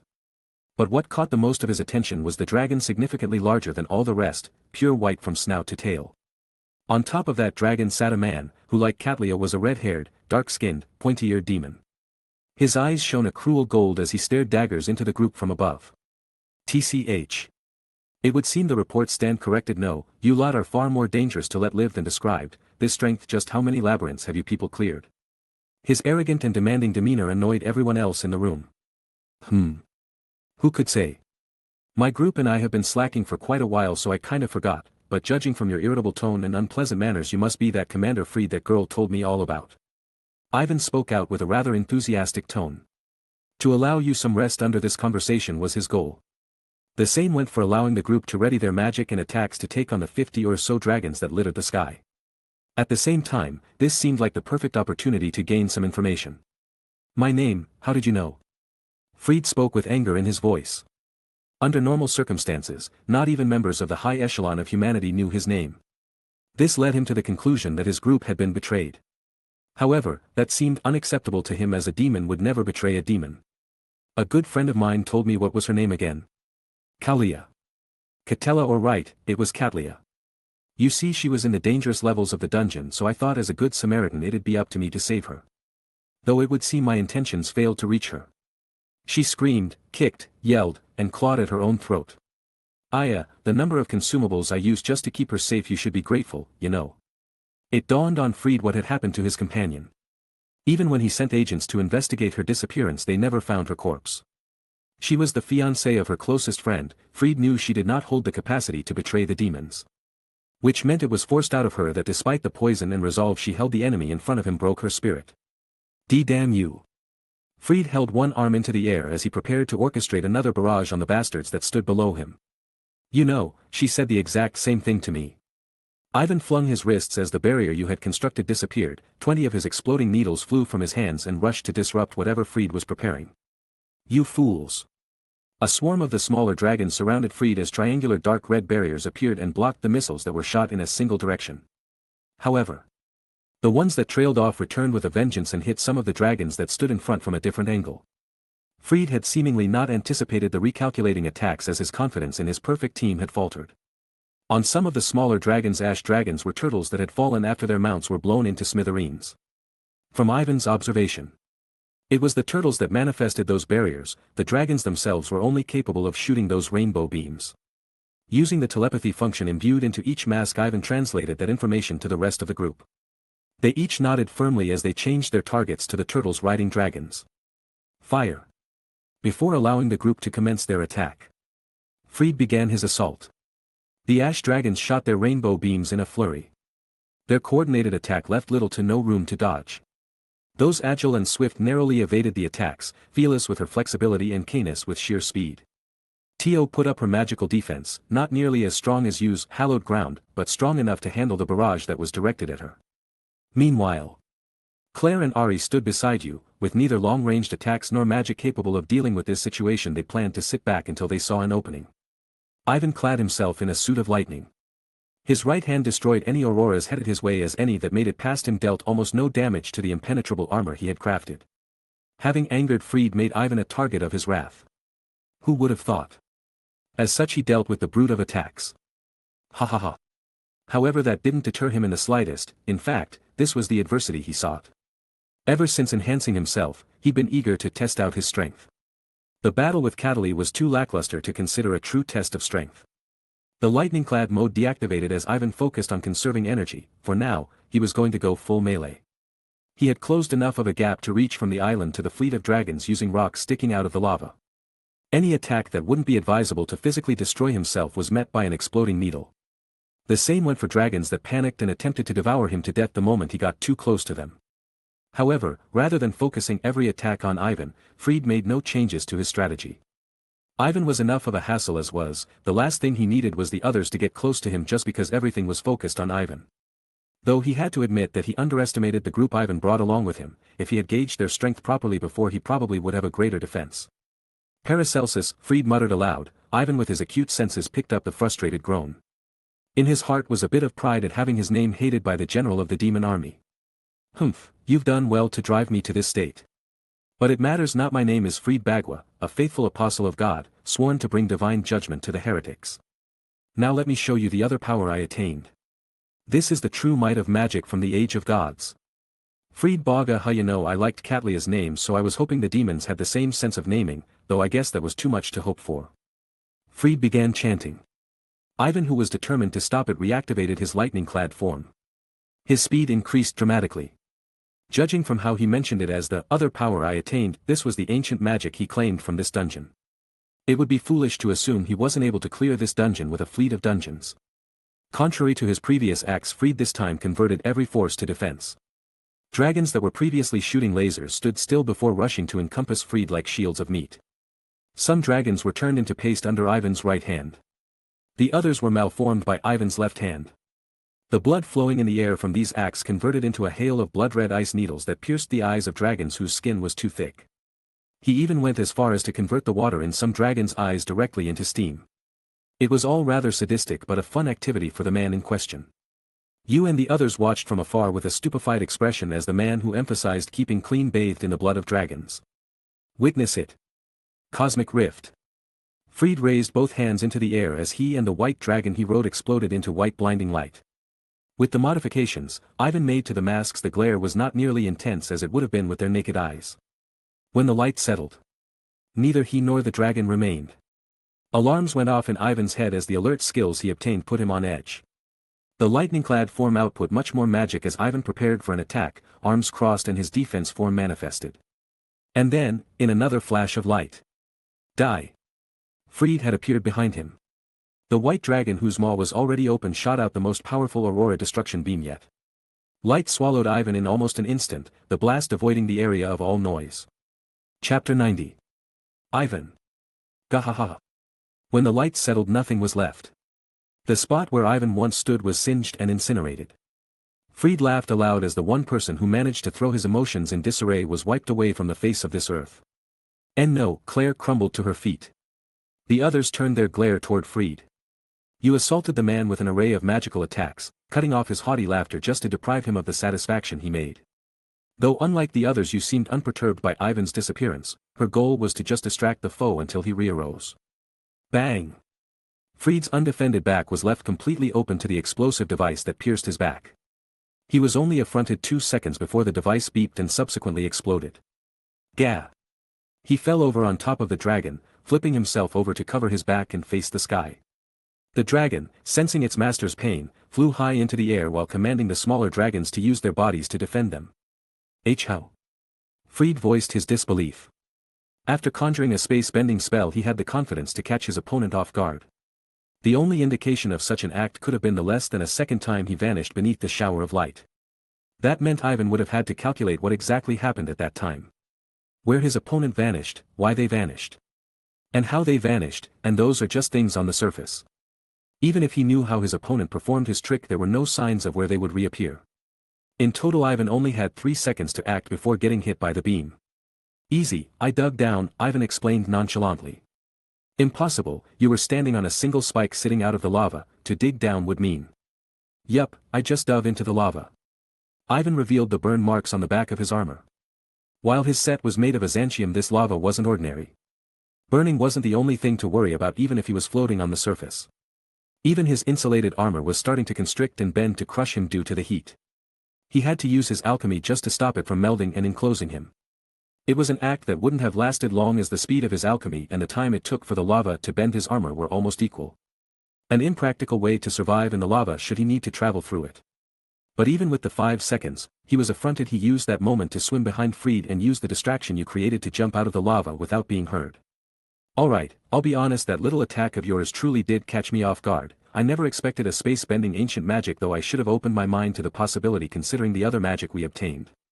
Ivan bent his legs, the spike he was standing upon cracking as he stared up at the white flying dragon. But in any case, I can't let you leave here with that magic. It'd be a pain if you learned how to use it more comfortably. Though I want to thank you for opening me up to new possibilities, so Fried Bagua. Thanks a lot for being a sucker-punching asshole. BBZZTT. The lightning-clad form shot into the air like a propelled railgun shot. Seconds before impact, the sky glowed with an assortment of spells fired by you and Teal, lessening the load Ivan had to deal with in the air. Standing was a pain for Fried, but it was what needed to be done. As a warrior and general of the demon race, he steeled himself to receive pain for the survivability of his people. Begone. With disregard for the lives of the other dragons, Fried had the white dragon shoot its destructive beam once more. But to his surprise, boom! A dragon larger than his own appeared. Clad in black, it stood imposingly on its hind legs, its maws directed toward his attacks. A beam of pure black propelled from its mouth. Of course. This was Tio. Sensing her master's intent to kill the man who was too dangerous to be left alive, she took off the restraints and showed her strongest form. Impossible. A black dragon here. Meanwhile, Ivan, who had used his airwalk to dodge both of the straightforward beams, had finally made it to the top of Freed's white dragon. He took advantage of the distraction Tio made to close in on Freed. BZZT. The tattoos lining Ivan's right arm glowed brightly. Freed, who had heard the crackling, turned around swiftly, jumping back. Bang! However, he was too late. The crimson-clad arm touched his right hand and obliterated it in a single second. Gwa! Freed held the end of his arm before gritting his teeth. He knew that as of now he was outnumbered and outskilled. To deal with a true dragon and a team of irregularities, the best solution would be to run away and recuperate before coming back with what he's learned. The only problem was that he was locked in from both sides. The true dragon would outpace him with sheer strength. So running away was an unrealistic option to be done successfully. That left the only option being a spatial spell. However, for it to get him out of the dungeon he would need a long time to cast. An opportunity that his enemies of course wouldn't allow. With his back in a corner, the last thing he could do now was take down these irregularities with him to his grave. Bang! The whole volcano shifted. A bang was followed by violent shaking of the infrastructure. Rocks and magma fell from the sky as the scenery around the fighters collapsed. It wouldn't take long for anyone within to infer that the whole dungeon was collapsing. The magma rose swiftly. Humph, and here I was hoping you'd just die with a serene look on your face and say some shit like, "I did everything I could for my people, the rest is up to them." Why couldn't you just live up to that cliché? The Grand Gruen volcano has been clearly active, and yet it's never erupted. So I suspected that something was pressing the eruptions. I sought for a core, and now I've destroyed it. Haha, sink together with me in this tomb. TCH. Choosing to ignore the ramblings of a madman, Ivan rushed Freed once more. No mercy on his mind as he pressed the palm of his right hand into his face. Ignoring the laughter he grunted before activating the alchemy. Splat! Fade Bagua of the demon army was killed. Unfortunately, the situation did not allow much time for celebration. With the death of Freed, the white dragon immediately lost its desire to fight. It completely halted its aurora beam before getting swallowed by Tio's black beam. The rest of the smaller dragons all scurried away in hopes of making it to an exit. With both of their leaders dead, they held no loyalty. Ivan pitted the monsters for a bit before summarizing that by the time the whole dungeon erupted there wouldn't be enough time to evacuate. He rejoined his group back on the island. "WL, what are we going to do now?" Felis voiced out in concern as the rest of the group turned toward Ivan. But for him the answer was simple. What Freed found was a magic that allowed him to transport himself and another through space. I'm not sure what the limitations are for distance, nor the prerequisites to transportation. But we better pray at least one of us is adept enough at using it to get us to the surface. If we can get outside, I can bring out the APC and we could ride out of here. Alright, what are we waiting for? Let's go. They ushered into the stairs leading to the true lair of whoever it was that made this labyrinth.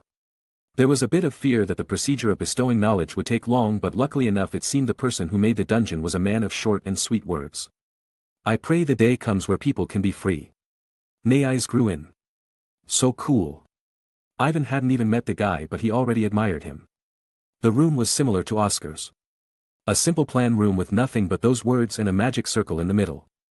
The circle scanned their memories to make sure they completed the objectives assigned by the creator. When it determined them to be worthy of learning the magic, they were allowed to learn the spatial ancient magic. So this is space magic, huh? You muttered as she looked at her hands. There was nothing there but the magic was firmly imprinted into her mind where she could almost visualize it. Claire, Ari, Felis, and Canis all shook their heads as they could not bring the magic into existence at the level of you.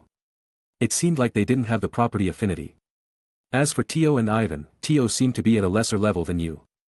But she held talent for it greater than everyone else that was aforementioned. It might be because she was already a talented mage or her race as a dragon man had some correlation. But Ivan. He held his head in anguish. Tio, and you came to his side with worry. He brushed them off before shaking his head and looking off into space. I got it, it was all clear to him. The magic, its formation, with his thought processes he was capable of calculating the spatial coordinates of where he wanted the rift to appear in less than 2 seconds. Flash. A white light inhibited the vision of those looking at him. And suddenly he appeared on the other end of the room. It wasn't too impressive as the same feat could be reached using sheer speed and the lightning form, but this was something he could perform at even greater distances. Alright, everyone gather around. They only stared for a second before wrapping him in a hug. Well, let's hope we don't reappear with our molecules entangled. What? The group voiced out their concern before the room was enshrouded in a blinding white light. The room that had been empty for centuries returned to its silent state, and soon it was filled to the brim with magma and lava. Chapter 91. Blee. I'm gonna be sick. Claire held her stomach before falling to her knees. Everyone other than her only experienced slight dizziness or was completely fine. But with the situation being so dire, Ivan tossed her with no regard for how she felt onto his shoulder before calling out the APC from his treasure trove. We don't have much time. I doubt the lava will have an easy time getting through the storm, but even if we get away from the base we'll still be within range of its debris, so hurry up and strap yourselves in. The group nodded firmly before entering the vehicle in a single file line. Ivan and Yu sat in the driver's seat respectively as Tio took her spot on a seat in the back of the cockpit. As for the rest of the group, they were seated in another room equipped with enough seating for at least 15 people. Each person strapped themselves into their seatbelts.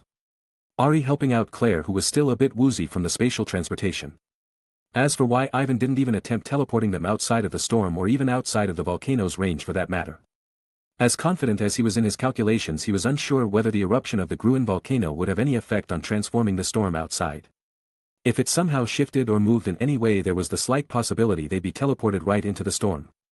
For that reason he only teleported them outside of the volcano near its base. Another slight reason was that the storm provided decent cover from the falling rock the volcano shot out. He wasn't too confident in his knowledge about the magic, however just this little teleport on its own consumed a sizable amount of mana. Its costs might equate to the number of people being transported, the accompanying objects, and distance. Ivan was certain the APC could withstand a few hits anyway. As that thought crossed his mind, he sent one last message to the crew before departing, asking that each one of them were safely strapped in. Yes, sir.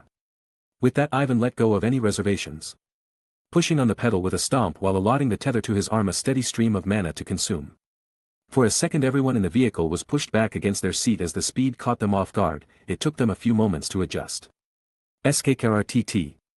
The APC drifted through the storm, dodging any of the debris that happened to make it past the impossibly thick and powerful sands. Though barely audible, if one listened closely they would hear the sounds of gravel and earth smacking into the vehicle from each side. Top to bottom. Ha ha ha. Ivan laughed out loudly as the swiftly moving magma became only a speck in the distance.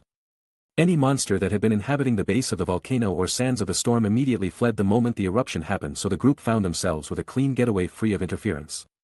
There was a certain thrill about the situation they were in that made him laugh with glee. First, they explored a dungeon to obtain magic from the Age of Gods. To then fight the general of humanity's greatest enemies, to finally use that Age of God magic to escape from an erupting volcano. But with that freed problem done with, Ivan realized that their goals would be less troublesome to complete. In Katlia's own words, Freed was the only demon to have conquered a dungeon. He was a cut above the rest that even the demon lord couldn't compete with. As far as Ivan was concerned, he and his group just did humanity a huge favor. All that was left was to leave the remnants of the war to the heroes. With one less enemy, Ivan immediately thought of the gods. Gods as in plural, of course. Oscar mentioned that a whole group of them existed to solely play with humanity as their chessboard. He didn't know if that meant every god was his enemy, or perhaps only gods in that group, but at the same time he didn't even know if every god was a part of that group. So far the only information he got of them was that they were assholes, from Oscar at least, with neither their appearance, name, nor strengths. It would be dangerous to just throw themselves into a fight. Even with names, so far they only got Ahit and Alva, each being the god of humanity and demons respectively. Oscar mentioned something about Asgard but left the location out of it. Seriously, if this guy truly wanted the conqueror of the dungeons to fight the gods, then he could have at least left them some information about their enemies. Ivan cursed the ghostly apparition he met at the depths of the dungeon, and subsequently Milday and partially the Gruen dungeon guy. Milady herself was a useless troll that refused to say a word until she was certain Ivan and his group were capable. Gruen left a small message about wanting everyone to be free. Yet left behind nothing to guide those that found it to that freedom, except some pretty busted ancient magic. Ha! Ivan could only sigh as the last option left for them was to wait for their enemy to show up. An option he would rather not wait upon, as it meant allowing their enemy to conduct the first strike, without a gauge on the other party's strength. Besides that they were capable of eliminating the liberators down to just remnants, Ivan was reluctant to do that. I think this should be good enough. The vehicle came to a stop as Ivan judged that they made it far away enough from the volcano to watch its eruption safely in the distance. Everyone evacuated the vehicle, including Claire, who walked around with embarrassment on her face. Whoa, so pretty.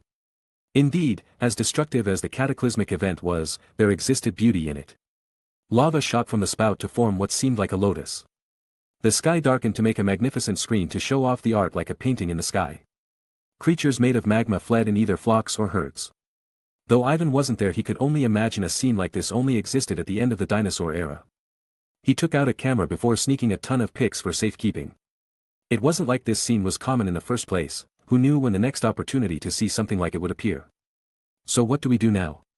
You voiced out. Let us continue our ventures as is. With freed dead, we have one less load on our back, conquer the dungeons and monopolize their powers so that no one may disturb our peace. How does that sound? While the group didn't expect to accomplish the goal they set out to complete on the first dungeon they sought to conquer, it was good that it happened nonetheless. So if we mean to conquer the dungeons, our next goal should be done, the sunken ruins of Melusine. If Ivan remembered correctly, the requirements for the Haltina labyrinth meant for the raiders to have completed 4 other labyrinths. As a prerequisite, the group only needed one more dungeon to complete. Compared to the other 2, that being the Divine Mountain and Frost Caverns. The sunken ruins of Melusine were much more accessible. Its location was near the town of Arisen, at the bottom of an ocean completely unguarded just because it seemed to be so hidden that no one even knew it resided there. Ivan held the amulet that had been given to him for completing the Gruen labyrinth, something he had also received from the other dungeons. Usually, they all took different forms with different designs, but the one he obtained from Gruen was a little different, possessing a slit through the center of it that allotted light to pass through. And then when we clear that one, we'll see Shay again. You finished the sentence with a somewhat faint smile on her face. It wouldn't be an exaggeration for you to call Shay her first friend. Not only that, but the whole Halia had treated the two as family. Something she appreciated from the race of what was once pacifist rabbit folk. It had been a long time since Ivan and you saw Shay. As for the rest of the group, they've only heard brief mentions of her when asking for stories of their travels. As they remember from the stories they told, Shay Halia was a perverted, masochistic, and slightly annoying girl with blue hair. She cared very much for her family to the point that she would sacrifice herself, an emotion her family reciprocated as they rather allowed themselves to be kicked from their home than abandon Shay. I wonder how much closer she's made it to her goal. Ivan said with a smile on his face. If he remembered correctly, Shay desired to get the rabbit men to become a respected force within Verbergen. She last strived to reach the top of that hierarchy to ensure that if someone similar to her, a beast man born with mana, were to ever appear, they wouldn't face the same discrimination she and her family went through. I'm sure the perverted rabbit has been working hard. I was her teacher after all. You voiced out with a slight sense of pride. It seemed she held much faith as Shay's mentor that she didn't end up a disappointment. Though Ivan sort of wished you had bestowed Shay with diplomatic teachings and not just combative. Her experience as the queen of the vampires probably would have served as an even greater mentor. But the ocean, huh?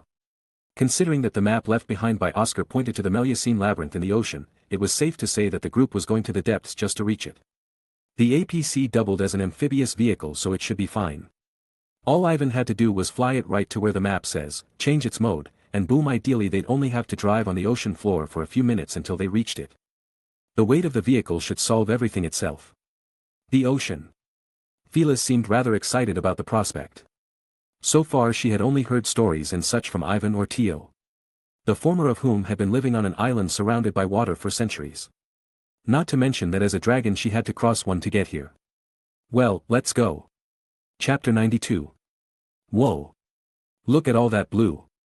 That just might have been the dumbest thing you've said yet. The one to admonish her was Canis, who leaned on a wall with her arms crossed. She spoke disinterested, but the glint in her eyes as she stared out the windshield was apparent. The time was night and the group just about hovered above the area indicated on the map. Without warning Phyllis, Ivan changed the vehicle from flight mode to APC. The sudden shift from floating steadily to sinking like a rock caught Phyllis off guard. Everyone else who Ivan had telepathically communicated with was either already seated or strapped up. Ivan paid no concern to her cry of disbelief as he watched her ascend to the ceiling. Bang! Her body stuck to the roof like glue. It was even funnier to Ivan the moment they hit the water, her body that was once to the ceiling shot down to the floor. The thud was immaculate in his ears. As for the glare she sent at him afterward, he directly ignored it. The APC floated to the surface with no trouble. Before diving to the depth of the ocean, he first wanted to scout to make sure they were in the right area. Though it was the night, his vision was unimpeded. If I were a labyrinth made to protect my keeper from gods and delusional worshippers, all whilst safekeeping a magic capable of overturning the tide of a war, where would I be? At times like this Ivan wished he had created a sonar radar to scout beneath the ocean.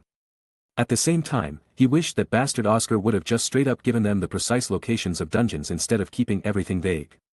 Then again, locating the dungeon just might be a part of the trial. It wasn't too out of the left field to think about it like that. Similarly would be the maze trap that was Milady's dungeon. Ivan opened the hatch to the vehicle before stepping out, followed by everyone else who sought to solve this little riddle. The pendant they obtained from the Gruen volcano was in the shape of a woman holding a lantern. With a slot where the light is supposed to be, Ivan had thought before of allowing natural light to pass through. He had zero ideas if it should be sunlight or moonlight. But thinking about it a bit, why would a woman be using a lamp out in broad daylight? As such, then perhaps arriving here in the dead of night was the perfect scenario. And so he did as he assumed. He held the pendant up to the moon, allowing moonlight to pass through the slot. In his mind he was a bit excited. If such a scene came true, then it'd be just like a puzzle in a video game that leads to the summoning of a dungeon. Both Ivan and the girls looked like idiots. Thankfully no one could see them from afar. Ivan put down the pendant with a sigh. But then the pendant began to glow. Bzzzt. A silvery color enveloped the lantern. To Ivan, it seemed as though the pendant absorbed the light from the moon to uncover the next secret. It wasn't until the lantern was completely shrouded in silver that something in the scenery changed. Bang! Light exploded from the pendant in a strong beam of silver. It shot directly into the ocean with no resistance whatsoever. W.O. I mean, hurry, let's chase it. It'll probably lead us to the entrance of the dungeon. Phyllis was the first one to respond.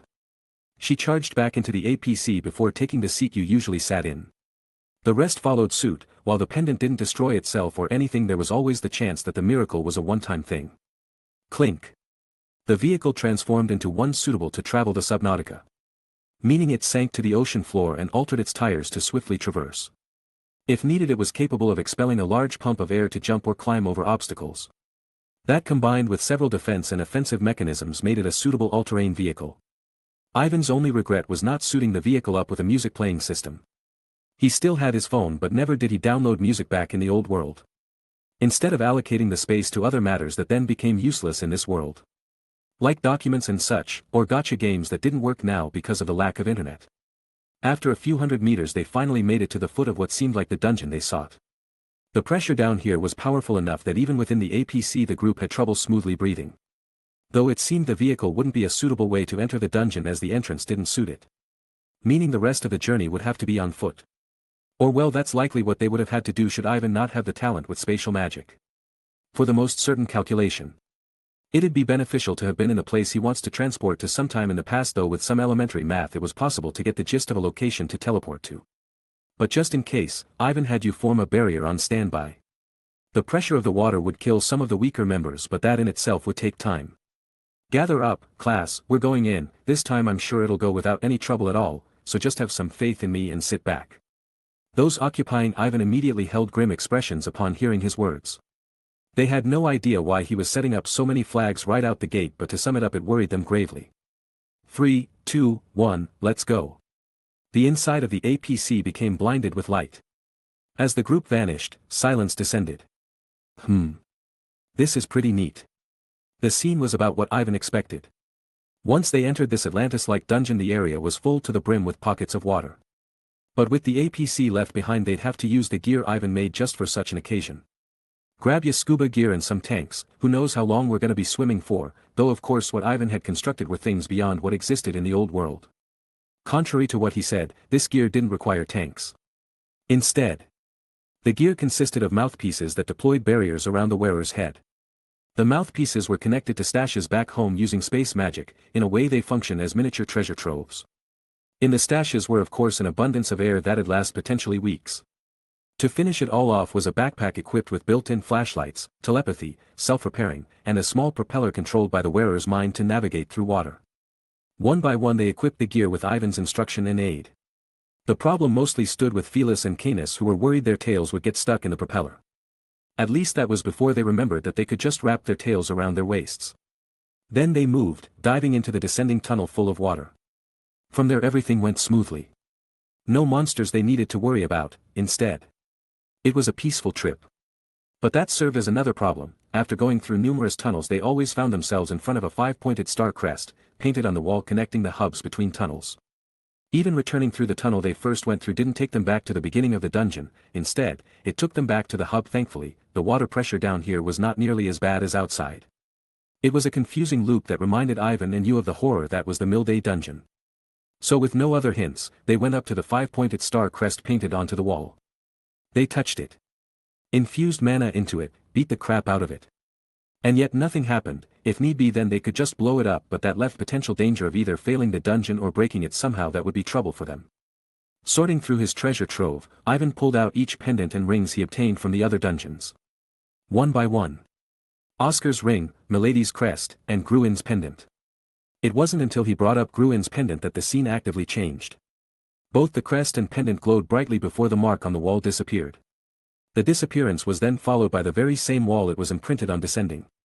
Before the group could get excited about the development, they were met by the first living obstacle. Gee, gross. A tentacle came hurtling toward them from behind the wall. Water that had filled the room was sucked in and drained away, making the scene a perfect place to fight. At least they aren't going to make us fight manually in the water. Ivan on the other hand decided to look on the bright side. Spiral Flame. Crimson Javelin. Immediately the two greatest casters of the group launched their attacks. It'd be important to mention that the tentacle belonged to a pink slime-like creature. In video game fashion it's a safe decision to either deal with slimes using fire magic or ice magic. The slime was burnt to a crisp almost instantaneously. However, the group couldn't let their guard down as a bunch of more slimes approached from the walls and ceiling like grease from a fryer. Phyllis copied Yu's spell. Although to a lesser degree. At least compared to Canis she was a considerable force during this encounter. Ari enchanted her chains with flames before piercing whatever got close. Claire used her wind vacuum blades to obliterate the slimes to the point that reassimilation was no longer an option. Ivan stood in the back along with Canis, launching exploding needle after needle. Everything was going smoothly until... Welp, here's the final boss. Slimes that weren't completely obliterated melded together like gelatin. The usual attacks were beginning to become ineffective. But even large-scale attacks did damage only temporarily before the giant slime restored itself. It wasn't long until the monster formed into something greater. It opened its translucent pink wings and spread its arms oozing acidic slime. If it bellowed one could only imagine the sound it made. It was truly an angel. Chapter 93. Bang! After continuous pummeling of the angel-shaped slime, nothing ever happened. The moment it would lose chunks of its being, it would just regenerate almost immediately. It was a never-ending cycle that had begun annoying the group. Ivan numerously searched for a core that may be perpetuating its existence, however in the end he came up with nothing. Something else was giving it energy, Ivan assumed. The way forward was blocked by the angelic being, and heading back would resort to swimming, a situation that had let the monster attack them more easily. Ivan concluded that the angelic monster was not the focus of the current test. It possessed no core, nor were there any traces leading to what could potentially keep it running. The best option would be to ignore it. Right when he was about to transmit his thoughts through telepathy, a new situation emerged that required his attention. Crack! The floor beneath them opened up suddenly. Everyone that was focused on the fight immediately lost their footing. Beneath them was a large cavern with many tunnels. Which wouldn't have been a problem if not for the massive amounts of water. Each tunnel held a strong vacuum that threatened to separate the group. Having unequipped their swimming gear to not be at a disadvantage during the fight, Ivan and the group had to resort to their physical abilities to maneuver through the swallowing tunnels. With only seconds left to grab someone before being swallowed up, Ivan headed for Phyllis, who had not yet learned to swim.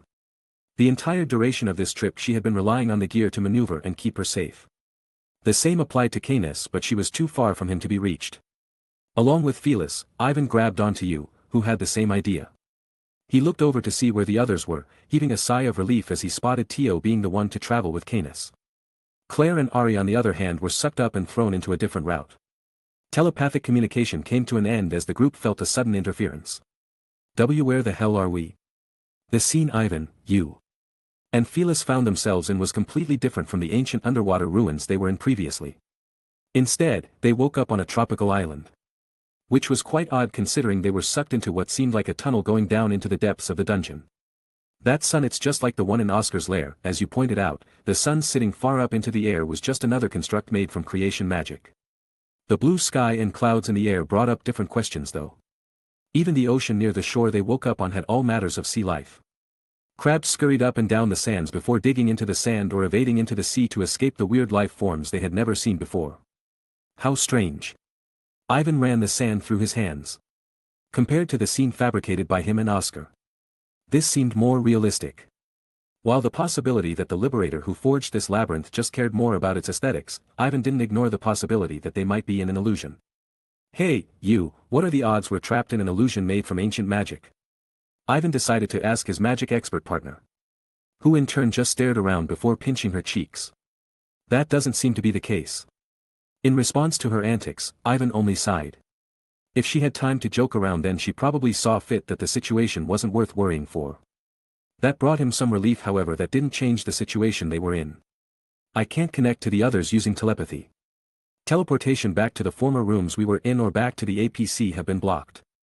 If I had to guess, the liberators of the Gruen Labyrinth and Melusine Labyrinth were close.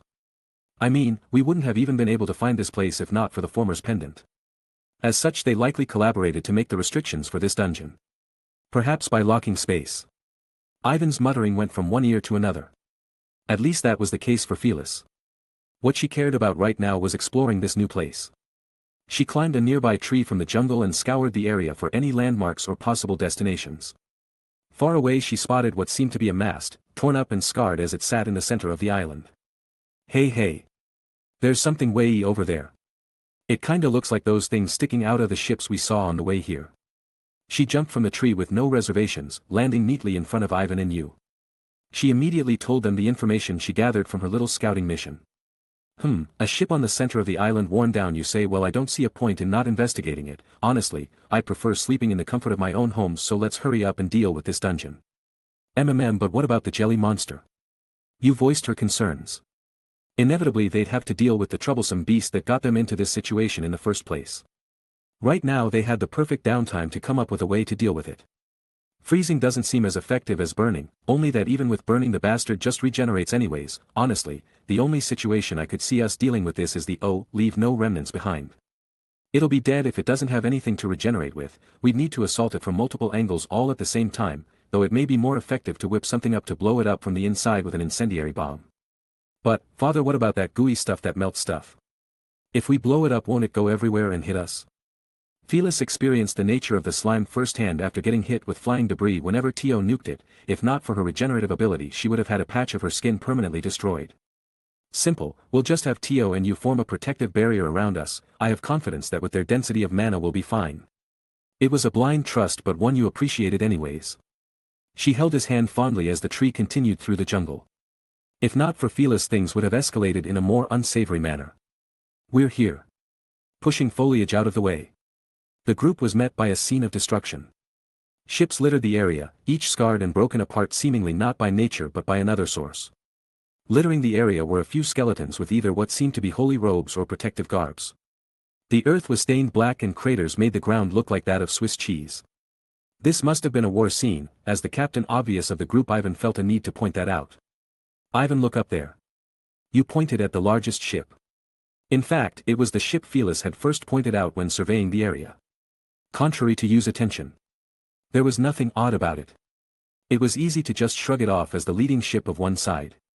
Nonetheless, he still led the group up there, carrying both Yu and Phyllis in one hand each before leaping up.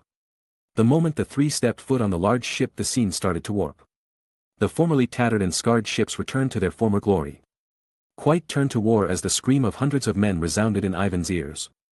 Explosions and spells littered the air, being shot from ship to ship.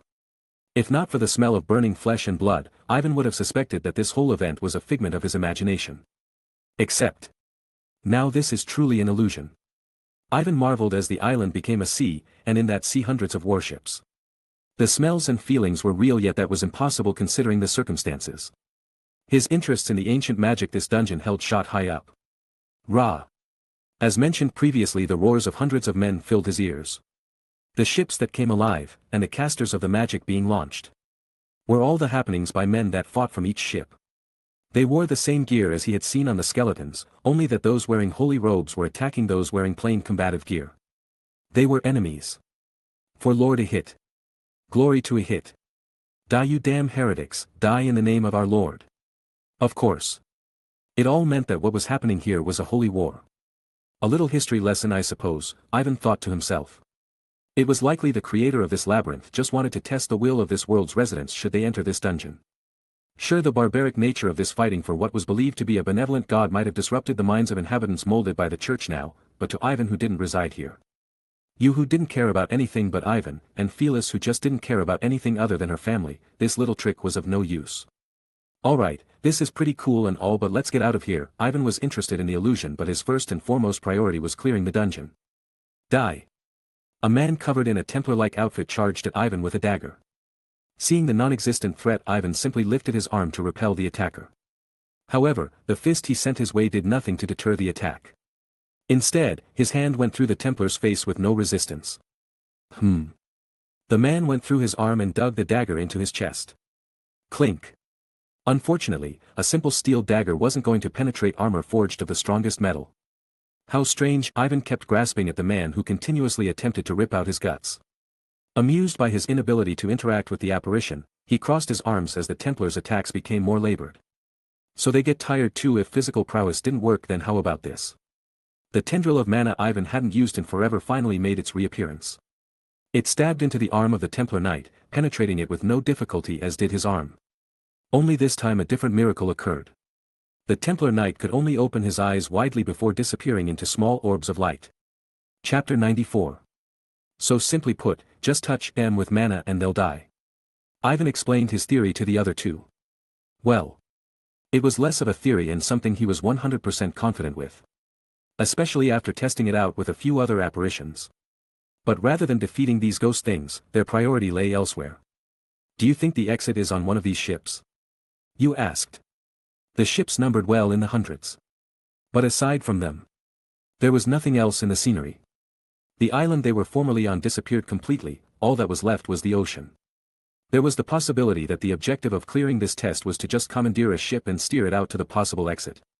The challenge for that being, survive while being chased by hundreds of ghosts who seek to kill you, is a fun test indeed but not very time effective. Who knew how long this water spanned?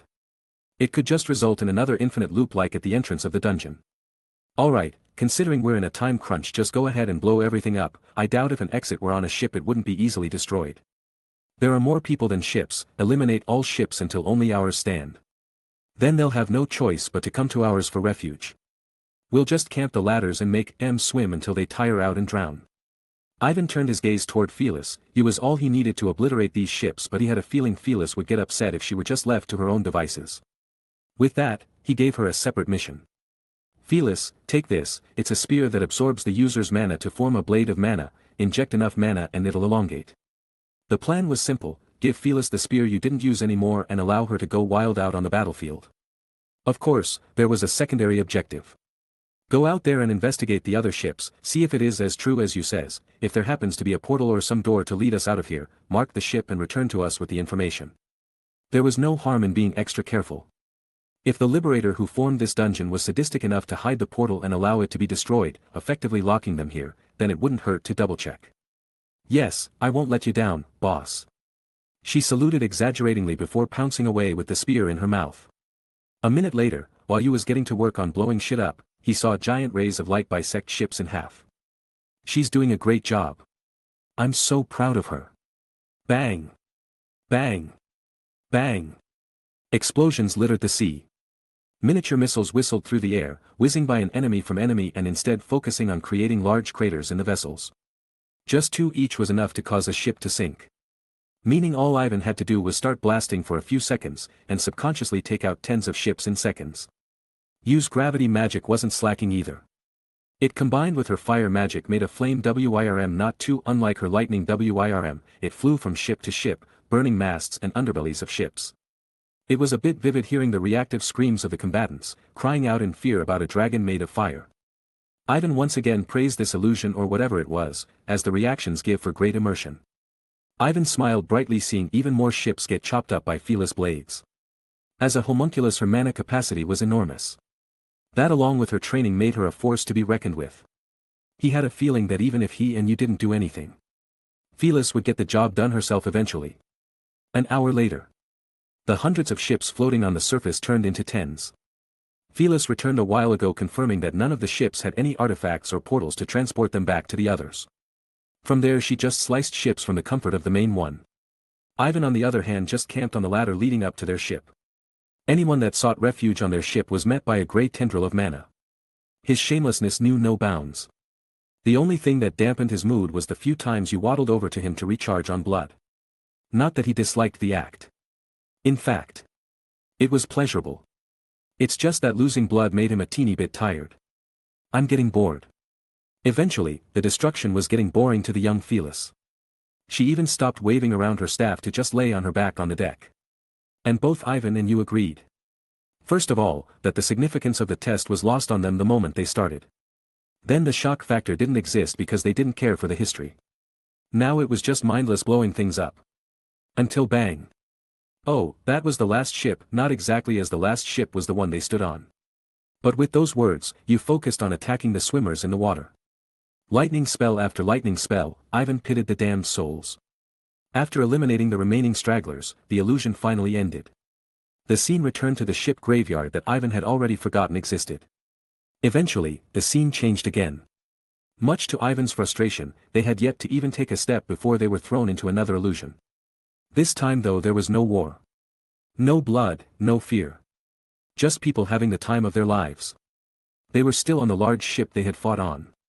Only this time it was lavishly dressed and decorated. The moon glimmered on the ocean below, making for pretty scenery. A party. Phyllis was correct in her observation. All attendees dressed in fancy clothing, hell there were even folks of different races joining together in this ceremony. None of the discrimination nor hatred that appeared in the modern tortus showed itself here. Whether it be humans, beast men, or demons. Ivan tapped his foot along to the music. Taking Yu's hand before deciding to take advantage of the opportunity for some fun. Right now was the calm of the storm, and he knew that. But there wasn't likely going to be another situation like this. Phyllis joined the two as they enjoyed the dance. None of the locals from this recollection even acknowledged their existence. After some time, a middle-aged man climbed up onto the podium at the end of the deck and waved to everyone. Behind him stood a figure clad in a dark black cloak, their facial features are hidden. Ladies and gentlemen, all of you who gathered here today are heroes. Brave heroes who fought not to make war, but to make peace. I am honored and humbled that you all agreed to come to this event. I cannot tell you how happy I am that this war has ended with my generation. Seeing peace come between our two nations has always been my dream. Everyone listened with rapt attention. If Ivan's assumption was correct, this was the human king. Listening to the murmuring of those who respected him, the king was a man who sought peace. Now, after a year of peace, I've come to realize something, how worthless it truly is. Everyone glanced about in confusion. They looked at each other, wondering if they'd misheard the king. The speech everyone had thought finished continued. What are you saying, Alistair? What's gotten into Ga? The demon who'd stepped forward to protest coughed up blood. A sword was sticking out of his chest. A human who he was only moments drinking with had disregarded his clothing to reveal a suit of armor. Now then, ladies and gentlemen. Like I said in the beginning, I am honored you all agreed to come. You have made my job that much easier. It grated me day after day to watch as you ungodly heretics attempted to create your own nation. As if monsters who've turned their backs on HIATUS, the sole creator of the world, could ever be equal to humans, but that all ends today. You barbarians who worship a heretical god do not deserve to exist on HIATUS' holy tortus. We will only have true peace when vermin like you are eradicated. If only you knew how much joy it brings me that all the leaders of all the nations willingly gathered here today. Believers of HIATUS, bring down the iron hammer of retribution on these non-believers. Lord HIATUS. Are you watching? What pursued was a slaughter. Anyone that wasn't human was brutally executed on the spot. Anyone that attempted to escape via the ocean was met with soldiers lying in wait with small boats. The nice atmosphere had been destroyed, in its wake pools of blood. Unperturbed by this, Ivan ran up to the podium. The way the king acted reminded him of Ishtar and the other members of the Holy Church. He had a feeling it had to be related to the suspiciously cloaked figure that stood beside him on stage. And as expected, they, or rather she, seemed anything but normal. She was young. Or at least she looked young. She was at least the same age as Ivan, which was 17. She had long flowing silver hair and deep blue eyes. Her face could have been considered beautiful if not for the void expression that marred it. He documented her in his memory. If he remembered correctly, one of the boys back in his church days mentioned that one of the nuns had silver hair and blue eyes. Ivan personally couldn't remember such a figure, but that probably wasn't strange considering he hardly left his room. Then, the illusion ended. What did you think, you? Ivan decided to ask his partner for her opinion before expressing his opinion. It was odd. I doubt a king that is beloved by people of different races could have been that sinister without anyone noticing, that, and he seemed very irrational for someone who managed to obtain peace. Everything about him was unnatural. That seems to be the case. If I gotta come to a conclusion, he was being controlled, or perhaps he was replaced by a look-alike. Motive: likely the gods didn't approve of the peace he brought about. Their games would end if nobody fought. With that settled, the group moved forward. Chapter 95. It's been about an hour since they left that last illusion. Something to note was that when it ended they woke up in a new area. Unlike the island they were on before, they now stood in an unlit cave. Even with use fire magic to light the way, it was difficult to see. This was because the cave was full to the brim with a special fog. You gotta be kidding me. I guess this is another of those damned Liberators collaborations. The dense fog held magical properties, even with sensory skills and innate tracking. It was impossible to maneuver through it with certainty. Now Ivan didn't mind just walking around in the fog like an idiot, but there was a good chance that in the fog hid enemies that lay in ambush. That he wasn't willing to risk. What's wrong, father? Phyllis tilted her head with that question. She had heard his frustration loud and clear. Though she was uncertain what was causing him trouble, she wanted to try her best to alleviate his concerns. What do you mean, what's wrong? All of this fog is gonna make it harder for us to get out of here. The only thing I guess we could do is stay attached to make sure we don't get lost. With that suggestion, Ivan pulled a chain out of his treasure trove. I don't get what you mean. This fog is hardly anything to worry about him. Phyllis on the other hand still held a pensive look on her face. She held a finger to her chin before humming aloud for the others to hear, likely suggesting she was trying her best to understand what he meant. That's when it hit Ivan. Before he had noted her similarities with beast men. Sure, he only referred to physical features, however it seemed it was closer than that. If she wasn't lying or misjudging her capabilities, then she was capable of guiding through the fog just like the beast men back at Verbergen. Are you certain, Phyllis? Ivan asked with faint excitement. His new plan was to attach the chain to her and stick by closely to make it to the next area. As for you, she seemed content with just sitting on his shoulders if it meant less hassle. Of course. Who the hell do you think I am? As expected of my daughter. Without another moment of hesitation, Ivan equipped a belt to Phyllis' waist, after which he simply latched the chain to one of the loops before melding them together with alchemy. All right, let's go. Phyllis took the lead role in stride. It was a bit annoying to be yanked on from the waist, but Ivan ignored the matter. If it had been Canis, then perhaps the trip through the fog would have been laxer. Even with Ivan's warnings, Phyllis rushed through the fog with almost no caution. And as he expected, an enemy appeared. A little girl. Ivan said cautiously as he observed the small lithe figure that appeared in front of them. She wore a large ragged t-shirt that reached just right below her waist. Her long black flowing hair touched the back of her legs. Without uncertainty, Ivan aimed one of his gauntlets forward. He wasn't foolish enough to believe that some little girl would be down here. Forget the immense water pressure one would have to endure just to reach the dungeon. Everything after that would be enough to kill a majority of adventurers in the world. The girl's figure started shaking. A faint song left her lips as the cracks of her bones became audible. She crouched low to the floor before getting on all fours, the long black hair completely covering her facial features as she turned to look up at them. Why the hell a Liberator knew of such a prominent horror figure Ivan didn't know, but what he did know was that he wasn't going to let this monster take another step closer. Bang! Bang! Bang! Being utmost cautious, he fired more than one, not showing a pint of remorse as he heaved a relieved sigh when all that remained of the creepy icon were scraps of the shirt she wore. From there the predictable loop continued. Phyllis led them swiftly through the fog. However, even with her navigation, the path was long and full of enemies. Headless axemen, flying goblins, statues that moved when no one was looking, all manners of horror Ivan recognized from his world appeared in this dungeon. Though in his mind it could all be a coincidence that the people of this world feared the same things like people in his world. That seemed to be the case, as the statues were something that got you real good. It was when she got close to one to inspect the immaculately sculpted artistry that it attacked. Ivan and Phyllis had each taken a seat for a break. Eyes closed as they spent their time breathing. You turned to them to make sure nothing was sneaking upon them. That's when the statues started moving. Ivan and Phyllis woke up to the sound of her screaming. However, when they opened their eyes, none of the statues remained. Only the faint smell of burning permeated the air. When the two questioned the vampire queen, they were met by a silent stare. Though after a few seconds Ivan was able to connect the dots. Their journey continued. The fog got even denser. And in that fog, they heard the clinking of armor. The group each prepared their defenses for the approaching foe. And approach them it did. A single knight emerged from the fog, spear in hand as he charged at the group with impressive skill. Ivan met the spear with his right hand, red sparks flying as its tip disintegrated. It was better to melt it rather than blowing it up, as there was the risk of shrapnel getting lodged into the girls that stood nearby. Even without the tip of his spear, the knight continued attacking with the polearm. Not leaving a single moment for breathing, the knight's attacks flurried like a storm. From the side, Phyllis finished him off with a swipe of her claws. Ivan observed the knight's armor. It was hollow and yet didn't possess a core. It could have been a golem controlled like the ones in Milady's dungeon. The only problem is that there didn't seem to be a point of connection anywhere.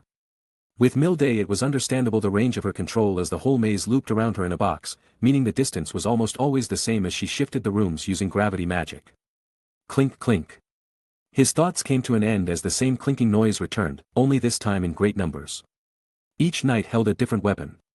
And if to be presumed from the former knight, they must all be masters in their respective weapons as well. Whoosh! Rather than charge in like the other knight, they dove back into the fog and circled the group, using the density as a cover to launch unreadable attacks. Though Phyllis was capable of sensing them through the fog, it would be two knights that targeted her to specifically keep her occupied. Ivan and you moved in to help Phyllis before they were ambushed from both sides, each having two knights lunge at them with sharp and deadly tools. Neglecting to dodge, Ivan allowed the swordsman to come in contact with his gauntlet, taking the moment of contact to place his left hand on the swordsman's chest. Bang! The metal armor the swordsman wore shot spikes out of its back that came in immediate contact with the knight that stood behind it. They had originally planned on backing up the swordsman after the initial attack, but now were incapable of movement due to the former knight's body keeping it locked. With swift movements, Ivan finished the two off with his right arm. As for you, she simply melted the suits of armor to each other using fire magic. It was an effective maneuver as the knights formed together into an amalgamation that was incapable of neither attacking nor moving. Phyllis was the last to remain with her enemies. Her eyes had caught the scene of you using fire magic. So within seconds she copied the magic and coated her claws with it. Flaming claws bisected the suits of armor with no resistance. That was a great warm-up. Ivan immediately engaged in the conversation. The other two nodded as Phyllis approached them with the chain at hand. For that fight, she had temporarily removed the belt, as the situation meant she'd be at a disadvantage if she were linked to the others. You and Ivan didn't mind that as they waited in place without moving. The safest option would be to wait for Phyllis, who could see and move through the fog, to come to get them instead of them wandering around with the potential to get lost. Alright, let's continue. Having been relaying, they continued the path Phyllis had led them down. Eventually, the fog receded to reveal a magic circle painted into the ground. The area was very odd, as there was no indication of this being the end at all. Instead, what continued onward was just an area that looped back into the fog. Likely in place to trick people who made it through by complete accident back into the fog. The three looked at each other before approaching the magic circle. It was reminiscent of the magic circle Oscar had in his hideout, but Ivan declared that it would be unwise to trust something like this after everything this dungeon made them go through. Though Ivan was pretty certain this was just a transportation circle that took them to the next area. Oh, I guess it was normal. The group stood at the foot of the magic looking around the area before concluding that the circle was unguarded. Once again, this was likely a tactic so wanderers didn't stay in the area long. As if there were enemies, they'd pay more attention to the surroundings. Listen, you two. We have no idea what awaits us on the other side of this circle. It could be that slime angle thing like we've been fearing. It may even be some large boss-type enemy that guards the ancient magic. Or hell, if we're lucky it'll just be the ancient magic and we can go home. I'm not too hopeful on that last one, but there's always the possibility. You and Phyllis nodded, taking Ivan's hand before jumping onto the magic circle. Chapter 96. And, in a completely different location, pale light illuminated the ocean's surface as waves lapped against the ceiling. In the center of the room was a shrine, which was supported by 4 massive pillars. It had no walls. And the ceiling was held up by the pillars alone. An altar lay in the center of the shrine, with a detailed magic circle engraved on its face. Also, it was surrounded by seawater, and 4 floating paths jutted out from it along with the cardinal directions. They each ended at a circular platform. There were magic circles carved into the floor at each platform. Oh, we made it to the end. On one of these platforms appeared Ivan, you, and Phyllis. They looked around cautiously before relenting in their wariness. In any case, this was a nice scene to have woken up in. Before stepping forward to the shrine, they decided to wait for what they assumed were going to be the others, as the other 3 platforms remained unoccupied. One by one each of the other pedestals started glowing with a blue light. The group all stared at each other as they finally reunited. Relief on their faces as they hadn't lost a single member during that time of separation. They detailed their experiences to each other, each group was exposed to different illusions. But as far as Ivan listened to, none of it gave them information that they considered vital. In fact, every illusion carried the principle of devout beliefs barbarically slaughtering people in the name of their god. I see. I suppose this does give us an insight on how deep the Holy Church's ties run, but it's not exactly new information. We had always been suspicious of their activities since the clearing of the Orcus Labyrinth. Which combined with what we saw today just affirms all of it, they cannot be trusted no matter what. They agreed with that conclusion. The illusions the other girls saw appalled them to the very core. Likely a part of this liberator's plan to fester distaste for the Holy Church to whoever held the right to clear this dungeon. As for those unable to handle the information thrown at them, they were deemed failures. All stepping into the shrine, they stood in place as the dungeon examined their memories before deeming them as worthy completionists of the dungeon. With that they were bestowed the ancient magic they undertook the mission for in the first place. Not illusion magic like I was hoping for, but that'll do. With curiosity brimming, Ivan brought a dagger out from his storage ring. He sliced his forearm and left a grisly gash. Putting away the dagger, he used his unharmed hand and covered the gash. He closed his eyes as seconds passed. And then he opened them. He removed his hand from the gash before smiling brilliantly. The injury had completely disappeared. Not a single scar or mark was left. Everyone that had at first stood around him in concern let out a sigh of relief. Except for Felis and Canis, who just saw the matter as normal procedure. Ivan, don't do that again. You had a particularly stern glare as she admonished Ivan for his actions. On the outside, he apologized, though inwardly he wanted to conduct more tests on the spot to see its limitations. From the name of it, he inferred that restoring injuries wasn't its limit, or more so that it was simply a byproduct of its principle. If he was correct in his assumption, it should be capable of restoring things to their former status. He closed his eyes and held his hand over where the injury had been. Minor pain stung his arm as he revealed that the gash he had cut in it reappeared. Simply put, he restored his arm too when he injured it. Ivan concluded that there were some principles related to time manipulation in this magic. Before Ivan could be admonished again, a faint ghostly figure appears right before them. Just like Oscar, it would seem Melusine decided to leave behind a message. A rectangular block rose from the ground. It was like a miniature version of the altar they were on. It began to glow with a faint light, and a second later a vaguely humanoid shape formed above it. A second later the light coalesced and Meru's features could be made out. She was sitting on the block, wearing a white one-piece dress and had long, emerald-green hair. Her ears were also shaped like fins. Surprisingly, it seemed Meru Melusine had been a Dagon. Her message though seemed very similar to Oscar's, explaining her group's goals, history, and what she intended the conquerors to do. Only that at the end of her speech was a message, a warning of sorts. Please, don't cling to the gods, don't rely on them, don't grow accustomed to what's given to you, struggle on, and grasp what you desire with your own 2 hands, decide your path in life, and walk down it with your own 2 feet. Remember, no matter how bleak things look, you'll be able to find the answers inside of you. Only you have those answers. Don't be deceived by the gods' honeyed words. Only when you live by your own free will can you find true happiness. I pray the path you walk will be forever showered in fortune. With that, Meru Melusine's apparition faded away. As the light from the circle that summoned her dissipated, Ivan spotted a coin engraved with her crest resting atop the mini-altar. As ruthless as she was, pushing us into those mind-breaking illusions, she seemed like quite the nice lady. With that, Ivan lifted the coin and inserted it into his storage. Omo, I'm sure she only did what she did for the sake of her mission. Claire followed that sentiment. In the end, this was a lady who spent her life reaching for a single goal. The group somewhat had a fond impression of her. It surely wasn't because she was kind of a beauty, not at all. However, expectations were made to be broken. The water level rose drastically, the ceiling opened up to reveal that they had been roomed at the bottom of the ocean. It was truly sadistic to immediately force them right out after leaving such a hopeful message. I take back everything I said. Fuck you. Ivan was the first to display his discontent. Immediately withdrawing the diving gear and dispersing it to the others that desperately clung for dear life. To top it all off, the monster they had been dreading decided to make an appearance for part 2.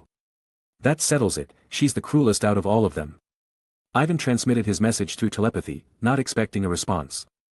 The angel shot its slimy tentacles at him with a speed that was difficult to dodge underwater.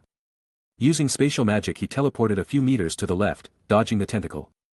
If not for mana manipulation, it would have taken a long 1.5-minute speech just to perform that insignificant feat.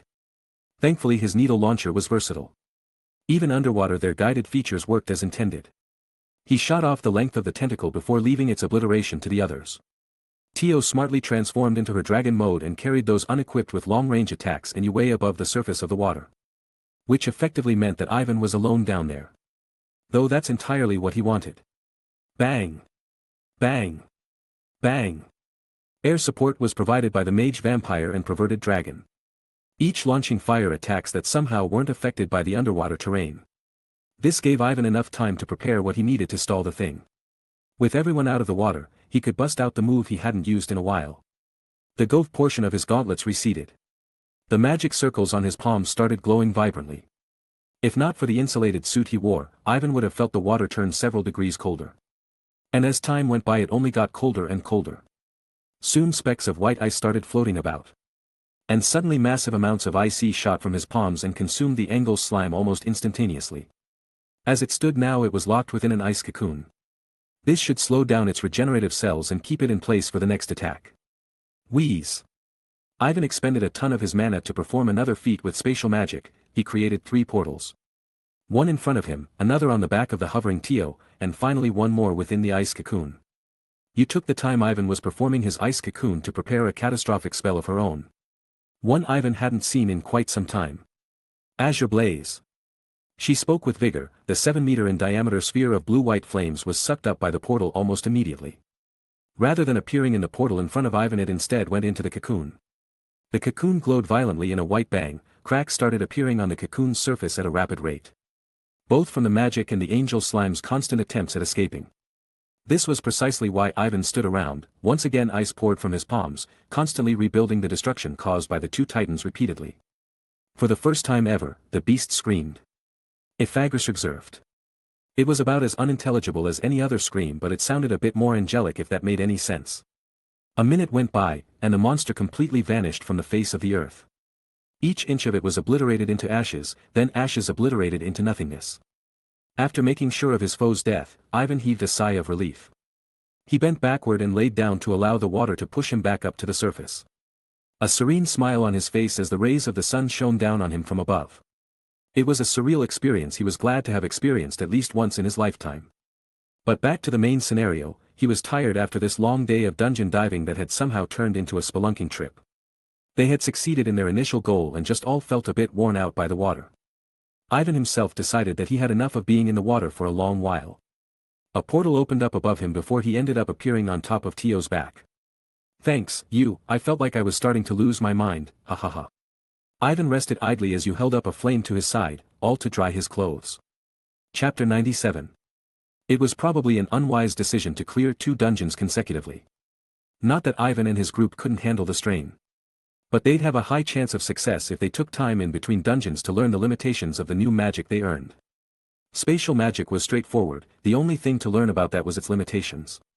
Ivan was the most adept at it, while you followed behind. Sure, Ivan excelled, but he had the problem of the magic costing a ton of mana. Though, in the end, the consumption was less than you who had to take a kneel for teleporting at somewhat great distances. This was fine using storages of mana, but during dire situations, it was a bit dangerous in itself to be swapping equipment. Bang! The simplest application of the magic was shooting the guided needles through. It was an effective strategy that would quite literally blow up behind the backs of any enemies. Even if his opponent could dodge the attack, they'll always be highly stressed as they had to both anticipate an attack from the front and the back. Hopefully. By that point, they'll tire themselves out and make a mistake. Other applications included transporting an enemy far away, transporting an enemy right into a trap, bombing runs, and running away. It was convenient and versatile magic that Ivan was glad to have. So far the only people in the group that could use it reliably were Ivan, you, and Tio. Ivan had hoped that at least Felis would be somewhat proficient with the magic. However, that didn't seem to be the case. In the end, he could only imagine the feline fellow transporting from portal to portal while slicing off enemy heads with her claws with each pass-through. It likely would have been both ineffective and highly energy-consumptive, but a cool scene nonetheless. But speaking of cool things, restoration magic. To Ivan. It was the most interesting out of all the magic they obtained. And as he demonstrated before, it seemed to be more than just advanced healing. So of course, he went and tested it out on all sorts of matter. Crack. Without hesitation, he broke a nearby pot. It crumpled over and shattered into many shards of ceramic matter. The contents were empty, but its immaculate design was impressive, to say the least. Ivan walked up to it and held up his hands.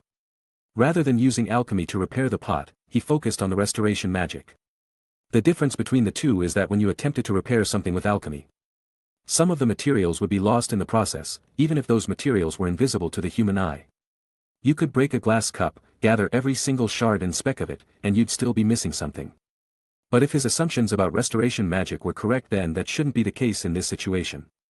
Every piece of the scattered pot retired to its former positions.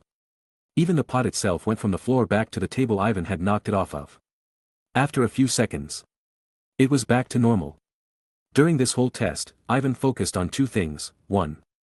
Mana consumption, and 2. Restoration process. As far as mana consumption went, it was relative to two aspects of the magic. The first being time. The longer it took for the restoration to return to its former existence, the more mana it cost. If he cut his leg 30 minutes ago, it'd take 30 minutes to repair it, and each second would cost a certain amount of mana. The second aspect was what? Because restoring a living being and an inanimate object were two different things. An example is that repairing an injury was more complex than repairing a broken pot. You had to take into calculation multiple prospects, such as cells, tissue, blood, oxidation, etc. If we applied this research to the time is mana principle, while each one of these factors cost next to nothing alone, together the price was immense. If he had to simplify all this information to a short and simple sentence, restoration magic was just a very costly replication of a certain JoJo user stand. But even with those faults, Ivan loved it all the same. And to top it all off, it applied to the user, so there was that too. Using these findings, Ivan went ahead and collaborated with the others who had somewhat decent efficiency with the magic. As even if their affinity paled compared to Ivan, it was good magic to have in case someone was injured. With it, even if their team didn't have a healer, they'd be able to sustain most damages. If Ivan had to guess its endgame, then it'd be the manipulation of time itself. He cast a basic spell that even he could deal out with no problems. A fireball.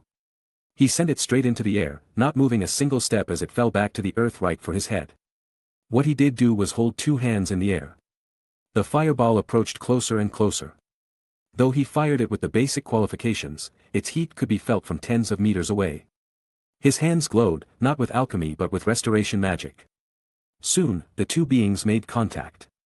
Like hitting rewind on a VCR, the fireball froze in the air for a few seconds before being launched back into the air. It followed the same trajectory it took to fall, even arcing slightly as it reached the peak of its height. Then it fell back down again, this time with the butt of the spell pointed toward Ivan. A few meters from his face it completely disappeared, not a single proof of it having existed remained. Ivan held a fist to his chin. He thought pensively as he replayed the scene over and over in his mind. What he wanted to see was the range of the magic. So far it was as he expected, 3 meters. He wanted two things to improve upon. Firstly, he didn't want to have to use his hands to activate the magic.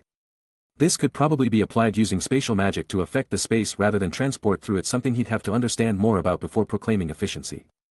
Secondly, in addition to being freehand, he wanted to increase its range exponentially. This could likely be obtained using the process of spatial magic once again. Picture this scene: hundreds of spells rain upon you like hail. With no cover nor defenses, you have no choice but to stand your ground as the balls and lights of death approaches you swiftly, and then, to all the mages' surprise, each spell freezes in the air. And without another second to waste, they return to their casters. The only indication of the spells having ever been cast was the feeling of emptiness each mage felt when they checked their mana reserves. Other than that, the man remained in the field with his arms crossed in front of him. He made not a single movement. So cool. Ivan cheered aloud. More than anything, such mastery was equal to one of his earlier goals when he first stepped foot into the Orcus labyrinth. Ars Magna. It was an altering of reality and space to achieve somewhat of a miracle. Sure, it was nowhere near as powerful as the miracle itself he went by definition, be it was the right step toward it. But altering space itself. Ivan muttered aloud. He didn't think it was impossible, in fact. It was likely that was what spatial magic was for. Transportation through space being a byproduct or added benefit with proficiency. Otherwise, the magic would have been called transportation magic and not spatial magic. The biggest weak point he could think of it having during combat besides mana consumption would be the flare it had when being used. To use it, there usually had to be two portals. One likely in front of the user and one at the target. When an enemy notices the first portal, as long as they're smart, they should notice the one behind them. It doesn't help that the portal is generally a white-purple vortex in the world that glows and makes loud whooshing noises.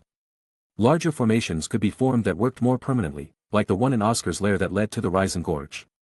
Using it to alter space itself seemed something more like magic rather than a science. So of course what was the best thing he could do besides go to the two most proficient magic users in the world? You, Tio, what do you guys think? Immediately he asked for the two's time after dinner. Thankfully they each accepted his sudden request without any complaints. And after half an hour he transmitted all his thoughts regarding altering space using spatial magic. He thanked the world for allowing his two most magic proficient companions to each have somewhat of an affinity with spatial magic.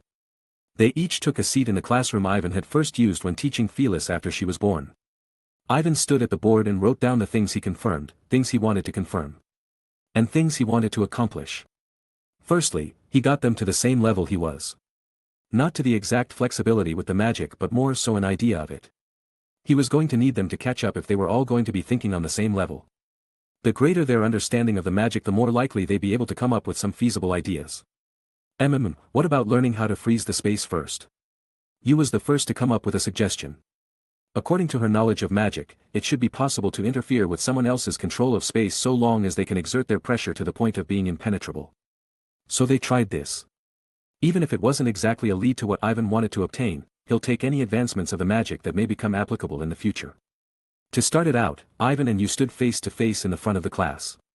You held her hands up and closed her eyes. A few seconds later a portal opened in front of her and next to Tio who remained seated. Keeping the portal open required mana so Ivan swiftly started things on his end to not waste her energy. Guh. He exerted his mana into the air. His hands were positioned at his waist but in his mind. He manifested the prerequisites to using spatial magic. He attempted to keep the mana as close to him as possible while exerting his control of space.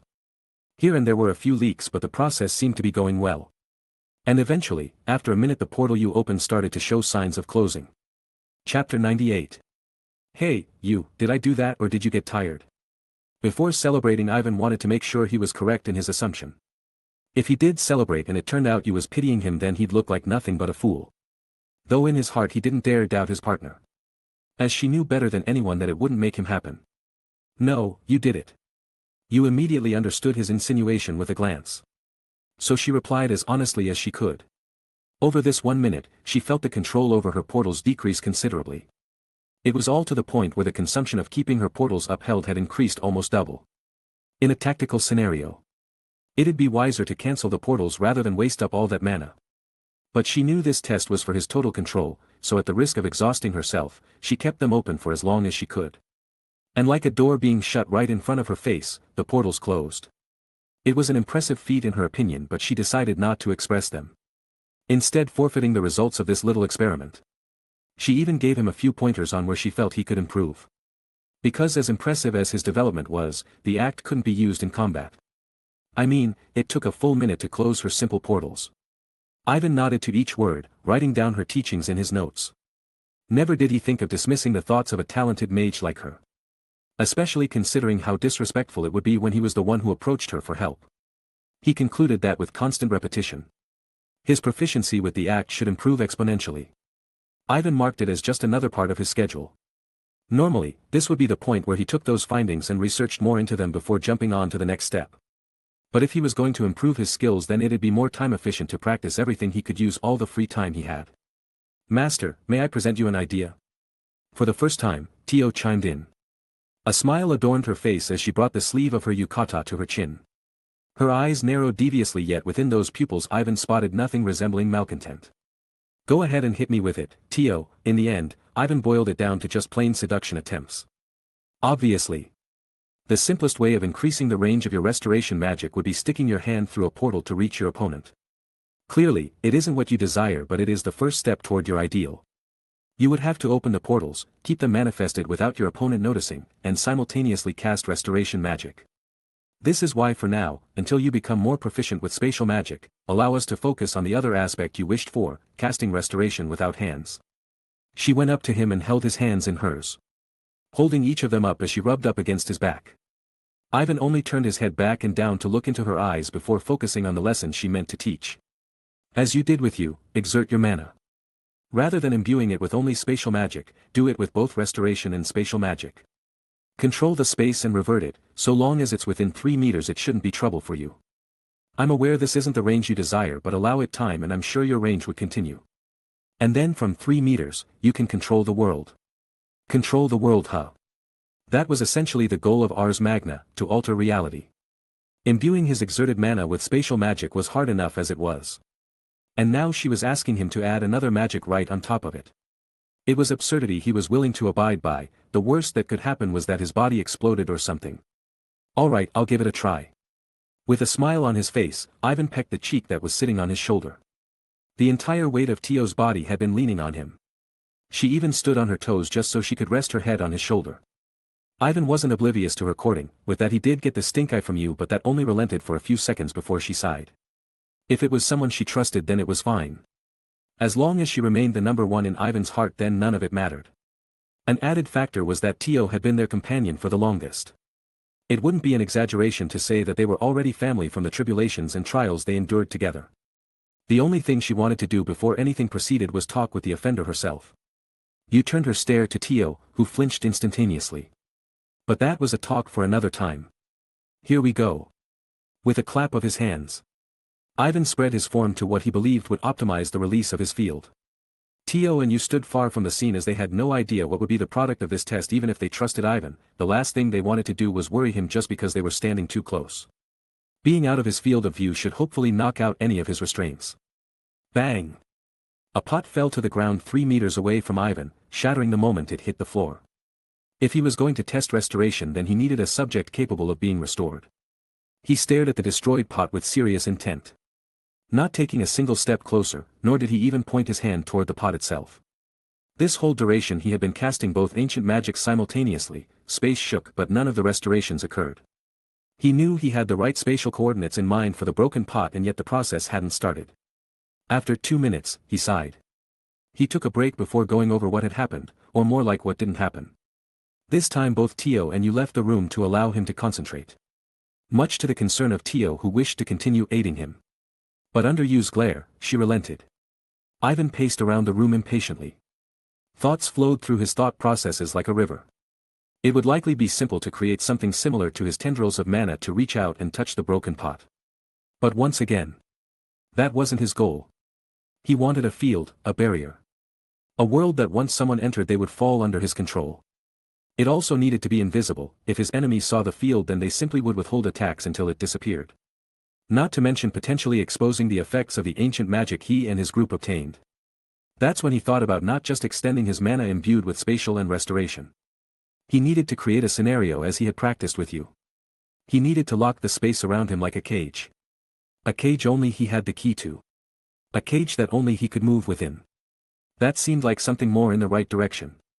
With that, he returned to his position. This time the broken pot sat 4 meters away from him. Quite a lot of time has passed since the pot broke, but with an excessive amount of mana, the time to repair should be reduced. Pull. He breathed loudly. His eyes snapped open and glared at the broken pot. The ends of his hair lifted briefly into the air. For a second, there were no noises. No sounds of ventilation. No sounds of breathing. None of the fluorescent lights made a noise. And then the hair that floated came back down. The sound returned with a blast, and the pot that lay broken on the floor was perfectly restored in the air, not a single sign of it having been broken. It was a success. And he even managed to gain control of an extra meter he didn't intend when first deciding to conduct these tests. Bang! Of course, since the pot originally came out of the treasure trove from thin air. Its restoration point was where it first appeared unbroken. It couldn't return to the treasure trove by principle unless Ivan made it so.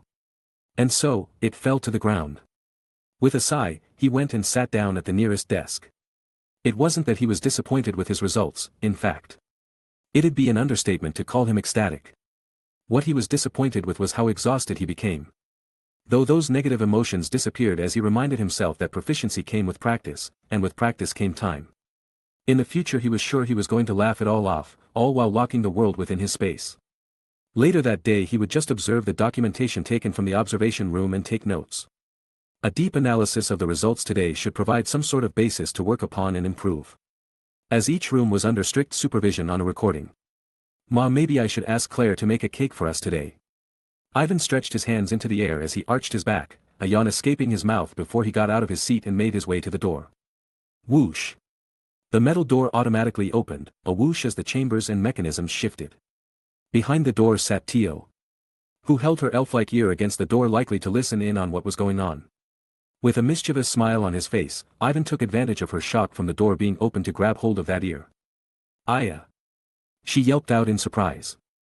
A blush adorning her face as Ivan twisted it ever so slightly. Master, while I do appreciate the rough play, that's a very sensitive part you're holding on to, and I advise you to MNN. Her words were cut off as the pleasure from his aggressive actions broke her thought process. With a laugh, Ivan let go. Ma, it's fine, I know you didn't intend on eavesdropping or anything, in fact, I'm sure you were doing that just to make sure I was okay, right? So thank you, Tio, I'm glad you care for my well-being, fufufu. His teasing only worsened the blush on her face. Never did she expect her master to be on the offensive regarding their relationship. And no.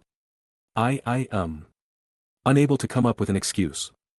She ended up stammering to the point of accidentally biting her tongue. Her eyes watered up as she held up her hands to her mouth. Failing to remember that she had magic that would make such an injury disappear in less than a second. She was caught off guard one last time.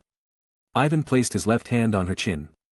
She stared deeply into his eyes as he approached closer and closer.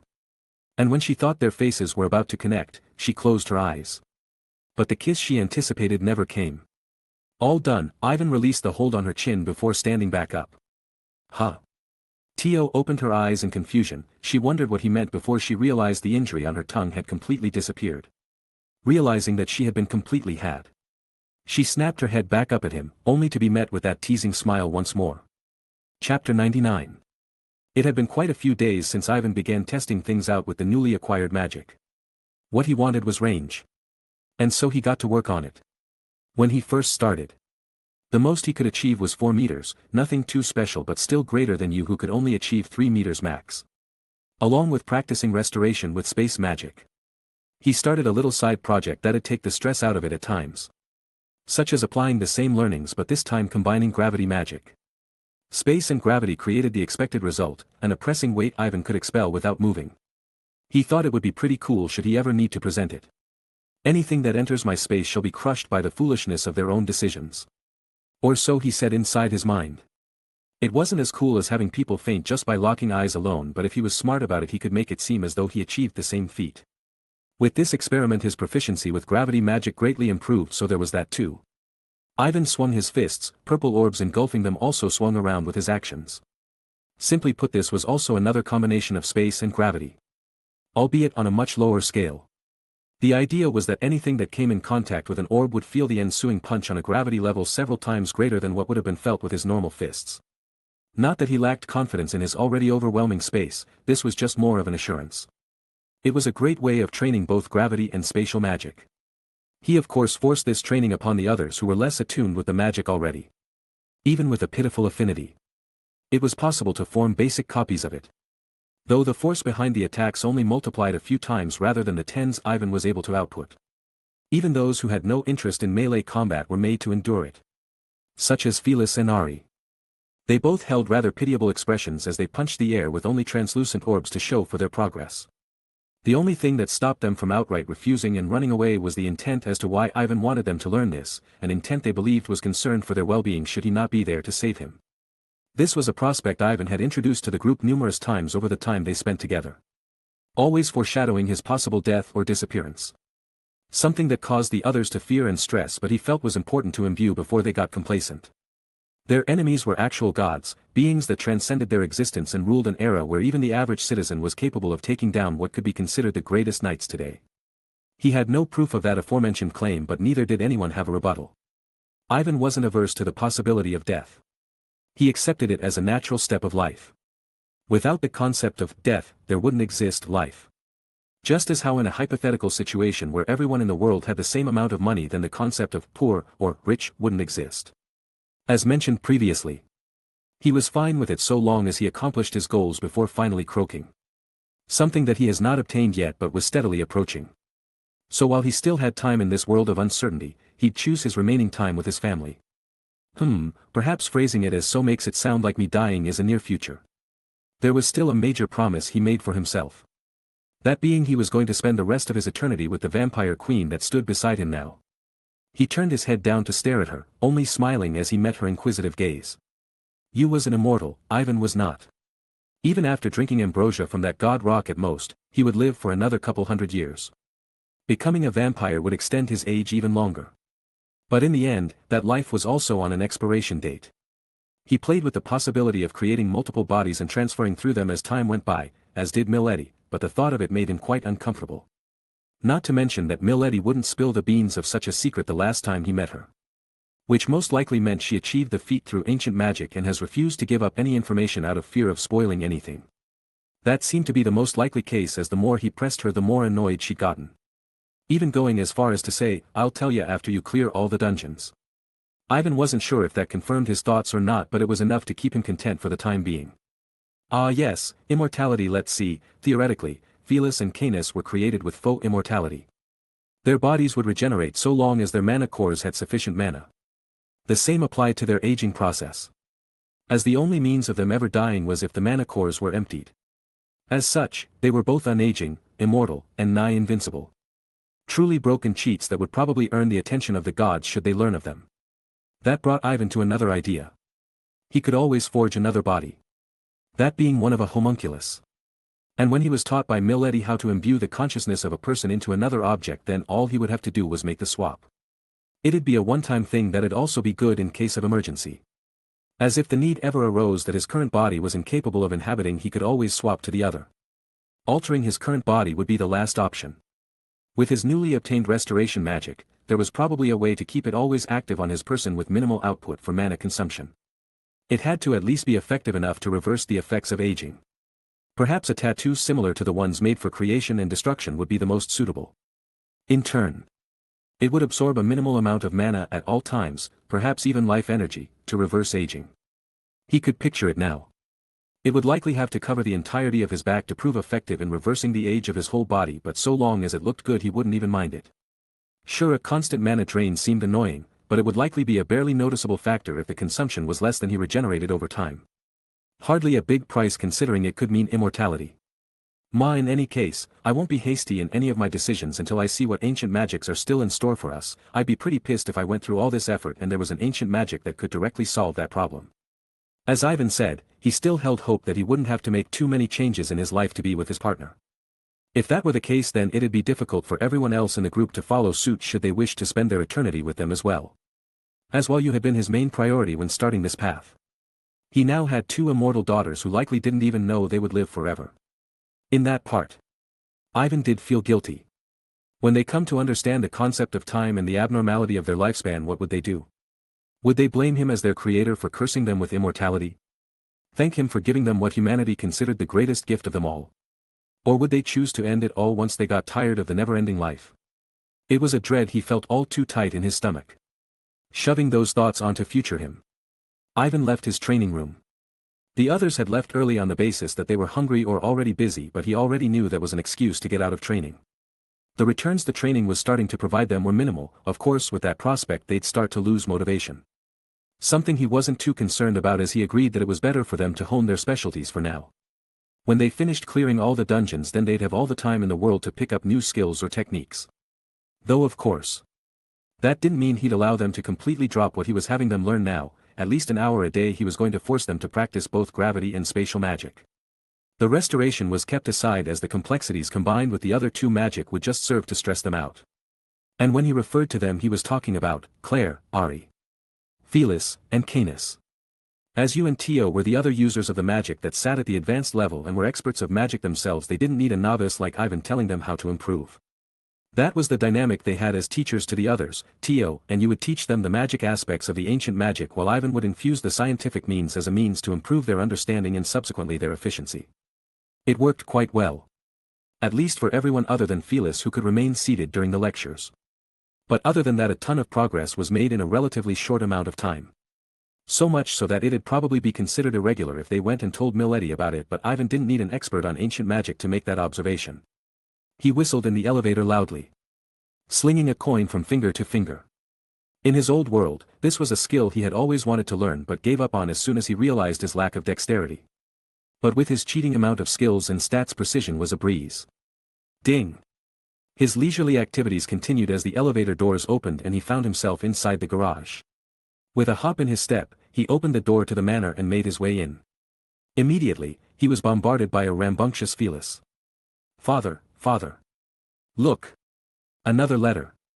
Unperturbed Ivan went to his claimed chair and took a seat, not minding the peering Felis as he opened up the envelope by transmuting the ring he wore on his finger into a letter opener. His eyes squinted once he laid his eyes on the contents. Chapter 100. Felis screamed aloud as Ivan read out those words. She disregarded his seating and directly lunged over his head to get a better look at the letter. Ivan in the meanwhile carried a mischievous smile on his face while staring at her expression. After several minutes the curiosity that once permeated her being completely receded and instead appeared as boredom. She shot Ivan a glare before sighing disinterested. Still, she returned the letter to him and hung her body on his shoulders. If it wasn't obvious already, Ivan made up that line to deceive her, smiling mischievously when it worked perfectly. And unfortunately for her, the letter wasn't as nearly as interesting as she thought it was going to be. Sure, it was a bit uninteresting, but there were aspects of it that caught her attention. Her tail tapped Ivan's cheek as she urged him to read. And who was he to not oblige?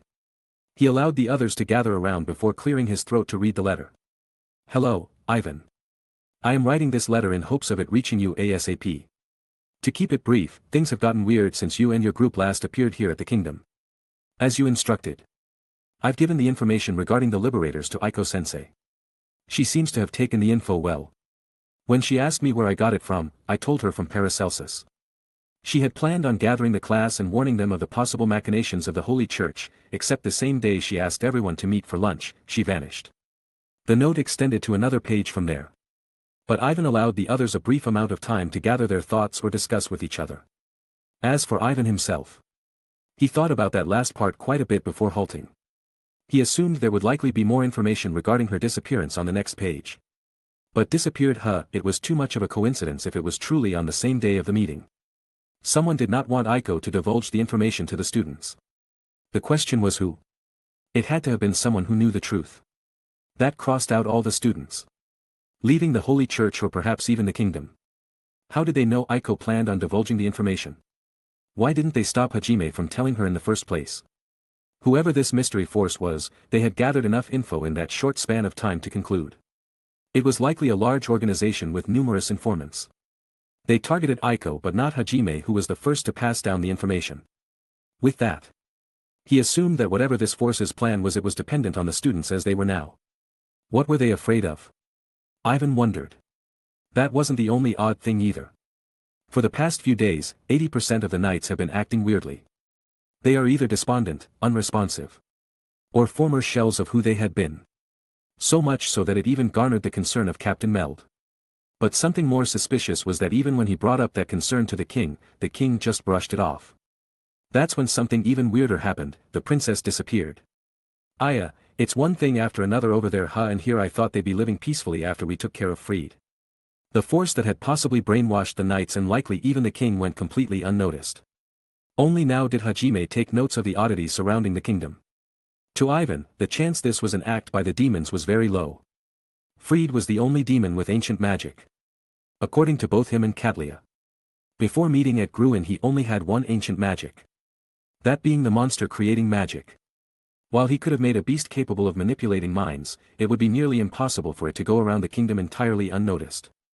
Not to mention its mind manipulation powers would have to be very strong to manipulate the minds of knights who exceeded the average human's power. The kingdom had an always active barrier that made it impossible for either monsters or demons to enter. 3 layers that got stronger the closer to the kingdom they were. It couldn't be deactivated even if the king wished for it. It had to be broken for any monsters or demons to enter. Repairing it would take days. Not to mention its destruction would be marked by the sky shattering. All of the students would have noticed it. The force responsible for this is deeply rooted within the kingdom, so much so that they couldn't even be noticed by the king. Ishtar has been by the king's side the whole time, whispering instructions and telling him what he must do to defeat the demons. Call it an assumption, but I think he's connected to this somehow. He even told the king not to worry about the disappearance of the princess. Ishtar told me and the rest of the students that Aiko had left on a mission to save the farm fields of another city. I don't buy it. Aiko-sensei wouldn't just leave us without saying a word. Alright, I might have just narrowed it down as to who the culprits might be. From day one Ivan couldn't trust the Holy Church. From day one he noticed the power the Pope held over the king. As he noticed before, the force that is manipulating the kingdom went under the radar.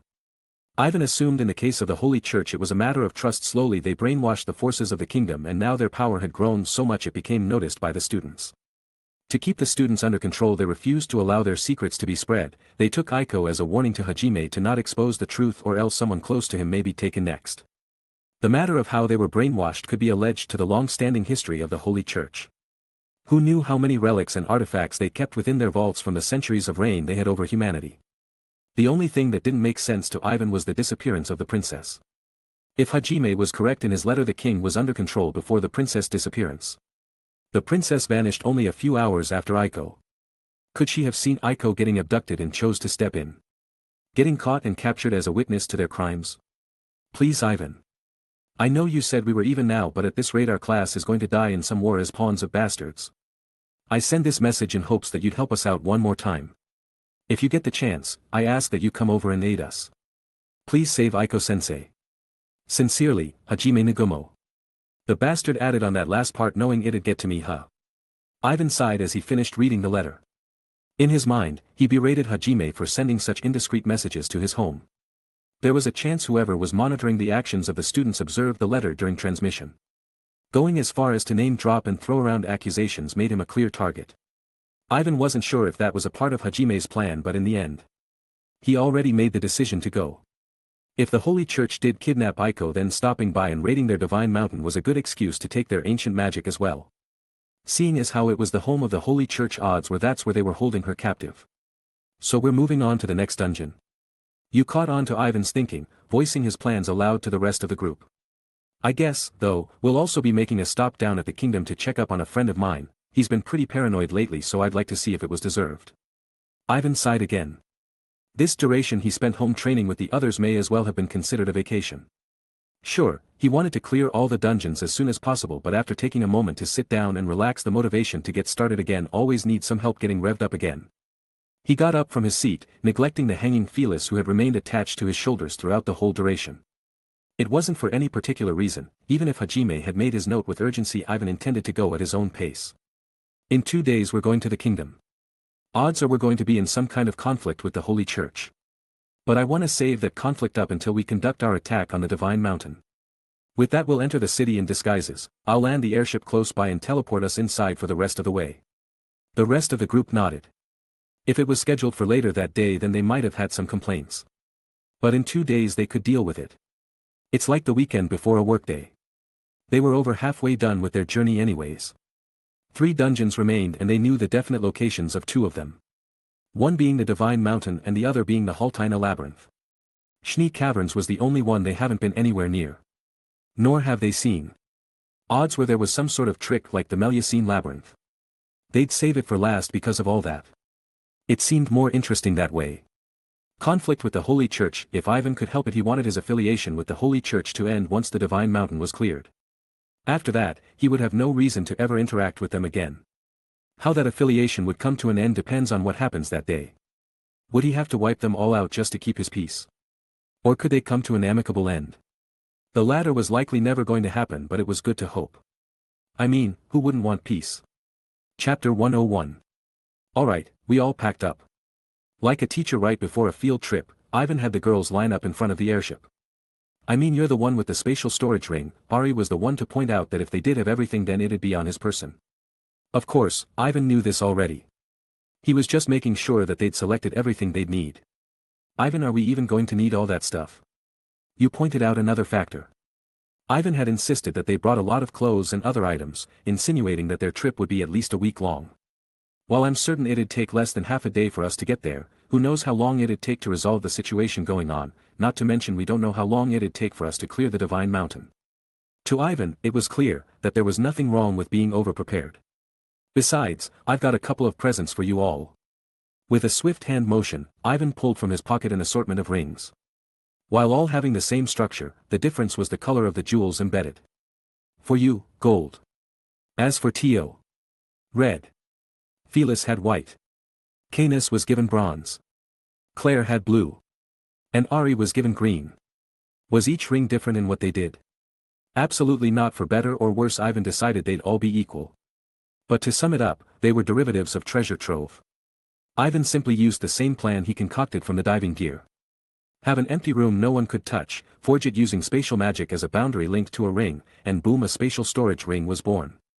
Of course, it was quite limited when compared to the true treasure trove. Tried as he may, Ivan was unable to discover exactly where or how the treasure trove had such a great capacity. At first, he assumed it connected to space, but after a little thinking session, he marked it off his notes. While cool in theory, everything transported to space would just float away, creating a boundary to stop it from floating would only create limitations. Sure, the treasure trove had a limit, but after storing vehicles and flying aircrafts, Ivan was unable to see it. So until he was able to comprehend and replicate the same feat, Ivan created the girls' miniature storage rings to hold their necessities and amenities. Why didn't you give them to us before we started packing? If he had given it to them before packing, then they would have had no reason to stuff everything into his ring. Now Claire could only sigh as they'd be spending more time emptying his ring and sorting stuff into their ring. I forgot. Ivan honestly forgot he even made the rings. It wasn't until he was reminded that everything they brought was in his ring that the memories returned to his mind. At first, he was waiting for the right moment to give it to them, but as time went by the thought slowly faded away. This one's for you. And you, I think this is yours. One by one, Ivan handed out each ring. A proud smirk on his face as they all marveled at its beauty. Not that he thought it was anything special. In fact, the jewels were random things he gathered from the mining machine. A little bit of polishing and transmutation was all it took to make it look as though it was jewelry owned by an ancient Egyptian empress. Though Ivan reminded them that should they need it. The spatial rings were capable of saving their lives as long as they thought fast. Aside from inserting and extracting necessities, Ivan was fond of their combat capabilities. Or more so their defensive capabilities. A fireball heading your way? No problem, just absorb it into the ring. The only problem with that would be that any attack would damage the things inside the ring, but who cares about that when your life is in danger? The others agreed with that statement. That should be everything this time. Ivan stood as the group finally reorganized their stuff from his storage ring to their own. Claire even decided to bring some food from the house using some inventions Ivan made to keep them either hot or cold. It was a bit excessive, but if they ever needed it they'd have enough clothing and food to last them 6 months. Of course. That's assuming if they ever got stuck together for 6 months. If they were separated during that duration then they wouldn't have everything they needed, as not everyone carried food like Claire. After confirming that they had everything they thought they needed, Ivan and his group boarded the airship and walked around leisurely in the cockpit. Ivan wasn't planning to go hyperspeed or anything, so there was no necessity to buckle up. If anything, they were all making plans on what they were going to do once they got there. The kingdom, I wonder if they have an aquarium. Felis voiced out excitedly. A statement that caused Ivan's spine to shiver. Thankfully he wasn't steering the ship at the moment. Ah, that's right. I promised her, if he remembered correctly. Ivan had promised to bring Felis on a trip to the aquarium in Furin. He looked over at her before patting her head. If anything, before they got too busy he promised that they'd eventually take a trip there. I'm sorry, Felis, but the kingdom doesn't have an aquarium, not to mention that even if it did, this whole situation going on within might mean that everything is in disarray. Ivan spoke apologetically. If Hajime was able to send out a letter regarding his distress, then it might mean that the establishments in the city were running as normal. Though he didn't hold out much hope for that. Hajime detailed the irregular changes of the knights and king, but never did he mention that the civilians were acting odd either. In any case, while there may be no aquarium, the theater might still be operable. Ivan was a little doubtful that the rambunctious Felis would be patient enough to sit in a chair and watch a play, but it was better than nothing. If their identities got discovered or if they got in any trouble, then running away was always a viable solution. We're going out into enemy territory, what's wrong with taking the time to have a little fun? Who knows when the next time we'll be here? The kingdom wasn't a force Ivan was afraid of, especially if someone was going around brainwashing them without even causing a disturbance. The Holy Church on the other hand was way more suspicious, but because they're almost always sitting in the Divine Mountain, the likelihood he and his group would run into any of them was immensely low. Though I must say that the food there is nowhere as near as good as Claire's cooking. To Ivan, this was the truth. Of course, this is attributed to the fact that any establishment in this world just didn't have access to the same tools Ivan's group had. Gay, then I'll pass. But to Felis that was unacceptable. It seems that having her eat Claire and use food since birth just completely ruined her expectations for food in the outside world. As surprisingly to say, Felis, while she ate a ton for someone of her stature, was quite the picky eater. The same couldn't be said for Canis, it was the other way around. She'd eat pretty much anything but only in small quantities. Felis gleamed at Claire, who clutched her storage ring for dear life. Felis, it's nowhere near dinner time, so just be patient, alright? In terms of strength, Claire couldn't match up to Felis. If Felis wanted, all she had to do was overpower Claire and steal the ring from her. And if it meant eating her delicious cooking, then she was more than willing to go for it. Felis stuck her tongue out as her claws slightly protruded from her fingers. An action almost certainly done subconsciously. There was a gleam in her eyes for a single moment. It didn't take an idiot to notice that if another second went by she'd attack. Bonk. What do you think you're doing? Felis' attack mode immediately receded as a tight grip squished her head. Her feet hovered off the floor as she was lifted into the air. In a panic, she immediately started squirming, begging for forgiveness and apologizing simultaneously. The figure to reprimand her was Ivan, who had only turned his head for a few moments to make sure they were still on course for the kingdom. The last thing he was going to allow was infighting. Especially if it were his daughter to instigate the feud first. As such, he did what would be the quickest way to snap her out of her greed, a quick clutch to her head. It was a method that often worked on him whenever he was misbehaving, at least according to his mother. And luckily it seemed just about as effective to Felis. When you want something, what do you say? Ivan never lost his smile as he asked Felis a question. Why you have to ask them for it? Felis answered with trepidation, as accommodating as that smile was to her. It seemed as though it came from the devil himself. And if they say no? Ivan pressed on. Then it's a no. Unless they're an enemy. I'm sorry, Claire, nay, and so she apologized sincerely. The last thing Felis ever wanted was to cause a rift between her and the people she cared about.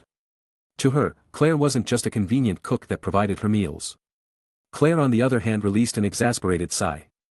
She never thought that the situation would escalate to the point where Felis had to sincerely apologize. While she was grateful for Ivan's intervention, she did feel he was a bit excessive in admonishing her. To her, Felis was simply a being that acted on her desires. Just because she was controlled by her emotions didn't mean she deserved to be reprimanded for it. Ivan, don't you think you were being a bit too tough on her? And so she voiced her concerns. While she is most certainly different, I do believe we should treat her the same as everyone else. Today she wanted to take meals from you, tomorrow what could it be? I just want to break what may become a bad habit in the future. It'd be unfortunate for her if she ruined relationships just because she couldn't get a hold of her desires. To Ivan, this was the most appropriate way to raise her. I see. After thinking about it for a while, she slightly agreed with Ivan. Though she'd have to internalize a few things. Did she wish for Ivan to go easier on Felis because she considered her family? Or would she have done the same if she never met Felis and this was their first encounter? Chapter 102. With precision, Ivan forced the airship to land in an indiscreet area quite a ways from the kingdom. Once he and the others unboarded the ship, he immediately stuffed it back inside in treasure trove. From here on out, they'd only have to walk for a few meters before Ivan teleported them inside the gates. As for why he didn't just outright do it where they stood, well, he felt it'd be better to lessen the cost of transportation just by approaching the target closer.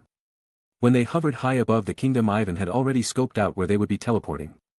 As long as it was an open area with nothing crowding it, there should be relatively no problems when connecting a gate between 2 points. The only thing he had to take note of was the elevation. He'd never forgive himself if he somehow opened a portal that fused them with the cemented floor.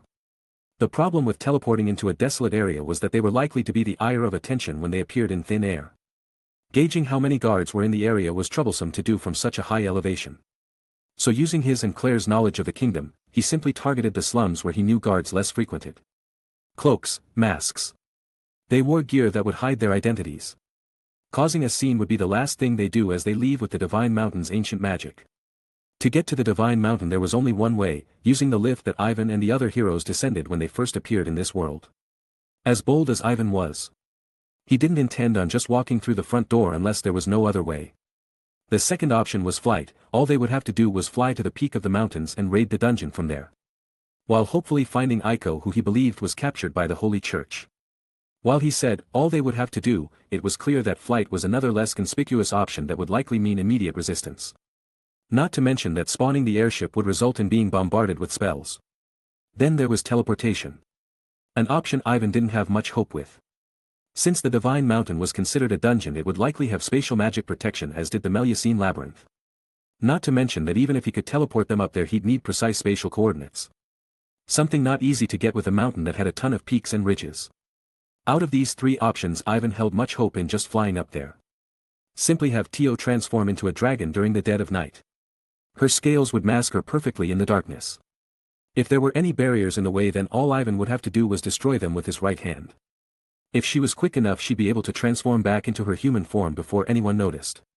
Of course, he relayed this plan to her, she was a key part of it after all. Immediately she agreed. "You have my word, please believe in my capabilities, master." They won't have any idea what hit them. It was a far cry from the Tio, who was afraid of revealing her dragon form in fear of exposing her race's existence. So Ivan asked her if she was sure. If they underestimated the defenses of the Divine Mountain, then it was likely her kind would be exposed. "Fufufu, rest assured that my people would proudly declare their existence if it meant I could defend the one I love with all my strength." The coquettish stare didn't go unnoticed by Ivan. In response he smiled gratefully before grabbing both her ears with his hands. It was a weird obsession, but to Ivan, her ears felt incredibly soft. And she seemed to enjoy it too, so it was a win-win. He smiled mischievously as the perverted dragon squirmed under his palms, and after a few minutes of playing, he stood up straight, ready to form the portals. Fufufu, ignoring the content Tio, who had slumped over on the floor in pleasure. Z. In a matter of seconds, the group was engulfed in white light. The scene that had previously been boisterous with laughter and pleasure fell silent. And as totally not a coincidence, another white light illuminated the alley that sat between two dilapidated shops. Roaches scattered and crows flocked away. From a trash can erupted an army of rats that scattered out of the alley and into the streets. Guh. That smell. Then again, it was their fault for taking off their masks in the first place for curiosity's sake. "Oi, you two, don't you guys know that curiosity killed the cat?" Without another word, Ivan firmly pressed the masks back up to their faces. Each of them let out a sigh of relief after being met with the filtered air and artificial scent. I am sorry, father." As nice as their synchronized voices were, Ivan still released an exasperated sigh. His ironic pun had completely gone over their heads, not that they could even be killed. The only thing that made him feel better was the giggle of Tio, who held her yukata's sleeve up to her face. "I'm pretty sure I mentioned that the location we'd be appearing in wouldn't be a pleasant one, and yet the first thing you guys did was expose yourselves. If we had appeared in a trap prepared by an enemy, it would likely be a poison that you're breathing." They nodded with urgency. Maybe after this they'd be a little afraid of taking off their masks, but it was better to be on guard at all times during their duration here. Unfortunately, though Claire and I are the only ones that have resided in the kingdom before, we are unfamiliar with this location. As such, we'll be navigating using this map. Though I'm currently wanted, I do wish for you all to refer to me as Paracelsus. Ivan couldn't be bothered to forge another identity. He'd be screwed if someone with authority asked him to reveal his status plate anyways. Interestingly enough, though he was declared a heretic, he was still assigned by the Adventurers Guild as a gold-ranked adventurer. Either they didn't fall to the Holy Church's threats, or they simply forgot to revoke his status. For now, Ivan hoped it would be the former. He hadn't done anything related to the guild for the longest time, but it was great to have a powerful ally anyways. As for you guys, well, you're welcome to do what you wish. My only advice is to not give anyone your names and you should be fine. It's a trait for adventurers to generally be defensive when they have to show their status plates, so use that to your advantage. With that, Ivan stared at them before they all nodded. Now that they set boundaries and rules, they could enjoy at least a day or two in the kingdom before meeting Hajime. Apart from vacation, it could even serve as scouting to determine the status of the kingdom. What Ivan wanted to see was this: are facilities and shops run by civilians operating as normally? Has there been a massive decline in the number of civilians that go outside? And lastly, he wanted to meet one of these Hollow Knights before the meeting. The first one was standard, just to see if they were also under a mind control spell or something. The second was just to determine if they were living in fear, if so what was it that they were afraid of. And the last test was just to gauge the level at which the knights were being controlled.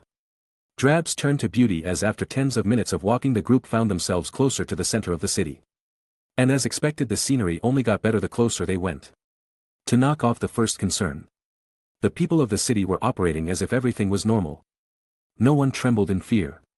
The shops that operated were well, to the point where Ivan could even state that there were too many, and everyone generally seemed fine. There were folk sad here and there, but that was likely to have learned that the heroes were nearly defeated in the dungeon by demons. It must have been a shock for them to know that their last hope was utterly outskilled in a battle against one of their greatest enemies. Ah, it's just how I remember it. Claire charged forward in what Ivan assumed was happiness. Though she abandoned her home to honor him, there were still the memories she had of it that lingered.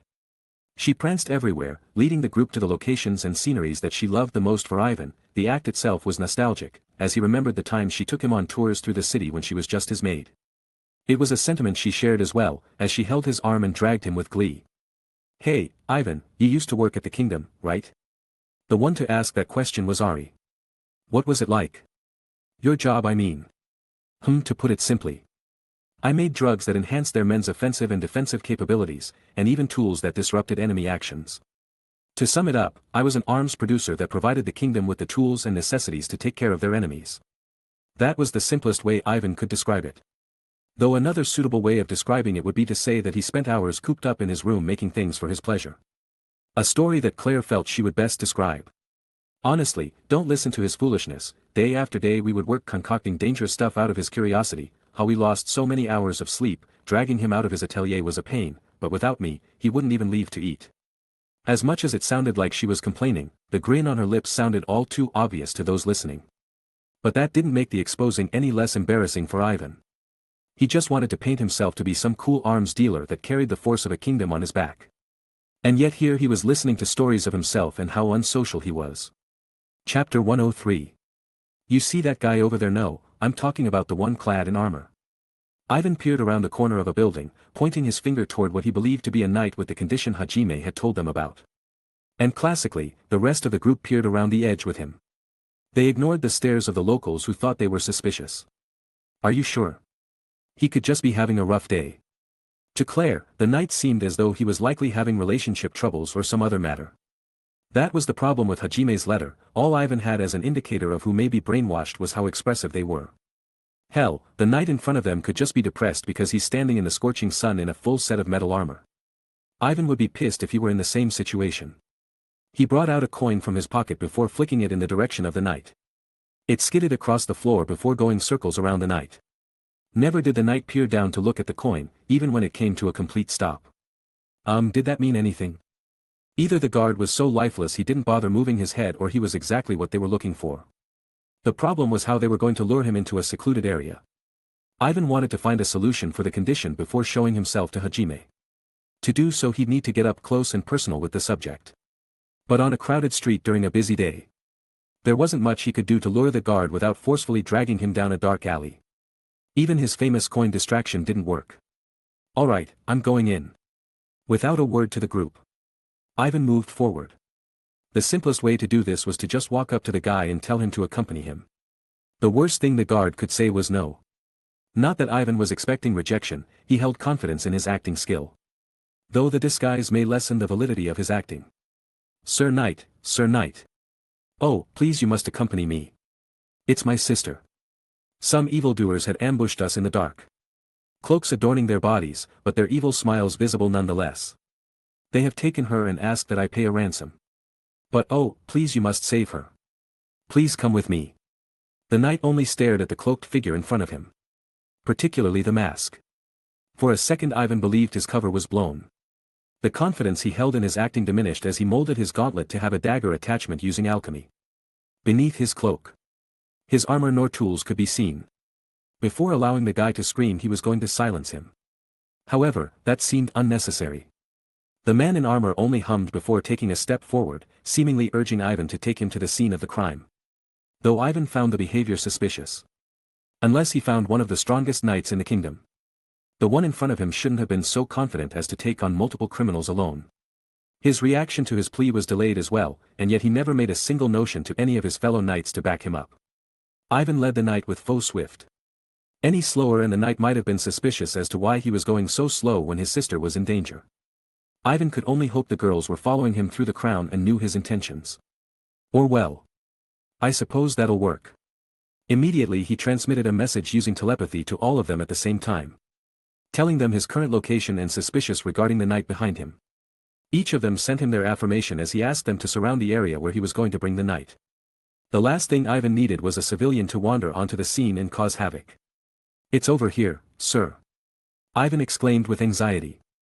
Though the knight seemed unresponsive to his acting, there was no reason not to keep trying. On the off chance the knight was naturally unresponsive, it'd be good to keep up appearances.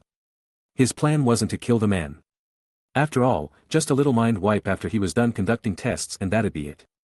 Maybe he would even slide a bag of loot into his pocket for his troubles. The operation commenced once they stepped into the alley. The girls jumped down from their positions on the roof and stood at both entrances to the alley. They had already searched the alley beforehand to make sure there wasn't anyone already residing in it. "Sir, my sister. She was up." Ivan's words were cut off as he lunged low to the ground to dodge a horizontal slash toward his head. For a second surprise shone in Ivan's eyes. Had his cover been blown since the beginning? Was this knight just playing along? That didn't make sense either. It would have been sensible for the knight to call for aid the moment they met. Hell, it would have been better to directly cause a scuffle on the street in hopes of nearby guards to run toward the action. Rather than apprehend the knight in front of him sought to kill him. Ivan shunted the sword away from his direction while observing the manners of the knight. His stance was irregular. In fact, it was more accurate to say it was non-existent. Even the most basic of knights were taught the proper stances to use their swords when they first began training. Secondly, the knight's expression. Or rather the lack of one. No surprise that Ivan managed to defend himself from the sudden strike, no anger or frustration when he easily shunted the blows. Never in the run to the alley or in the alley itself did the knight ever show an expression. That seemed to match Hajime's description. And lastly, the knight's strength. It was irregular. Why would a knight of this stature just be standing in the middle of the streets? Especially when his strength bested the guards that defended the palace according to Ivan's own experiences. He was no Captain Meld, but his strength was undeniable. "You're more suspicious than me." With that Ivan had enough of this farce. The moment the knight's sword approached his face he grabbed it with his left hand without hesitation. The blade melted down the body of the sword and melded the knight's hand with the hilt. Not allowing the knight to progress to violence using his fists. Ivan moved his left hand from what was the knight's sword to his chest. Sparks erupted as bulges protruded from the man's skin. Ivan was unable to observe the changes done underneath the armor, but the knight's face was for all to see. And a few seconds later, the knight began spewing metal from his mouth. "Gwa. Kin kin." Ivan smiled as he listened to the staples pour out from the man's mouth. Metal pieces clink on the floor at the moment of impact. Soon the knight was incapable of moving. As he was now, it was likely if Ivan didn't do anything he would die in a matter of minutes. While he was a bit unsettled by the copious amounts of blood that flowed along with them, Ivan trusted in his process. He moved to the knight before laying him down on the ground. His left arm melded the armor and left an opening in his chest for Ivan to observe. Without hesitation, Ivan moved the man's shirt up. No wounds. Ivan looked at every inch of the man's body with scrutiny, aside from the damages accrued during this battle. The man was completely unharmed. However, there was something very shocking that Ivan had taken note of. The man's body was cold. So very cold. From top to bottom Ivan felt as though he was touching a frozen blood pack. And when he touched his heart, no pulse. The man had been dead during their whole encounter. Ivan was 100% sure he wasn't the one to kill him. He made precautions just to assure that fact. Looking more into the man's body, it didn't seem like there was anything internal that may have been affecting his personality.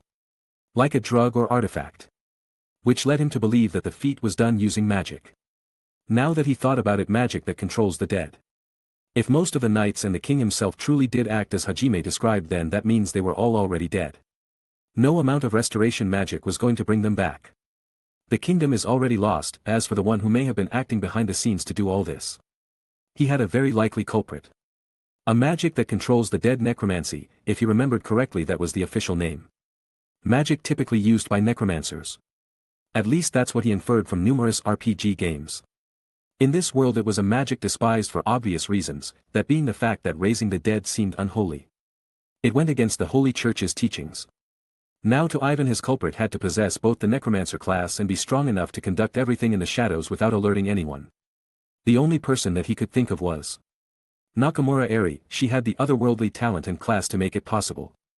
But would the class's resident book reader be so despicable as to kill and control an entire kingdom behind her friends' backs?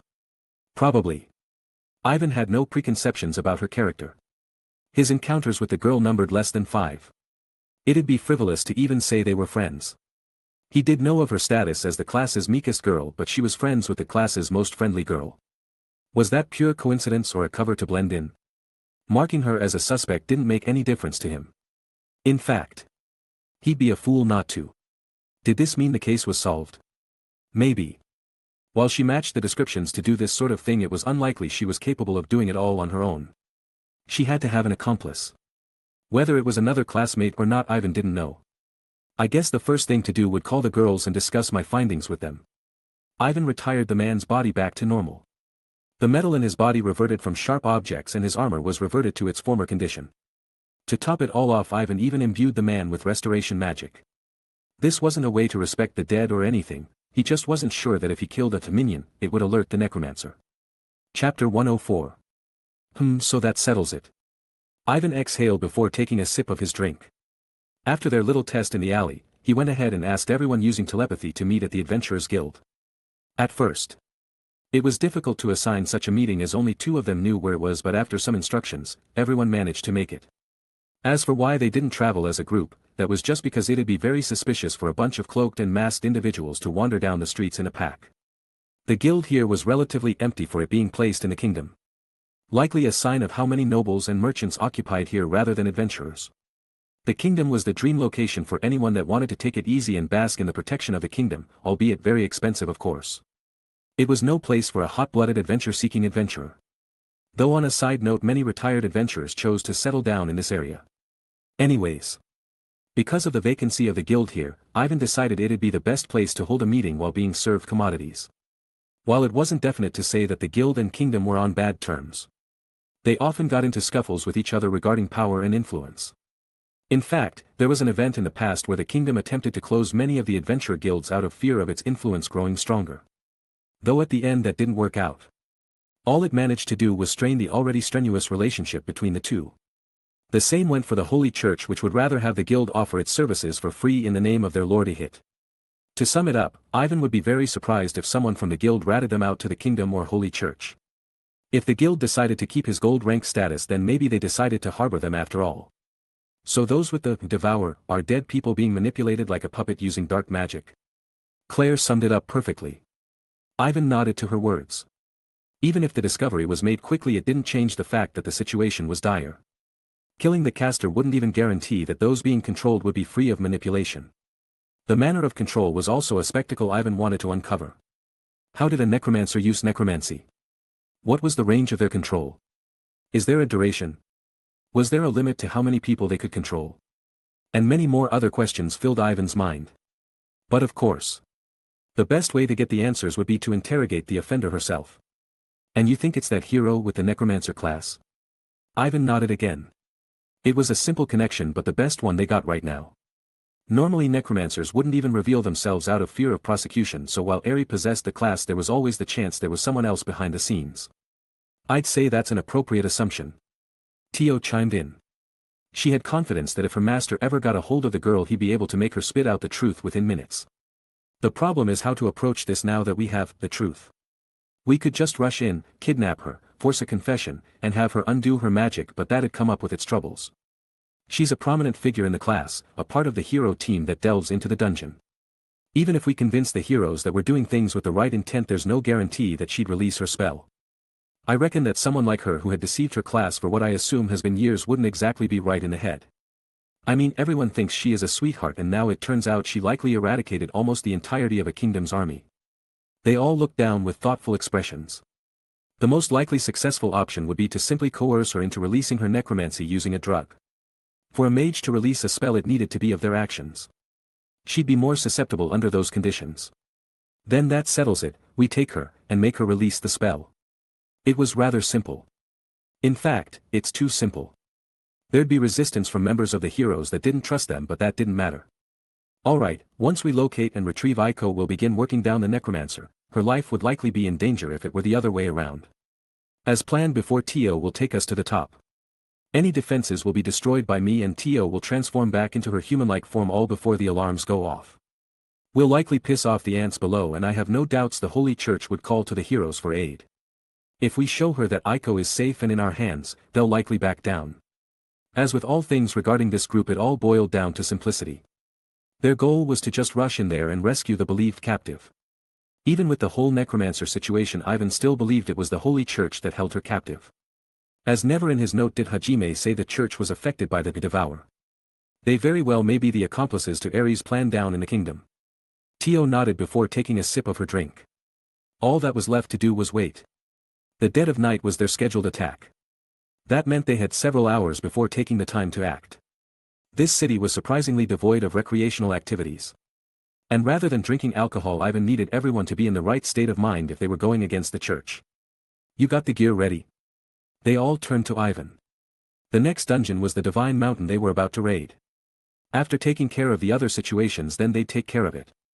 Despite it being super well known, there wasn't much documented of the trials within. In fact, there was nothing documented at all. It was likely a cover made by the church which sought to monopolize the ancient magic within. There was even a chance that a few of them possessed the ancient magic already. And if that were the case, then that's all Ivan needed to take this extra seriously. Though he doubted that many of them could have the magic and keep it a well-kept secret.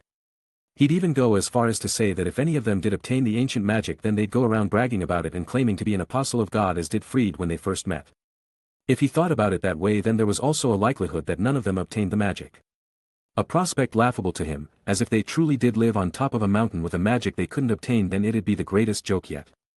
Maybe it was even something he'd rub in their faces the next time he met them. Let's check out the kingdom real quick just to make sure our trip here isn't in vain. The group nodded, as it was better to do that than just sit around and wait for night to approach. It would be difficult to skulk around a well-guarded palace in broad daylight, but that sounded like fun in its own right. Like a train, they left the Adventurers Guild in a single file line.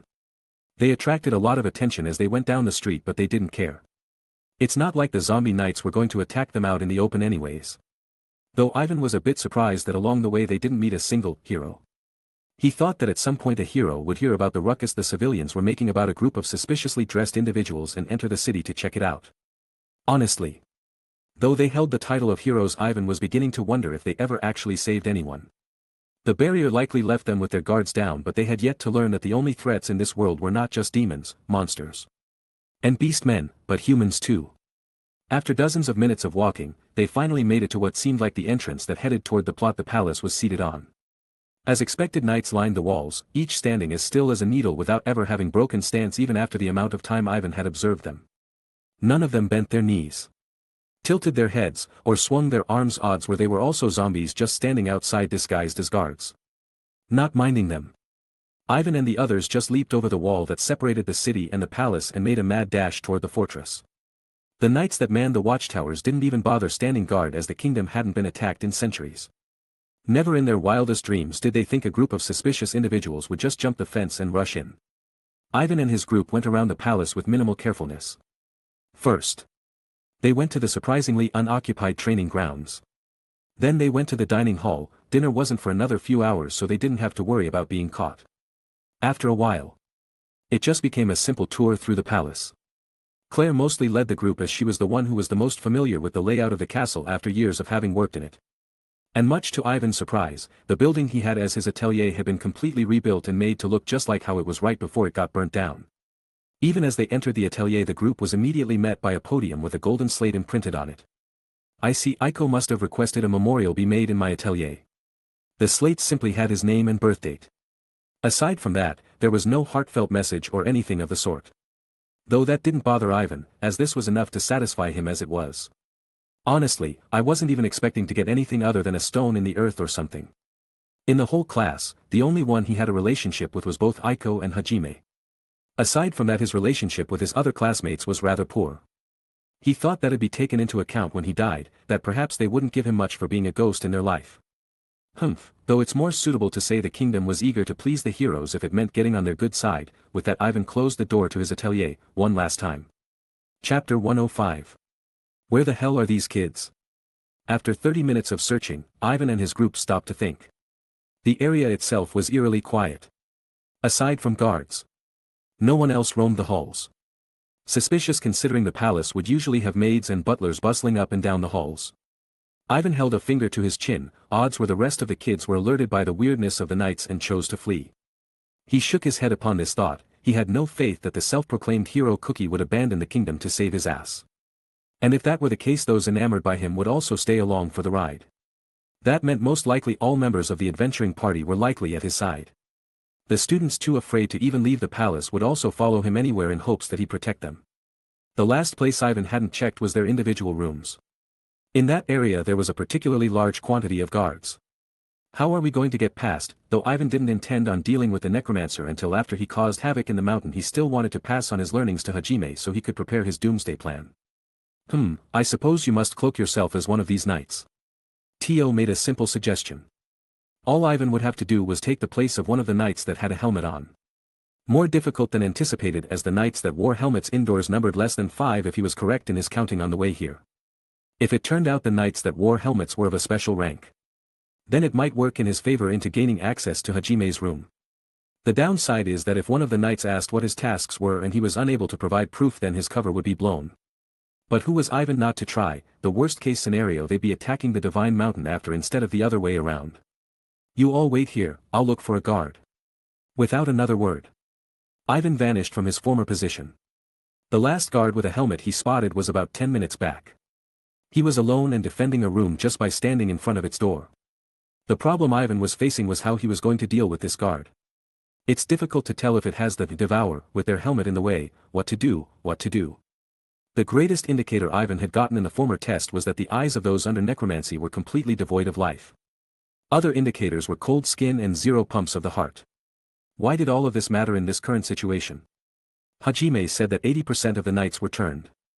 That didn't necessarily mean the one in front of him was already dead. The knight was covered head to toe in metal.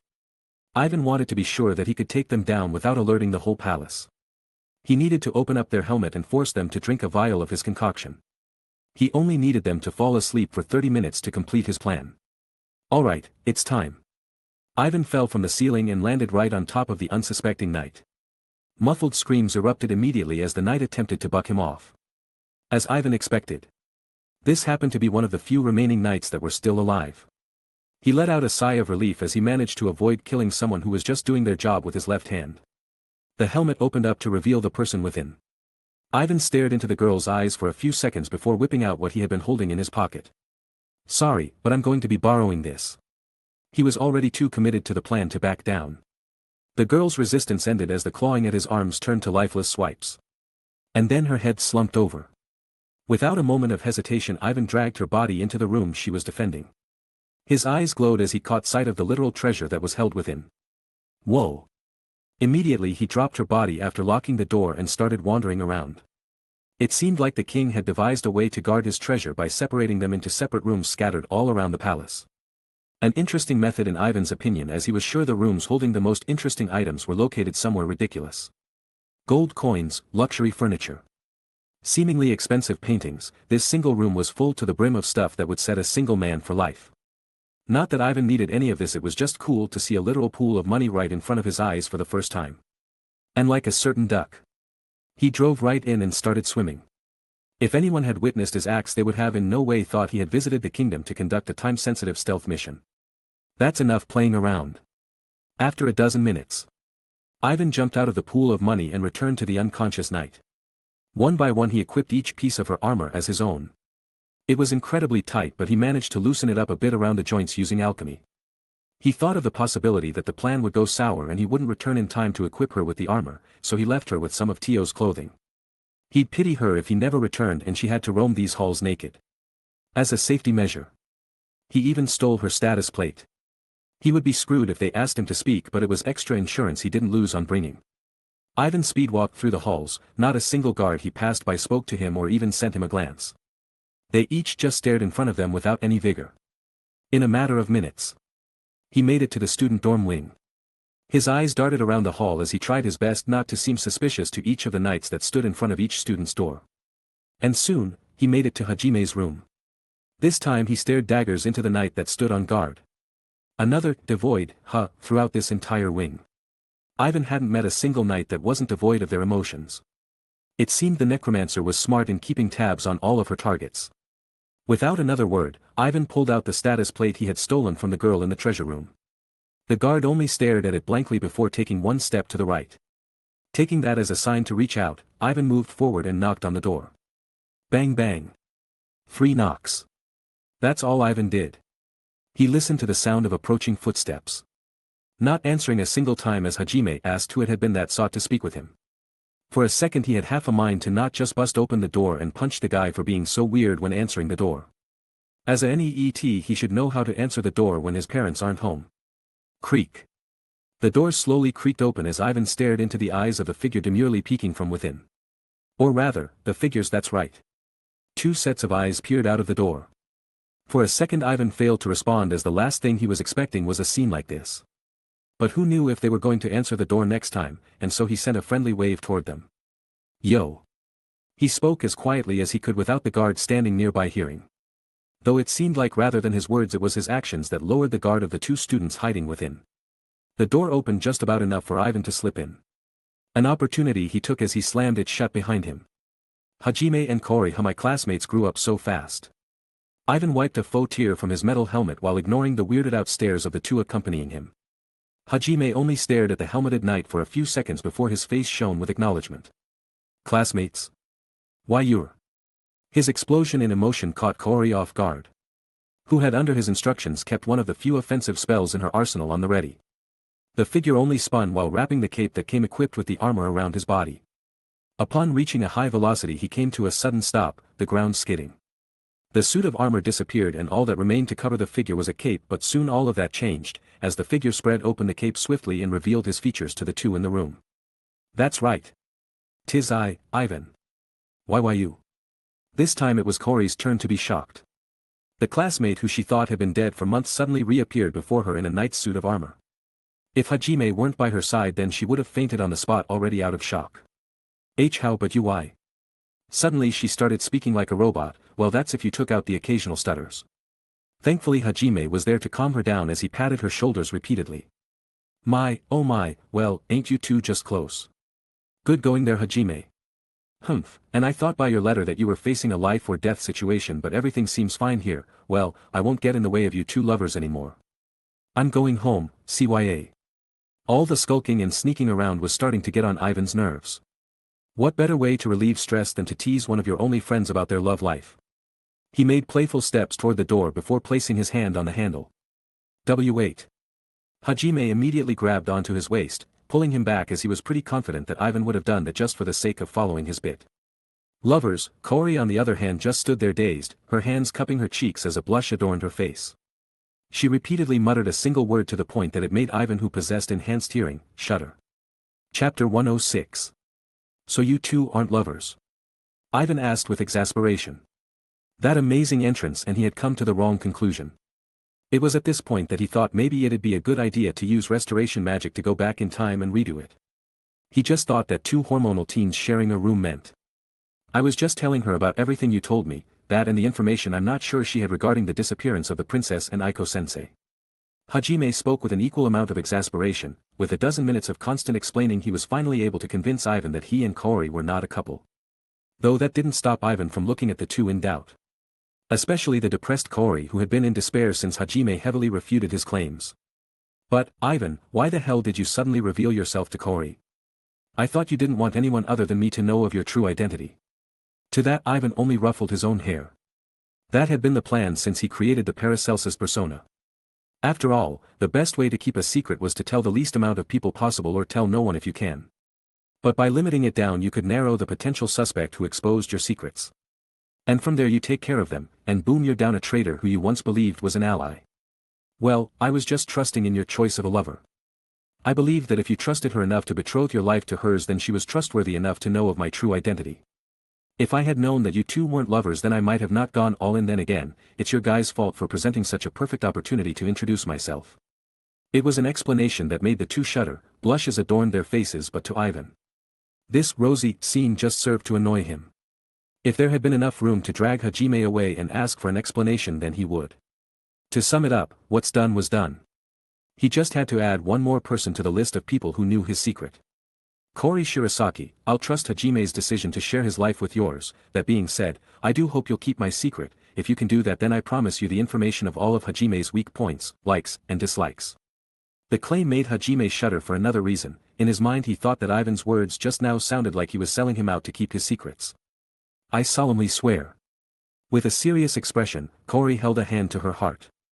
The dozens of questions she held were repressed to the back of her mind as she focused on the document that Ivan had promised her. It was worth noting that such a file of information didn't exist within Ivan's database currently. Though he did gather information of all his classmates long ago and store them for safekeeping. It wouldn't be much of a hassle to print it all and store it in a folder for this Yandra to keep. Such a price was nothing if it meant keeping her mouth shut. Kori. Hajime wasn't sure whether to be elated or afraid that the girl he admired wanted to learn about him so much that she'd just completely throw away all curiosity regarding her dead classmate. Cough. Now that that matter has been settled, allow us to move on to the main topic, your letter made it to my people, I've received it and came to aid you as quickly as I could.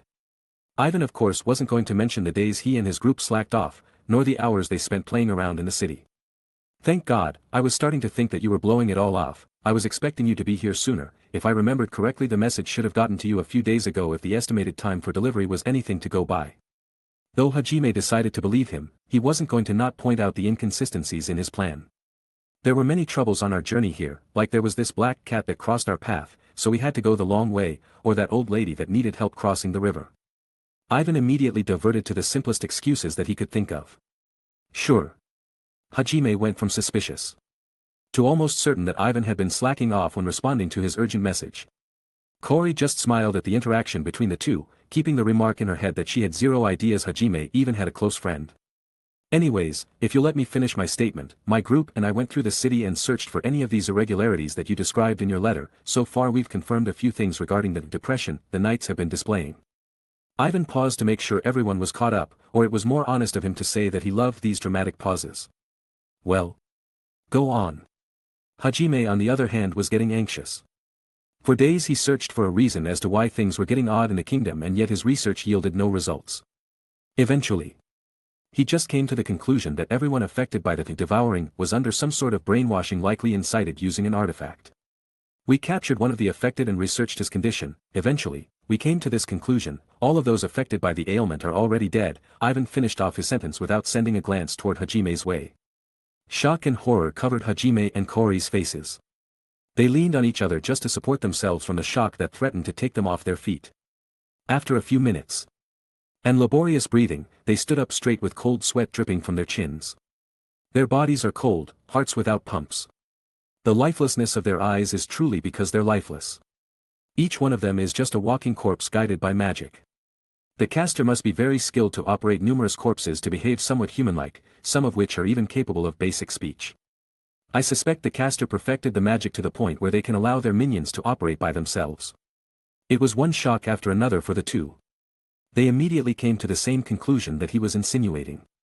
A caster with enough talent and whose profession was controlling the dead, there could only be one person that fit the criteria. Nakamura, Hajime muttered aloud pensively. This time Ivan looked at him unabashed. He was here to completely diverge the information without restraint. What Hajime chose to do with it afterward didn't matter to him. While there is the possibility it's the work of numerous necromancers, we can't mark her off the list. I can't think of anyone else who could just go around catching knights off guard and killing them without alerting anyone. That can't be. Eri is such a sweet girl, she'd never harm a fly. Kori was the only one who couldn't accept the conclusion of his investigation. It's the perfect cover. Who would expect the book-loving meek girl of the class who always stood by her best friend's side would be the culprit in the murder of over 100 people? Certainly not me, at least not up until I heard all this. Hajime, after minutes of thinking it out, decided that Ivan's assumption made the most sense compared to his own. While I'm quite confident in my investigation, the character of which I know Nakamura Eri is quite shallow, my encounters with her number less than 5. This is why I'm hoping your insights on her would prove to serve as a conclusion for my findings. But if it's as you say, then my certainty that she is the suspect is 99%. In a time like this, Ivan wished he had a cool pipe and investigator's cap at hand. It'd truly serve as a great influence on the detective aura he was trying to serve out currently. So what do we do now? Kori voiced her concern as Hajime turned to look at her. Unlike him, she and Eri were friends. She'd be useful in convincing the class not to trust Eri, as many would hear her out rather than him. Luckily it seemed that she was convinced, that if Hajime was going to believe it, then she felt it mandatory that she followed him with her faith. That was the path she decided upon when proclaiming to protect him long ago. The only problem was where to go from here. They could just rush her and catch her off guard, but she was never alone, as she accompanied Cookie at all times. She was likely using him as protection, as he would most certainly be the first person to not ask questions and rush to her aid. Even if they somehow managed to catch Cookie alone, he'd never believe that a classmate would betray them and be capable of all that slaughter. Just to let you guys know ahead of time, my group and I believe we know where Aiko is located. The mountain looming over the kingdom, the home of the Holy Church, is also known as one of the Great Labyrinths. Just like Orcus, we will be raiding its peak, as that's where we believe her to be held. You said the Pope was making excuses for her disappearance. Well then, let's go to his home and beat the shit out of him till he gives us the truth. Ivan's sudden vigor from the calm and collected detective caught the two off guard. We'll probably come to help you out after we're done up there, but I can't make any promises. Who knows what kind of crazy things they're hiding up there that could cause havoc. Ivan snapped his fingers as the armor that vanished reappeared in a flash. You're going already? Hajime wanted to talk with Ivan a little longer about their findings. And together he hoped to formulate a plan that would aid in taking down both the Holy Church and Eri with a minimal amount of casualties. Of course, the best time to raid a fortress is nightfall. With that being said, have fun you too. Who knows when will be our last days on this godless earth, so why not go all out and release yourselves? With that he vanished from the room, leaving behind two blushing teens who only looked at each other demurely. Chapter 107. Nightfall approaches. With such a cliché line, Ivan peered through the leaves of a tree he sat in. It was difficult to get everyone else in the same tree, so they spent their time apart, communicating using telepathy. He ignored the snickering of Claire and the stars in the eyes of Tio as he brought out a telescope-like device from his treasure trove. His normal eyes were capable of seeing the folk roaming on the mountain even with the current great distance, but he wanted to be sure he got an accurate count of potential foes. As such, the telescope possessed a straightforward feature: thermal vision. It was currently night time, and while people were roaming the mountain, it was likely that most of the priests and nuns had turned in for the night. While it made an accurate count nigh impossible as the telescope didn't possess an X-ray, the fewer people awake the easier it would be to break through their defenses. I'm quite confident an alarm would be sounded the moment we break through the barrier. Our target is the tallest tower on the mountain. As cliché as it may be, there's a good chance Aiko is being held captive there. I suspect they have numerous magical traps set in place to keep her there, so I shall be the one to pursue. I ask that the rest of you hold your ground until I confirm that she is in my possession. Umu, rest assured that we have your back. Master. You and I shall form a barrier of our own around the tower while you attempt to locate her. In the meantime, Felis and Canis will be in charge of taking care of the priests and nuns that come to defend. Claire and Ari shall work their way up the tower from below to clear out any potential aid. Tio took the role of team captain for the duration while Ivan was gone. Alright, with that there's only one thing left to do. Ivan signaled toward you as she approached Tio. Tio only spread her arms open as you held her two hands right in front of her. While you was unfamiliar with support magic, there were a few basic ones she was capable of casting. Such as a decent barrier that protected her target from magical attacks, its limit being the threshold of damage it could withhold. Thinking about it, it'd probably take only a few fireballs from adept mages to break it, but having a shield was better than facing the full brunt of everything. Not that most magical attacks could even scratch the deep black scales of Tio's draconic body. It was more so that the range of the buff would spread around her like a bubble, protecting the group that sat on top of her body. The divine mountain was completely unlit. The structures of the church that sat at the top had snuffed out their lights in preparation for bedtime. To accommodate for the darkness, Ivan added another basic function to the faceless masks: night vision. The moon provided a bit of light to the area, but the clouds signaled that soon it would be covered again. It wouldn't work for Tio in her dragon form, but once she swapped back it would equip her. One by one they dove out of their hiding spots in the trees and each stood behind Tio.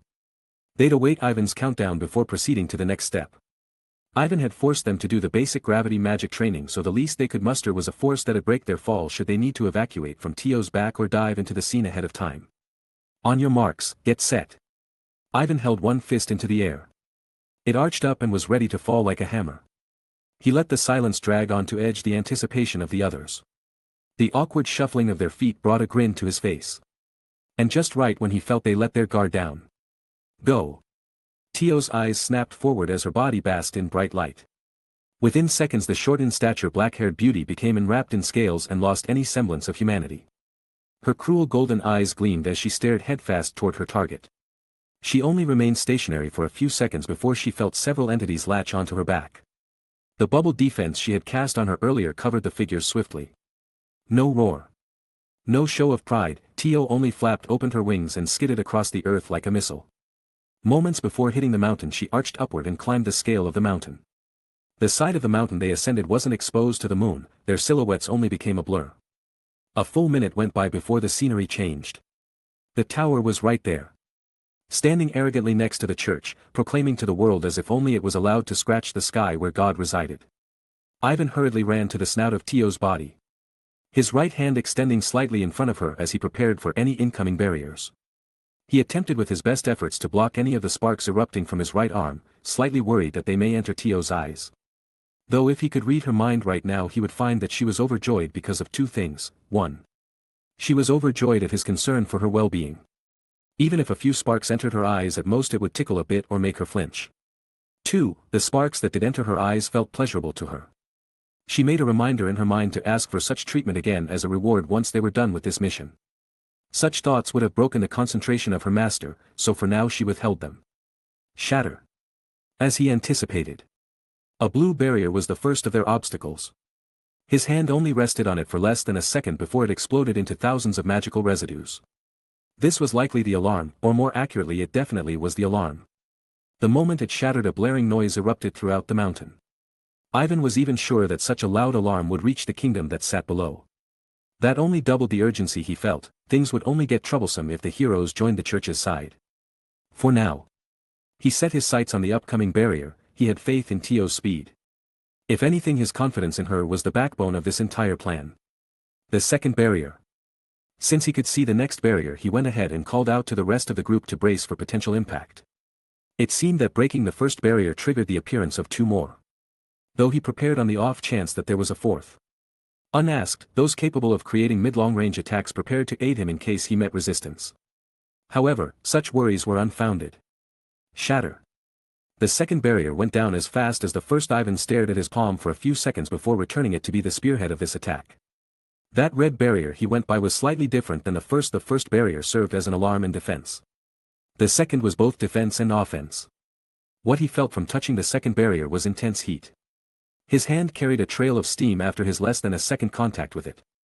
It hadn't burned any of his skin, but it was terrifying nonetheless. Though it did confirm that they did hold a few powerful artifacts. As he was completely certain that such a barrier wasn't cast, he stared at the last barrier intensely. This was seemingly the last one before they reached the peak. White in color, it was abysmally small to the point that it barely scathed the top of the tower. Ivan could make out the small figures dashing around the tower in horror. Rightfully so too. As the Divine Mountain never in its recorded history has ever faced an attack. Of course, the inhabitants that never worried about attacks in their lifetimes were completely caught off guard. They cast aside all training and instruction and instead formed a disorganized defense strategy. Now, what was that strategy? Well, it seemed like the final barrier was one way, as those within the barrier could attack people outside, but the other way around didn't work. It was an attack they would have conducted regardless if they knew the final barrier had that feature. To reiterate, these barriers hadn't had a use in dozens of centuries. All inhabitants of the mountain never even saw the barrier before. 5 seconds before impact, he charged tons of mana for this one final break, in case it had other features he didn't want to get torn up. The shield you cast succeeded in defending them from the priest's pitiful attacks, but soon it would break. Jh. This time Ivan felt resistance. The sparks collided with the white barrier before wrapping it with its red glow. From afar it seemed as though tentacles of red lightning clamped onto the side of the mountain. Shatter. Compared to the other barriers, this one had taken a full second of Ivan's time. Tio's speed accelerated several times as now she was confident nothing stood in their way. In a matter of seconds they went from staring up at the mountain to staring down at it from the sky. Dive. Dive, dive. The group that saddled Tio's back nodded as they heard the transmission from Ivan. The plan had changed suddenly, but they adapted to it nonetheless. Ivan sent his new instructions to Tio, asking her to stay in her dragon form to decimate possible reinforcements. You should be capable of defending the tower alone using hallowed ground. The girls rained from the sky like valkyries, landing softly on their feet as it seemed as though the air became a stepping stool to their steps. For seconds the priest stared in awe at them, briefly believing that they were apostles sent by God to validate their existence. At least that was until... Bang! The priests turned their eyes in shock to the golden-haired beauty that stood above the others in the air, her finger pointed at their comrade who had become headless. We have come to end your existence, she muttered aloud.